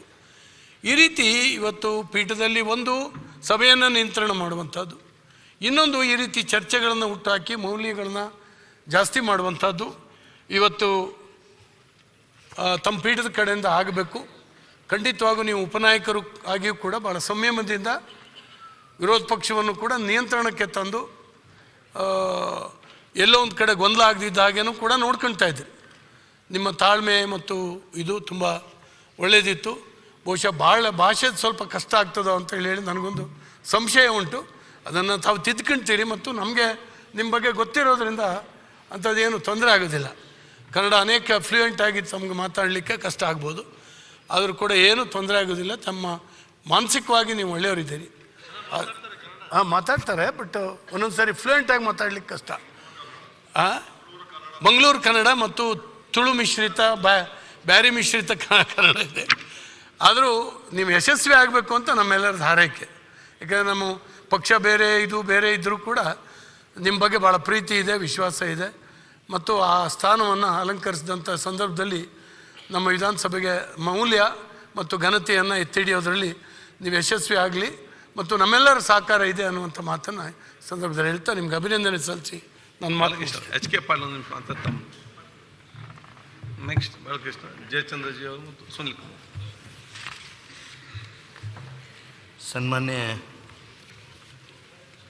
ಸಭಾಧ್ಯಕ್ಷರೇ, ಅತ್ಯಂತ ಸಂತೋಷದ ಪ್ರಸಂಗ. ಒಬ್ಬ ಆತ್ಮೀಯ ಸ್ನೇಹಿತನನ್ನು ವಿಧಾನಮಂಡಲದ ಅತ್ಯುನ್ನತ ಸ್ಥಾನದಲ್ಲಿ ಕೂಡಿಸಿ ಅಭಿನಂದಿಸುವಂಥ ಈ ಗಳಿಗೆಯಲ್ಲಿ ನಿಜವಾಗಿಯೂ ಸಂತೋಷ ಹಾಗೂ ನಿಮ್ಮ ಬಗ್ಗೆ ಅಭಿಮಾನ ಉಕ್ಕಿ ಬರ್ತದೆ. ನಿಮ್ಮ ತಂದೆಯವ್ರ ಜೊತೆಗೆ ಸಾಕಷ್ಟು ಒಡನಾಟ ಇದ್ದವ್ರು ನಾವು. ನನ್ನ ತಂದೆಯವ್ರ ಜೊತೆಗೆ ನಿಮ್ಮ ತಂದೆಯವ್ರದ್ದು ಭಾಳ ಆತ್ಮೀಯವಾದ ಸಂಬಂಧ. ಆ ಕಾರಣಕ್ಕಾಗಿ ನಮ್ಮವರ ಸಂಬಂಧ ಸಂಪರ್ಕ ಹೆಚ್ಚಿತ್ತು. ತಾವು ಶಾಸಕರಾಗಿ ಜೊತೆಗೆ ಮಂತ್ರಿಯಾಗಿ ನಾವು ನೀವು ಜೊತೆಯಾಗಿ ಸೇವೆ ಮಾಡ್ತಕ್ಕಂಥ ಅವಕಾಶ ನಮಗೆ ಕೂಡಿ ಬಂದದ್ದು ನಿಮ್ಮನ್ನು ಹೆಚ್ಚು ಅರ್ಥ ಮಾಡ್ಕೊಳ್ಳೋದಕ್ಕೆ ಸಾಧ್ಯ ಆಗಿತ್ತು. ಮೊನ್ನೆ ಅರ್ಗದ್ರ ಜ್ಞಾನೇಂದ್ರ ಅವರು ಒಂದು ಮಾತು ಹೇಳಿದರು. ಅವರು ಕನ್ನಡ ಭಾಷೆ ಬಗ್ಗೆ ನಮ್ಮ ಗದಗಿಗೆ ಬಂದಿದ್ದರು ಖಾದರ್ ಅವರು. ಅನಿರೀಕ್ಷಿತವಾಗಿತ್ತದು. ಅವ್ರಿಗೆ ನಾನು ಒಂದು ಕಾರ್ಯಕ್ರಮದಲ್ಲಿ ನೀವು ಬರಲೇಬೇಕು ಅಂತ ಹೇಳಿ ಸ್ವಲ್ಪ ಜುಲ್ಮಿ ಮಾಡಿ ಕರ್ಕೊಂಡು ಹೋದೆ. ಬಸವಣ್ಣನ ಪ್ರತಿಮೆ ಎದುರು ಒಂದು ಅದ್ಭುತವಾದಂಥ ಕಾರ್ಯಕ್ರಮ ಅದಾಗಿತ್ತು. ನಮ್ಮ ಗದಗಿನ ತೋಂಟದ ಸಿದ್ಧಲಿಂಗ ಮಹಾಸ್ವಾಮಿಗಳು ಸಾನ್ನಿಧ್ಯವನ್ನು ವಹಿಸಿದ್ರು. ನಾನು ಖಾದರ್ ಅವ್ರ ಭಾಷಣ ಕೇಳಿದ್ದೆ, ಇಲ್ಲೇ ವಿಧಾನಸಭೆಯೊಳಗೆ ಕೇಳಿದ್ದೆ, ಕ್ಯಾಬಿನೆಟ್ನೊಳಗೆ ಅವರು 5-10 ನಿಮಿಷ ಮಾತಾಡಿದ್ದು ಕೇಳಿದ್ದೆ. ಇಲ್ಲಿ ಅವ್ರು ಮಾತನಾಡುವಾಗ ಅವ್ರನ್ನ ಬಿಡೋರ ಕಡಿಮೆ ಇದ್ದರು, ಅಡ್ಡ ಹಾಕಬೇಕು ಅನ್ನೋರು ಜಾಸ್ತಿ ಇದ್ದರು. ಹಾಗಾಗಿ ಅವರ ಫ್ಲೂಯೆನ್ಸಿ ಆಫ್ ಕನ್ನಡ ಅವ್ರು ಹೇಗೆ ಮಾತಾಡ್ತಾರೆ ಅನ್ನೋದು ಹಾಗೂ ಅವ್ರಿಗೆ ವಿಷಯದಲ್ಲಿ ಏನು ಆಳ ಇದೆ ಅದು ಗೊತ್ತಾಗಿರಲಿಲ್ಲ. ಅದರಲ್ಲೂ ಆಧ್ಯಾತ್ಮಿಕ ಆಸಕ್ತಿ ಎಷ್ಟಿದೆ ಅಂತ ಅನ್ನೋದು ನನಗಂತೂ ಗೊತ್ತಿರಲಿಲ್ಲ. ಅವತ್ತು ಒಂದು 20-25 ನಿಮಿಷ ಖಾದರ್ ಅವರು ಭಾಷಣ ಮಾಡಿದಾಗ ನಮ್ಮ ಗದಗಿನ ತೋಂಟದ ಸಿದ್ಧಲಿಂಗ ಮಹಾಸ್ವಾಮಿಗಳು ಹೇಳಿದ್ದೇನು ಅಂದರೆ, ನನಗಿನ್ನೂ ಅವರು ಆಡಿರ್ತಕ್ಕಂಥ ಮಾತುಗಳು ಹಚ್ಚೆಸರಾಗಿ ನನಗೆ ನೆನಪಿದೆ. ಏನು ರೀ ಭಾರಿ ಭಾರಿ ಓದ್ಕೊಂಡಾರಲ್ಲ, ಆಧ್ಯಾತ್ಮದೊಳಗೆ ಆಳವಾದ ಜ್ಞಾನ ಇದೆ ರೀಪ್ಪ ಇವ್ರಿಗೆ. ಭಾಷೆ ನೋಡ್ರಿ, ಭಾಷೆ. ಈ ಉದ್ಗಾರ ತೋಂಟದ ಸಿದ್ಧಲಿಂಗ ಮಹಾಸ್ವಾಮಿಗಳಿಂದ ಬಂದಿತ್ತು ಅನ್ನೋದನ್ನು ಭಾಳ ಅಭಿಮಾನದಿಂದ ಅವರು ನಿಮ್ಮ ಬಗ್ಗೆ ಹೇಳ್ತಕ್ಕಂಥದ್ದನ್ನು ಈ ಸಂದರ್ಭದಲ್ಲಿ ನಾನು ನೆನಪು ಮಾಡ್ಕೊಳ್ತೇನೆ. ಭಾಷೆ ಬಗ್ಗೆ ಅವರು ಪ್ರಸ್ತಾಪ ಮಾಡಿದ್ರು ಅಂದ್ಕೊಳ್ಳೇನ ಅದು ನನಗೆ ನೆನಪಾಯಿತು. ಅಧ್ಯಕ್ಷರೇ, ನೀವು ಇವತ್ತೇನು ಆ ಸ್ಥಾನದಲ್ಲಿ ಕೂತಿದ್ದೀರಿ, ದೊಡ್ಡ ಸವಾಲನ್ನು ನಿಮ್ಮ ಎದುರಿಗೆ ಇಟ್ಕೊಂಡಿರಿ. ವಿಧಾನಮಂಡಲದ ಬಗ್ಗೆ ನಾವು ಭಾಳ ಗೌರವಾನ್ವಿತವಾಗಿ ಮಾತನಾಡ್ತೀವಿ.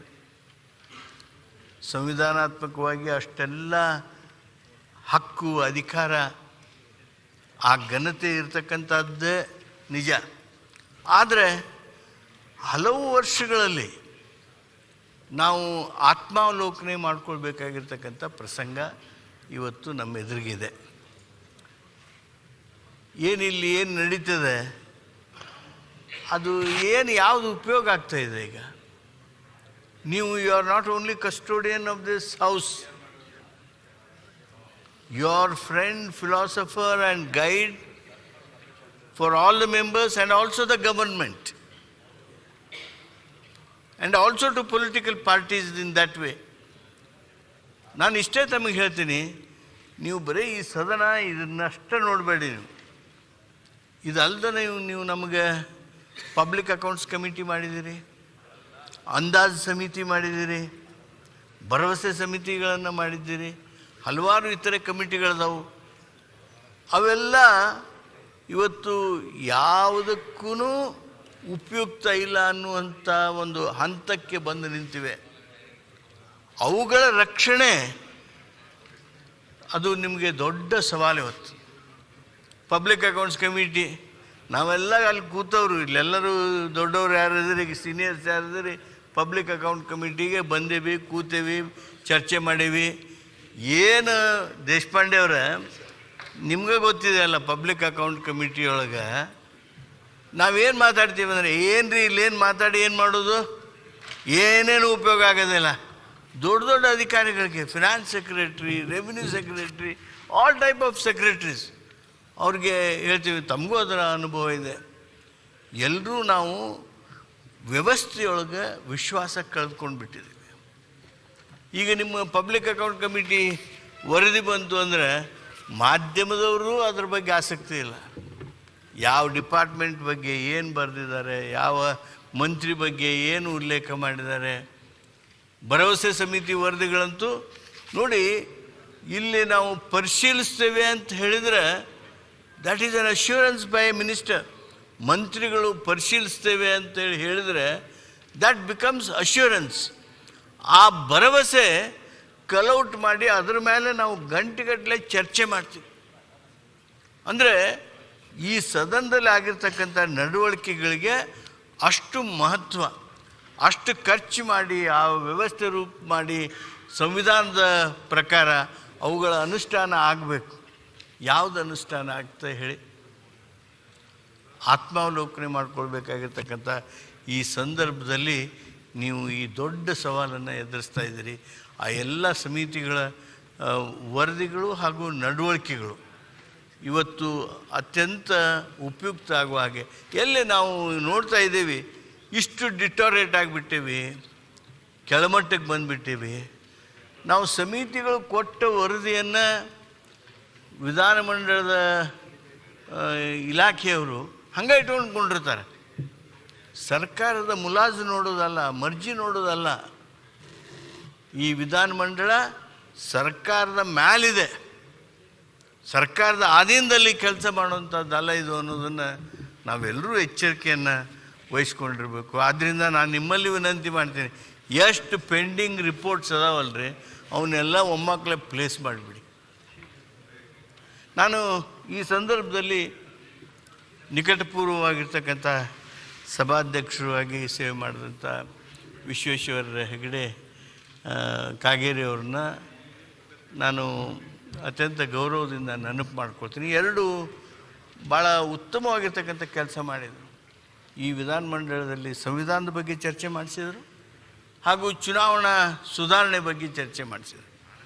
ಅವು ಎರಡೂ ವಿಷಯವನ್ನು ಇಲ್ಲಿ ತಂದು ಚರ್ಚೆ ಮಾಡುವಾಗ ಅವರಲ್ಲಿ ಆ ಧೈರ್ಯ ಹೆಪ್ಪುಗಟ್ಟಿತ್ತು.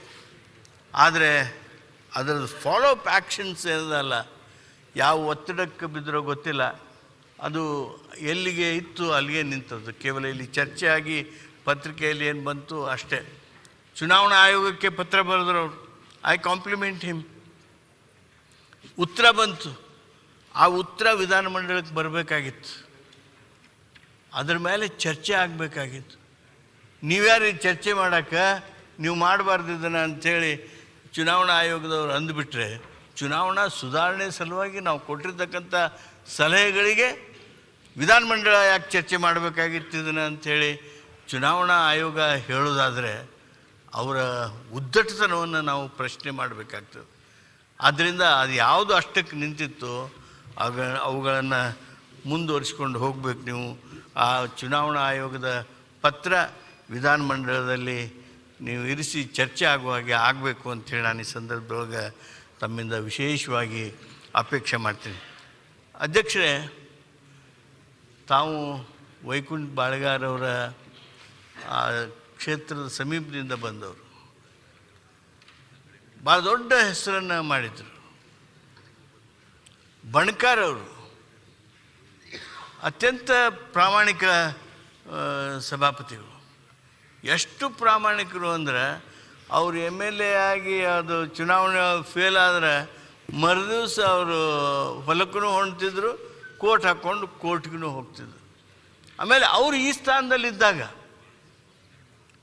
ಎಂಥ ಅದ್ಭುತವಾಗಿರ್ತಕ್ಕಂಥ ಕೆಲಸ ಮಾಡಿದರು. ಆದರೆ ನಾವು ಶಾಸಕರು ಅದರದ್ದು ಲಾಭ ಸಂಪೂರ್ಣ ಪಡ್ಕೊಳ್ಳಿಲ್ಲ. ಯಾವ ನಿಮ್ಮ ಕ್ಷೇತ್ರದೊಳಗೆ ಎಲ್ಲ ಶಾಸಕರುಗಳಿಗೂ ನಿಮ್ಮ ಕ್ಷೇತ್ರದೊಳಗೆ ಎಷ್ಟು ಹಣ ಯಾವ ಇಲಾಖೆಯವರು ಯಾವ್ಯಾವ ಕಾರಣಕ್ಕಾಗಿ ಮಂಜೂರಿ ಮಾಡಿದ್ದಾರೆ, ಈ 6 ತಿಂಗಳದೊಳಗೆ ಎಷ್ಟು ಖರ್ಚು ಮಾಡಿದರು, ಇನ್ನೂ ಎಷ್ಟು ಖರ್ಚು ಮಾಡಬೇಕಾಗಿದೆ, ನಿಮಗೆ 15 ME ಸ್ಯಾಂಕ್ಷನ್ ಮಾಡೋದಕ್ಕೆ ಕೊಟ್ಟಿದ್ದರು, ನಿಮಗೆ ಅವು ತಲುಪಿವೆಯಾ, ನೀವು ನಿಮ್ಮ ಜನರಿಗೆ ಅವನು ನೀಡಿದ್ದೀರಾ ನೀಡಿಲ್ವಾ, ಈ ಎಲ್ಲ ಡೀಟೇಲ್ಸ್ ಅವರು ಅಧ್ಯಯನ ಮಾಡಿ ಅದಕ್ಕೊಂದು ರಿಸರ್ಚ್ ಡಿಪಾರ್ಟ್ಮೆಂಟ್ ಮಾಡಿದರು. ಎಲ್ಲ ಶಾಸಕರುಗಳಿಗೆ ಎಚ್ಚರಿಸುವಂಥ ಹಾಗೂ ನಮಗೇನು ಬಂದದ್ದು ಒಮ್ಮೆ ಗೊತ್ತಾಗೋದಿಲ್ಲ. ಯಾವ ಇಲಾಖೆ ಯಾವನೋ ಬರ್ತಾನೆ ಕೇಳ್ತಾನೆ, ನೀವು ಇಷ್ಟು ಮಂದಿ ಹೆಸರು ಕೊಡ್ಬೇಕ್ರಿ ಬೆನಿಫಿಷರಿ ಅಂತಾನೆ, ಅವು ಎಲ್ಲೋ ಹೋಗ್ಬಿಡ್ತಾವೆ.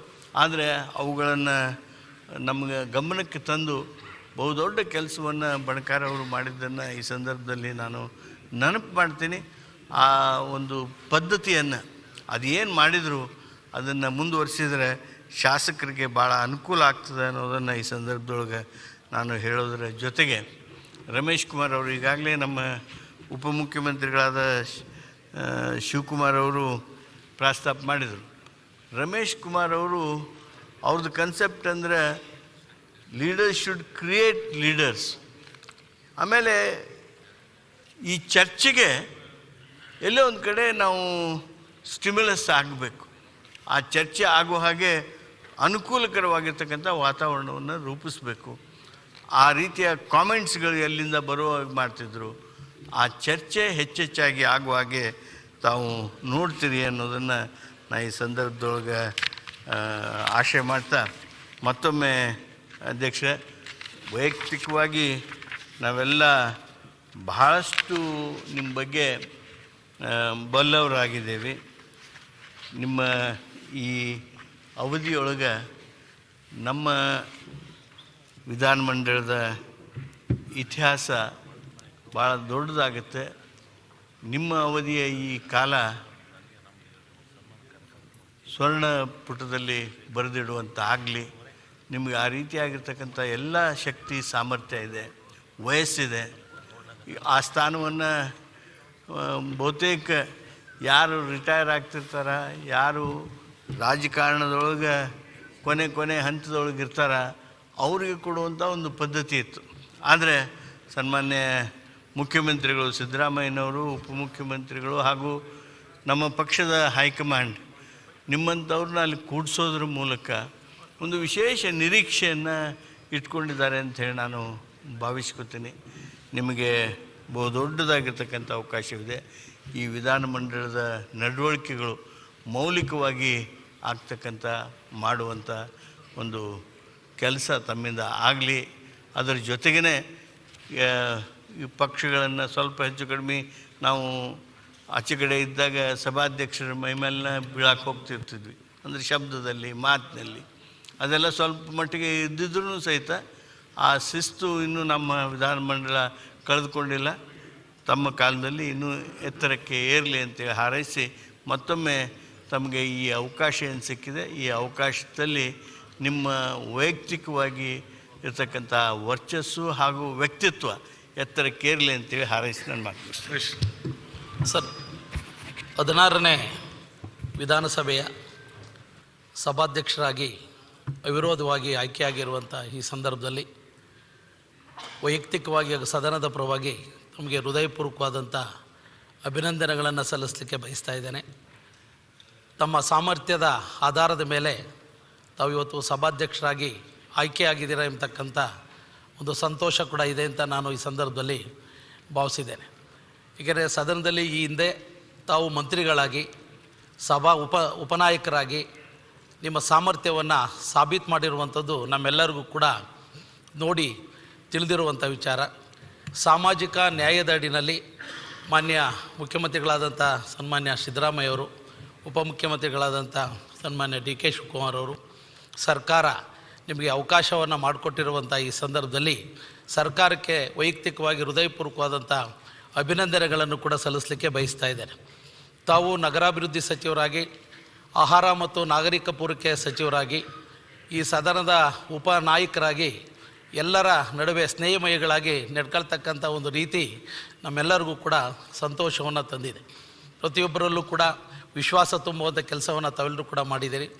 ಸದನದಲ್ಲೂ ಕೂಡ ಆಯಾ ಸಂದರ್ಭದ ವಿಷಯಗಳಿಗೆ ಸಂಬಂಧಪಟ್ಟಂಗೆ ಸತ್ಯಕ್ಕೆ ಹತ್ತಿರವಾದಂಥ ವಿಚಾರಗಳನ್ನು ಸದನದಲ್ಲಿ ಮಂಡನೆ ಮಾಡೋದ್ರ ಮೂಲಕ ನಮ್ಮಂಥ ಎಲ್ಲರಿಗೂ ಕೂಡ ಒಂದು ಮಾದರಿಯಾಗಿ ಒಂದು ರೀತಿ ಜಾಗೃತಿ ಮೂಡಿಸುವಂಥ ಕೆಲಸನೂ ಕೂಡ ತಾವು ವಿಶೇಷವಾಗಿ ಮಾಡಿದ್ದೀರಿ ಎಂಬತಕ್ಕಂಥ ಮಾತನ್ನು ಕೂಡ ನಾನು ಈ ಸಂದರ್ಭದಲ್ಲಿ ಹೇಳ್ತಾ, ಇವತ್ತು ಕರ್ನಾಟಕ ವಿಧಾನಸಭೆ ಇತಿಹಾಸದಲ್ಲಿ ಒಂದು ಅಲ್ಪಸಂಖ್ಯಾತರ ಒಬ್ಬ ನಾಯಕರಿಗೆ ಇವತ್ತು ಸಭಾಧ್ಯಕ್ಷರ ಒಂದು ಗೌರವ ಸಿಕ್ಕಿರ್ತಕ್ಕಂಥದ್ದು ಈ ನಾಡಿಗೆ ಸಿಕ್ಕಿರ್ತಕ್ಕಂಥ ಒಂದು ಗೌರವ ಅಂತ ನಾನು ಈ ಸಂದರ್ಭದಲ್ಲಿ ವಿಶೇಷವಾಗಿ ಭಾವಿಸಿದ್ದೇನೆ.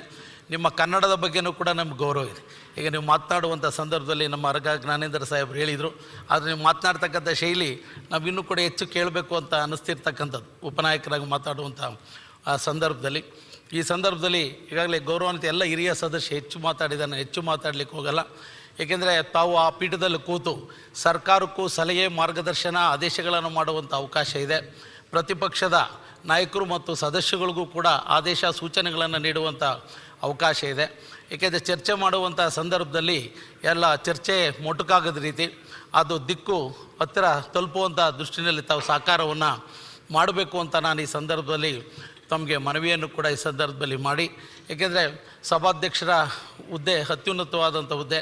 ಈ ರಾಜ್ಯ ಸಮಗ್ರವಾಗಿ ಅಭಿವೃದ್ಧಿ ಆಗುವಂಥ ಹಿನ್ನೆಲೆಯಲ್ಲಿ ನಿಮ್ಮ ಮಾರ್ಗದರ್ಶನವನ್ನು ಕೂಡ ಸರ್ಕಾರಕ್ಕೆ ಪೂರ್ಣ ಪ್ರಮಾಣದಲ್ಲಿ ಇದೆ ಎಂಬತಕ್ಕಂಥ ಮಾತನ್ನು ಕೂಡ ನಾನು ಈ ಸಂದರ್ಭದಲ್ಲಿ ಹೇಳಿ, ಪ್ರತಿಯೊಬ್ಬ ಸದಸ್ಯರ ಒಂದು ಗೌರವವನ್ನು ಎತ್ತಿಡಿತಕ್ಕಂಥ ಒಂದು ಜವಾಬ್ದಾರಿ ತಮ್ಮಲ್ಲಿದೆ. ಆ ವಿಶ್ವಾಸನೂ ಕೂಡ ನಮಗಿದೆ.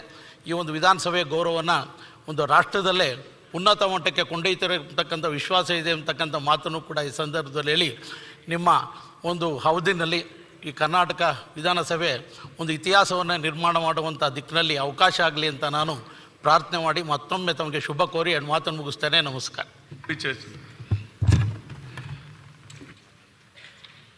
ಸಭಾಧ್ಯಕ್ಷರೇ, ಇವತ್ತು ನಿಮ್ಮನ್ನು ಆ ಪೀಠದಲ್ಲಿ ನೋಡೋದಕ್ಕೆ ನನಗೆ ಅತ್ಯಂತ ಖುಷಿ ಅನಿಸ್ತದೆ. ಕಾರಣ ಏನಂದರೆ, ನಿಮ್ಮ ತಂದೆಯವರು ಫರೀದರವರು, ನಾನು 78ರಲ್ಲಿ ನಮ್ಮ ಜೊತೆಯಲ್ಲೇ ಕೂರ್ತಾಯಿದ್ವಿ, ಒಂದೇ ಪಕ್ಕದಲ್ಲೇ ಕೂರ್ತಿದ್ವಿ. ಹಾಗಾಗಿ ಫರೀದ್ರವ್ರ ಬಗ್ಗೆ, ಫರೀದ್ರವರ ವಿಚಾರಗಳನ್ನು, ಚಿಂತನೆಗಳನ್ನೆಲ್ಲದೂ ಕೂಡ ನಾನು ಅರ್ಥ ಮಾಡ್ಕೊಂಡಿರ್ತಕ್ಕಂಥವ್ರು. ಅವರು ತೀರ್ಕೊಂಡಂಥ ಸಂದರ್ಭದಲ್ಲಿ ಉಪಚುನಾವಣೆಗೂ ಕೂಡ ನಾನು ಬಂದಿದ್ದೆ. ಬಂದಾಗ ನಿಮ್ಮ ಬಗ್ಗೆ ತಿಳ್ಕೊಳ್ಳೋವಂಥ ಪ್ರಯತ್ನವನ್ನು ಕೂಡ ಮಾಡಿದೆ. ಬಹುಶಃ ಇವತ್ತು ನಮ್ಮೆಲ್ಲರ ಭಾಗ್ಯ ಅಂತೇಳಿ ನಾನು ಭಾವಿಸ್ತೇನೆ, ನಿಮ್ಮನ್ನು ಇಷ್ಟು ಎತ್ತರದ ಪೀಠದಲ್ಲಿ ಕೂತು ನೋಡುವಂಥ ಅವಕಾಶ ಸಿಕ್ಕಿದ್ದಕ್ಕೆ. ಈ ಸದನದಲ್ಲಿ ಮುಖ್ಯಮಂತ್ರಿಗಳು ಸಭಾನಾಯಕರು, ಅವ್ರಿಗಿನ್ನ ಎತ್ತರದ ಸೀಟಲ್ಲಿ ನೀವು ಕೂತಿದ್ದೀರಿ ಅಂತ ಹೇಳಿದ್ರೆ ಈ ಸಭೆಯ ಘನತೆ, ಗೌರವ ಏನು ಅಂತಕ್ಕಂಥದ್ದನ್ನು ನಾವು ಜನತಂತ್ರ ವ್ಯವಸ್ಥೆಯಲ್ಲಿ ಅದನ್ನು ನೋಡಬೇಕಾಗ್ತದೆ. ಈ ಪಾರ್ಲಿಮೆಂಟರಿ ಡೆಮಾಕ್ರಸಿ ಯಶಸ್ವಿ ಆಗಬೇಕಾದಾಗ ಈ ಸದನದ, ಅದರಲ್ಲೂ ಮುಖ್ಯವಾಗಿ ಅಧ್ಯಕ್ಷರಾಗಿರ್ತಕ್ಕಂಥವ್ರ ಜವಾಬ್ದಾರಿಕೆ ತುಂಬ ಇರ್ತದೆ. ನಿಮ್ಮನ್ನು ಮೀರಿ ಯಾರು ಏನೂ ಮಾಡೋಕ್ಕಾಗೋದಿಲ್ಲ. ನಿಮ್ಮ ಅಧೀನದಲ್ಲಿ ಬರತಕ್ಕಂಥದ್ದೇ ಸರ್ಕಾರ. Government is a creature of this house and you are the leader of this house. ಹಾಗಾಗಿ ನಮ್ಮ ಮುಖ್ಯವಾದಂಥ ಕೆಲಸ ಏನು, ಇಲ್ಲಿ ವಿಧಾನಸಭೆಗೆ ಇವತ್ತು ಆಯ್ಕೆಯಾಗಿ ಬಂದಿರತಕ್ಕಂಥವ್ರು ಭಾಳಷ್ಟು ಜನ ಹೊಸಬರು ಬಂದಿದ್ದಾರೆ, ಯುವಕರು ಬಂದಿದ್ದಾರೆ. ವಿಚಾರಗಳು ಅಷ್ಟು ಗೊತ್ತಿಲ್ಲದೆ ಇರತಕ್ಕಂಥವ್ರು ಇದ್ದಾರೆ. ಅವ್ರನ್ನ ತಯಾರು ಮಾಡ್ತಕ್ಕಂಥ ಕೆಲಸವನ್ನು ನೀವು ಮಾಡಬೇಕಾಗ್ತದೆ. ಯಾಕೆಂದರೆ ಬೇಸಿಕಲಿ ಕಾನೂನು ಪದವಿಯನ್ನು ಕೂಡ ಪಡೆದಿರ್ತಕ್ಕಂಥವ್ರು. ಅವರ ಆ ನಾಯಕತ್ವವನ್ನು ಬೆಳೆಸ್ತಕ್ಕಂಥ ಕೆಲಸವನ್ನು ಮಾಡಬೇಕಾಗ್ತದೆ. ಮಾಡಬೇಕಾದಾಗ ಸದನದ ಘನತೆ ಗೌರವ ಏನು ಅಂತಕ್ಕಂಥದ್ರ ಬಗ್ಗೆ ನನ್ನ ಕೆಲವು ಸಲಹೆಗಳನ್ನ ಕೊಡೋದಕ್ಕೆ ಇಷ್ಟಪಡ್ತೇನೆ. ಬಹುಶಃ ಇವತ್ತು ಆಡಳಿತ ಯಂತ್ರವನ್ನು ಇವತ್ತು ಜಿಡ್ಡು ಕಟ್ಟಿರ್ತಕ್ಕಂಥದ್ದನ್ನು ಅದನ್ನು ಚುರುಕು ಮಾಡಬೇಕಾದಾಗ ನಿಮ್ಮ ಪೀಠದಿಂದ ಬರ್ತಕ್ಕಂಥ ಸಲಹೆಗಳು, ತೀರ್ಮಾನಗಳು, ನಿರ್ಣಯಗಳು ಇವೆಲ್ಲದೂ ಕೂಡ ಭಾಳ ಮುಖ್ಯ ಆಗ್ತದೆ. ಹೇಗೆ ಅಂತ ಹೇಳಿದ್ರೆ, ನಾವು ಈ ಸದನ ಇರ್ತಕ್ಕಂಥದ್ದು ನಾವು ಕಾನೂನು ವಿಚಾರದಲ್ಲಿ ಕಾನೂನು ರಚನೆ ಮಾಡೋದಕ್ಕೆ. ಕಾನೂನು ರಚನೆ ಮಾಡುವಂಥ ಸಂದರ್ಭದಲ್ಲಿ ನಾವೇನಾಗ್ತದೆ ಅಂದರೆ, ಯಾವ ಕಾನೂನು ಬಗ್ಗೆನೂ ಕೂಡ ಚರ್ಚೆ ಆಗೋದಿಲ್ಲ. ಯಾವ ರೀತಿ ಅಂತಂದರೆ, ಅಪೋಸಿಷನ್ ಧರಣಿ ಮಾಡುವಂಥ ಸಂದರ್ಭದಲ್ಲಿ ನಾವು ಕಾನೂನುಗಳ ಪಾಸ್ ಮಾಡ್ಕೊಳ್ಳೋದು. ಇದು ಇದು ಇದು ಎರಡು ಕಡೆಯಿಂದಲೂ ಕೂಡ ನಡೆದಿರ್ತಕ್ಕಂಥದ್ದು. ಇದಕ್ಕೆ ಅವಕಾಶ ಕೊಡದೇ ಇರತಕ್ಕಂಥ ರೀತಿಯಲ್ಲಿ ಆಗಬೇಕಾದಾಗ ನೀವು ಸದನದ ಮುಖ್ಯವಾದಂಥ ಜವಾಬ್ದಾರಿಗೆ, ಸದನದಲ್ಲಿ ಯಾವುದೇ ಬಿಲ್ಗಳು ಬರಲಿ, ಯಾವುದೇ ಅಮೆಂಡ್ಮೆಂಟ್ಸ್ ಬರಲಿ, ಅದು ವ್ಯಾಪಕವಾಗಿ ಚರ್ಚೆ ಮಾಡಬೇಕು. ಚರ್ಚೆ ಮಾಡೋದ್ರ ಜೊತೆಗೆ ಯುವಕರಿಗೆ ಹೆಚ್ಚು ಅವಕಾಶವನ್ನು ಕೊಡ್ತಕ್ಕಂಥ ಕೆಲಸವನ್ನು ಮಾಡಬೇಕು. ಸಭಾಧ್ಯಕ್ಷರಿಗೆ ನಾನು ಹೇಳ್ತಕ್ಕಂಥದ್ದು, ವಿಧಾನಸಭೆಯಲ್ಲಿ ಭಾಳ ತೀಕ್ಷ್ಣವಾಗಿರ್ತಕ್ಕಂಥ ಟೀಕೆಗಳು ಬರಬೇಕು. ತೀಕ್ಷ್ಣವಾಗಿರ್ತಕ್ಕಂಥ ಟೀಕೆಗಳು ಬಂದಾಗಲೇ ಆಡಳಿತ ಯಂತ್ರ ಚುರುಕಾಗೋದಕ್ಕೆ ಸಾಧ್ಯ ಆಗುತ್ತೆ, ಸರ್ಕಾರ ಚುರುಕಾಗೋದಕ್ಕೆ ಸಾಧ್ಯ ಆಗ್ತದೆ. ಇವತ್ತೇನಾದರೂ ಕೂಡ ನೀವು ಇಂಥ ಪ್ರಶ್ನೆ ಕೇಳ್ತಾರೆ ಅಂತೇಳಿ ಗಮನಕ್ಕೆ ಬಂದಾಗ ಮಂತ್ರಿ ಆದವ್ರಿಗೆ ಇವರು ತುಂಬ ಚೆನ್ನಾಗಿ ಮಾತಾಡ್ತಾರೆ, ಅರ್ಥಗರ್ಭಿತವಾಗಿ ಮಾತಾಡ್ತಾರೆ, ವಿಚಾರವನ್ನು ತಿಳಿದು ಮಾತಾಡ್ತಾರೆ ಅಂತಕ್ಕಂಥ ಭಯ ಬರ್ತಕ್ಕಂಥ ರೀತಿಯಲ್ಲಿ ಎಲ್ಲ ಸದಸ್ಯರು ಕೂಡ ಇರಬೇಕಾಗ್ತದೆ. ಅಂಥ ಸಂದರ್ಭದಲ್ಲಿ ಎಲ್ಲಾದರೂ ಕೂಡ ಹೆಚ್ಚು ಕಡಿಮೆ ಆದಂಥ ಸಂದರ್ಭದಲ್ಲಿ ಅವರ ನೆರವಿಗೆ ನೀವು ಬರಬೇಕಾಗ್ತದೆ.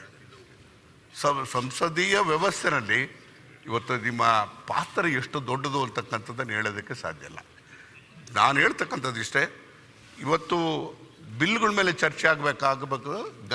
ಆ ಚರ್ಚೆ ಇಲ್ದೇ ಯಾವುದೂ ಪಾಸ್ ಆಗಬಾರ್ದು. ಮತ್ತು ಚರ್ಚೆ ಆಗಬೇಕಾದಾಗ ಏನಾಗುತ್ತೆ ಅಂದರೆ, ಸಾಂದರ್ಭಿಕವಾಗಿ ಏನೋ ಒಂದು ಅಮೆಂಡ್ಮೆಂಟು ಅದು ಆ್ಯಕ್ಟಿಗೆ ಪೂರಕವಾಗಿ ಇರ್ತದೋ ಇಲ್ಲೋ ಅಂತೇಳಿ ಯಾರಿಗೂ ಗೊತ್ತೇ ಇರೋದಿಲ್ಲ. ಒಂದು ಅಮೆಂಡ್ಮೆಂಟ್ ತರೋದು, ಪಾಸ್ ಅನ್ನೋದು, ಚರ್ಚೆ ಇಲ್ದರೆ ಪಾಸ್ ಆಗೋದು. ಅದು ಏನಾಗ್ತದೆ ಅಂತಂದರೆ, ಎಷ್ಟೋ ಸಂದರ್ಭದಲ್ಲಿ ನಾವು ಕಾನೂನು ರಚನೆ ಮಾಡ್ತೀವಿ. ವಿಧಾನಸಭೆ ಕಾನೂನು ರಚನೆ ಮಾಡಿದ್ದಾದಮೇಲೆ ಸರ್ಕಾರ ನಿಮ್ಮ ಅಧೀನದಲ್ಲಿ ಇದ್ದರೂ ಕೂಡ ಭಾಳಷ್ಟು ಕಡೆ ನೋಟಿಫಿಕೇಷನ್ಗಳೇ ಆಗೋದಿಲ್ಲ.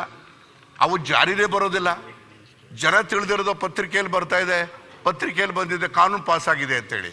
ಅದು ನಿಜ ಸ್ಥಿತಿಯಲ್ಲಿ ಕಾನೂನು ಪಾಸ್ ಆಗಿರೋದಿಲ್ಲ.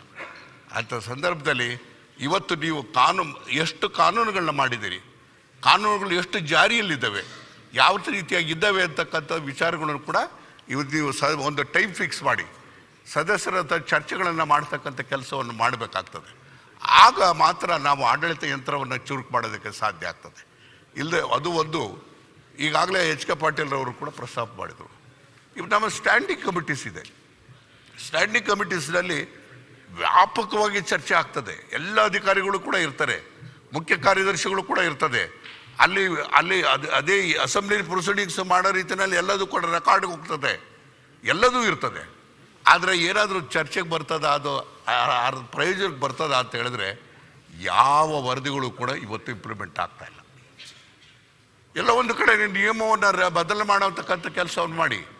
ಇವತ್ತು ಪಬ್ಲಿಕ್ ಅಕೌಂಟ್ಸ್ ಕಮಿಟಿ ಇರ್ಬೋದು, ಎಸ್ಟಿಮೇಟ್ ಕಮಿಟಿ ಇರ್ಬೋದು, ಆ ಕಮಿಟಿನಲ್ಲಿ ಅವರದ್ದು ಆ ನಿರ್ಣಯಗಳು ಮಾಡಿರ್ತಕ್ಕಂಥ ತೀರ್ಮಾನಗಳನ್ನು, ಟೀಕೆಗಳನ್ನು ಅದನ್ನು ವ್ಯಾಪಕವಾಗಿ ವಿಧಾನಸಭೆಯಲ್ಲಿ ಮತ್ತೆ ಚರ್ಚೆ ಆಗ್ತಕ್ಕಂಥದ್ದು ಆಗಬೇಕು. ಅದರ ಮೇಲೆ ಇವತ್ತು ಮಂತ್ರಿಗಳನ್ನು ಮತ್ತು ಆಡಳಿತ ಯಂತ್ರದ ಅಧಿಕಾರಿಗಳನ್ನು ಇವತ್ತು ನಿಯಂತ್ರಣಕ್ಕೆ ಸಾಧ್ಯ ಆಗ್ತದೆ. ಈ ಕೆಲಸವನ್ನು ಮಾಡಬೇಕಾದಾಗ ನಂದು ಇನ್ನೊಂದು ಸಲಹೆ ಇದೆ. ಮೊದಲೆಲ್ಲ ಕನ್ಸಲ್ಟೇಟಿವ್ ಕಮಿಟಿ ಅಂತ ಇತ್ತು. ಈಗಾಗಲೇ ಒಂದು 10-15 ವರ್ಷದಿಂದ ಕನ್ಸಲ್ಟೇಟಿವ್ ಕಮಿಟಿ ತೆಗೆದಾಕ್ಬಿಟ್ರು. ಕನ್ಸಲ್ಟೇಟಿವ್ ಕಮಿಟಿಗಳಿದ್ದರೆ ಏನಾಗ್ತದೆ ಅಂದರೆ ವ್ಯಾಪಕವಾಗಿ ಹೊಸದಾಗಿ ಬಂದಿರತಕ್ಕಂಥ ಸದಸ್ಯರು ಎಲ್ಲರೂ ಕೂಡ ಅದನ್ನು ಚರ್ಚೆ ಮಾಡೋದಕ್ಕೆ ಅವಕಾಶ ಆಗ್ತದೆ. ಯಾವುದೇ ರೀತಿಯಲ್ಲಿ ಯಾವುದೇ ಕಮಿಟಿ ಮೇಲೆ ಆಗಲಿ ಶಾಸಕರಾಗಿರ್ತಕ್ಕಂಥ ಚರ್ಚೆ ಮಾಡಿದಂಥ ಸಂದರ್ಭದಲ್ಲಿ ಆಡಳಿತವನ್ನು ಚುರುಕುಗೊಳಿಸೋದಕ್ಕೆ ಸಾಧ್ಯ ಆಗ್ತದೆ. ಆ ಕೆಲಸವನ್ನು ಮಾಡುವಂಥ ಜವಾಬ್ದಾರಿಕೇನಿದೆ. ನಾನು ಅತ್ಯಂತ ಎತ್ತರದ ಜಾಗದಲ್ಲಿ ಇವತ್ತು ನಾನು ನೋಡ್ತಿದ್ದೇನೆ, ಭಾಳ ಸಂತೋಷ ಆಗಿದೆ. ನನಗೆ ಇನ್ನೊಂದು ಸಂತೋಷ ಆದರೆ, ಈಗ ಭಾಷೆನಲ್ಲಿ ಹಳೆ ಕನ್ನಡ ಉತ್ತರ ಕರ್ನಾಟಕ, ದಕ್ಷಿಣ ಕರ್ನಾಟಕ ಇದರಲ್ಲಿ ಅದು ನಿಮ್ಮ ಭಾಷೆ ಇದೆಯಲ್ಲ, ಅದು ಆ ಮಧುರತೆ ಇದೆಯಲ್ಲ, ಅದು ಯಾವ ಭಾಗದಲ್ಲಿ ಮಾತಾಡೋರಿಗೂ ಕೂಡ ಆ ಮಧುರತೆ ಬರೋದಿಲ್ಲ. ನಿಮ್ಮ ಮಾತು ಕೇಳಬೇಕು ಅಂತಂದರೆ ಖುಷಿ ಆಗ್ತದೆ ಅದು. ಯಾಕಂದರೆ ನಿಮ್ಮ ಭಾಷೆ ಆ ರೀತಿಯಾಗಿದೆ, ಭಾಷಾ ಶೈಲಿ ಆ ಥರ ಇದೆ, ಆ ನಿಮ್ಮ ಎಕ್ಸ್ಪ್ರೆಷನ್ ಆ ಥರ ಇದೆ. ಅದು ಬಹುಶಃ ಅದಕ್ಕೆ ಕ್ರೆಡಿಟ್ ಯಾರಿಗೆ ಕೊಡಬೇಕು ಅಂದರೆ, ಇವತ್ತು ನಿಮಗೆ ನೀವು ತಿಂತಕ್ಕಂಥ ಫುಡ್ಡಿಗೆ ಕ್ರೆಡಿಟ್ ಕೊಡಬೇಕಾಗ್ತದೆ. ಇವತ್ತು ಅಂಥ ಭಾಷೆಯನ್ನು ಕೇಳುವಂಥ ಅವಕಾಶ ಆಗ್ತದೆ. ನಾನೊಂದು ಸರಿ ಎಷ್ಟೋ ಸಂದರ್ಭದಲ್ಲಿ ನೋಡ್ತಾ ಇದ್ದೆ. ಈಗ ನಾನು ಕಾನೂನು ಮಂತ್ರಿಯಾಗಿ ಕೂತಿದ್ದಾಗ ಯಾವ್ದಾದ್ರು ವಿಚಾರಗಳನ್ನ ಚರ್ಚೆ ಮಾಡಬೇಕಾದಾಗ ಇಬ್ಬರು ಮಂಗಳೂರಿನವ್ರು ಯಾರು ಬಂತು ಅಂದರೆ ಇಬ್ಬರು ಆರ್ಗ್ಯುಮೆಂಟು ಕೇಳ್ತಿದ್ದೆ. ಇಬ್ಬರು ಆರ್ಗ್ಯುಮೆಂಟು ಸರಿ ಇರ್ತದೆ, ತೀರ್ಪು ಏನು ಕೊಡಬೇಕು ಅಂತೇಳಿ ಗೊತ್ತಾಗ್ತಿರಲಿಲ್ಲ. ಯಾಕಂದರೆ ಆರ್ಗ್ಯುಮೆಂಟ್ ಅಷ್ಟರ ಮಟ್ಟಿಗೆ ಮಾಡ್ತಾರೆ. ಅಂದರೆ ನಾನು ಯಾಕೆ ಈ ಮಾತನ್ನು ಹೇಳ್ತೀನಿ ಅಂತಂದರೆ, ನಿಮ್ಮಲ್ಲಿ ಅಂಥ ಪ್ರಜ್ಞಾವಂತಿಕೆ ಜ್ಞಾನ ಇರ್ತಕ್ಕಂಥದ್ದು. ಅದನ್ನು ನೀವು ಅದನ್ನು ಮಾಡಬೇಕಾದಾಗ ನೀವೆಲ್ಲೋ ಒಂದು ಕಡೆಗೆ ನೀವು ಕೊಡ್ತಕ್ಕಂಥ ರೂಲಿಂಗ್ಸು, ನಾನು ವಿಚಾರವಾಗಿ ಪಾಯಿಂಟ್ ಆಫ್ ಆರ್ಡರ್ಸ್ ಸರ್ವೇ ಸಾಮಾನ್ಯವಾಗಿ ರೈಸ್ ಮಾಡ್ತಾರೆ. ಪಾಯಿಂಟ್ ಆಫ್ ಆರ್ಡರ್ಸನ್ನ ನೀವು ಕೊಡಬೇಕಾದಾಗ ದಯಮಾಡಿ ನೀವು ಬರೀ ಇಲ್ಲಿ ಕೂತಿರ್ತಕ್ಕಂಥದ್ದಲ್ಲಿ ಇಲ್ಲಿದ್ದಾರಲ್ಲ ಇಷ್ಟಕ್ಕೆ ಸೀಮಿತ ಆಗಬೇಡಿ. ನೀವು ನಿಮ್ಮಲ್ಲಿರ್ತಕ್ಕಂಥ ನಿಮಗೆ ಯಾವುದು ಆಧಾರ ಆಗಬೇಕು, house of lords, house of ಕಾಮನ್ಸಲ್ಲಿ ಬರ್ತಕ್ಕಂಥ ತೀರ್ಮಾನಗಳು. ಪ್ರಜಾಪ್ರಭುತ್ವ ಯಶಸ್ವಿ ಆಗಬೇಕಾದಾಗ ಪ್ರಿನ್ಸಿಪಲ್ಸನ್ನು ಎತ್ತಿಡಿಬೇಕಾದಾಗ ನಿಮ್ಮ ರೂಲಿಂಗ್ಸಿಂದ ಬರ್ತಕ್ಕಂಥದ್ರಲ್ಲಿ ಭಾಳ ಮುಖ್ಯ ಆಗ್ತದೆ. ಎಷ್ಟೋ ಸಂದರ್ಭದಲ್ಲಿ ನೀವು ಕೊಟ್ಟಂಥ ರೂಲಿಂಗ್ಗಳು ಕೂಡ ಇವತ್ತು ನ್ಯಾಯಾಂಗದಲ್ಲಿ ಕೂಡ ಚರ್ಚೆ ಆಗಬೇಕು. ನ್ಯಾಯಾಂಗಕ್ಕೂ ಕೂಡ ಮಾರ್ಗದರ್ಶನ ಕೊಡ್ತಕ್ಕಂಥ ರೀತಿಯಲ್ಲಿ ನಿಮ್ಮ ತೀರ್ಪುಗಳು ಬರಬೇಕಾಗ್ತದೆ. ಅದಕ್ಕೆ ನೀವು ಇವತ್ತು ಭಾಳ ಜನ ಇವತ್ತು ಒಳ್ಳೊಳ್ಳೆ ಸ್ಪೀಕರ್ಸ್ ನಿಮ್ಮ ಜಾಗದಲ್ಲಿ ಕೂತಿದ್ರು. ವೈಕುಂಠ ಬಾಳ್ಗಾರ್ ಅವರ ಕೊಟ್ಟಂಥ ತೀರ್ಪುಗಳನ್ನು, ಅನೇಕ ತೀರ್ಪುಗಳನ್ನು ನಾನು ನೋಡಿದ್ದೇನೆ. ಅದಾದ ಮೇಲೆ ನಾನು ನೆನೆಸ್ತಕ್ಕಂಥದ್ದು ಅಂತಂದರೆ KH ರಂಗನಾಥರವರು, SM ಕೃಷ್ಣರವರು ಮತ್ತು ರಮೇಶ್ ಕುಮಾರ್ ಅವರು, ಇವರೆಲ್ಲರೂ ಕೂಡ ಒಂದು ಅವರು ಆ್ಯಸ್ ಎ ಸ್ಪೀಕರ್ಸ್ ಆಗಿ ಅವರ ಆ ಎಕ್ಸಲೆನ್ಸ್ ಅಂದರೆ ಏನು ಅಂತಕ್ಕಂಥದ್ದನ್ನು ತೋರಿಸುವಂಥ ಕೆಲಸವನ್ನು ಮಾಡಿದ್ದಾರೆ. ನೀವು ಯಾವುದೇ ಪಾಯಿಂಟ್ ಆಫ್ ಆರ್ಡರ್ಗಳು ಬಂದಂಥ ಸಂದರ್ಭದಲ್ಲೂ ಕೂಡ ಅದಕ್ಕೆ ಅವ್ರ ಕಡೆಯಿಂದಲೂ ಚರ್ಚೆಯನ್ನು ಕೇಳಿ, ಈ ಕಡೆಯೂ ಕೇಳಿ ತೀರ್ಪು ಕೊಡಬೇಕಾದಾಗ ಮಾತ್ರ ಅದು ಜನತಂತ್ರ ವ್ಯವಸ್ಥೆಯಲ್ಲಿ ಡೆಮಾಕ್ರಸಿ ಉಳಿತಕ್ಕಂಥ ರೀತಿಯಲ್ಲಿ, ಅದನ್ನು ಸಂವಿಧಾನಬದ್ಧವಾಗಿರ್ತಕ್ಕಂಥ ರೀತಿಯಲ್ಲಿ ತೀರ್ಪುಗಳು ಬರಬೇಕಾಗ್ತದೆ. ನಿಮ್ಮ ತೀರ್ಪುಗಳನ್ನು ಯಾರು ಕೂಡ ಅಲಕ್ಷ್ಯಗಳು ಮಾಡಬಾರ್ದು. ಸದನದಲ್ಲಿ ಎಲ್ಲರೂ ಕೂಡ ನಿಮ್ಮ ತೀರ್ಪುಗಳಿಗೆ ಗೌರವವನ್ನು ಕೊಡ್ತಕ್ಕಂಥ ಕೆಲಸ ಆಗಬೇಕಾಗ್ತದೆ. ಹಾಗಾಗಿ ಅದ್ರ ಜೊತೆಗೆ ಇನ್ನೊಂದು ಅಧ್ಯಕ್ಷರೇ, ಎಲ್ಲೋ ಈ ಪೇಪರ್ಲೆಸ್ ಅಂತೇಳಿ ಮಾಡಬೇಕು ಅಂತಕ್ಕಂಥದ್ದು ಅನೇಕ ಪ್ರಸ್ತಾಪ ಆಗಿದೆ. ಈಗ ನಿಮ್ಮಲ್ಲಿ ಕೊಡ್ತಿರ್ತೀವಿ ಇಷ್ಟು ಬುಕ್ಸ್ ಇಷ್ಟು ದಪ್ಪ ಇರ್ತದೆ, ಅದೇನೋ ನಮ್ಮ ನೋಟಿಸ್ ರೂಮ್ನಲ್ಲಿ ಅಲ್ಲಿ ಪೆಂಡಿ ಕಟ್ಟಿ ತಂದು ಕಾರಿ ಡಿಕ್ಕಿಗೆ ಹಾಕ್ತಾರೆ. ಅದನ್ನು ಯಾರು ತೆಗೆದು ನೋಡೋಕ್ಕೂ ಆಗೋದಿಲ್ಲ, ಬೇಡಕ್ಕೂ ಆಗೋದಿಲ್ಲ. ಕೊನೆಗೆ ಎಲ್ಲೋ ಆ ಟರ್ಮ್ ಮುಗಿದ ಮೇಲೆ ಅದನ್ನು ಬೆಂಕಿಗೆ ಹಾಕತಕ್ಕಂಥ ಪರಿಸ್ಥಿತಿ ಕೂಡ ಬರ್ತದೆ. ಅದು ಇಟ್ಕೊಳ್ಳೋಕೆ ಜಾಗನೂ ಇರೋದಿಲ್ಲ, ಅಷ್ಟು ಲಿಟ್ರೇಚರ್ ಇರ್ತದೆ.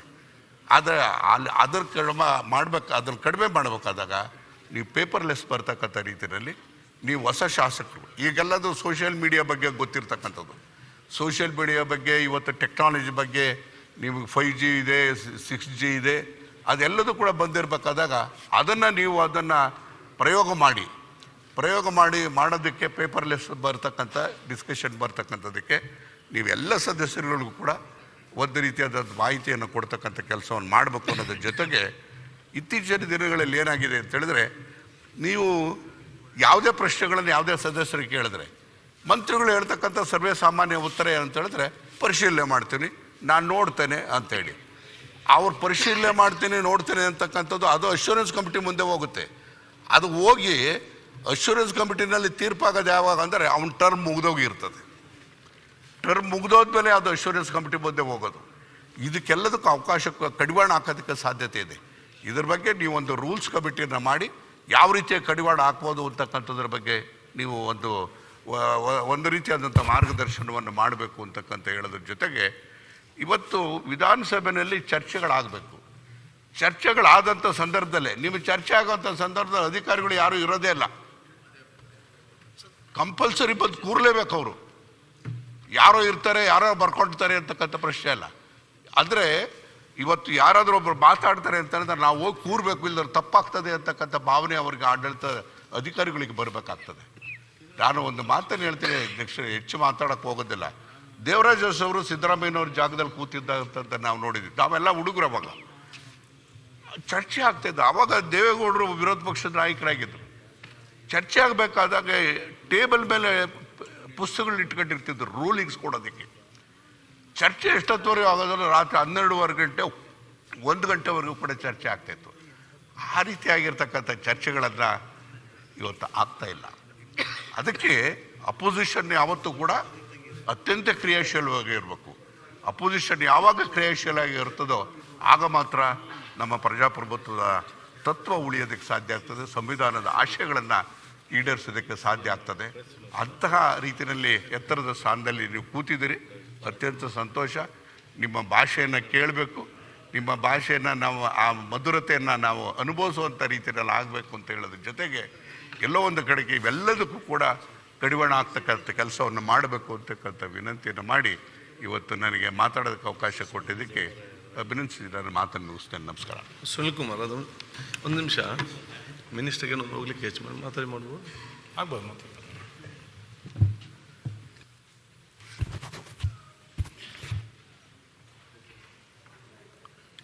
ಅಧ್ಯಕ್ಷರೇ, ಮೊಟ್ಟ ಮೊದಲನೇದಾಗಿ ಕಾಂಗ್ರೆಸ್ ಪಕ್ಷ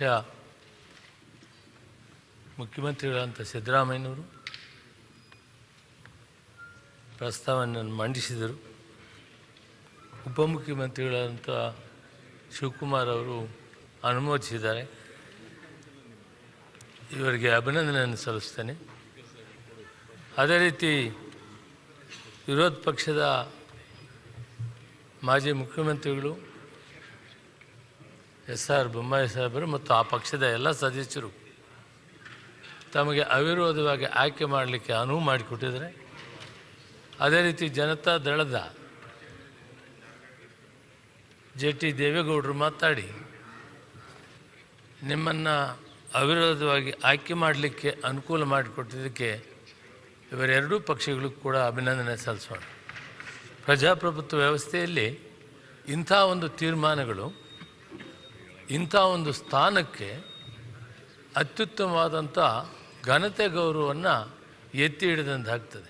ಯಾಕಂದರೆ ಇದು ಒಂದು ನ್ಯಾಯಸ್ಥಾನ, ನ್ಯಾಯಪೀಠ.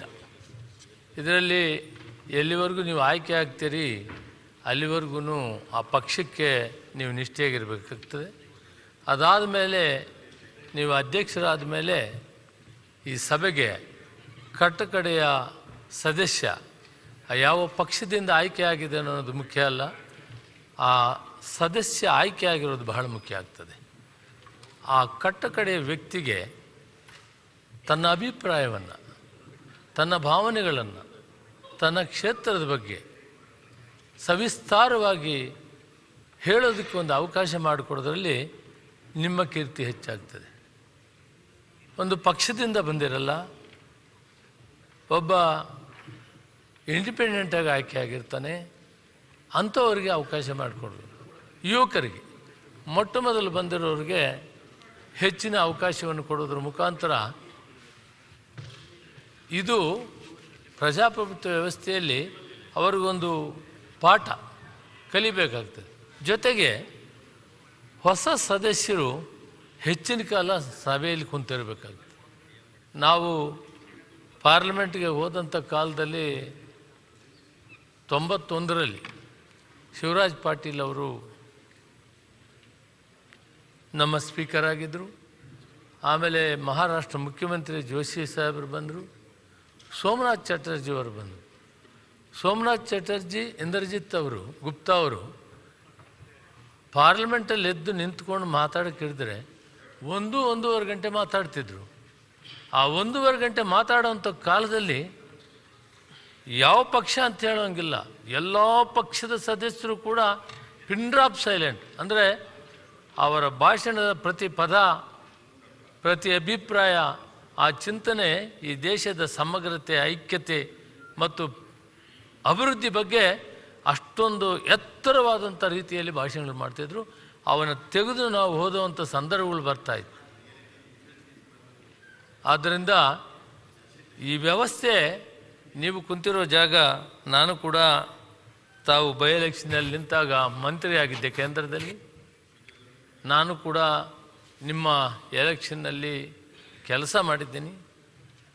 ನಿಮ್ಮ ತಂದೆಯವ್ರ ಬಗ್ಗೆ ನನಗೆ ವಿಷಯ ತಿಳ್ಕೊಂಡಿದ್ದೆ, ಅವ್ರ ಜೊತೆಯಲ್ಲಿ ಹೆಚ್ಚಿನ ಸಂಪರ್ಕ ಇರಲಿಲ್ಲ. ಆದರೆ ನಿಮ್ಮ ತಂದೆಯವರ ಹೆಸರು ಕೀರ್ತಿಯಿಂದ ನೀವು ಮೊದಲನೇ ಚುನಾವಣೆ ಗೆಲ್ಲೋದಕ್ಕೆ ಅದು ದಾರಿ ಆಯಿತು, ನಾಂದಿ ಆಯಿತು. ಅದಾದ ಮೇಲೆ ಅವರಂತೆ ಅವರಿಗಿಂತ ಹೆಚ್ಚಿಗೆ ಕೆಲಸವನ್ನು ಮಾಡೋದ್ರ ಮುಖಾಂತರ ನೀವು ಎಲ್ಲ ವರ್ಗದ, ಎಲ್ಲ ಪಕ್ಷದ ಜನರ ಒಂದು ಗೌರವವನ್ನು ಗಳಿಸ್ತೀರಿ. ಇತ್ತೀಚೆಗೆ ನಡೆದಂಥ ಕರಾವಳಿ ಪ್ರದೇಶದಲ್ಲಿ ವಿಷಯಗಳಲ್ಲಿ ನೀವು ನಡೆದಂಥ ನಡವಳಿಕೆ ಜಾತ್ಯತೀತ ವ್ಯಕ್ತಿತ್ವದ ಪ್ರತೀಕವಾಗಿ ತಾವು ಅದಕ್ಕೊಂದು ಮೇಲ್ಪಂಕ್ತಿಯನ್ನು ಹಾಕಿಕೊಟ್ಟು ಭಾರತದ ವ್ಯವಸ್ಥೆಯಲ್ಲಿ ನಾವೆಲ್ಲ ಒಟ್ಟಿಗೆ ಬಾಳಿ ಬದುಕಬೇಕು, ಯಾವ ಜಾತಿ ಆಗಲಿ, ಯಾವ ಧರ್ಮ ಆಗಲಿ, ಸಂವಿಧಾನಬದ್ಧವಾಗಿ ಬಾಬಾ ಸಾಹೇಬ್ ಅಂಬೇಡ್ಕರ್ ಬರೆದಿರೋ ಸಂವಿಧಾನದಂತೆ ಈ ದೇಶದ ಕಟ್ಟಕಡೆ ಪ್ರಜೆಗೆ ಸಮಾನತೆ ಹಕ್ಕಿರಬೇಕು, ಧರ್ಮ ಯಾವುದೇ ಇರಲಿ, ನಾವೆಲ್ಲ ಒಟ್ಟಿಗೆ ಬಾಳಿ ಬದುಕಬೇಕು ಅನ್ನೋದನ್ನು ಎತ್ತಿಡಿದಂಥ ವ್ಯಕ್ತಿ ನೀವು ಒಂದು ಸೈಡ್ ತಗೊಳ್ಳೇ ಇಲ್ಲ. ಈ ಸಮಾಜ, ಹಿಂದೂ ಸಮಾಜ ಏನಿದೆ, ಮುಸ್ಲಿಂ ಸಮಾಜ ಏನಿದೆ, ನಾವೆಲ್ಲ ಒಟ್ಟಿ ಬಾಳಿ ಬದುಕಿದಾಗ ಈ ದೇಶದಲ್ಲಿ ಶಾಂತಿ ನೆಲೆಸ್ತದೆ ಅನ್ನೋದಕ್ಕೆ ನೀವು ಎದ್ದು ನಿಂತಿರಿ, ಒಂದು ಸೈಡ್ ತಗೊಳ್ಳಿಲ್ಲ. ಅದೇ ನಿಮಗೆ ಇವತ್ತು ಬಿ ಜೆ ಪಿಯವರು ಇಷ್ಟು ನಿಮ್ಮನ್ನು ಶ್ಲಾಘನೆ ಮಾಡಿ ಅಭಿನಂದನೆ ಮಾಡಿದ್ದಾರೆ ಅಂದರೆ, ಇದು ಹಿಂದೂ ಧರ್ಮ ಆಗಲಿ, ಮುಸಲ್ಮಾನ್ ಧರ್ಮ ಆಗಲಿ, ಭಾರತದ ಸಂವಿಧಾನದ ಚೌಕಟ್ಟಿನಲ್ಲಿ ಇವೆಲ್ಲ ಒಂದೇ. ಇವರೆಲ್ಲನ್ನು ಒಟ್ಟಿಗೆ ಮಾನವತೆಯ ದೃಷ್ಟಿಯಿಂದ ನೋಡಬೇಕು ಅಂತ ನೀವು ಮಾಡಿದಂಥ ಭಾಷಣಗಳು, ನೀವು ಪ್ರೆಸ್ ಸ್ಟೇಟ್ಮೆಂಟ್ಸು ಕೂಡ ನಾನು ಪ್ರತಿಯೊಂದು ಕೂಡ ನೋಡಿದೆ. ಇದು ಭಾರತದ ವ್ಯವಸ್ಥೆಯಲ್ಲಿ, ಪ್ರಜಾಪ್ರಭುತ್ವ ವ್ಯವಸ್ಥೆಯಲ್ಲಿ ಈ ಸಂವಿಧಾನಕ್ಕೆ ಚೌಕಟ್ಟಿನ ಒಳಗಡೆ ಇಡೀ ಭಾರತದ ಎಲ್ಲ ಧರ್ಮದ ಜನರು ಕೂಡ ಒಟ್ಟಾಗಿ ಬಾಳಿ ಬದುಕಬೇಕು ಅನ್ನೋದಕ್ಕೆ ನೀವು ಮಾಡಿದಂಥ ಭಾಷಣಗಳು, ನೀವು ನಡೆದಂಥ ದಾರಿ ಇವತ್ತು ವಿರೋಧ ಪಕ್ಷದವರು ಕೂಡ ಅಭ್ಯರ್ಥಿನ ಹಾಕ್ಬೋದಾಗಿ, ರಾಜಕೀಯವಾಗಿ ಮಾಡ್ಬೋದಾಗಿ. ನಿಮ್ಮ ವ್ಯಕ್ತಿತ್ವವನ್ನು ನೋಡಿ ಈ ಎರಡೂ ಪಕ್ಷಗಳು ನಿಮಗೆ ಅಭಿನಂದನೆ ಮಾಡಿದ್ದಾರೆ. ವಿಶೇಷವಾಗಿ ನಮ್ಮ ಪಕ್ಷ, ನಮ್ಮ ನಾಯಕರಂಥ ಸಿದ್ದರಾಮಯ್ಯನವರು ಮತ್ತು ಉಪಮುಖ್ಯಮಂತ್ರಿವಂತ ಶಿವಕುಮಾರ್ ಅವರು ಕೂಡ ಈ ತೀರ್ಮಾನವನ್ನು ತೆಗೆದುಕೊಳ್ಳೋಕ್ಕೆ ಅನುವು ಮಾಡಿಕೊಟ್ಟಿದ್ದರಿಂದ ನೀವು ಇಷ್ಟು ಚಿಕ್ಕ ವಯಸ್ಸಿನಲ್ಲಿ ಅತಿ ಎತ್ತರಕ್ಕೆ ಬೆಳೆಯುವಂಥ ಅವಕಾಶ ಇದೆ. ಭಾಳ ದೊಡ್ಡ ಜವಾಬ್ದಾರಿಯನ್ನು ನಿಮ್ಗೆ ಕೊಟ್ಟಿದ್ದಾರೆ. ಮೌಲಂಕರ್ ಅಂತ ಮೊದಲನೇ ಸ್ಪೀಕರ್ ಏನಿದ್ರು, ಆ ಪುಸ್ತಕಗಳನ್ನು ತರಿಸ್ಬೇಕು ನೀವು. ಸೋಮನಾಥ್ ಚಟರ್ಜಿ, ಇಂದ್ರಜಿತ್ ಗುಪ್ತಾ ಅವರ ಭಾಷಣಗಳನ್ನು ತಾವು ಓದಬೇಕಾಗ್ತದೆ, ಸಮಯ ಮಾಡ್ಕೋಬೇಕಾಗ್ತದೆ. ಭಾರತದ ಒಂದು ಸ್ಪೀಕರ್ಸ್ ಏನಾಗಿದ್ದರು, ಯಾವ ರೀತಿ ಆ ಡಿಸಿಪ್ಲಿನ್ ಶಿಸ್ತನ್ನು ನಡೆಸ್ತಾ ಇದ್ರು ಅನ್ನೋದನ್ನು ಕೂಡ ನೀವು ಓದಿ ತಿಳ್ಕೊಬೇಕಾಗ್ತದೆ. ನೀವು ಅವೆಲ್ಲ ತಿಳ್ಕೊಂಡಾಗ ಇನ್ನೂ ಎತ್ತರಕ್ಕೆ ಹೋಗ್ತೀರಿ. ಇಲ್ಲಿ ಕೂಡ ಸ್ವಲ್ಪ ನಾನು ಪಾರ್ಲಿಮೆಂಟಲ್ಲಿದ್ದು ಇಲ್ಲಿ ನೋಡಿದ್ರೆ ವ್ಯವಸ್ಥೆಗಳಲ್ಲಿ ಸ್ವಲ್ಪ ಬದಲಾವಣೆ ಕಾಣಬೇಕು. ಅದು ನಾನು ನಮ್ಮ ನಾಯಕರು ಕೂಡ ಹೇಳಬೇಕಾಗ್ತದೆ. 11 ಗಂಟೆ ಅಂದರೆ 11 ಗಂಟೆಗೆ ಸ್ಪೀಕರ್ ಕುಂತಿರ್ತಾರೆ, ಇಲ್ಲ ಡೆಪ್ಟಿ ಸ್ಪೀಕರ್ ಕುಂತಿರ್ತಾರೆ, ಅಲ್ಲ ಪ್ಯಾನಲ್ ಆಫ್ ಚೇರ್ಮನ್ ಕುಂತಿರ್ತಾರೆ. ಆ ವ್ಯಯ ಟೈಮ್ ಇದೆಯಲ್ಲ, 10 ನಿಮಿಷ ಅಲ್ಲ 5 ನಿಮಿಷ ಕೂಡ ಈ ದೇಶದ ಸಮಯವನ್ನು ನಷ್ಟ ಮಾಡಬಾರ್ದು. ಅದು ಖರ್ಚಾಗ್ತದಲ್ಲ ಈ ಸಭೆ ನಡೆಸೋಕ್ಕೆ, ಆ ಲಾಸ್ ಎಷ್ಟು ಅಂತ ಲೆಕ್ಕಾಚಾರ ಮಾಡ್ತೀವಿ ಪಾರ್ಲಿಮೆಂಟಲ್ಲಿ. ಅದಕ್ಕೆ ನೀವು 10:45 ಬೆಲ್ ಹೊಡೀರಿ. 11 ಅಂದರೆ 11ಕ್ಕೆ ಸಭೆ ನಡೆದ್ರೇ ಆ ಸಭೆ ಭೂಷಣ ಮತ್ತು ಗೌರವ. ಇವನ್ನೆಲ್ಲ ಸ್ವಲ್ಪ ನಾನು ಬಿಸ್ನೆಸ್ ಅಡ್ವೈಸರಿ ಕಮಿಟಿಗೆ ಕರೆದಾಗ ನಾನು ಸಲಹೆ ಮಾಡ್ತೀನಿ. ಯಾವ ಕಾಲವನ್ನು ಕೂಡ, ಯಾವ ನಿಮಿಷವನ್ನು ಕೂಡ ಇಷ್ಟೊಂದು ದೊಡ್ಡ ಸಭೆ ಅದನ್ನು ವ್ಯಯ ಮಾಡಬಾರ್ದು, ವೇಸ್ಟ್ ಮಾಡಬಾರ್ದು ಅಂತ ನನ್ನ ಅಭಿಪ್ರಾಯ ಮೇಲೆ ತಿಳಿಸ್ತೀನಿ. ವೈಯಕ್ತಿಕವಾಗಿ ನಿಮ್ಮ ಬಗ್ಗೆ ನಂಗೆ ಅಪಾರವಾದ ಗೌರವ ಇದೆ. ತಾವು ಹೆಲ್ತ್ ಮಿನಿಸ್ಟರ್ ಆಗಿದ್ದಾಗ ನಮ್ಮ ಜಿಲ್ಲೆ ಉಸ್ತುವಾರಿ ಕೂಡ ಆಗಿದೆ. ಬಹಳ ಚೆನ್ನಾಗಿ ನಡೆದುಕೊಂಡಿದ್ದೀರಿ. ನಿಮಗೆ ಹೆಚ್ಚಿನ ಮುಂದೆ ಭವಿಷ್ಯ ಚೆನ್ನಾಗಿದೆ. ಈ ದಾರಿಯಲ್ಲಿ ನೀವು ಒಂದು ಮೊದಲನೇದಾಗಿ ವಿರೋಧ ಪಕ್ಷದವರು ಹೆಚ್ಚಿಗೆ ಮಾತಾಡೋಕ್ಕೆ ಅವಕಾಶ ಕೊಟ್ಟಾಗೆ ನಮ್ಮವ್ರು ಕರೆಕ್ಟಾಗಿ ರಾಜ್ಯಭಾರ ಮಾಡೋಕ್ಕಾಗೋದು. ಯುವಕರಿಗೆ ಅವಕಾಶ ಮಾಡಿಕೊಟ್ಟಾಗ ಅವರು ಉತ್ತಮವಾದಂಥ ವಾಗ್ಮಿಗಳಾಗಿ ಒಳ್ಳೆಯ ಶಾಸಕರಾಗಿ ಕೆಲಸ ಮಾಡಲಿಕ್ಕಾಗ್ತದೆ. ಇದಕ್ಕೆ ಅನುವು ಮಾಡಿಕೊಡ್ಬೇಕಂತೇಳಿ ನನ್ನ ಮಾತಿಗೆ ವಿರಾಮ ಕೊಡ್ತೀನಿ. ಸುನಿಲ್ ಕುಮಾರ್ ಜನಾರ್ದನ್ ರೆಡ್ಡಿ ಅವರು ಮತ್ತು ಮಾನ್ಯ ಅಧ್ಯಕ್ಷರೇ, ಶಿವಲಿಂಗೇಗೌಡರು ಮತ್ತು 16ನೇ ವಿಧಾನಸಭೆಯ ಪ್ರಕಾಶ್ ಸಭಾಧ್ಯಕ್ಷರಾಗಿ ಆಯ್ಕೆಯಾದಂಥ ನಿಮಗೆ ಅಭಿನಂದನೆಗಳನ್ನು ನಾನು ಸಲ್ಲಿಸ್ತೇನೆ. ವಿಶೇಷವಾಗಿ ಅವಿಭಜಿತ ದಕ್ಷಿಣ ಕನ್ನಡ ಜಿಲ್ಲೆಯಿಂದ ಆಯ್ಕೆಯಾಗಿರುವಂಥ ನಿಮಗೆ ನಮ್ಮ ಎರಡೂ ಜಿಲ್ಲೆಯ ಎಲ್ಲ ಶಾಸಕರ ಪರವಾಗಿ ಜನರ ಪರವಾಗಿಯೂ ಕೂಡ ನಾನು ಅಭಿನಂದನೆಗಳನ್ನು ಸಲ್ಲಿಸಬೇಕಾಗಿರುವಂಥದ್ದು ನನ್ನ ಕರ್ತವ್ಯವೂ ಕೂಡ ಹೌದು. ಬಹುಶಃ ಇಲ್ಲಿ ಮಾತಾಡಿದಂಥ ತುಂಬ ಜನ ಹಿರಿಯರು ವೈಕುಂಠ ಬಾಳಿಗ ಅವ್ರನ್ನ ನೆನಪು ಮಾಡಿಕೊಂಡ್ರು. ವೈಕುಂಠಿಗ ಬಾಳಿಗ ಅವರು ದಕ್ಷಿಣ ಕನ್ನಡ ಜಿಲ್ಲೆಯವರಾಗಿ ಪ್ರತಿನಿಧಿಸಿದಂಥವರು. ನಮ್ಮ ಜಿಲ್ಲೆಯಲ್ಲಿ 2ನೇ ಅವಕಾಶ ಸಿಕ್ಕಿರುವಂಥದ್ದು ನಿಮಗೆ. ಯೋಗೀಶ್ ಭಟ್ರು ಕೆಲವು ವರ್ಷಗಳ ಕಾಲ ಉಪಾಧ್ಯಕ್ಷರಾಗಿಯೂ ಕೂಡ ಇಲ್ಲಿ ಸೇವೆಯನ್ನು ಸಲ್ಲಿಸಿದ್ದನ್ನು ನಾನು ಈ ಸಂದರ್ಭದಲ್ಲಿ ಸ್ಮರಿಸ್ಕೊಳ್ತೇನೆ. ವೈಕುಂಠ ಬಾಳಿಗಾರ ನಂತರ ಸಭಾಧ್ಯಕ್ಷರಾಗಿ ಪೀಠವನ್ನು ಅಲಂಕರಿಸಿರುವಂಥ ನೀವು ಅವರು ಹಾಕಿರುವಂಥ ಸಾಕಷ್ಟು ಒಳ್ಳೆಯ ಸಂಗತಿಗಳನ್ನು ತುಂಬ ಜನ ಹಿರಿಯರು ಇಲ್ಲಿ ನೆನಪಿಸ್ಕೊಂಡಿದ್ದಾರೆ. ನಾವ್ಯಾರು ಕೂಡ ಅದನ್ನು ಗಮನಿಸಿದಂಥವ್ರಲ್ಲ, ನಾವೆಲ್ಲ ವಿದ್ಯಾರ್ಥಿಗಳಾಗಿದ್ವಿ ನಾವಾಗ.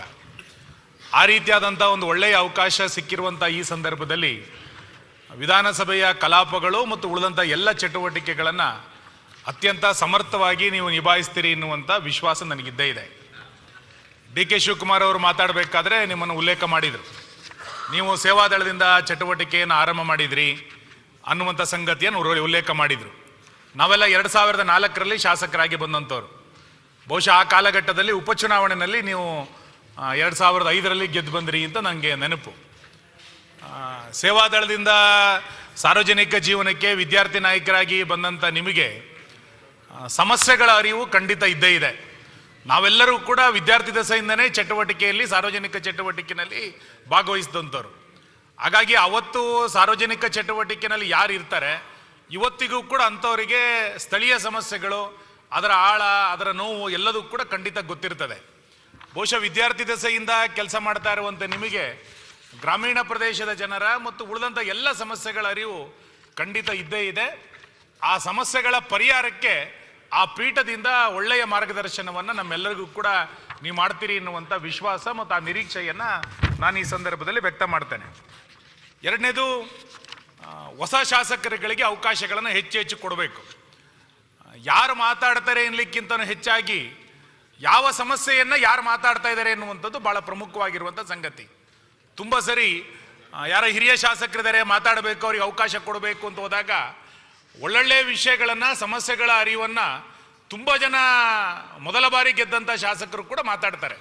ಅಂಥವರಿಗೆ ಹೆಚ್ಚು ಅವಕಾಶಗಳನ್ನು ಕೊಡ್ತಾ ಹೋದರೆ ಸದನದಲ್ಲಿ ಹೊಸ ವಿಷಯಗಳ ಕುರಿತಂತೆ, ಹೊಸ ಸಮಸ್ಯೆಗಳ ಪರಿಹಾರದ ಕುರಿತಂತೆ ಚರ್ಚೆಯನ್ನು ಮಾಡಲಿಕ್ಕೂ ಕೂಡ ಒಳ್ಳೆಯ ಅವಕಾಶಗಳಾಗುತ್ತೆ ಅಂತ ನಾನು ಅಂದ್ಕೊಳ್ತೇನೆ. ನಮ್ಮ ನಾಯಕರಾದಂಥ ಬೊಮ್ಮಾಯಿಯವರು ಭಾಳ ಸೂಕ್ಷ್ಮವಾಗಿ ಹೇಳಿದರು, ನಿಮ್ಮ ತಲೆಯ ಮೇಲೆ ತಕ್ಕಡಿ ಇದೆ, ಆ ತಕ್ಕಡಿಯನ್ನು ಸರಿಸಮಾನವಾಗಿ ನೋಡಿಕೊಂಡು ವಿರೋಧ ಪಕ್ಷಕ್ಕೆ ಹೆಚ್ಚು ಅವಕಾಶವನ್ನು ಕೊಡಬೇಕು ಅನ್ನೋದನ್ನು ಸೂಚ್ಯವಾಗಿ ಹೇಳಿದರು.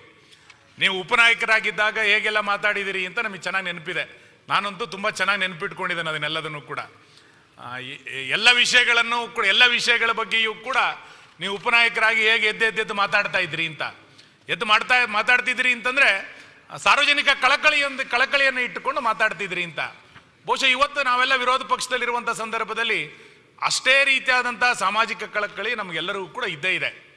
ನೀವು ಆ ಸ್ಥಾನಕ್ಕೆ ಬರೋದಕ್ಕಿಂತ ಮುಂಚೆ ನೀವು ನಂಬಿರುವಂಥ ಸಿದ್ಧಾಂತವನ್ನು ನಾವು ಭಾಳ ಕಟುವಾಗಿ ಟೀಕೆಗಳನ್ನು ಮಾಡಿದಂಥವ್ರು, ಅಲ್ಲೂ ಮಾಡಿದಂಥವ್ರು, ಇಲ್ಲೂ ಮಾಡಿದಂಥವ್ರು. ಬಹುಶಃ ಈ ಸ್ಥಾನದಲ್ಲಿ ಕೂತ ನಂತರ ನೀವು ಯಾವುದೋ ಒಂದು ಸಿದ್ಧಾಂತಕ್ಕೆ ಜ್ಯೋತಿ ಬೀಳಬಾರದು ಅಂತ ಎಲ್ಲರೂ ಕೂಡ ವ್ಯಕ್ತ ಮಾಡಿದ್ದಾರೆ. ಹಾಗಾಗಿ ರಾಜ್ಯದ ಸಮಸ್ಯೆ ಏನಿದೆ, ರಾಜ್ಯದ ಯಾವ್ಯಾವ ವಿಚಾರಗಳಲ್ಲಿ ಪ್ರಸ್ತಾಪ ಆಗುತ್ತೆ, ಅದಕ್ಕೆ ಯಾವ ರೀತಿಯಾದಂಥ ಅವಕಾಶಗಳನ್ನು ಮಾಡಿಕೊಡ್ಬೇಕು ಅನ್ನೋದನ್ನು ನೀವು ಮಾಡಿಕೊಟ್ಟು ಅದನ್ನು ಒಳ್ಳೆಯ ರೀತಿಯಲ್ಲಿ ಮಾರ್ಗದರ್ಶನದ ರೂಪದಲ್ಲಿ ನಮಗೆಲ್ಲರಿಗೂ ಕೂಡ ಅವಕಾಶಗಳನ್ನು ಕೊಡಬೇಕು ಅನ್ನುವಂಥ ಮಾತನ್ನು ನಾನು ಈ ಸಂದರ್ಭದಲ್ಲಿ ಉಲ್ಲೇಖ ಮಾಡ್ತಾ, ಎರಡನೇದು, ಇವತ್ತು ಕೇವಲ ಸದನ ನಡೆಸುವಂಥದ್ದು ಮಾತ್ರ ಅಧ್ಯಕ್ಷರ ಜವಾಬ್ದಾರಿ ಅಂತ ನಂಗೆ ಅನಿಸೋದಿಲ್ಲ. ನಮ್ಮೆಲ್ಲ ಶಾಸಕರ ರಕ್ಷಣೆ ಮಾಡುವಂಥದ್ದು ಕೂಡ ನಿಮ್ಮ ಮೇಲೆ ಭಾಳ ದೊಡ್ಡ ಜವಾಬ್ದಾರಿ ಇದೆ ಅಂತ ನಾನು ಅಂದ್ಕೊಳ್ತೇನೆ. ಇವತ್ತು ಚರ್ಚೆ ಇಲ್ಲ, ಚರ್ಚೆಗೆ ಬಿಟ್ಟರೆ ಎಲ್ಲ ಶಾಸಕರು ಮಾತಾಡ್ತಾರೆ. ಶಾಸಕರ ಅಧಿಕಾರಿಗಳನ್ನು ಹೇಗೆ ಮೊಟಕುಗೊಳಿಸ್ತಾ ಇದ್ದಾರೆ, ಅವರನ್ನು ತೇಜೋವಧೆ ಮಾಡುವಂಥ ಪ್ರಕ್ರಿಯೆಗಳು ಬೇರೆ ಬೇರೆ ರೂಪದಲ್ಲಿ ಎಲ್ಲೆಲ್ಲಿ ನಡೀತಾ ಇದೆ, ಇಂಥ ಸಂದರ್ಭದಲ್ಲಿ ಎಲ್ಲ ಶಾಸಕರ ರಕ್ಷಣೆಯನ್ನು ಮಾಡಬೇಕಾಗಿರುವಂಥದ್ದು ಸಭಾಧ್ಯಕ್ಷರೇ. ಹಾಗಾಗಿ ನಮಗೆಲ್ಲೋ ತೊಂದರೆ ಆಯಿತು ಅಂತಂದಾಗ ನಾವು ನಿಮ್ಮ ಮೊರೆ ಹೋಗ್ಬೇಕು ಬಿಟ್ಟರೆ ಬೇರೆ ನಮಗೆ ಎಲ್ಲೂ ಕೂಡ ಅವಕಾಶಗಳಿಲ್ಲ. ಹಾಗಾಗಿ ಶಾಸಕರ ತೇಜೋವಧೆ ಆಗದಂತೆ ಶಾಸಕರನ್ನ ರಕ್ಷಣೆ ಮಾಡಬೇಕಾಗಿರುವಂಥದ್ದು ಕೂಡ ಭಾಳ ದೊಡ್ಡ ಪ್ರಮಾಣದಲ್ಲಿ ನಿಮ್ಮ ಜೊತೆಗಿದೆ ಅಂತ ನಾನು ಅಂದ್ಕೊಳ್ತೇನೆ. ಮತ್ತು ನಿಮ್ಮಿಂದ ನಾನು ಕಲ್ತಿದ್ದೇನು ಅಂತ ಕೇಳಿದರೆ, ಸಣ್ಣ ವಿಷಯವನ್ನು ಯಾವ ರೀತಿ ಪ್ರಚಾರ ತಗೊಳ್ಬೇಕು ಅನ್ನುವಂಥದ್ದು ಅದು ಭಾಳ ಚೆನ್ನಾಗಿ ನಿಮ್ಮಿಂದ ನಾವೆಲ್ಲರೂ ಕೂಡ ಕಲ್ತ್ವಿ. ನೀವು ಶಾಸಕರಾಗಿದ್ದಾಗ ಸಣ್ಣ ಸಣ್ಣ ವಿಷಯಗಳನ್ನು ಯಾವ ರೀತಿ ಪ್ರಚಾರ ತೆಗೆದುಕೊಳ್ತಾ ಇದ್ರಿ ಮತ್ತು ಅದು ಹೆಡ್ಲೈನ್ ಯಾವ ರೀತಿ ಆಗ್ತಾ ಇತ್ತು. ಬಹುಶಃ ಆ ಕಲೆ ನಿಮ್ಮ ಹತ್ರ ಭಾಳ ಚೆನ್ನಾಗಿ, ಪೂರ್ತಿ ಕಲಿಲ್ಲ ಅಂದರೆ ಸ್ವಲ್ಪ ನಾವು ಕಲ್ತ್ವಿ ನಿಮ್ಮಿಂದ. ಆ ರೀತಿಯಾದಂಥ ಒಳ್ಳೆಯ ಕಲೆ ನಿಮ್ಮ ಹತ್ರ ಇದೆ. ಅದನ್ನು ಖಂಡಿತ ಈ ಸದನದಲ್ಲೂ ಕೂಡ ಅದು ಬಳಕೆ ಆಗಲಿ. ಒಳ್ಳೆಯ ಸಂಗತಿಗಳು ಹೆಚ್ಚೆಚ್ಚು ಚರ್ಚೆಗೆ ಬರಲಿ ಎನ್ನುವಂಥ ಸಂಗತಿಗಳನ್ನು ಅಲ್ಲ, ಅವ್ರು ಭಾಳ ಎಕ್ಸ್ಪರ್ಟ್ ಅದರಲ್ಲಿ. ಅದು ಅವ್ರಿಗೆ ಕೇಳಿ ಖಾಸಗಿಯಾಗಿ ನೀವು ಹೆಂಗೆ ಎಷ್ಟು ಎಕ್ಸ್ಪರ್ಟ್ ಇದ್ದಾರೆ ಅದರಲ್ಲಿ ಅನ್ನೋದನ್ನು. ಸೊ ಈ ಹಿನ್ನೆಲೆಯಲ್ಲಿ ಈ ಎಲ್ಲ ವಿಷಯಗಳ ಬಗ್ಗೆ ಚರ್ಚೆ ಆಗಲಿ. ವಿರೋಧ ಪಕ್ಷವಾಗಿ ಈ ವರ್ಷ ನಮಗೆ ಭಾಳ ದೊಡ್ಡ ಜವಾಬ್ದಾರಿ ಇದ್ದೇ ಇದೆ. ಸರ್ಕಾರವನ್ನು ಎಚ್ಚರಿಸುವಂಥ ಕಾರ್ಯವನ್ನು ಖಂಡಿತ ಹಂತ ಹಂತವಾಗಿ ನಾವು ಮಾಡೇ ಮಾಡ್ತೇವೆ. ಆ ಸಂದರ್ಭದಲ್ಲಿ ಯಾವ ಕಳಕಳಿ ಮತ್ತು ಬದ್ಧತೆಯಿಂದ ವಿರೋಧ ಪಕ್ಷದ ಉಪನಾಯಕರಾಗಿ ಕಳಕಳಿಯನ್ನು ಇಟ್ಕೊಂಡು ಕೆಲಸ ಮಾಡ್ತಾ ಇದ್ರೋ ಅದೇ ಕಳಕಳಿ ಈ ವರ್ಷವೂ ಈ ಸ್ಥಾನದಲ್ಲಿ ಇದ್ಕೊಂಡು ಕೂಡ ನಮ್ಮೆಲ್ಲರನ್ನೂ ಕೂಡ ನೀವು ಬೆಂಬಲಿಸಬೇಕು. ರಾಜ್ಯದ ಪರವಾದಂಥ ಆಲೋಚನೆಗಳಿಗೆ ನೀವು ಧ್ವನಿ ಆಗಬೇಕು ಅನ್ನುವಂಥ ಮಾತನ್ನು ಹೇಳಿ ಮತ್ತೊಮ್ಮೆ ಆ ಸ್ಥಾನವನ್ನು ಅಲಂಕರಿಸಿರುವಂಥ ನಿಮಗೆ ನಾನು ಅಭಿನಂದನೆಗಳನ್ನು ಸಲ್ಲಿಸ್ತೇನೆ. ನಮಸ್ಕಾರ. ಜನಾರ್ದನ್ ರೆಡ್ಡಿ.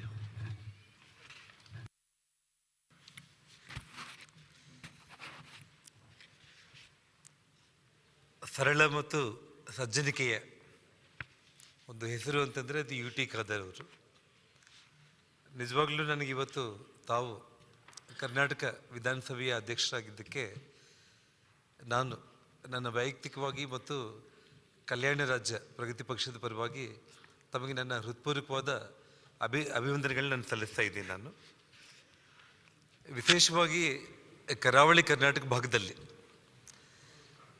ಜಾತಿ ಮತ ಭೇದ ಅನ್ನೋದು ಇಲ್ದಾಗೇನೆ ಶಾಂತಿ ಮತ್ತು ಸೌಹಾರ್ದತೆಗೆ ಅದು ಹೆಸರೇನಾದರೂ ಒಂದು ನಾವು ಹೇಳಬೇಕು ಅಂತಂದರೆ ಅದು ಯು ಟಿ ಖಾದರ್ ಅಂತ ನಾನು ಹೇಳಬೇಕಾಗುತ್ತೆ. ನಾನು ಯಾಕಂದರೆ ಇಡೀ ಕರ್ನಾಟಕ ಮತ್ತು ದೇಶ ಕರಾವಳಿ ಭಾಗದ ಕಡೆಯೇ ಜಾಸ್ತಿ ನೋಡ್ತಾ ಇದ್ದರು ಕೆಲವೊಂದು ಸಮಯದಲ್ಲಿ. ಆ ಸಮಯದಲ್ಲಿ ತಾವು ನಡ್ಕೊಂಡಿರುವಂಥ ಒಂದು ರೀತಿ, ತಮ್ಮ ಸ್ಟೇಟ್ಮೆಂಟ್ಗಳು ಮತ್ತು ಇಡೀ ಕರ್ನಾಟಕ ರಾಜ್ಯವನ್ನು ದೇಶ ಮೆಚ್ಚೋ ರೀತಿಯಲ್ಲಿ ಆಗಿದೆ ಅಂತಂದರೆ ಆ ಭಾಗದಲ್ಲಿ ತಮ್ಮಿಂದ ಅಂತಲೇ ನಾನು ಅದನ್ನು ಹೃತ್ಪೂರ್ವಕವಾಗಿ ನಾನು ಹೇಳಬೇಕಾಗುತ್ತೆ. ನಾನು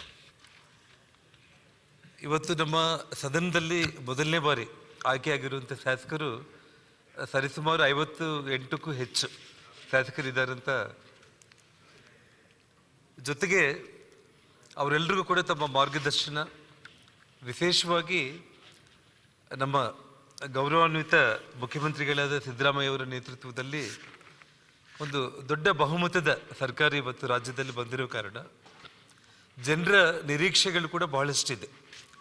ಆ ನಿರೀಕ್ಷೆಗಳಿಗೆ ತಕ್ಕಂತೆ ಸರ್ಕಾರವೂ ಕೆಲಸ ಮಾಡಬೇಕು. ಅದೇ ಒಂದು ರೀತಿಯಲ್ಲಿ ಎಲ್ಲ ಶಾಸಕರುಗಳ, ಎಲ್ಲ ಕ್ಷೇತ್ರದ ಶಾಸಕರುಗಳ ಕಷ್ಟ ಸುಖಗಳು, ಅಲ್ಲಿರುವಂಥ ಜನರ ಸಮಸ್ಯೆಗಳನ್ನ ಹೇಳ್ಕೊಳ್ಳೋದಕ್ಕೆ ತಾವು ಹೆಚ್ಚು ಅವಕಾಶ ಮಾಡಿಕೊಡ್ಬೇಕಂತೇಳಿ ಮತ್ತು ಈ ಒಂದು ಗೌರವಾನ್ವಿತ ಹುದ್ದೆಯಲ್ಲಿ ಭಾಳಷ್ಟು ಮಂದಿ ಮಹನೀಯರೆಲ್ಲರೂ ಕೂಡ ಕೆಲಸ ಮಾಡಿ ಈ ಒಂದು ಸದನದ ಘನತೆಯನ್ನು, ಗೌರವವನ್ನು ಅವರು ಎತ್ತಿ ಹಿಡಿದಿದ್ದಾರೆ. ಅದೇ ಒಂದು ಹಾದಿಯಲ್ಲಿ ಕರ್ನಾಟಕ ರಾಜ್ಯದ ವಿಧಾನಸಭೆಯ ಒಂದು ಅಧ್ಯಕ್ಷ ಸ್ಥಾನದ ಒಂದು ಇತಿಹಾಸದಲ್ಲಿ ತಮ್ಮ ಹೆಸರು ಕೂಡ ಶಾಶ್ವತವಾಗಿ ಇತಿಹಾಸದ ಪುಟದಲ್ಲಿ ಇರೋ ರೀತಿಯಲ್ಲಿ ತಾವು ಕೆಲಸ ನಿರ್ವಹಣೆ ಮಾಡ್ತೀರಿ ಅಂತೇಳಿ ಒಂದು ನಂಬಿಕೆ, ವಿಶ್ವಾಸದಿಲ್ಲ.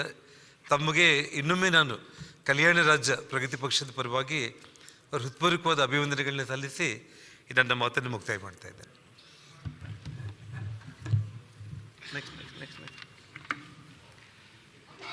ಸಭಾಧ್ಯಕ್ಷರೇ, ಮೊದಲನೇದಾಗಿ ನೂತನ ವಿಧಾನಸಭೆಯ ಸಭಾಧ್ಯಕ್ಷರಾಗಿ ಆಯ್ಕೆಯಾದಂಥ ತಮಗೆ ನಾನು ಅಭಿನಂದನೆಯನ್ನು ಸಲ್ಲಿಸ್ತೇನೆ. ನಮ್ಮ ಸ್ನೇಹಿತರಾದಂಥ ಸುನೀಲ್ ಕುಮಾರ್ ಅವರು ತಾವು ವಿದ್ಯಾರ್ಥಿ ನಾಯಕರಾಗಿ ವಿದ್ಯಾರ್ಥಿ ದಶೆಯಿಂದ ಒಂದು ನಾಯಕತ್ವ ಗುಣವನ್ನು ಬೆಳೆಸ್ಕೊಂಡು ಇಲ್ಲಿಯ ತನಕ ದೊಡ್ಡ ಮಟ್ಟದಲ್ಲಿ ಬೆಳೆದಿರಿ ಅಂತಕ್ಕಂಥದ್ದು.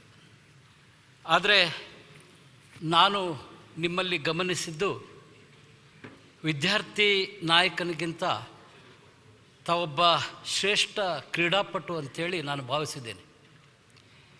ಏಕೆಂದರೆ ಸಿನಿಮಾ ತಾರೆಯರ ತಂಡ ಮತ್ತು ಶಾಸಕರ ತಂಡಗಳ ನಡುವೆ ದಾವಣಗೆರೆಯಲ್ಲಿ ಕ್ರಿಕೆಟ್ ಪಂದ್ಯ ಇತ್ತು. ತಾವು ತಡವಾಗಿ ಮಂಗಳೂರಿನಿಂದ ದಾವಣಗೆರೆಗೆ ಆಗಮಿಸಿದ್ರಿ.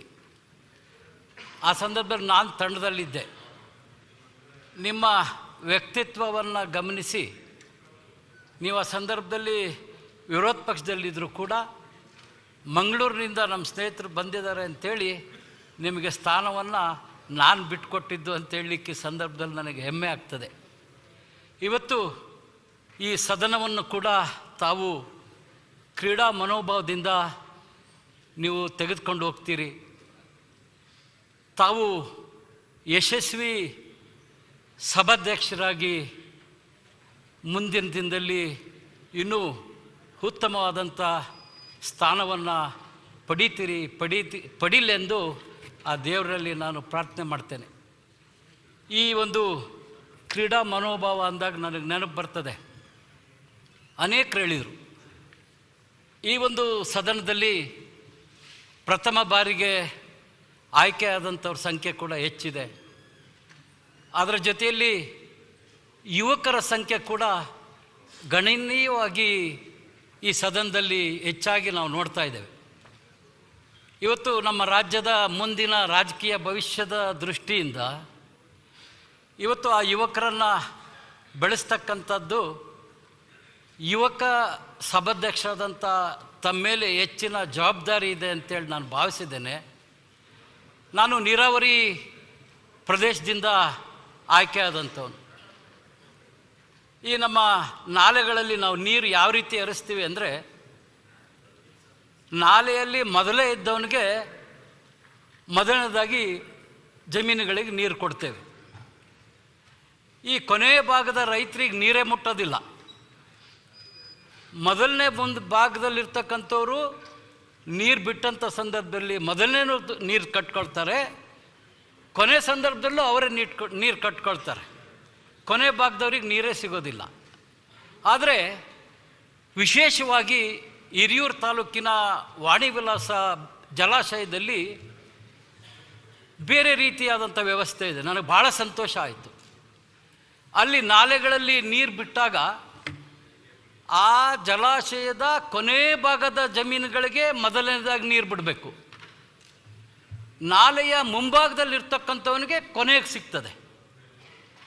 ಅದೇ ರೀತಿ ತಾವು ವಾಣಿವಿಲಾಸ ಜಲಾಶಯದಂತಾಗಬೇಕು.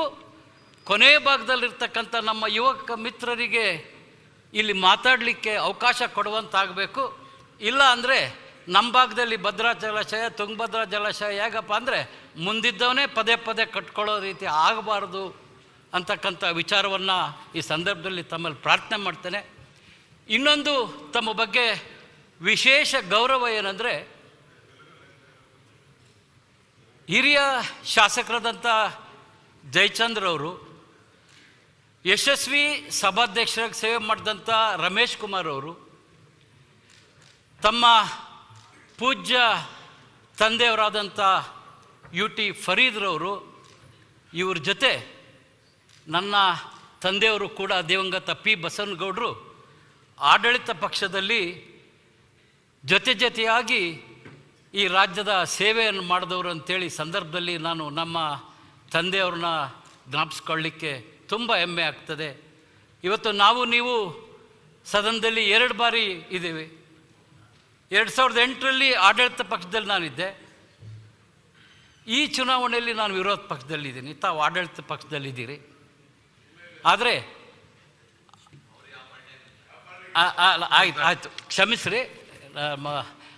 ಒಟ್ಟಾರೆ ಅವರು ವಿಜಯಶಾಲಿಯಾಗಿದ್ದಂತೂ ಕಾಂಗ್ರೆಸ್ ಪಕ್ಷದಿಂದ ಕ್ಷಮಿಸಬೇಕು. ಆದರೆ ತಮ್ಮ ಒಂದು ಗುಣಗಳನ್ನು ನಾನು ನೋಡಿದ್ದೇನೆ. ತಾವು ನನ್ನ ಒಂದು ಆಸೆಯಂತೆ ಎಲ್ಲ ಯುವಕರಿಗೆ ತಾವು ಪ್ರೋತ್ಸಾಹಿಸೋದ್ರ ಮೂಲಕ ನಿಮ್ಮ ಪೂಜ್ಯ ತಂದೆಯವರ ಹೆಸರಿಗೆ ಒಂದು ಉತ್ತಮವಾದಂಥ ಒಂದು ಗೌರವವನ್ನು ಕೊಡೋ ರೀತಿಯಲ್ಲಿ ತಾವು ಕೆಲಸ ಮಾಡ್ತೀರಿ, ರಾಜ್ಯವನ್ನು ಶಾಂತಿ ಸಮಾಧಾನದಿಂದ ತೆಗೆದುಕೊಂಡು ಹೋಗ್ತೀರಿ ಅಂತಕ್ಕಂಥ ಮಾತನ್ನು ಈ ಸಂದರ್ಭದಲ್ಲಿ ತಿಳಿಸೋದ್ರ ಜೊತೆಗೆ ತಮಗೆ ಅವಕಾಶ ಮಾಡಿಕೊಟ್ಟಂತಹ ಆಡಳಿತ ಪಕ್ಷದ ಎಲ್ಲ ಗೌರವಾನ್ವಿತ ಮುಖಂಡರುಗಳಿಗೆ ನಾನು ಅಭಿನಂದನೆ ಸಲ್ಲಿಸ್ತೇನೆ. ಜೊತೆಗೆ ಏನು ನಮ್ಮ ವಿಧಾನಸಭಾ 224 ಕ್ಷೇತ್ರದ ಸದಸ್ಯರುಗಳು ತಾವೇನೆಲ್ಲ ಜಯಶಾಲಿಯಾಗಿ ನಮ್ಮ ಕ್ಷೇತ್ರದ ಒಂದು ಸೇವೆಯನ್ನು ಮಾಡಲಿಕ್ಕೆ ಆಶೀರ್ವಾದ ಮಾಡಿದ್ದಾರೆ. ತಮಗೆಲ್ಲ ಅಭಿನಂದನೆಯನ್ನು ಸಲ್ಲಿಸಿ ನಾನು ಮಾತು ಮುಗಿಸ್ತೇನೆ.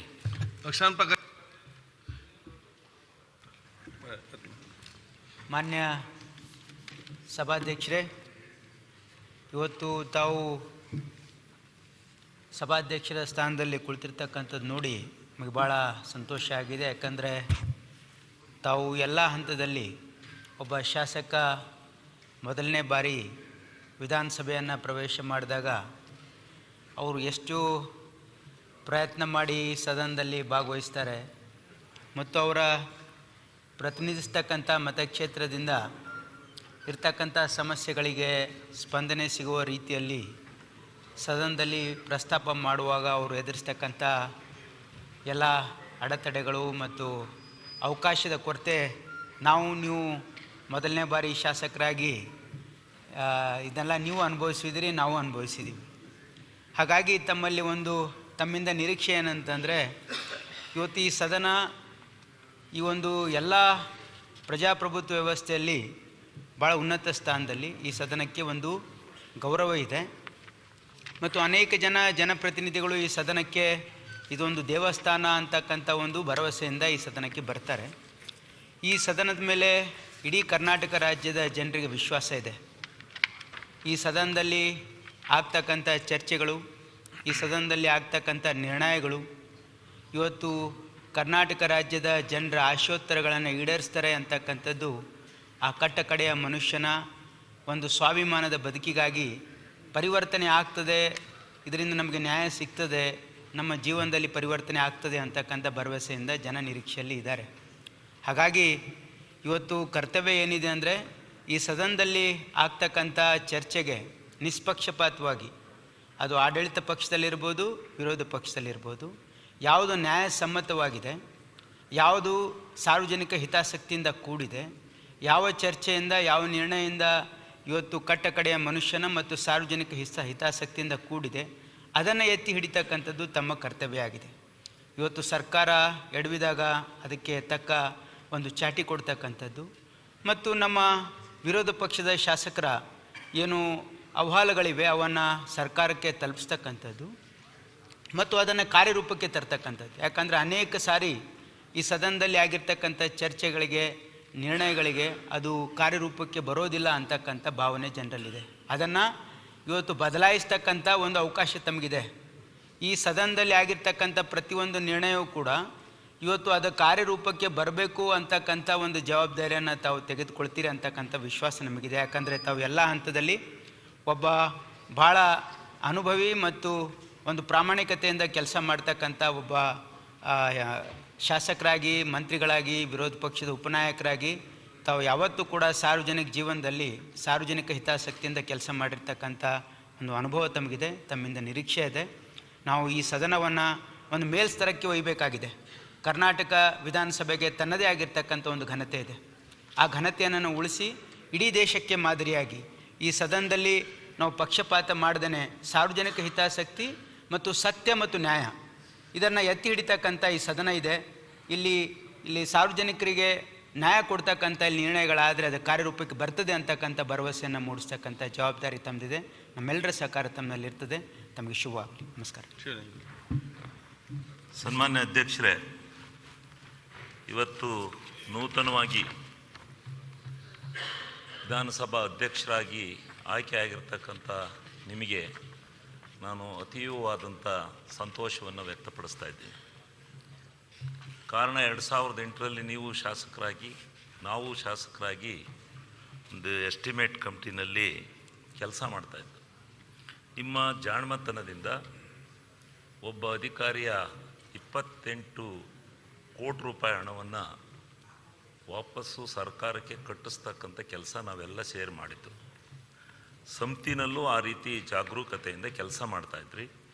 ಅಂಥವರನ್ನು ಭಾಳ ಸೂಕ್ಷ್ಮವಾಗಿ ಜಾಣ್ಮತೆಯಿಂದ ಕೂಡಿರ್ತಕ್ಕಂಥ ನಿಮ್ಮನ್ನು ಇವತ್ತು ಆ ಸ್ಥಾನಕ್ಕೆ ಆಯ್ಕೆ ಮಾಡಿರ್ತಕ್ಕಂಥ ಸರ್ಕಾರದ ಮುಖ್ಯಸ್ಥರಾದಂಥ ಮುಖ್ಯಮಂತ್ರಿಗಳಾದಂಥ ಸಿದ್ದರಾಮಣ್ಣವ್ರಿಗೆ ಮತ್ತು ಉಪಮುಖ್ಯಮಂತ್ರಿಗಳಾದಂಥ ಸಿದ್ದರಾಮಣ್ಣವ್ರಿಗೆ, ಸಂಪುಟದ ಎಲ್ಲ ಹಿರಿಯ ಸದಸ್ಯರಿಗೆ ನಿಜವಾಗಲೂ ಕರ್ನಾಟಕ ರಾಜ್ಯದ ರಾಜಕಾರಣದ ಇತಿಹಾಸದಲ್ಲಿ ಆ ಒಂದು ಅಲ್ಪಸಂಖ್ಯಾತ ಸಮುದಾಯವನ್ನು ಅಲ್ಲಿಗೆ ಕೂರಿಸಿ ಏನೋ ಟೆಂಪ್ರರಿಯಾಗಿ ಒಂದು 2 ದಿವಸ 3 ದಿವಸ 1 ದಿವಸ ಕೂತ್ಕೊತಾ ಇದ್ರಿ, ಅದು ನೋಡ್ತಾ ಇದ್ದೆ ನೀವು ನಡೆಸ್ತಾ ಇದ್ದಂಥದ್ದನ್ನು. ಇವತ್ತು ಶಾಶ್ವತವಾಗಿಯೇ ಆ ಒಂದು ಉನ್ನತವಾದ ಪೀಠದಲ್ಲಿ ನಿಮ್ಮನ್ನು ಕೂರಿಸಿ ನೋಡ್ತಕ್ಕಂಥ, ನಿಮ್ಮಿಂದ ಕೆಲಸ ಮಾಡಿಸ್ಕೊಳ್ತಕ್ಕಂಥ ಸೌಭಾಗ್ಯವನ್ನು ದೊರಕಿಸ್ಕೊಟ್ಟಂಥ ಸರ್ಕಾರಕ್ಕೆ ನಮ್ಮ ಪಕ್ಷದ ಎಲ್ಲ ಮುಖಂಡರುಗಳಿಗೆ ನಾನು ಈ ಸಂದರ್ಭದಲ್ಲಿ ಧನ್ಯವಾದಗಳನ್ನು ಅರ್ಪಿಸ್ತೇನೆ. ಇವತ್ತು ನಾನು ಎಲ್ಲ ವಿಚಾರನ ಎಲ್ಲರೂ ಮಾತನಾಡಿದ್ದಾರೆ. ನಿಮ್ಮ ಗುಣಗಳನ್ನು ಸುಮಾರು 15-20 ವರ್ಷದಿಂದ ನಾವು ನೋಡ್ಕೊಂಬಂದಿದ್ದೀವಿ. ಅದನ್ನೇ ನಾನು ಮಾತನಾಡಲಿಕ್ಕೆ ಹೋಗೋದಿಲ್ಲ. ಇಲ್ಲಿ ಸದನದಲ್ಲಿ ಚರ್ಚೆಗೆ ಭಾಗವಹಿಸ್ತಕ್ಕಂಥ ಸಂದರ್ಭದಲ್ಲಿ ವಿಷಯಗಳು ಸಿಗ್ತಕ್ಕಂಥದ್ದು ಸಮಿತಿಗಳ ಮುಖಾಂತರ. ಏನು ನಿಮ್ಮ ಕಸ್ಟೋಡಿಯನ್ನಲ್ಲಿರ್ತಕ್ಕಂಥ ಕಮಿಟೀಸ್ ಇದೆ, ಅಲ್ಲಿ ನಾವು ಹೇರಳವಾಗಿರ್ತಕ್ಕಂಥ ವಿಷಯಗಳನ್ನು ಅಧಿಕಾರಿಗಳಿಂದ ಪಡಿಬೋದು. ಅದನ್ನು ನಡೆಸ್ತಕ್ಕಂಥ ಜವಾಬ್ದಾರಿ ನಿಮ್ಮ ಮೇಲಿದೆ. ನಾವೆಲ್ಲ ವಿಷಯಗಳನ್ನು ಇಲ್ಲಿ ವಿಧಾನಸಭೆಯಲ್ಲಿ ಬಂದು ನಾವು ಯಾವುದೋ ಒಂದು ನೇಮ 69ರಲ್ಲಿ ಹಾಕೋ ಯಾವುದ್ರಲ್ಲ ಕೇಳಿರೋ 5 ನಿಮಿಷ ಮಾತ್ರ ನೀವು ಅವಕಾಶ ಕೊಡ್ತೀರಿ, 2 ನಿಮಿಷ ಆತದಂಗೆ ಬೆಲ್ ಹೊಡಿತೀರಿ. ಆದರೆ ಸಮಿತಿನಲ್ಲಿ ಯಾವ ಅಧಿಕಾರಿ ತಪ್ಪು ಮಾಡಿರ್ತಾನೆ, ಯಾವ ವಿಚಾರ ಭ್ರಷ್ಟತೆಯಿಂದ ಕೂಡಿರುತ್ತೆ, ಯಾವ ವಿಚಾರ ಅಶುದ್ಧವಾಗಿರುತ್ತೆ, ಆ ಎಲ್ಲ ವಿಚಾರಗಳನ್ನು ಸಂಪೂರ್ಣವಾಗಿ ಆ ಸಮಿತಿನಲ್ಲಿ ಚರ್ಚೆ ಮಾಡಿ ಆ ವಿಚಾರಗಳನ್ನು ಅಲ್ಲಾಗಿರ್ತಕ್ಕಂಥ ಆ ಇಲಾಖೆಯ ಒಂದು ಏನು ಒಳ್ಳೆಯ ಕೆಲಸ ಆಗ್ದಲೇ ಭ್ರಷ್ಟಾಚಾರಕ್ಕೆ ಅನುವು ಮಾಡಿಕೊಟ್ಟು ಎಲ್ಲ ರೀತಿಯ ಅನುವನ್ನು ಮಾಡಿಕೊಟ್ಟಂಥ ಸಂದರ್ಭದಲ್ಲಿ ಆ ಎಲ್ಲ ವಿಚಾರಗಳನ್ನು ತಂದು ವಿಧಾನಸಭೆಯಲ್ಲಿ ನಾವು ಪ್ರಸ್ತಾಪ ಮಾಡಲಿಕ್ಕೆ ಭಾಳ ಯಶಸ್ವಿಯಾದಂಥ ಒಂದು ಕಾರ್ಯಕ್ರಮ ಅದು ಸಮಿತಿಗಳು. ಆ ಸಮಿತಿಗಳನ್ನು ನೀವು ಹೆಚ್ಚಿನ ಮಟ್ಟದಲ್ಲಿ ನಡೆಸಿ ಆ ಸಮಿತಿಗಳ ಮುಖಾಂತರ ಅಧಿಕಾರಿಗಳ ಮಟ್ಟದಲ್ಲಿ ಏನು ಒಂದು ಅವ್ಯವಸ್ಥೆ ಇರುತ್ತೆ ಅದನ್ನು ಕಂಡುಹಿಡಿಯತಕ್ಕಂಥ ನಿಟ್ಟಿನಲ್ಲಿ ನೀವು ಸಮಿತಿಗಳಿಗೆ ಹೆಚ್ಚಿನ ಪ್ರಾಧಾನ್ಯತೆಯನ್ನು ಕೊಡ್ತೀರಿ. ಯಾಕೆಂದರೆ ನೀವು ಸಮಿತಿನಲ್ಲಿ ಕೆಲಸ ಮಾಡ್ತಾ ಇದ್ದಾಗ ನಾನು ನೋಡಿದ್ದೀನಿ ಅನೇಕ ಸಾರಿ ನಾವು ಅನೇಕ ವಿಚಾರಗಳನ್ನು ಚರ್ಚೆ ಮಾಡಿ ಕೂಲಂಕುಷವಾಗಿ ಹೊರತೆಗೆದಿದ್ದೀವಿ. ಸಂಬಂಧಪಟ್ಟಂಥ ಮಂತ್ರಿಗಳನ್ನು ಕರೆಸಿ ನೋಡಿ ಈ ರೀತಿ ಆಗಿದೆ, ಇದನ್ನು ಸರಿಯಾದ ರೀತಿ ಸರಿದೂಗಿಸಿ ಅಂತ ಹೇಳ್ತಕ್ಕಂಥ ಸಲಹೆ ಸೂಚನೆಗಳನ್ನು ಕೊಟ್ಟಿದ್ದೇವೆ. ಆದ್ದರಿಂದ ಈ ಸಮಿತಿಗಳನ್ನು ನೀವು ಹೆಚ್ಚಿನ ಮಟ್ಟದಲ್ಲಿ ತೆಗೆದುಕೊಳ್ಬೇಕು. ಮತ್ತು ಯುವಕರು ಹೆಚ್ಚಿಗೆ ಹೊಸದಾಗಿ ಬಂದಂಥವರು ಸದನದ ಪಟುಗಳಾಗಬೇಕು ಅಂತಕ್ಕಂಥ ಭಾವನೆ ಏನಿರುತ್ತೆ ಅದು ನಿಮ್ಮ ಸ್ಪೀಕರ್ಗಳ ಮೇಲೂ ಇರುತ್ತೆ. ನೀವು ಸ್ಪೀಕರ್ಗಳು ಅವರಲ್ಲಿ ಆ ಜಾಣ್ಮೆ ಆ ವಿಚಾರಧಾರೆಗಳಿದ್ದಾಗ ನೀವು ಅವರಿಗೆ ಪ್ರೋತ್ಸಾಹವನ್ನು ಕೊಟ್ಟರೆ ಅವರು ಒಬ್ಬ ಸಂಸದೀಯ ಪಟುವಾಗಿ ಬೆಳೀಲಿಕ್ಕೆ ಸಾಧ್ಯ ಆಗುತ್ತೆ. ನೀವೇನಾದ್ರು ಕೊಡದೆ ಹೋದರೆ ಅವನ ಸಂಸದೀಯ ಪಟು ಅವನಲ್ಲಿರ್ತಕ್ಕಂಥ ಬುದ್ಧಿಶಕ್ತಿ ಅವನಲ್ಲಿರ್ತಕ್ಕಂಥ ಜಾಣ್ಮೆ ಎಲ್ಲವನ್ನು ಕಳ್ಕೊಂಡು ಅವ್ನು ಸುಮ್ಮನೆ ಏನು ಸಿಗಲ್ಲಪ್ಪ ಈ ಸರ್ಕಾರದಲ್ಲಿ ಈ ವಿಧಾನಸಭೆಯಲ್ಲಿ ಅಂತ ಹೋಗ್ಬೇಕಾಗತ್ತೆ. ಅದು ಆಗಬಾರ್ದು, ಅದಕ್ಕೆ ಅವಕಾಶ ಕೊಡಬಾರ್ದು. ಅದು ಹೆಚ್ಚಿನ ರೀತಿ ಆ ಜಾಣ್ಮೆ ಇರ್ತಕ್ಕಂಥವ್ರಿಗೆ ನೀವು ಅವಕಾಶವನ್ನು ಕೊಟ್ಟು ಉತ್ತಮ ಸಂಸದೀಯ ಪಟುಗಳನ್ನು ಬೆಳೆಸ್ತಕ್ಕಂಥ ವಿಚಾರಧಾರೆಯನ್ನು ಬಿಂಬಿಸ್ತಕ್ಕಂಥ ಕೆಲಸವನ್ನು ಮಾಡ್ತಕ್ಕಂಥವ್ರನ್ನು ಬೆಳೆಸ್ತಕ್ಕಂಥ ಶಕ್ತಿಯೂ ಕೂಡ ನಿಮ್ಮ ವಿಧಾನಸಭಾ ಅಧ್ಯಕ್ಷ ಪಟ್ಟಕ್ಕೆ ಇರುತ್ತೆ. ಇದು ಭಾಳ ಮಹತ್ವಪೂರ್ಣವಾದಂಥ ಪಟ್ಟ. ನಿಮ್ಮ ಜಾಣ್ಮೆ ನೀವು ಉಪನಾಯಕರಾಗಿ ಆಯ್ಕೆ ಆದಮೇಲೆ ನಾವು ಮುಂದೆ ಅಂದ್ಕೊತಾ ಇದ್ದು ಹಿಂದ್ಗಡೆ ಕೂತ್ಕೊಂಡು ಇವ್ರು ಗ್ಯಾರಂಟಿ ಏನಾದ್ರು ಸರ್ಕಾರ ಬಂದರೆ ಇವ್ರನ್ನ ಗ್ಯಾರಂಟಿ ಅಧ್ಯಕ್ಷರು ಮಾಡ್ತಾರೆ ಅಂತ. ಏಕೆಂದರೆ ಆ ಥರ ಪಾಯಿಂಟ್ಸು ಆ ಥರ ಇದು ಮಾಡಿ ಭಾಳ ಎದ್ದು ಅವರು ಮಾಧುಸ್ವಾಮಿಯವರು ಉತ್ತರ ಹೇಳೇ ಸಾಕಾದರೂ ನೀವು ಅವ್ರ ಮೇಲೆ ಎದ್ದು ಮಾತಾಡ್ತಿದ್ರಿ. ಎಷ್ಟು ಮಾತಾಡ್ತಾ ಇದ್ರಿ ಅಷ್ಟು ಕೆಲಸವನ್ನು ಮಾಡಿದ್ರಿ, ಎಲ್ಲನೂ ಅನುಭವ ತಗೊಂಡಿದ್ದೀರಿ.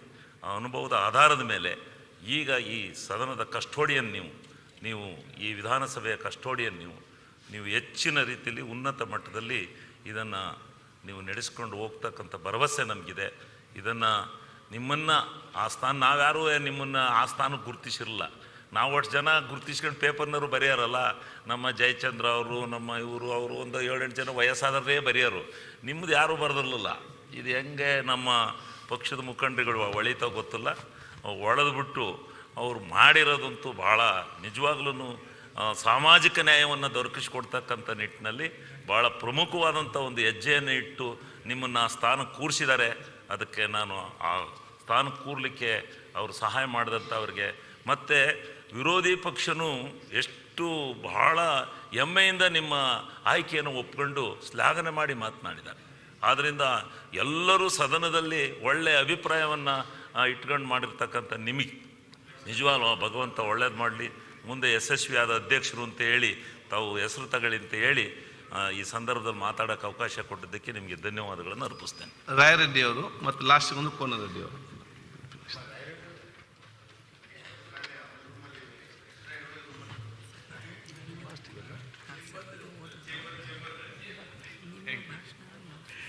ಸನ್ಮಾನ್ಯ ಅಧ್ಯಕ್ಷರೇ,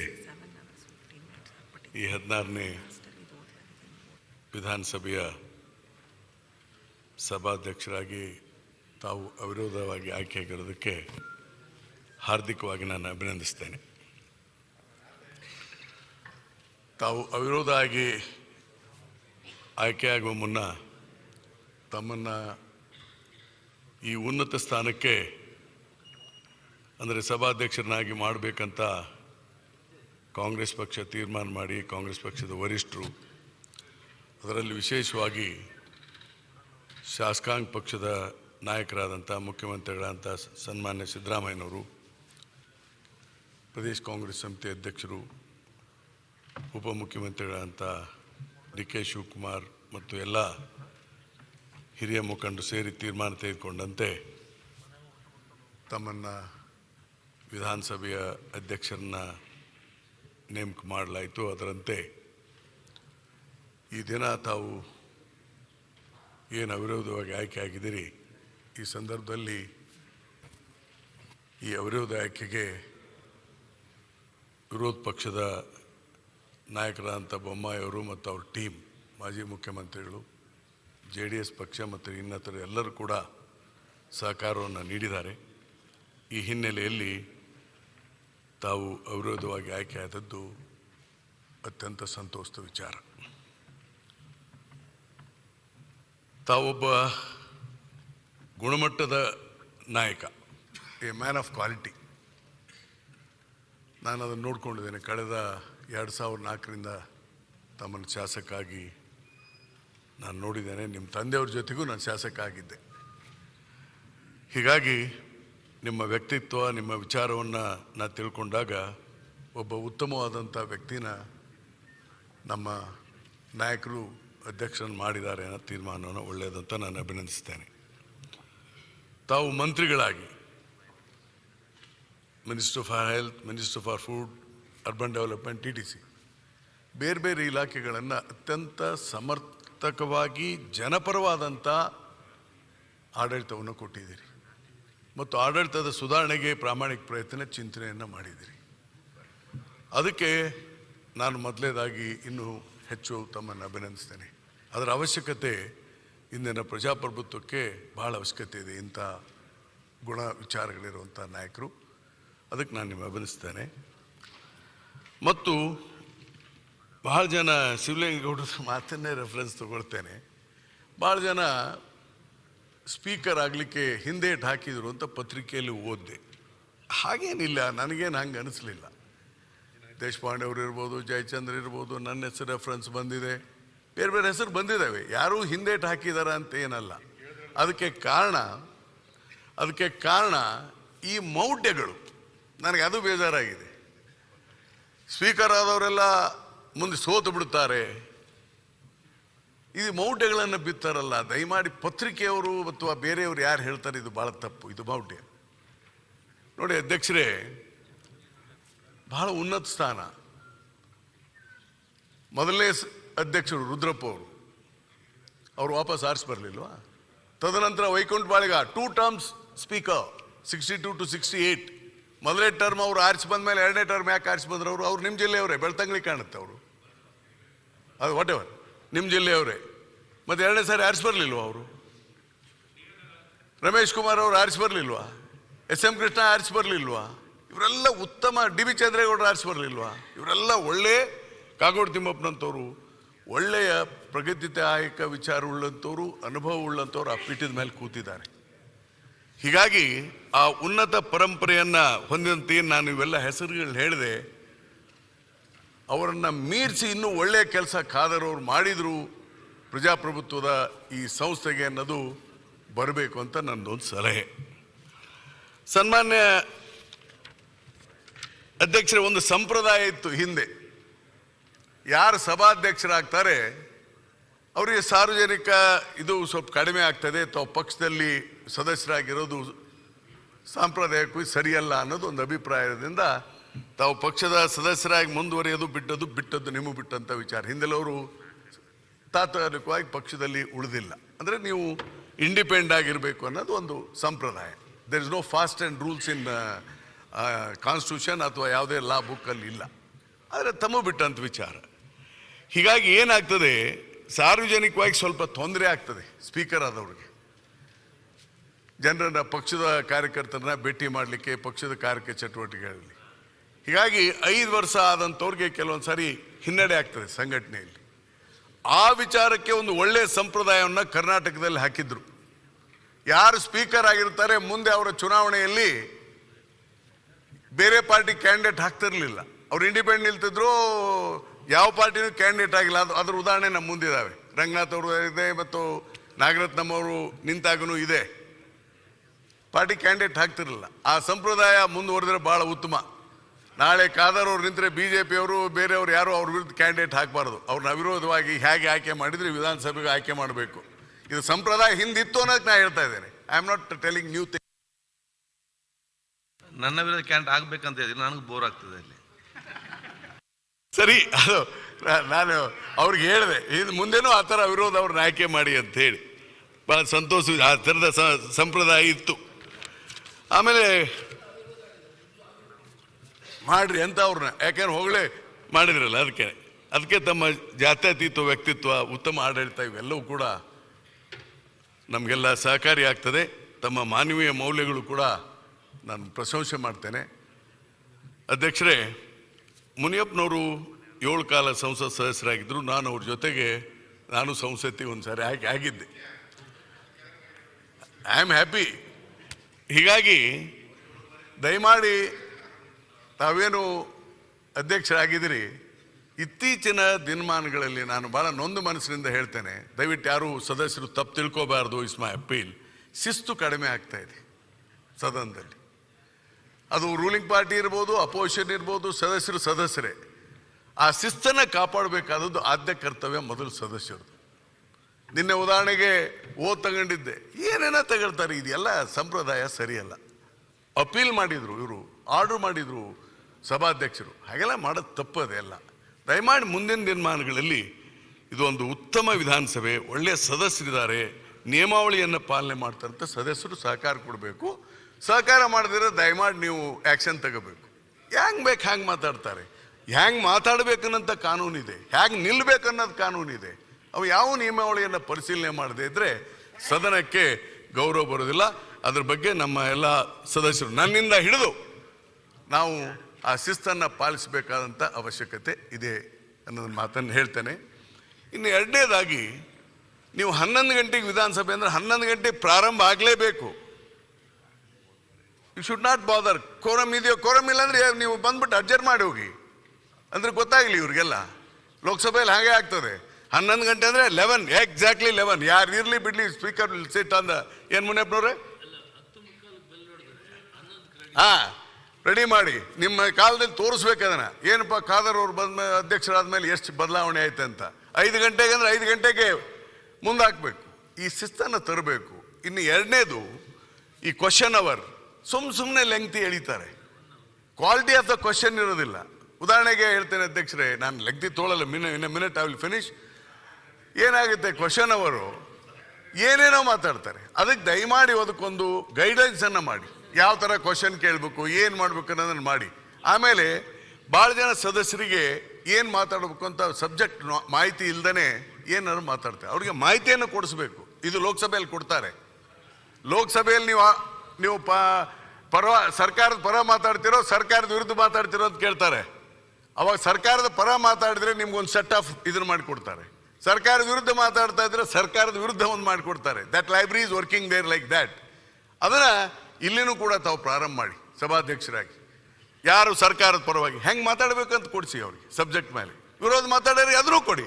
ಇದರಿಂದ ಒಂದು ವಿಧಾನಸಭೆಗೆ ಹೆಚ್ಚು ಸದಸ್ಯರಿಗೆ ಅನುಕೂಲ ಆಗ್ತದೆ, ಗಾಂಭೀರ್ಯವಾಗಿ ಚರ್ಚೆ ಮಾಡಲಿಕ್ಕೆ ಅನುಕೂಲ ಆಗುತ್ತೆ.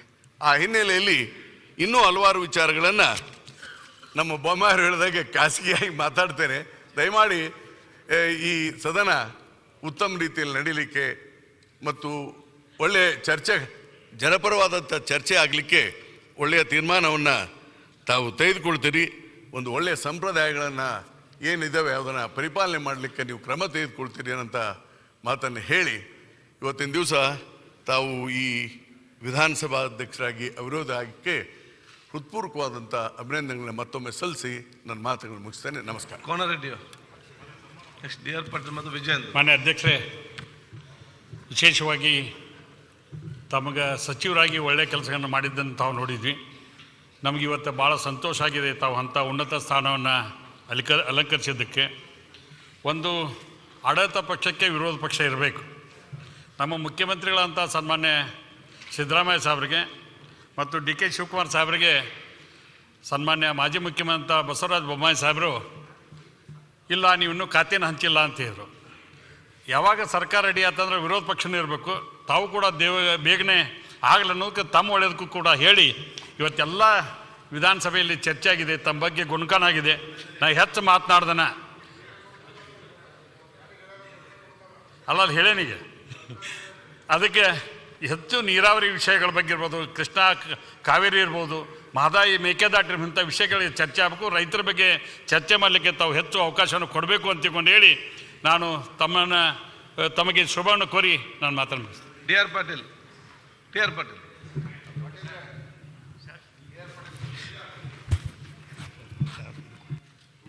ಮಾನ್ಯ ಅಧ್ಯಕ್ಷ, ಅವ್ರ ಸ್ಥಾನ ಅದಲ್ಲ, ನಿಮ್ಮ ಸ್ಥಾನ ಇಲ್ಲ. ಇದೇ ನಾ ಸ್ಥಾನ ನಂದೇ. ಮಾನ್ಯ ಅಧ್ಯಕ್ಷರೇ, ತಾವಿವತ್ತು ಈ ಶಾಸನಸಭೆ ಅಧ್ಯಕ್ಷರಾಗಿ ಆಯ್ಕೆಯಾಗಿರುವುದಕ್ಕೆ ನಾನು ತಮ್ಮನ್ನು ಮನಪೂರ್ವಕವಾಗಿ ಅಭಿನಂದಿಸ್ತೇನೆ. ಈಗ ತಾನೇ ರಾಯರೆಡ್ಡಿಯವರು ಅನೇಕ ವಿಷಯಗಳನ್ನು ಪ್ರಸ್ತಾಪ ಮಾಡಿದಂತೆ ನನಗೂ ಕೆಲವು ವಿಷಯಗಳ ಬಗ್ಗೆ ಬೇಸರ ಇದೆ. ಏನು ಶಾಸನಸಭೆ ಸುದೀರ್ಘವಾಗಿ ನಡಿಬೇಕು ಮತ್ತು ಎಲ್ಲ ಇಲಾಖೆಯ ಬಗ್ಗೆ ಸಂಪೂರ್ಣವಾದಂಥ ಚರ್ಚೆ ಆಗಬೇಕು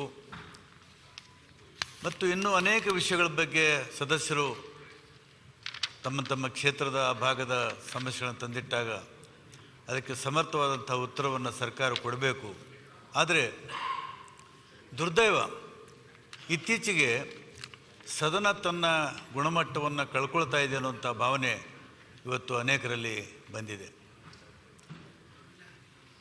ನಿರೀಕ್ಷೆ ಮಾಡ್ತೀವಿ ನಾವು ಅನೇಕ ಸಲ ಸದನದ ಶಾಸಕರಾಗಿ ನಾವು ಸದಸ್ಯರಾಗಿ ಸರ್ಕಾರದ ಉತ್ತರವನ್ನು ಪಡೀಲಿಕ್ಕೆ ನಾವು ಪ್ರಶ್ನೆಯನ್ನು ಕೇಳ್ತೀವಿ.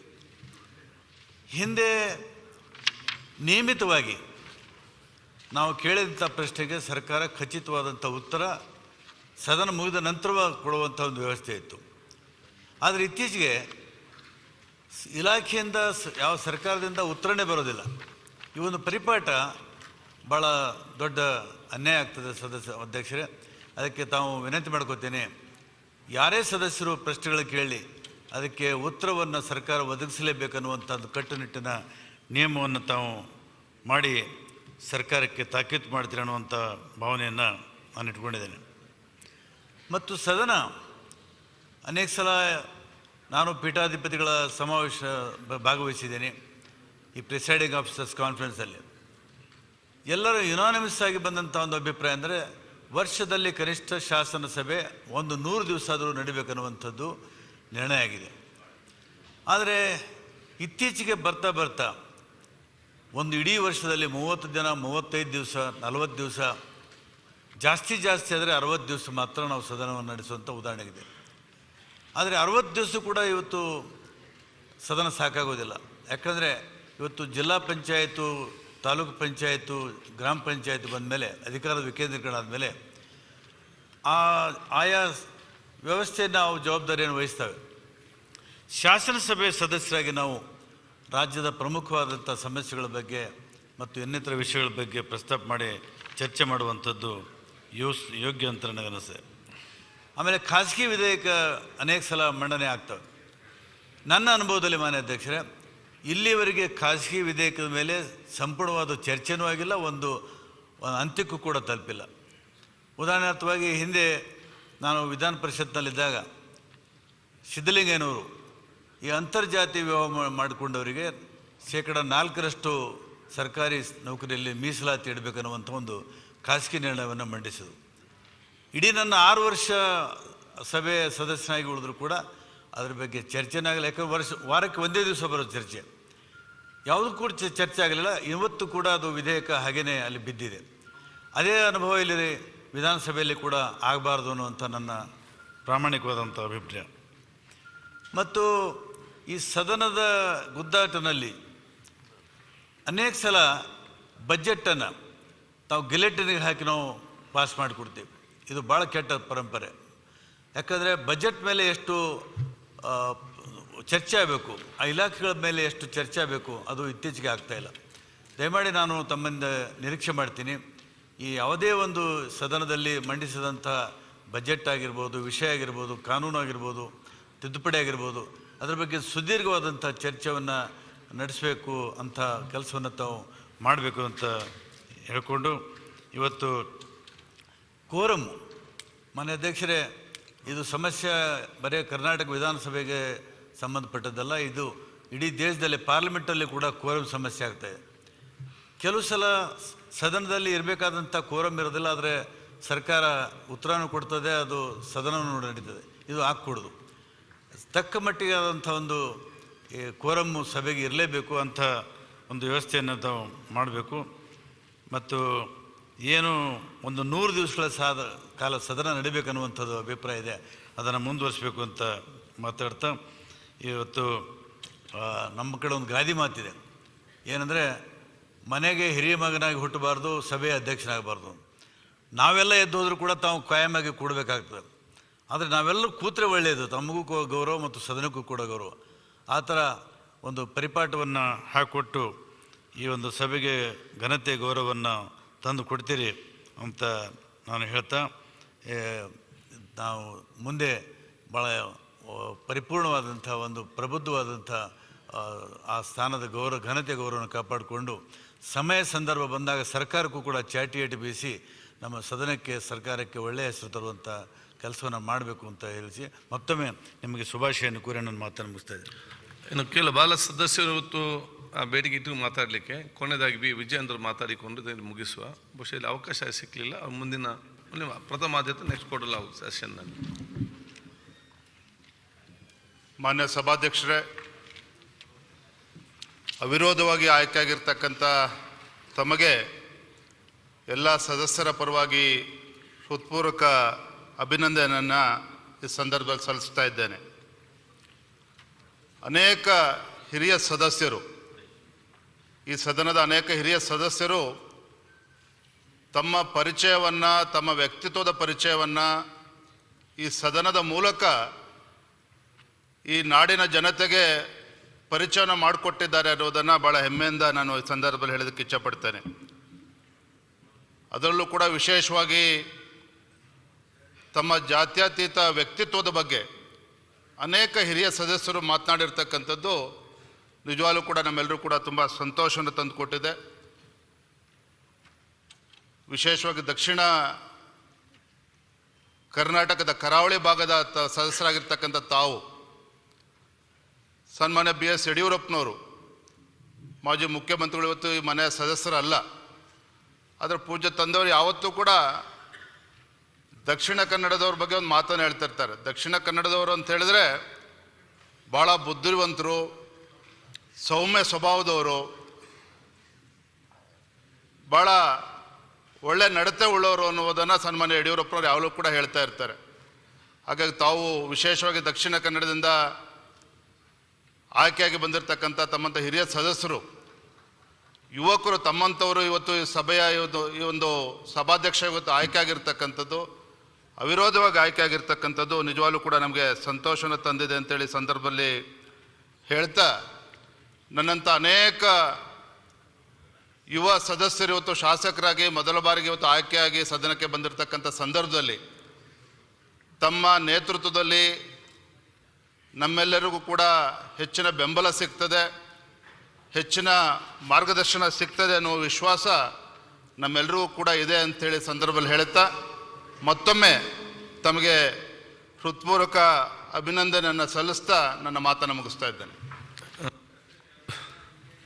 ಈಗಾಗಲೇ ಸನ್ಮಾನ್ಯ ಮುಖ್ಯಮಂತ್ರಿ ಅಂತ ಸಿದ್ದರಾಮಯ್ಯಜಿಯವರು ಹಾಗೂ ಪ್ರತಿಪಕ್ಷ ನಾಯಕರಾಗಿರುವಂಥ ಬೊಮ್ಮಾಯಿಜಿಯವರು ಮತ್ತು ಉಪಮುಖ್ಯಮಂತ್ರಿ ಡಿ ಕೆ ಶಿವಕುಮಾರ್ ಅವರು ಇನ್ನಿತೆಲ್ಲ ನಮ್ಮ ಸಚಿವರು ಮತ್ತು ಹಿರಿಯ ಕಿರಿಯ ಶಾಸಕರು ಭಾಳಷ್ಟು ಜನ ಆಯಿತು ಮಾತಾಡಿ ತಮ್ಮ ಸಲಹೆ ಸೂಚನೆ ಮತ್ತು ನನಗೆ ತಮ್ಮ ಮಾರ್ಗದರ್ಶನ ತಾವೆಲ್ಲ ನೀಡಿದಿರಿ. ಖಂಡಿತವಾಗಿಯೂ ನೀವು ಇಟ್ಟಂಥ ವಿಶ್ವಾಸಕ್ಕೆ ಅನುಗುಣವಾಗಿ ನನ್ನ ಸಭಾಧ್ಯಕ್ಷ ಸ್ಥಾನವನ್ನು ನಿರ್ವಹಿಸಿಕೊಂಡು ಈ ಒಂದು ಗೌರವವಾದ ಸಂವಿಧಾನವಾದ ಸ್ಥಾನಕ್ಕೆ ಗೌರವವಾದ ಕೆಲಸ ಖಂಡಿತವಾಗಿ ಮಾಡ್ತಾ ಅಂತ ಹೇಳಲಿಕ್ಕೆ ನಾನು ಇವತ್ತು ಬಯಸಿ ಈ ಚರ್ಚೆಯಲ್ಲಿಗೆ ಮುಗಿಸಿಕೊಂಡು ಎಲ್ಲರಿಗೂ ಅದನ್ನು ಸಲ್ಲಿಸಿ ಚರ್ಚೆ ಮುಗಿಸಿಕೊಂಡು ಆತ್ಮೇಲೆ ಮೊದಲಿಗೆ ನಾನು ಮಾನ್ಯ ಮುಖ್ಯಮಂತ್ರಿಗಳಾದಂತಹ ಶ್ರೀ ಸಿದ್ದರಾಮಯ್ಯಜಿ ಹಾಗೂ ಉಪಮುಖ್ಯಮಂತ್ರಿಗಳಾದಂಥ ಶ್ರೀ ಡಿ ಕೆ ಶಿವಕುಮಾರ್ ಹಾಗೂ ನೂತನ ವಿಧಾನಸಭೆಗೆ ಚುನಾಯಿತರಾಗಿ ಬಂದಿರುವಂಥ ಎಲ್ಲ ಹಿರಿಯ ಮತ್ತು ಕಿರಿಯ ಶಾಸಕರನ್ನು ಸಚಿವರನ್ನು ನಾನು ವಿಶೇಷವಾಗಿ ಅಭಿನಂದಿಸಲು ಶುಭಾಶಯ ನಾನು ಇವತ್ತು ಸಲ್ಲಿಸ್ತೇನೆ. ಸುಮಾರು 75 ವರ್ಷಗಳ ಸುದೀರ್ಘ ಇತಿಹಾಸ ಹೊಂದಿರುವಂತಹ ಸಂಸದ ಪ್ರಜಾಪ್ರಭುತ್ವ ವ್ಯವಸ್ಥೆಯಲ್ಲಿ ನಾವಿತ್ತಿದ್ದೇವೆ. ಅದರಲ್ಲಿ ಸಂಸದೀಯ ವ್ಯವಸ್ಥೆಯಲ್ಲಿ ಕರ್ನಾಟಕ ಅಂದರೆ ಅವತ್ತಿನ ಮೈಸೂರು ಪ್ರಾಂತ್ಯ ಇವತ್ತು ವಿಶೇಷವಾದ ಅದಕ್ಕೂ ಸ್ಥಾನ ಇದೆ.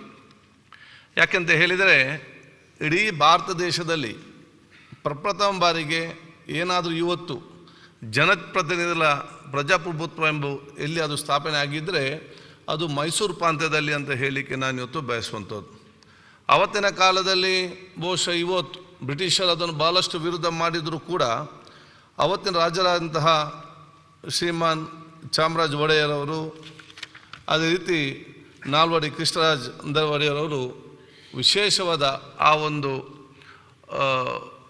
ನೇತೃತ್ವ ವಹಿಸಿಕೊಂಡು ಅದನ್ನು ಸ್ಥಾಪಿಸಿದ್ದು ನಾವು ಕೂಡ ಯಾರು ಕೂಡ ಮಾಡಲಿಕ್ಕೆ ಸಾಧ್ಯವಿಲ್ಲ. ಸೊ ಅದರ ಗೌರವವನ್ನು ಉಳಿಸುವಂಥ ಜವಾಬ್ದಾರಿ ಅದು ನಿಮ್ಮೆಲ್ಲರ ಜವಾಬ್ದಾರಿ ಅಂತ ಹೇಳಲಿಕ್ಕೆ ನಾನು ಇವತ್ತು ಬಯಸ್ತೇನೆ. ಕರ್ನಾಟಕ ವಿಧಾನದ ಸ್ಪೀಕರ್ ಆಗಿ ನಾನು ಈ ದಿನ ನನ್ನ ಕಿರಿಯ ವಯಸ್ಸಿನಲ್ಲಿ ತಮ್ಮೆಲ್ಲರ ಸಹಕಾರದಿಂದ ಅವಿರೋಧವಾಗಿ ಆಯ್ಕೆಯಾಗಿದೆ ಎಂದು ಹೇಳಲು ನನಗೆ ಹೆಮ್ಮೆ ಪಡುತ್ತೇನೆ ಮತ್ತು ಇದು ನನಗೆ ಸಿಕ್ಕಿದಂಥ ಸೌಭಾಗ್ಯ ಅಂತ ನಾನು ಕೂಡ ತಿಳಿಸಲು ಬಯಸ್ತೇನೆ. ಇದಕ್ಕಾಗಿ ನಾನು ನನ್ನ ಮೇಲೆ ವಿಶ್ವಾಸ ಇಟ್ಟಂಥ ಮಾನ್ಯ ಮುಖ್ಯಮಂತ್ರಿಯಾದಂಥ ಸಿದ್ದರಾಮಯ್ಯನವರಿಗೆ, ಅದೇ ರೀತಿ ಇವತ್ತು ಅವಿರೋಧ ಆಯ್ಕೆ ಮಾಡಲಿಕ್ಕೆ ಕೊಟ್ಟಂತಹ ಪ್ರತಿಪಕ್ಷ ನಾಯಕರಿಂದ ಬೊಮ್ಮಾಯಿಯವರಿಗೆ, ಪಕ್ಷದ ಅಧ್ಯಕ್ಷರಾಗಿಂತ ಹಾಗೂ ಉಪಮುಖ್ಯಮಂತ್ರಿ ಅಂತ ಡಿ ಕೆ ಶಿವಕುಮಾರ್ ಅವರಿಗೆ, ಎಲ್ಲ ನಮ್ಮ ಕಿರಿಯ ನಾಯಕರಿಗೆ, ಜೊತೆಯಲ್ಲಿ ನನ್ನನ್ನು ವಿಶೇಷವಾದಕ್ಕೆ ಆ ಪ್ರೇರಣೆ ಮತ್ತು ಇದಕ್ಕೆ ಒಂದು ಸೂಚನೆ ಕೊಟ್ಟಂತಹ ನಮ್ಮ ಅಖಿಲ ಭಾರತ ಕಾಂಗ್ರೆಸ್ ಪಕ್ಷದ ಅಧ್ಯಕ್ಷರಾಗಿರುವಂಥ ಸನ್ಮಾನ್ಯ ಮಲ್ಲಿಕಾರ್ಜುನ ಖರ್ಗೆಜಿಯವರಿಗೆ, ನಮ್ಮ ರಾಷ್ಟ್ರೀಯ ನಾಯಕರಾಗಿರುವಂಥ ರಾಹುಲ್ ಗಾಂಧೀಜಿಯವರಿಗೆ, ನಮ್ಮ ಹಿರಿಯ ನಾಯಕರಂಥ ಕೆ ಸಿ ವೇಣುಗೋಪಾಲ್ ಮತ್ತು ರಣದೀಪ್ ಸಿಂಗ್ ಸುರ್ಜೇವಾಲಾಜಿ ಮತ್ತು ಇನ್ನಿತರ ನಾಯಕರಿಗೆ ಕೂಡ ನಾನು ಬಹುಶಃ ಅವರನ್ನು ನನಗೆ ಧನ್ಯವಾದ ಸಲ್ಲಿಸಲಿಕ್ಕೆ ನಾನು ಇವತ್ತು ಬಯಸ್ತೇನೆ.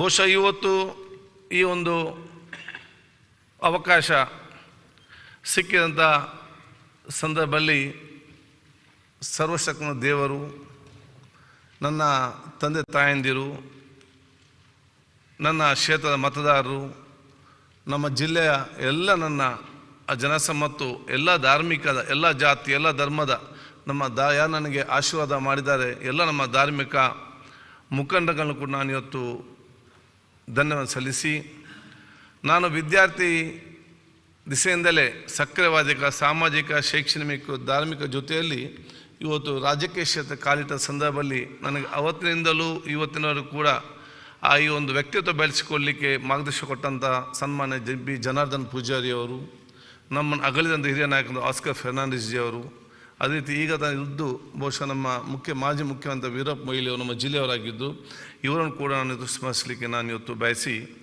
ನನ್ನ ಕ್ಷೇತ್ರದಲ್ಲಿ ನಾನೊಬ್ಬ ಜನಪ್ರತಿನಿಧಿಯಾಗಿ ನಮ್ಮ ಕ್ಷೇತ್ರ ಇಟ್ಟಂಥ ಗೌರವ ಉಳಿಸಿಕೊಳ್ಳುವಂತಹ ವ್ಯಕ್ತಿತ್ವ ರೂಪಿಸಿಕೊಳ್ಳಿಕ್ಕೆ ನನಗೆ ಪ್ರೇರಣೆ ಆಗಿದ್ದಂತಹ ನಮ್ಮ ಕ್ಷೇತ್ರದ ಪ್ರಪ್ರಥಮ ಶಾಸಕರಾದ ಗಜಾನನ್ ಪಂಡಿತ್ ಇರಲಿ, ರಾಮಚಂದ್ರ ರಾವ್ ಇರಲಿ, ಕೃಷ್ಣ ಶೆಟ್ಟಿಯವರಿರಲಿ, ಜಯರಾಮ್ ಶೆಟ್ಟಿಯವರು ಇರಲಿ, BM ಇದ್ದಿನಬ್ ಅವರು ಇರಲಿ, ಅದೇ ರೀತಿ ಎಲ್ಲ ನನ್ನ ಕ್ಷೇತ್ರ ಯಾರು ಪ್ರತಿನಿಧಿಸಿ ಆ ಗೌರವ ಉಳಿಸಿಕೊಂಡು ಬಂದಿದ್ದಾರೆ ಅದನ್ನು ಮುಂದೆ ತಗೊಂಡು ಹೋಗ್ಲಿಕ್ಕೆ ಕೂಡ ಅವ್ರು ನನಗೆ ದೊಡ್ಡ ಮಟ್ಟದ ಪ್ರೇರಣೆ ಅಂತ ಹೇಳಿಕೊಂಡು ಅವರಿಗೂ ಕೂಡ ನಾನು ಇವತ್ತು ಸ್ಮರಿಸುವ ಧನ್ಯವಾದ ಸಲ್ಲಿಸಲಿಕ್ಕೆ ನಾನು ಇವತ್ತು ಬಯಸುವಂಥದ್ದು. ಈ ಸಂದರ್ಭದಲ್ಲಿ ಭಾರತ ಸಂವಿಧಾನದ ಪಿತಾಮಹ ಡಾಕ್ಟರ್ BR ಅಂಬೇಡ್ಕರ್, ಭಾರತದ ಸ್ವತಂತ್ರ ಹೋರಾಟದ ಪಿತಾಮಹ ಮಹಾತ್ಮ ಗಾಂಧೀಜಿ, ಅದೇ ರೀತಿ ಭಾರತದ ಪ್ರಜಾಪ್ರಭುತ್ವದ ಮೌಲ್ಯಗಳ ಪಿತಾಮಹ ಎನಿಸಿಕೊಂಡಿರುವಂತಹ ಪ್ರಥಮ ಪ್ರಧಾನಿ ಜವಾಹರ್ಲಾಲ್ ನೆಹರು ಅವರನ್ನು ನಾನು ಈ ಸಂದರ್ಭದಲ್ಲಿ ನೆನಪು ಮಾಡಿಕೊಳ್ಳಲು ಬಯಸ್ತೇನೆ. ತುಳುನಾಡಿನ ಪ್ರದೇಶದವನು ನಾನು. ಬಹುಶಃ ತಾವು ಹೀಗಾಗಲೇ ಹೇಳಿದಾದೆ ನಮ್ಮ ಕನ್ನಡ ತುಳು ಬೇರೆ ಇದೆಲ್ಲ ಮಿಕ್ಸ್ ಆಗಿರೋ ಒಂದು ಕನ್ನಡ ಭಾಷೆ ಇವತ್ತು ಆಗಿದೆ. ಖಂಡಿತವಾಗಿ ನನಗೆ ವಿಶ್ವಾಸ ಇದೆ ಇದನ್ನೆಲ್ಲ ನಮ್ಮ ಭಾಷೆ ಅಂತಾವೆಲ್ಲ ಇವತ್ತು ಅರ್ಥ ಖಂಡಿತ ಮಾಡಿಕೊಳ್ತೀರಂತೇಳಿ. ಅರ್ಥ ಮಾಡಿಕೊಳ್ಳದವರು ಮುಂದಿನ ಕೆಲವು ದಿನಗಳಲ್ಲಿ ನಾನು ಮಾತಾಡುವಾಗ ನಿಮ್ಗೆ ಅದು ಅಭ್ಯಾಸ ಆಗಿ ತಾವೆಲ್ಲ ಅರ್ಥ ಮಾಡ್ತೀರಂತೇಳಿ ಬಹಳ ಸ್ಪಷ್ಟವಾಗಿ ನನಗೆ ಅರ್ಥ ಆಗ್ತದೆ. ಆದಾಗ ನಮ್ಮ ತುಳುನಾಡಿನಲ್ಲಿ ಬಹುಶಃ ಹೊತ್ತು ಈಗಾಗಲೇ ಹೇಳಿದಾಗೆ ಈ ಒಂದು ಸಬ್ಬತ್ತಕ್ಕೆ ಸ್ಥಾನದಲ್ಲಿ ನಮ್ಮ ಅತ್ಯಂತ ಗೌರವಂತಹ ಮತ್ತು ಹೆಸರು ಪಡೆದಂಥ ಮತ್ತು ಈ ಒಂದು ಸ್ಥಾನ ಗೌರವಪಟ್ಟಂಥ ವೈಕುಂಠ ಬಾರಿಗರವರಿರಲಿ, ಅದೇ ರೀತಿ ನಮ್ಮ ದೇಶದ ಆ ಒಂದು ಲೋಕಸಭೆಯಲ್ಲಿ ಆ ಸ್ಪೀಕರ್ ಆಗಿ ಅವತ್ತಿನ ಕಾಲದಲ್ಲಿ ಅತ್ಯಂತ ಗೌರವಿತರು ದಿವಂಗತ ಹಿರಿಯಂಥ KS ಹೆಗ್ಡೆ ಅವರು ಬಹುಶಃ ನಮ್ಮ ತುಳುನಾಡು ಜಿಲ್ಲೆಯಿಂದೇ ಪ್ರತಿನಿಧಿಸಿದ್ದವರು. ಅವರು ಕೊಟ್ಟಂಥ ಏನು ಮಾರ್ಗದರ್ಶನ ಮತ್ತು ಗೌರವ ಏನು ಕೊಟ್ಟಿದ್ದಾರೆ ನಮ್ಮ ಜಿಲ್ಲೆಗೆ, ನಾನು ಕೂಡ ಒಬ್ಬ ಸೋದರನಾಗಿ ಬಹುಶಃ ಈ ಒಂದು ವೇದಿ ಪೀಠದಲ್ಲಿ ಕೂತ್ಕೊಂಡು ಇದರ ಗೌರವವನ್ನು ಉಳಿಸಿಕೊಳ್ಳುವಂಥ ಕೆಲಸ ನಿಮ್ಮೆಲ್ಲ ಸಾಕ ಮುಖಾಂತರ ಮಾಡ್ತಂತ ಹೇಳಲಿಕ್ಕೆ ನಾನು ಇವತ್ತು ಬಯಸ್ತೇನೆ. 12ನೇ ಶತಮಾನದಲ್ಲಿ ಜಗತ್ತಿಗೆ ಮೊದಲ ಬಯಲು ಸಂಸತ್ತು ಅದಾರ್ಥ ಅನುಭವ ಮಂಟಪವನ್ನು ನೀಡಿದ ನಾಡು ನಮ್ಮದೆಂಬ ಹೆಮ್ಮೆ ನಮಗೆಲ್ಲದಾಗಿದೆ. ಸ್ಪೀಕರ್ ಆಗಿ ಅವಿರೋಧವಾಗಿ ಆಯ್ಕೆಯಾದ ನಾನೊಬ್ಬನೇ ಅಲ್ಲ, ಚುನಾಯಿತರಾಗಿ ಸದನಕ್ಕೆ ಬಂದಿರುವ ತಾವೆಲ್ಲರೂ ಕೂಡ ಪಕ್ಷಾತೀತವಾಗಿ ಜನಪರ ಸೇವೆ, ಜನಹಿತ ಹಾಗೂ ನಾಡಿನ ಹಿತವೇ ನಮ್ಮೆಲ್ಲ ಆದ್ಯತೆ ಆಗಿರಬೇಕೆಂದು ನಾನು ತಿಳಿಸಿ ಬಯಸ್ತೇನೆ. ಭಾರತದ ಸಂಸದೀಯ ಪ್ರಜಾಪ್ರಭುತ್ವ ವ್ಯವಸ್ಥೆಯನ್ನು ಗಟ್ಟಿಗೊಳಿಸುವಲ್ಲಿ ಸಂವಿಧಾನ ಕೊಟ್ಟಿರುವ ಮೌಲ್ಯಗಳು ಮುಖ್ಯ ಎಂದು ನಾನು ಭಾವಿಸ್ತೇನೆ. ಎಲ್ಲ ಸಂವಿಧಾನಕ ಮೌಲ್ಯಗಳನ್ನು ಎತ್ತಿ ಹಿಡಿಯುವ ದೃಷ್ಟಿಯಿಂದಲೇ ನಾನು ಈ ಸದನದ ಸ್ಪೀಕರ್ ಆಗುವ ಜವಾಬ್ದಾರಿಯನ್ನು ವಹಿಸಿಕೊಂಡಿದ್ದೇನೆ ಎಂದು ನಿಮ್ಮೆಲ್ಲರ ಎದುರು ತುಂಬ ಪ್ರಾಮಾಣಿಕತೆಯಿಂದ ನಿವೇದಿಸಿಕೊಳ್ಳುತ್ತಿದ್ದೇನೆ. ನನಗೆ ಇಂಥ ಒಂದು ಅವಕಾಶವನ್ನು ಒದಗಿಸಿಕೊಟ್ಟಂತಹ ಸದನದ ನಾಯಕರಿಗೆ, ಅದೇ ರೀತಿ ಉಪನಾಯಕರಿಗೆ, ಇಂಥೆಲ್ಲ ಮುಖಂಡರಿಗೆ ಮತ್ತೊಮ್ಮೆ ನನ್ನ ಹೃತ್ಪೂರ್ವಕ ಅಭಿನಂದನೆ ಸಲ್ಲಿಸಲು ಬಯಸ್ತೇನೆ. ನಮಗೆಲ್ಲರಿಗೂ ತಾತ್ವಿಕ ಅಭಿಪ್ರಾಯ ಭೇದಗಳಿರ್ಬೋದು, ಆದರೆ ನಾವೆಲ್ಲರೂ ಸಹ ಪರಸ್ಪರ ಶತ್ರುಗಳಲ್ಲ. ನಾಡಿನ ಜನರ ಹಿತವೇ ನಮ್ಮೆಲ್ಲರ ಆಶೆ ಎಂಬುದನ್ನು ಮರೆಯದಿರೋಣ. ನಾವು ಮಂಡಿಸುವಂತಹ ಚರ್ಚಿಸುವಂತಹ ವಿಚಾರಗಳು ಈ ರಾಜ್ಯದ ಜನಸಾಮಾನ್ಯರ ವಿಚಾರವಾಗಿರಬೇಕು. ಈ ನಾಡಿನ ರೈತರ, ಶ್ರಮಿಕರ, ಬಡವರ, ಮಹಿಳೆಯರ, ಯುವಕರ, ವಿದ್ಯಾರ್ಥಿಗಳ ಒಳಗೊಂಡಂತೆ ರಾಜ್ಯದ ಸಮಸ್ತ ಜನರ ಸಮಸ್ಯೆಗಳ ಬಗ್ಗೆ ನಾವೆಲ್ಲ ಇಲ್ಲಿ ಪ್ರಸ್ತಾವ ಮಾಡಬೇಕೆಂದು ವಿನಂತಿಸ್ತೇನೆ. ಈ ರೀತಿಯಾಗಿ ಪ್ರಸ್ತಾವನೆಯನ್ನು ಆರೋಗ್ಯಕರವಾದ ಚರ್ಚೆಯನ್ನು ಮಾಡುವ ಮೂಲಕ ಇಡೀ ರಾಜ್ಯದ ಜನ ತಾವು ಆಯ್ಕೆ ಮಾಡಿ ಕಳಿಸಿರುವಂಥ ಪ್ರತಿನಿಧಿಗಳು ನಮ್ಮೆಲ್ಲರ ವಿಚಾರಗಳನ್ನು ಈ ಸದನದಲ್ಲಿ ಸಶಕ್ತವಾಗಿ ಮಂಡಿಸುತ್ತಾರೆ ಎಂದು ಹೆಮ್ಮೆ ಪಡುವಂತೆ ನಮ್ಮೆಲ್ಲರ ನಡೆ ಇರಲಿ ಎಂದು ನಾನು ಆಶಿಸ್ತೇನೆ. ಎಲ್ಲಕ್ಕಿಂತ ಮುಖ್ಯವಾಗಿ ಈ ಸದನದಲ್ಲಿ ಹಲವಾರು ಹಿರಿಯ ಸದಸ್ಯರುಗಳು ಆಡಳಿತ ಪಕ್ಷದಲ್ಲಿ ಮತ್ತು ವಿರೋಧ ಪಕ್ಷಗಳಲ್ಲಿ ಆಯ್ಕೆಯಾಗಿ ಬಂದಿರ್ತಾರೆ. ಅವರುಗಳು ಎಲ್ಲರೂ ಕೂಡ ಅನುಭವಗಳಾಗಿದ್ದಾರೆ. ಅದೇ ರೀತಿ ಉತ್ಸಾಹಿಗಳಾಗಿರುವ ಮೊದಲ ಬಾರಿಗೆ ಸದನವನ್ನು ಪ್ರವೇಶ ಮಾಡಿರುವ ಹಲವಾರು ಶಾಸಕರು ಮಿತ್ರರು ಇಲ್ಲಿ ಆಯ್ಕೆಯಾಗಿ ಬಂದಿದ್ದೀರಿ.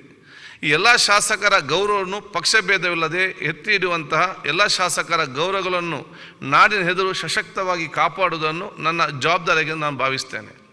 ನಾನು ಇಲ್ಲಿರುವ ಎಲ್ಲ ಶಾಸಕರ ಕಸ್ಟೋಡಿಯನ್ ಆಗಿ ಕಾರ್ಯನಿರ್ವಹಿಸ್ತೇನೆಂದು ಹಾಗೂ ಯಾವುದೇ ಒಂದು ಪಕ್ಷ ಗುಂಪಿನ ಪರವಾಗಿ ಕಾರ್ಯನಿರ್ವಹಿಸಲು ಈ ಸ್ಥಾನದಲ್ಲಿ ಕುಳಿತಿಲ್ಲ. ಅದೇ ರೀತಿ ನಾನು ಸಹ ಒಬ್ಬ ಕಾನೂನಿನ ವಿದ್ಯಾರ್ಥಿಯಾಗಿ ಕಾನೂನು ಪದವೀಧರನಾಗಿ ನನಗೆ ಸಿಕ್ಕಿರುವಂಥ ಈ ಸಂವಿಧಾನದ ಜವಾಬ್ದಾರಿಯನ್ನು ಅತ್ಯಂತ ಶುದ್ಧಪೂರ್ವಕವಾಗಿ ನಿರ್ವಹಿಸ್ತೇನೆಂದು ಹೇಳ ಬಯಸ್ತೇನೆ. ಈ ಜವಾಬ್ದಾರಿ ನನ್ನ ರಾಜ್ಯಕ್ಕೆ ಸಾಮಾಜಿಕ ಜೀವನ ದೊಡ್ಡ ಘಟ್ಟವೆಂದು ಭಾವಿಸ್ತೇನೆ. ಎಷ್ಟೋ ಜನರು ಹೇಳ್ತಾರೆ ಸ್ಪೀಕರ್ ಜವಾಬ್ದಾರಿಗಿಂತ ಮಂತ್ರಿ ಪದವಿ ಉತ್ತಮವೆಂದು. ಆದರೆ ನಾನು ಗಾಂಧಿ ಕೊಟ್ಟ ಅಂಬೇಡ್ಕರ್ ಕೊಟ್ಟ ಅದೇ ರೀತಿ ಭಾರತದ ಸರ್ವಶ್ರೇಷ್ಠ ಚಿಂತಕರು ಕೊಟ್ಟಿರುವ ಮಾರ್ಗಗಳೇ ಮುಖ್ಯವೆಂದು ಭಾವಿಸಿರುವೆ.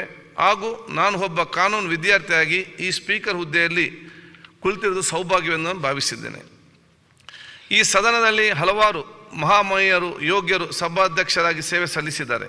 ಈ ರೀತಿಯಾಗಿ ಸೇವೆಯನ್ನು ಸಲ್ಲಿಸಿದ ಎಲ್ಲ ಹಿರಿಯರನ್ನು ಈ ಸಂದರ್ಭದಲ್ಲಿ ನೆನಪು ಮಾಡಿಕೊಳ್ಳುವೆನು. ಸ್ಪೀಕರ್ ಜವಾಬ್ದಾರಿ ಕೂಡ ಶಾಸಕರು ಸಚಿವರಂತೆ ಜನಸೇವೆ ಮಾಡುವ ಕಾರ್ಯವೆಂದೇ ಭಾವಿಸಿರುವ ನಾನು ಇಲ್ಲಿ ಸದನದ ಅಖಂಡತೆಯನ್ನು ಗೌರವವನ್ನು ನಾಡಿನ ಸಕಲ ಸಮುದಾಯಗಳೆದುರು ಎತ್ತಿ ಹಿಡಿಯುವ ಒಂದು ಸ್ಥಾನದಲ್ಲಿ ಕುಳಿತಿದ್ದೇನೆಂದು ಹೆಮ್ಮೆಯಿಂದ ಹೇಳ್ತಿರುವೆನು. ಮತ್ತೊಂದು ವಿಶೇಷ ಏನೆಂದು ಹೇಳಿದರೆ, ನಾನು ಈ ದಿನ ಹಿರಿಯ ಮತ್ತು ಕಿರಿಯ ಶಾಸಕರ ನಡುವೆ ಒಂದು ಕೊಂಡಿಯಾಗಿ ಈ ಸದನದಲ್ಲಿ ಕುಳಿತಿರುವೆನು. ಇಂತಹ ಸಂದರ್ಭದಲ್ಲಿ ನನ್ನ ಕಿರಿಯ ಮಿತ್ರರಿಗೆ ಸಲಹೆ ಏನೆಂದು ಹೇಳಿದರೆ, ಸದನದಲ್ಲಿರುವ ಹಿರಿಯರ ಅನುಭವದ ಮಾತುಗಳನ್ನು ಗಂಭೀರವಾಗಿ ಆಲಿಸಿ ಪಕ್ಷಭೇದಗಳು ಮರೆತು ಆ ಹಿರಿಯರು ಮಾತನಾಡುತ್ತಿರುವ ವಿಚಾರಗಳನ್ನು ನೀವು ಗ್ರಹಿಸಬೇಕು ಎಂದು ನಾನು ವಿನಂತಿ ಮಾಡುತ್ತೇನೆ. ಅದೇ ರೀತಿಯಾಗಿ ರೂಲ್ ಬುಕ್ಕನ್ನು ಸಂವಿಧಾನದ ವಿಚಾರಗಳನ್ನು ನೀವೆಲ್ಲ ಅರಿಯಬೇಕು. ಅದಕ್ಕಾಗಿ ಇಲ್ಲಿರುವ ಗ್ರಂಥಾಲಯಗಳನ್ನು ತಾವೆಲ್ಲ ಸದುಪಯೋಗಪಡಿಸಿಕೊಳ್ಳಬೇಕು ಎಂದು ತಿಳಿಸಲು ಬಯಸ್ತೇನೆ. ಬಾಬಾ ಸಾಹೇಬ್ ಅಂಬೇಡ್ಕರ್ ಹೇಳಿದ ಒಂದು ಮಾತನ್ನು ನಾವೆಂದೂ ಕೂಡ ಮರೆಯಬಾರ್ದು. ಯಾರು ಸರಿಯಾದ ಇತಿಹಾಸವನ್ನು ಅರಿಯುವುದಿಲ್ವೋ ಅವರು ಸರಿಯಾದ ಇತಿಹಾಸವನ್ನು ಸೃಷ್ಟಿಸಲಾರರು, ಹಾಗೂ ಸರಿಯಾದ ವರ್ತಮಾನವನ್ನು ಭವಿಷ್ಯವನ್ನು ಅರಿಯಲು ಅವರಿಗೆ ಸಾಧ್ಯವಾಗುವುದಿಲ್ಲ ಎಂಬ ಮಾತು ನಮಗೆ ಸದಾ ಎಚ್ಚರಿಕೆ ಹೊಂದಿರಬೇಕು. ಹಾಗಾಗಿ ಸರಿಯಾದ ವರ್ತಮಾನ ಮತ್ತು ಸರಿಯಾದ ಭವಿಷ್ಯವನ್ನು ನಿರ್ಮಾಣ ಮಾಡುವಂಥ ಸಲುವಾಗಿ ನಾವೆಲ್ಲರೂ ಸೇರಿ ಇತಿಹಾಸವನ್ನು ಓದಬೇಕಾಗಿದೆ. ಆ ಕಾರಣಕ್ಕಾಗಿಯೇ ನಮ್ಮ ಗ್ರಂಥಾಲಯವನ್ನು ಹಿರಿಯರ ಅನುಭವವನ್ನು ಪಡೆಯುವಂತಾಗಬೇಕು ಎಂದು ನಾನು ನಿಮ್ಮಲ್ಲಿ ವಿನಂತಿಸ್ತೇನೆ. ನಾನಿಲ್ಲಿ ಹೇಳಬಯಸುವ ಮತ್ತೊಂದು ಪ್ರಮುಖ ವಿಚಾರ ಅಂದರೆ, ನಾನು ಈ ಮೊದಲೇ ಪ್ರಸ್ತಾಪಿಸಿದಂತೆ ಈ ಸಂದರ್ಭದಲ್ಲಿ ಜಾತಿ ಮತ ಧರ್ಮ ಭಾಷೆಗಳನ್ನು ಮೀರಿ ಬಾಬಾ ಸಾಹೇಬ್ ಅಂಬೇಡ್ಕರ್ ಅವರು ನೀಡಿದ ಸಂವಿಧಾನವೇ ಸರ್ವೋಚ್ಚ ಧರ್ಮ ಗ್ರಂಥವೆಂದು ಭಾವಿಸಿ ನಾವೆಲ್ಲ ಕಾರ್ಯನಿರ್ವಹಿಸೋಣ. ಈ ರೀತಿಯಲ್ಲಿ ಕಾರ್ಯನಿರ್ವಹಿಸುವ ಸಂದರ್ಭದಲ್ಲಿ ಸದನದಲ್ಲಿ ಕೂತ್ಕೊಂಡು ನಿಮ್ಮೆಲ್ಲರ ಗೌರವವನ್ನು ಹಕ್ಕುಗಳನ್ನು ಜನಪರ ಕಾಳಜಿಯನ್ನು ನಾಡಿನ ಜನರು ಎತ್ತಿ ಹಿಡಿಯುವಂಥ ಕೆಲಸವನ್ನು ನಾನು ಪ್ರಾಮಾಣಿಕವಾಗಿ ಮಾಡುತ್ತೇನೆ. ಈ ಹಿಂದಿನ ಹಿರಿಯರು ಹಾಕಿಕೊಟ್ಟಂಥ ಮಾರ್ಗ, ಕೈಗೊಂಡ ತೀರ್ಮಾನಗಳು ಹಾಗೂ ಅದೇ ರೀತಿ ಸಂವಿಧಾನಿಕ ಮೌಲ್ಯಗಳನ್ನು ಎತ್ತಿ ಹಿಡಿಯುವ ನಿಟ್ಟಿನಲ್ಲಿ ಅವರುಗಳ ಕಾರ್ಯನಿರ್ವಹಿಸುವಂಥ ರೀತಿಯನ್ನು ಸಹಿತ ನಾನು ಮುಂದಿನ ದಿನಗಳಲ್ಲಿ ಅಧ್ಯಯನ ಮಾಡುತ್ತೇನೆ. ನಿಮಗೆಲ್ಲ ತಿಳಿದಿರುವಂತೆ ನ್ಯಾಯಾಲಯಗಳಲ್ಲಿ ಒಂದು ಮಾತು ಬರ್ತದೆ, ನ್ಯಾಯವಾದಿಗಳಾಗಿ ಕುಳಿತವರು ಪ್ರತಿನಿತ್ಯ ವಕೀಲಗಳ ವಾದ ಪ್ರತಿವಾದವನ್ನು ಕೇಳುತ್ತಾ ಪರಿಪಕ್ವವಾಗುತ್ತಾರೆ. ಅದೇ ರೀತಿ ನಾನು ಆಡಳಿತ ಪಕ್ಷ, ಪ್ರತಿಪಕ್ಷ, ಸ್ವತಂತ್ರ ಪಕ್ಷ ಪ್ರತಿಯೊಬ್ಬರ ಅಭಿಪ್ರಾಯಗಳಿಗೆ ಕೂಡ ಗೌರವವನ್ನು ಕೊಡ್ತೇನೆ. ನಿಮ್ಮೆಲ್ಲ ಅಭಿಪ್ರಾಯಗಳನ್ನು ನಾನು ಪರಿಗಣಿಸುತ್ತಾ ನಾನು ಸಹ ಪರಿಪಕ್ವವಾಗುವ ದಾರಿಯಲ್ಲಿ ಮುಂದುವರಿಯುತ್ತೇನೆ. ಬಲಿಷ್ಠ ಭಾರತದ 75 ವರ್ಷಗಳ ಸುದೀರ್ಘ ಇತಿಹಾಸ ಹೊಂದಿರುವ ಭಾರತದ ಸಂಸದೀಯ ವ್ಯವಸ್ಥೆಯಲ್ಲಿ ಕರ್ನಾಟಕದ ಸ್ಪೀಕರ್ ಆಗಿ ಬಹುಶಃ ತಾವು ನನ್ನನ್ನು ಇವತ್ತು ಜವಾಬ್ದಾರಿ ಕೂತ್ಕೊಳಿಸಿದ್ವಿ. ಕರ್ನಾಟಕದ ನಾಡಗೀತೆಯಲ್ಲಿ ರಾಷ್ಟ್ರಕವಿ ಕುವೆಂಪುರವರು ಪ್ರತಿಪಾದಿಸಿದಂತೆ, ಜಯ ಭಾರತ ಜನನಿಯ ತನುಜಾತೆ ಜಯ ಕರ್ನಾಟಕ ಮಾತೆ, ಮಹತ್ವ ಭಾರತದ ನಿರ್ಮಾಣಕ್ಕೆ ಕರ್ನಾಟಕದ ಪಾಲು ಹೆಚ್ಚಾಗಿರಲಿ ಎಂದು ನಾವೆಲ್ಲರೂ ಕೂಡ ಆಶಿಸೋಣ. ಅದೇ ರೀತಿಯಲ್ಲಿ ನಮ್ಮ ಜನಪ್ರತಿನಿಧಿಗಳ ಎಷ್ಟು ಜವಾಬ್ದಾರಿ ಇದೆಯಾ ಅಷ್ಟೇ ಜವಾಬ್ದಾರಿ ಇವತ್ತು ನಮ್ಮ ಅಂಗವಾಗಿರುವಂಥ ಪತ್ರಿಕಾ ರಂಗ ಕೂಡ ಇದೆ. ಮಹಾತ್ಮ ಗಾಂಧೀಜಿಯವರು ಕೂಡ ಮಾಧ್ಯಮವನ್ನು ಮತ್ತು ಪತ್ರಗಳನ್ನು ಅವರು ಬಹುಶಃ ಇವತ್ತು ನಡೆಸಿದ್ರು. ಅವರು ಪಬ್ಲಿಕ್ ವಾಯ್ಸ್, ಜನಪರವಾಗಿದ್ದ ಧ್ವನಿಯಾಗಿ ಬಹುಶಃ ಇವತ್ತು ಅವರ ಪತ್ರಕರ್ತ ಒಂದು ಮಾಧ್ಯಮವನ್ನು ಇವತ್ತು ಪ್ರಾರಂಭ ಮಾಡಿದರು. ಬಾಬಾ ಸಾಹೇಬ್ ಅಂಬೇಡ್ಕರ್ ಕೂಡ ಇವತ್ತು ಮಾಧ್ಯಮ ಕ್ಷೇತ್ರದಲ್ಲಿ ಸಕ್ರಿಯವಾಗಿದ್ದರು. ಅವರು ಕೂಡ ಇವತ್ತು ಹಲವಾರು ದಿನಪತ್ರಿಕೆಗಳನ್ನು ಪ್ರಾರಂಭ ಮಾಡಿದ್ದಾರೆ.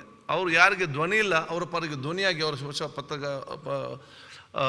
ಮಾಧ್ಯಮವನ್ನು ಬಹುಶಃ ಸ್ಥಾಪಿಸಿದರು. ಬಹುಶಃ ಇವತ್ತು ಲೋಹಿಯಾ ಅವರು ಕೂಡ ಇವತ್ತು ಮಾಧ್ಯಮ ಕ್ಷೇತ್ರದಲ್ಲಿ ಸಕ್ರಿಯವಾಗಿದ್ದರು. ಬಹುಶಃ ಲೋಹಿಯರವರ ಚಿಂತನೆ ಏನಂತಂದರೆ ಸಾಮಾಜಿಕವಾದ ಚಿಂತನೆ ಇತ್ತು. ಅದಕ್ಕೆ ನಾನು ಎಲ್ಲ ಪತ್ರಕರ್ತ ಸೋದರಿಗೆ ಹೇಳೋದಿಷ್ಟೇ, ನಿಮ್ಮ ಪ್ರತಿಯೊಂದು ವಿಚಾರಗಳು ಕೂಡ ಅದು ನ್ಯೂಸ್ ಆಗಿರ್ಬೋದು. ಇಷ್ಟು ವ್ಯೂಸ್ ಮಾತ್ರ ಅಲ್ಲ, ಇದೊಂದು ನ್ಯೂಸ್ ಆಗಿರಬೇಕು. ಅದಕ್ಕೆ ಈಗೆಲ್ಲ ವ್ಯೂಸ್ ಒಂದು ನ್ಯೂಸ್ ಆಗುವಂಥ ಪರಿಸ್ಥಿತಿಯಲ್ಲಿದೆ. ಎಲ್ಲಕ್ಕಿಂತ ನಾವು ಮಾಡುವಂತೆಲ್ಲ ಚರ್ಚೆಗಳು, ವಿಚಾರಗಳು ಸಮರ್ಪಕವಾಗಿ ಮುಟ್ಟಿ ಅವರಿಗೆ ನಮ್ಮ ಮೇಲೆ ಗೌರವ ಬರಬೇಕು, ಅವರಿಗೆ ಒಂದು ಪ್ರಯೋಜನ ಆಗಬೇಕಾದ್ರೆ ಪತ್ರಕರ್ತರ ರಂಗದ ಜವಾಬ್ದಾರಿ ಕೂಡ ಬಹಳಷ್ಟು ಇದೆ. ಸಭಾಧ್ಯಕ್ಷನಾಗಿ ಬರೀ ನಾನು ಸದಸ್ಯರುಗಳು ಮತ್ತು ಆಡಳಿತ ಮತ್ತು ಪ್ರತಿಪಕ್ಷ ಸ್ಥಾನ ಮಾತ್ರ ಅಲ್ಲ, ಅದರ ಜೊತೆಯಲ್ಲಿ ಪತ್ರಿಕಾಕರ್ತರು ಮತ್ತು ಮಿತ್ರರನ್ನು ಕೂಡ ಹಿತಾಸಕ್ತಿ ಕಾಪಾಡುವಂಥ ಕೆಲಸ ಮಾಡ್ತಾ ಹೇಳಲಿಕ್ಕೆ ನಾನು ಇವತ್ತು ಇಚ್ಛಿಸ್ತೇನೆ. ಇದರ ಜೊತೆಯಲ್ಲಿ ನಮಗೆ ಇವತ್ತು ನಮ್ಮ ಕಾರ್ಯಾಂಗ ಕೂಡ ಅಷ್ಟೇ ಇವತ್ತು ಮಹತ್ವ ಇದೆ. ಎಲ್ಲ ಅಧಿಕಾರಿಗಳು ಅತ್ಯಂತ ಪ್ರಾಮಾಣಿಕತೆಯಿಂದ, ಅತ್ಯಂತ ಬದ್ಧತೆಯಿಂದ, ಸಾಮಾಜಿಕವಾದ ಚಿಂತನೆಯಲ್ಲಿ ಸರ್ಕಾರದ ಒಂದು ಕನಸು ಏನಿದೆ ಅದನ್ನು ನೆನಸು ಮಾಡಲು ಅತ್ಯಂತ ಪ್ರಾಮಾಣಿಕತೆಯಿಂದ ನಮ್ಮ ಕೆಲಸ ಮಾಡಬೇಕು. ಅಧಿಕಾರಿಗಳಿಗೆ ಜನಸಾಮಾನ್ಯ ಕೆಲಸ ಸಂದರ್ಭದಲ್ಲಿ ಕೆಲವೊಂದು ಸಮಸ್ಯೆಗಳು ಸ್ವಾಭಾವಿಕ. ಅದಕ್ಕಾಗಿ ಹೇಳ್ತಾರೆ ಸರ್ಕಾರದ ಕೆಲಸ ದೇವರ ಕೆಲಸ ಅಂತ. ಏಕೆ? ಎಲ್ಲ ಸಮಸ್ಯೆಗಳನ್ನು ವಿಚಾರಗಳನ್ನು ಇಟ್ಟುಕೊಂಡು ಜನರಿಗೆ ಆ ಕೆಲಸ ಮಾಡುವಂಥದ್ದು, ಸರ್ಕಾರದ ಯೋಜನೆ ಜನರಿಗೆ ಸರಿಯಾದ ಸಮಯದಲ್ಲಿ ಮುಟ್ಟಿಸುವಂಥದ್ದು, ಇದನ್ನೆಲ್ಲ ಸೇರಿಕೊಂಡೇ ಅದಕ್ಕೆ ಹೇಳುವುದು ಸರ್ಕಾರದ ಕೆಲಸ ಇವತ್ತು ದೇವರ ಕೆಲಸ ಅಂತ ಇಲ್ಲಿ. ಅದಕ್ಕೆ ದೇವರ ಕೆಲಸ ಮಾಡುವಂಥ ಒಂದು ಸಂದರ್ಭದಲ್ಲಿ ಅತ್ಯಂತ ಪ್ರಾಮಾಣಿಕತೆಯಿಂದ, ಅತ್ಯಂತ ಬದ್ಧತೆಯಿಂದ ಈ ಇಡೀ ನಮ್ಮ ಸರ್ಕಾರಕ್ಕೆ ಮತ್ತು ರಾಜ್ಯಕ್ಕೆ ಎಲ್ಲ ಜನಪ್ರತಿನಿಧಿ ಗೌರವ ಬರುವ ರೀತಿಯಲ್ಲಿ ತಮ್ಮ ಕೆಲಸ ಮಾಡಿಕೊಂಡು ಏನೆಲ್ಲ ನಾವು ಸರ್ಕಾರ ಇವತ್ತು ಜನರಿಗೆ ಇವತ್ತು ಮುಟ್ಟಿಸುವಂಥ ಯೋಜನೆ ಹಮ್ಮಿಕೊಳ್ತದ ಅದನ್ನು ಜನರಿಗೆ ಮುಟ್ಟಿಸಲಿಕ್ಕೆ ಅದು ಆದ್ಯತೆ ಮೇಲೆ ಮತ್ತು ಪ್ರಾಮಾಣಿಕತೆಯಿಂದ ಅತಿ ಶೀಘ್ರ ಮುಟ್ಟಿಸುವಂಥ ವ್ಯವಸ್ಥೆ ಆಗಲಿ.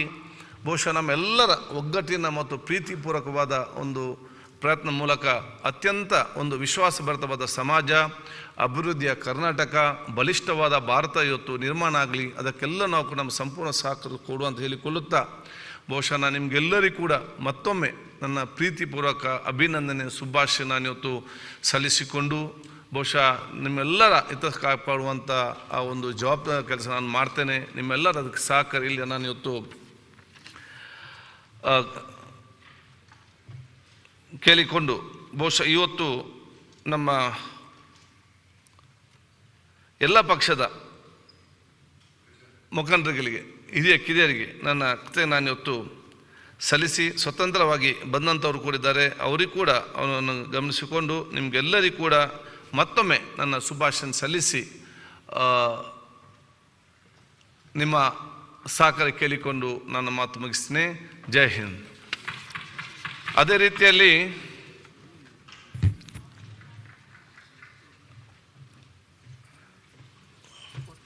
ಹದಿನಾರನೇ ವಿಧಾನಸಭೆಯ ಮೊದಲನೇ ಅಧಿವೇಶನ ಕಾರ್ಯಕ್ರಮ ವರದಿಯನ್ನು 16ನೇ ವಿಧಾನಸಭೆಯ ಮೊದಲನೇ ಅಧಿವೇಶನವು ದಿನಾಂಕ 22 ಮೇ 2023 ರಿಂದ 24 ಮೇ 2023 ಒಟ್ಟು 3 ದಿನಗಳ ಕಾಲ 7 ಗಂಟೆ 15 ನಿಮಿಷಗಳ ಕಾಲ ಕಾರ್ಯಕಲಾಪ ನಡೆಸಲಾಗಿದೆ.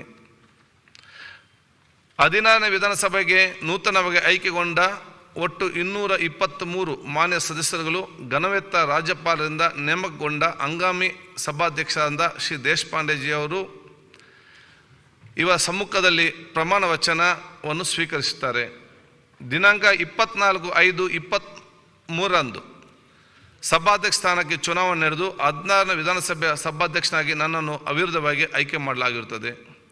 ಸದನ ನಡೆಸಲು ಸಹಕರಿಸ ಎಲ್ಲ ಸಭಾನಾಯಕರಂಥ ಮಾನ್ಯ ಮುಖ್ಯಮಂತ್ರಿಯವರಿಗೆ, ಸಚಿವ ಸಂಪುಟ ಸದಸ್ಯರಿಗೆ, ಎಲ್ಲ ಸದಸ್ಯರುಗಳಿಗೆ, ಮಾಧ್ಯಮ ಪ್ರತಿನಿಧಿಗಳಿಗೆ, ಇಲಾಖೆಯ ಮುಖ್ಯಸ್ಥರಿಗೆ, ಅಧಿಕಾರಿ ಸಿಬ್ಬಂದಿ ವರ್ಗದವರಿಗೆ, ವಿಧಾನಸಭೆ ಸಚಿವಾಲಯದ ಅಧಿಕಾರಿ ಹಾಗೂ ಸಿಬ್ಬಂದಿಯವರಿಗೆ ಕೃತಜ್ಞತೆಯನ್ನು ಸಲ್ಲಿಸುತ್ತೇನೆ. ಈಗ ರಾಷ್ಟ್ರಗೀತೆಯೊಂದಿಗೆ ಸದನವನ್ನು ಅನಿರ್ದಿಷ್ಟ ಅವಧಿಗೆ ಮುಂದೂಡುತ್ತಿದ್ದೇನೆ. ಜನ ಗಣ ಮನ ಅಧಿನಾಯಕ ಜಯ